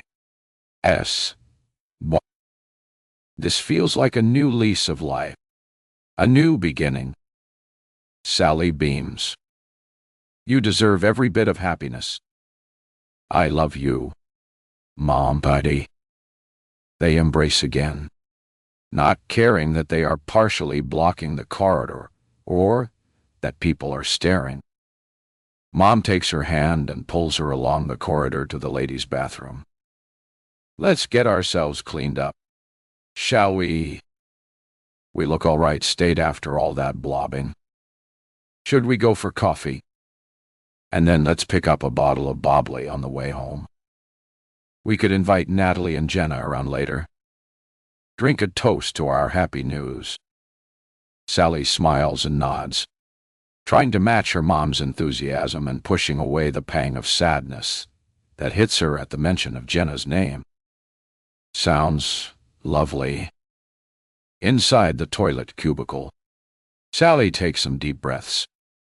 She can't let her mom see she's upset or that the horrible feelings of panic that have been plaguing her over the last few months have surfaced. Jenna has made it very clear she no longer wants any contact with Sally. She closed her private practice shortly after that horrific day and has gone back to a job in the NHSE. Sally doesn't know the details because Jenna won't speak to her, but she overheard Natalie telling her mom. She knows Jenna is doing it for their safety to protect them both from any consequences, but the way she's going about it feels unkind. The police only spoke to Sally twice. At Jenna's insistence, Sally stated her role was small. She was manning the reception desk where she checked Leah in at 9 a.m. and then Tess at 10 a.m. Leah returned for a follow-up appointment at midday, and Tess returned for some reading materials around the same time. When Sally heard a commotion in the waiting room, she alerted Jenna, who called the police. They stood outside the locked room waiting for the police to come. That was it. Sally had to make sure she got the times right. She had to remember midday, not 11 a.m. as it actually was. It was to account for Leah's time of death. Jenna said the thought makes Sally feel sick. After Sally told the police her story, they had no further questions for her. She should be ecstatic and filled with relief, but, in reality, she just feels empty. Sally has no idea what happened with Jenna and the police. She tried to surreptitiously question Jenna on the occasion she came to visit Mom with Natalie, and was told in no uncertain terms to leave her alone and move on. She rarely comes now. Jenna has even accused Sally of trying to screw everything up. The last words Jenna ever said to her still ring in her mind. You got me into this. Now leave me alone. You got what you wanted. Sally tried texting and calling, but her texts went unanswered, and her calls were not returned. She wonders if Jenna is struggling to come to terms with what they did, because Sally most certainly is. And that's putting it mildly. But somehow she imagines Jenna is doing just fine. Plus, "You got me into this" does not accurately portray what happened. Jenna devised the plan and carefully mapped out precisely what Sally should do and say. At the very least, they are equally culpable.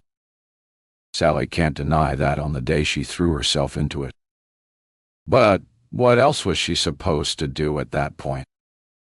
They'd come way too far. And as Jenna kept telling her, they couldn't turn back. Jenna would have killed her if she'd backed out at the last minute. Well, not literally.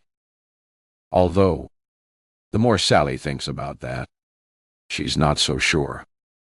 Sally had only known Jenna in passing before she took the job at her office. Jenna always came across as introverted and shy, so they rarely spoke. Sally has spent hours thinking about how and why she entered into something so unbelievable and unlike her with relative ease, and with someone she knew pretty much nothing about. Jenna rapidly became Sally's whole world, and she trusted her completely. When Sally looks back, she can't comprehend why she wholeheartedly believed that the key to her mom's happiness depended on doing out justice to Leah. She was angry and vulnerable and so desperate to grasp the glimmer of hope that Jenna showed her. But that's no excuse. Now Sally knows none of it was true. A woman has died for no reason, and she has blood on her hands. Her mom doesn't even know what happened to Leah. So how could her death have changed anything? Mom knows what went on at the office. She knows someone died at the hands of another patient, but she doesn't know who or why. Sally has made sure of that. Yes, Sally has been more attentive and more available now. She's no longer at work or staying late to run through plans with Jenna. But, if anything, Sally is less present than ever. She tries, but she knows she's distant and morose. Her mind constantly addled with hideous thoughts and regrets. Her nights are plagued with fitful, terrifying dreams interspersed with bouts of insomnia and self-loathing. Sally doesn't think she will ever sleep well again, and she supposes that's a very small price to pay for what she did. Look at what Leah and Tess lost. Disturbed sleep, by comparison, is a minor inconvenience. Leah lost her life. Tess lost her freedom. Have you fallen down the toilet? Mom's voice startles Sally. She'd been lost to the world, far away in her haunted mind. It's where she spends most of her days now. Sorry. Out in a minute. Sally gives herself a shake and exits to be immediately confronted by Mom's concerned face. It's an expression she's seen a few too many times in recent months. The last thing Sally wants is for her mom to feel worried, especially not today, and preferably not ever again. So Sally does what she always does. She plasters on a smile and tries to pack it all away in her mind and focus on the present. It's getting harder to do, and she worries about what will happen when she can no longer mask everything. She's beyond desperate to talk about it with someone. Ruminating and trying to sort it out in her own mind isn't working, and the one person she needs to speak to wants nothing to do with her. She's not sure how much longer she can keep this up. Sally washes her hands and splashes her face with water, dabbing a little concealer under her eyes. She groans internally at her haggarded appearance. Fine lines have sprung up everywhere, and after losing 10 pounds in weight very quickly, she looks sunken. She dabs some Vaseline on her lips and shakes out her hair. Still not great, but better at least. Right. Let's go. Mom, Dutta. Sully. Dear, Shava. Are you okay? No. No. I'm anything other than okay. I'm an accessory to murder. I've been so completely stupid, and I'm so sorry. I'm fine. I was just worried about today and trying not to show it. I think I've been running on my nerves and just had a bit of a crash. But I'm fine. In fact, I'm better than fine. Let's go celebrate. Push all those worries away and celebrate your new start. That was so convincing. Sally almost believed it herself. And her heart swells when she sees her mom's face light up. I know what you mean. It's a huge relief. But I'm kind of exhausted. Too. How about we grab a quick coffee? Pop to the shop for the bubbly. And then have a few hours of quiet time at home before Natalie and Jenna come over. Sounds perfect. They leave the bathroom together and start the short walk to the car. I'll call Nat and Grant while you drive. Tell him the good news and ask Nat if she's free later. Mom puts the phone on speaker, and Sally actually laughs when she hears her brother's booming response down the phone. Get in. Mom laughs too, and Grant promises he'll be around for a glass of something fizzy later. Best get 2 bottles, says Mom before dialing Natalie's number. Oh, absolutely. Maybe even 3, and they're on me. Mom bats away Sally's suggestion and shakes her head before Natalie answers the call. It's me. I've just been to the hospital, and guess what? Natalie sounds excited, but with a hint of nerves mixed in. Don't make me guess. Mel, Dorix. Tell me now. Okay. Everything is looking good. All healing beautifully. And I'll probably get a little more vision back, too. Natalie squeals with excitement down the phone. Oh, I'm absolutely bloody delighted. How are you feeling? Proper chuffed. I'm in the car with Sally. She's driving. But you're on speaker. Sally die out. Sally leans towards the phone unnecessarily. Ishao. Natalie, Dottle. Sally has taken me out for a celebratory coffee and cake. And then we'll head home for a bit. We were just saying we've been running on fumes waiting for this news. And we're a bit knackered. I can bloody imagine. Well, I'm thrilled you got the news you deserved. Honestly, Mel, I've had everything crossed for you. Can I pop in later if you and S aren't too tired? Oh, yes. That's what I was going to say. Champagne at mine. Say, 7-ish. You could ask Jenna too. Maybe. Count me in and I'll ask Jenna. But I doubt she'll make it. She's all loved up with her new man. And I've barely seen hide nor hair of her in ages. Oh. I didn't know that. Mom waggles her eyebrows and gives Sally a suggestive smile. Sally has to hide her look of shock. New man. But then why not? They're supposed to be getting on with their lives. Yeah. I haven't met him and given him my seal of approval yet. But she's properly smitten. Joe something. I think some rich banker type. Joe. Shaw. Surely that has to be a coincidence. It's a very common name, and there are probably lots of Joes who are bankers. But Sally has always believed coincidences don't exist. Well, do invite her and Anubo, if he's interested. Sally feels her heart fall. Could Jenna and Joe be a couple? They can't be. They were doctor and patient for a start. Isn't that illegal? The hairs on the back of her neck begin to prickle. Could Jenna have had an ulterior motive that day? Sally truly believed Jenna's involvement was purely altruistic. But if she and Joe are together, where should we go for coffee? Love? The usual. Sally pulls herself away from her dark thoughts.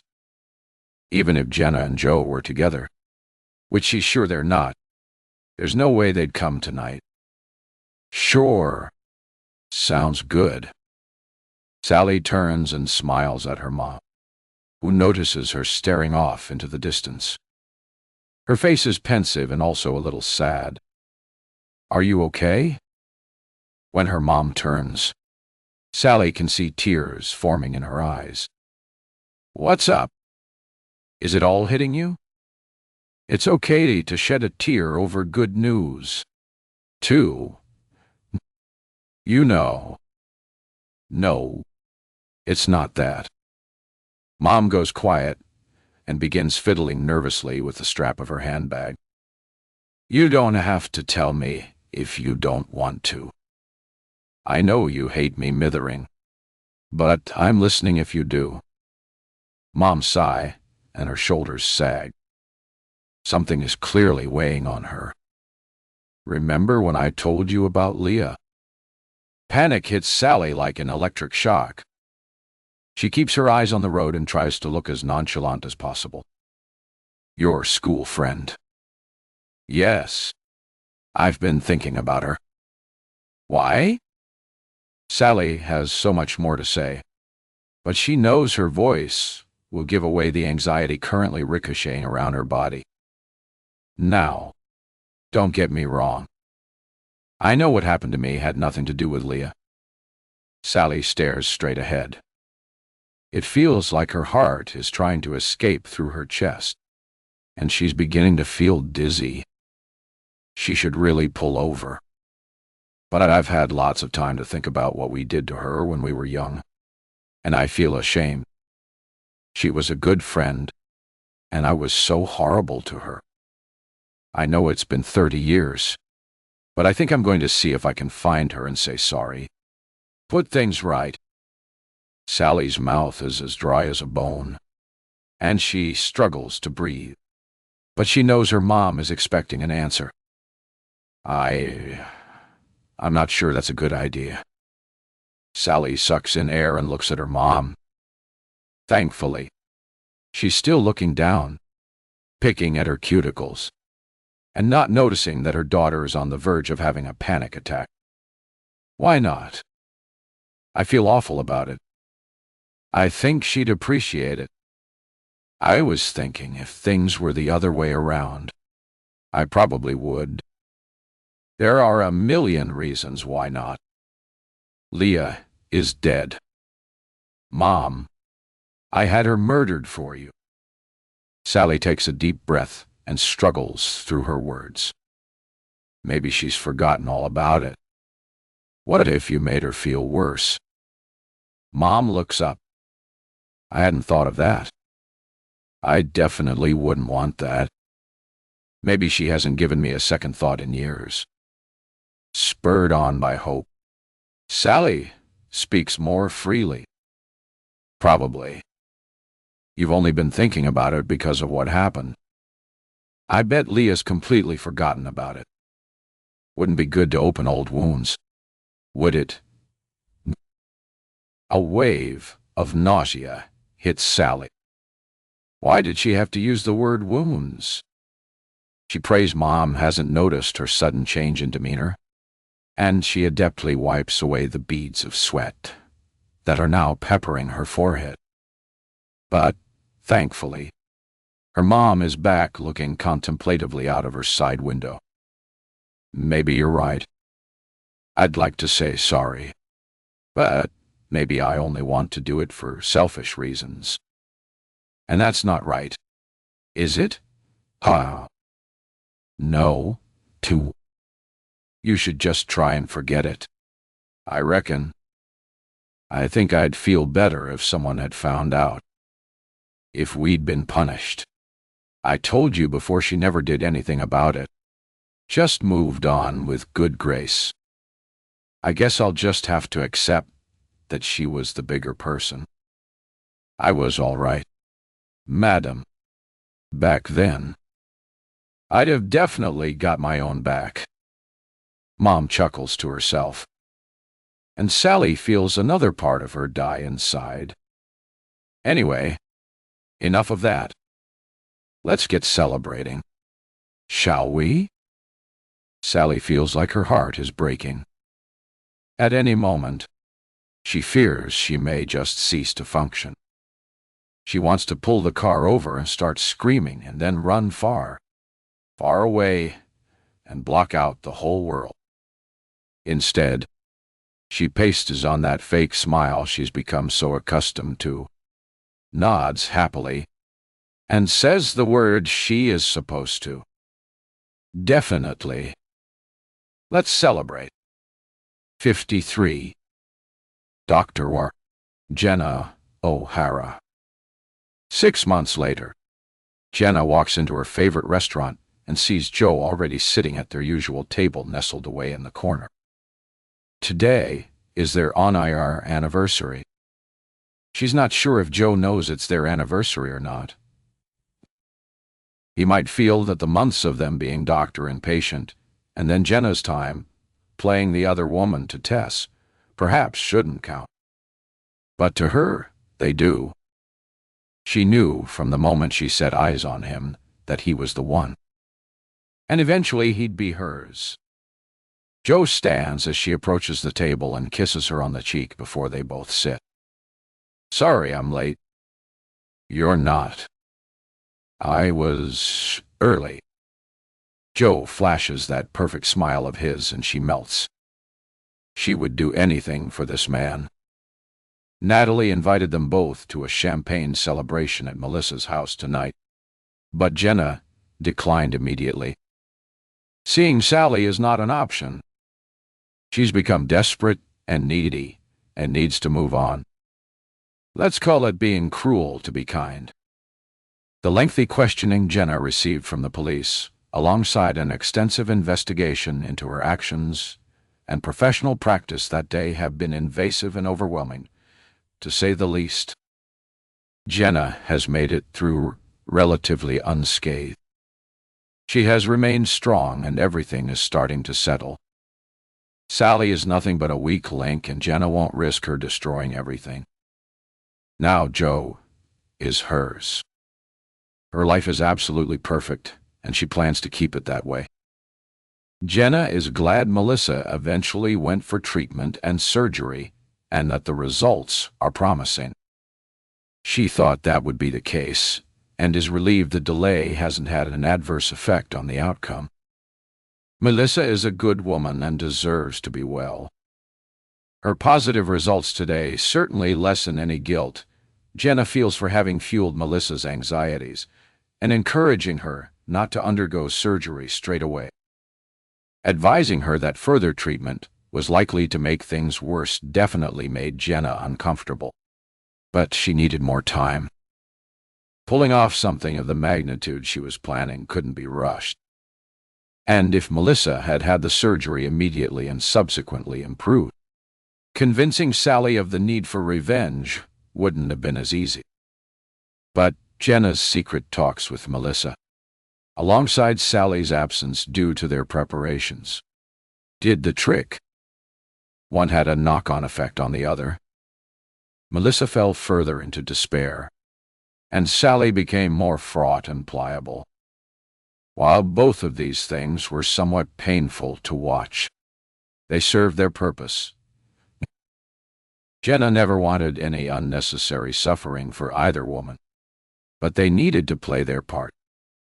Jenna did consider finding another victim for Tess.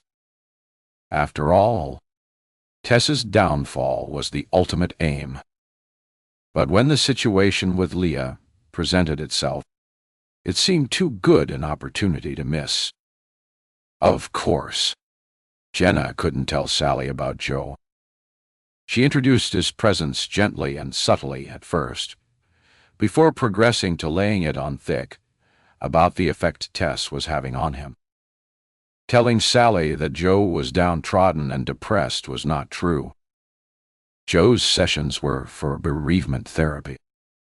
His brother had died in a freak boat accident while on holiday. His UJT fiancée couldn't have cared less. Jenna fell in love with him pretty much at first sight. Initially, they focused on his feelings regarding his brother's sudden death. The shock and numbness, the anger and the guilt. He was so open and caring, and Jenna fell deeper in love with him every time they met. They spent a lot of time just chatting about their lives. Well, his life mostly. And Jenna didn't mind. She wanted to drink in every aspect of this remarkable man that had been brought to her door. He wasn't backwards about coming forwards regarding Tess either.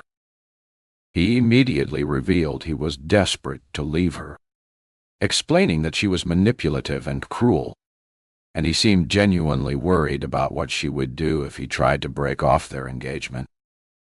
He was adamant Tess would never leave him, insistent that she wanted to marry him and that he couldn't keep delaying settling a date. Jenna was appalled that he was planning to tie himself to a woman he didn't love, because it was better than dealing with the fallout of leaving. It was clear Tess was in love with the life Joe provided rather than the man himself. Jenna could see how conflicted Joe was.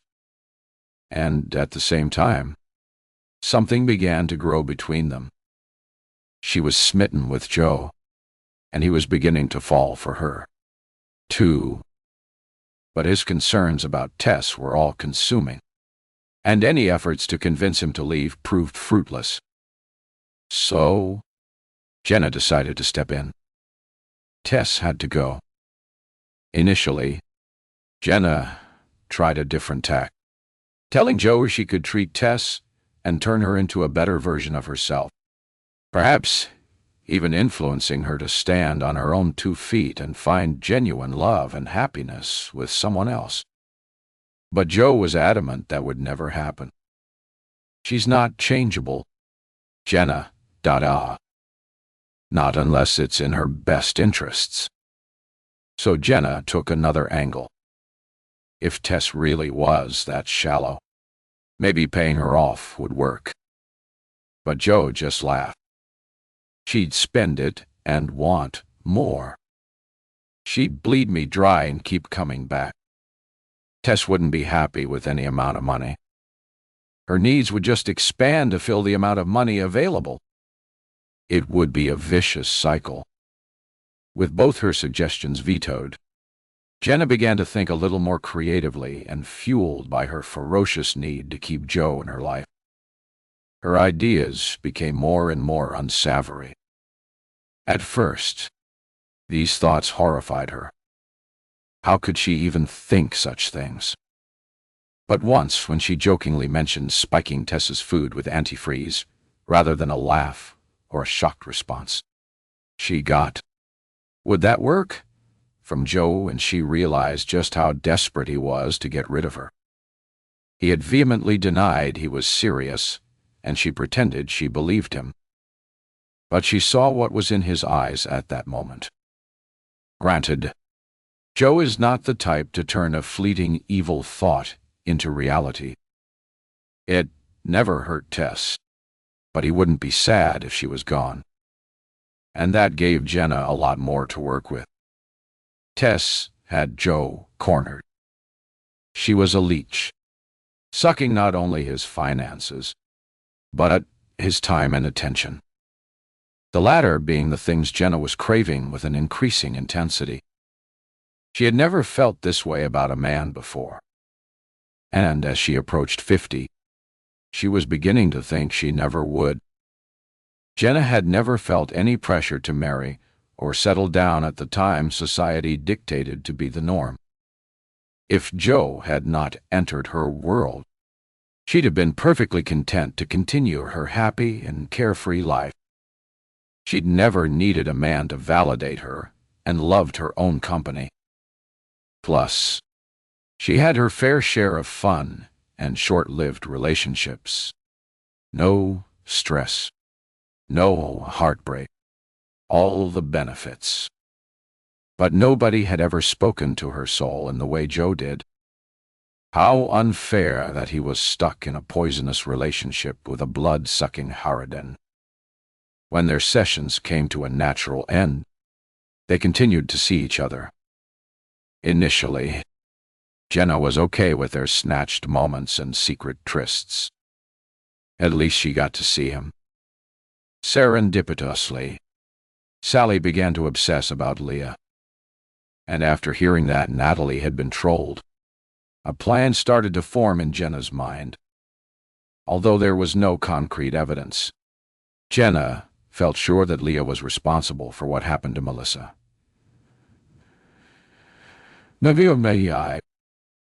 A random act of violence. No chance. And as they started to investigate, she became more and more certain. So Jenna settled into her role as Joe's other woman and began planning how to take Tess's place. She hated that she had to share the love of her life with that horrible woman. But it was only temporary, and the end result would be worth it.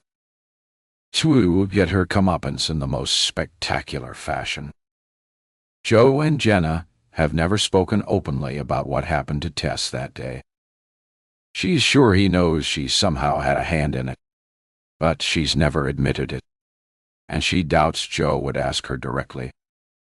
Jenna had told him beforehand that Tess had made an appointment with her. He said he knew, and had tried to talk Tess out of it, telling Jenna that she was only going for an ego boost. Jenna laughed. Tess had no idea what she was getting herself into. Joe has ordered their favorite wine, and the waiter brings it along with some complimentary canapes and bread. Are we ready to order? Could we have a few more minutes? Of course. Take your time. The waiter leaves, and Jenna raises her glass. You know, it's exactly a year since we met. Our on-air anniversary. She grins, but it quickly falls away when she sees Joe's reaction. He's not looking at her and is shifting in his seat uncomfortably. Jenna tries to rescue the situation. I'm only jerking. No need to look so awkward. She takes a big gulp of her wine. Joe remains looking at the table, fidgeting with his wine glass.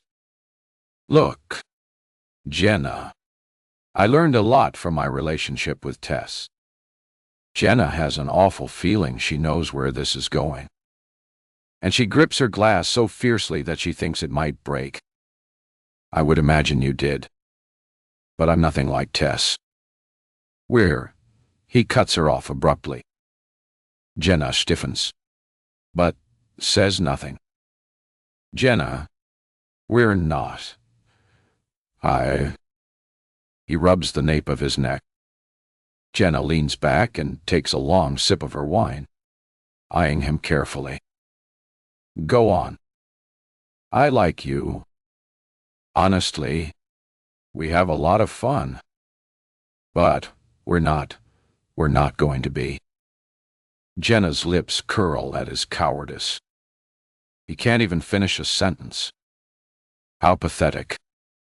Are you breaking up with me? He looks at her briefly before picking up his bread roll and playing with it. What a child. No. I mean, there's nothing to break. We're not a couple. Not really. I like spending time with you. But I think you might have the wrong idea. I'm not going to get deep into something I don't want to do again. You must understand that. He's more confident now, holding himself straighter, the bread discarded and his hands gesticulating as he speaks. Jenna doesn't respond, simply fixing him with a steely glare as he begins to stand up. Look, maybe this was a bad idea. I should go. I'm sorry. Jenna, ... I thought you knew this wasn't serious. Jenna puts her glass down and leans forward. Her voice is a menacing whisper. Do you realize what I did for you? Joe freezes and sits down slowly, leaning forward so their faces are only inches apart. Joe speaks frantically now. His eyes are wide and full of dread. No, not exactly. And to be honest, that's one of the reasons I think we should call this off. I know you did something. I can't for the life of me figure out what. But whatever you did, I didn't ask you to. Jenna maintains her cold demeanor. That's not the point. Of course. It's the point. I don't know what happened, but the dust has settled now. I'm free of Tess. And honestly, I'm a little afraid about finding out. I don't want to be blamed for what happened. I had no part in it. Jenna leans in closer, so their noses are almost touching. She was afraid of this, and as such was also completely prepared for it. The point I am making, dear Joe, is if I was prepared to go to those lengths to dispose of Tess. Can you imagine how far I'm prepared to go to keep you in my life? Jenna examines Joe's face as all the color drains from IT, the whites of his eyes glistening. And believe me, I am nothing like Tess. What she did to you was child's play. I could pull off everything she ever did before breakfast without breaking a sweat. Joe's mouth is opening and closing, but no words emerge. Now, you're going to listen to what I have to say, and then we're going to finish our dinner. Celebrate our anniversary and live happily ever after. Do you understand me? Joe sways slightly and begins shaking his head, but remains unable to argue. I'll let you in on a few secrets. Shall I? Do you remember when I accidentally nicked you with that kitchen knife? Remember I was cooking dinner for you at your house. I've kept that blood. You never know when things might come in useful. Jenna smirks. You look a little unsteady there. Joe, ... Please don't pass out until I've finished. You'll want to hear all of this. I assure you. Joe looks utterly dumbfounded, and his lips begin to quiver. Jenna reaches out and gently strokes his cheek. Oh, and it's not just blood. I've saved and frozen several semen samples. I'm a little old for insemination, but who knows? It could work. And if not, there are other ways I could use it. Ways that could make you look like a monster. Joe suddenly comes to life, sitting back and puffing out his chest-established. I know everyone you know. Joe, ... I know their families. I know everything. And I have recorded tapes of all your consultations. You know, the ones where you had violent outbursts. Oh, you don't remember? Ah, well, never mind. It's all on record. Remember when you admitted to thoughts of violence, of assaulting women, or murder? No. Well, that's strange because I have all the evidence. Pick what you want to eat to celebrate our anniversary. I think I'll have the duck salad followed by the lamb. Why don't you try the sea bath? Joe clumsily attempts to stand, knocking the table and sloshing red wine onto the white linen. You're nuts. I'm out of. Jenna grabs her bread knife. No. Oh, ... You're not going anywhere. If you stand up, I will ram this knife through your palm and say you threatened to stab me. Or maybe I'll stab myself with it and blame you. I'm a doctor. Remember, I know how to make it look good and bloody without really hurting myself. If you think Tess had the ability to ruin you, I will tear you into 1,000 tiny pieces. I earned this.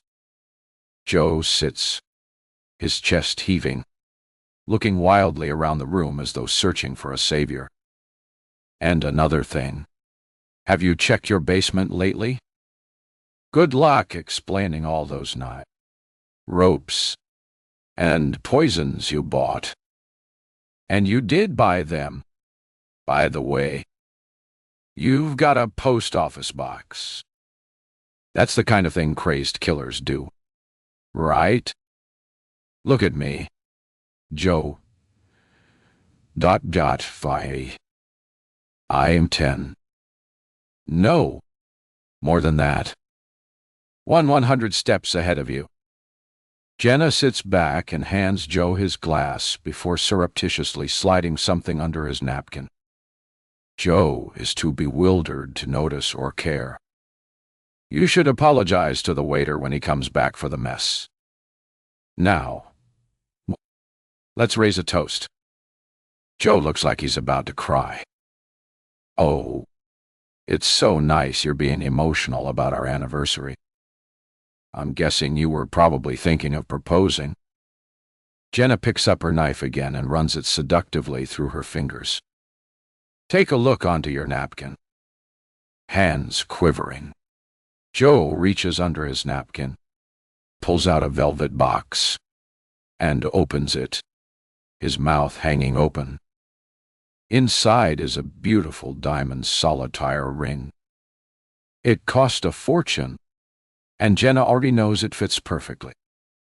Jenna smiles and winks at Joe before standing up and flinging her arms in the air. Yes.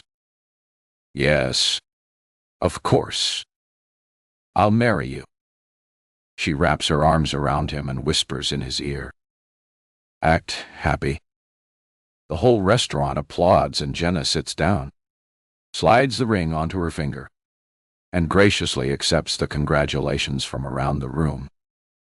Tears fall down Joe's face as the waiter brings over 2 glasses of champagne. Don't worry about him. He's just overwhelmed. She gives Joe a smile full of love and warmth as she drives her heel into the top of his foot under the table. He barely reacts to the pain. Instead, slack-jawed and disorientated, Joe picks up the champagne. Jenna clinks her glass to his and takes a long, satisfying sip. Everything is perfect. Phi. 34. Tess. 6 months later, Tess sits on the bed in her stark room, staring blankly at the wall. It's what she does every day. She refuses visitors, ignores any other patients or staff, and only eats enough to stay alive. Outwardly, she is a broken, empty shell. She fought at first. Oh, how she fought. But nobody listened. And so she simply stopped. She takes her medicine, or so they think. She is quiet and obedient, and never causes any trouble. When the doctors come in, they talk about her like she's not there, and that suits her just fine. They think she is in some kind of partially conscious state. Post-traumatic catatonia, they call it. She doesn't care. They can think what they like. Nobody can get inside her mind and see what's actually happening there. But Tess is biding her time. She clenches her fists tightly and relishes the pain that spears her palms.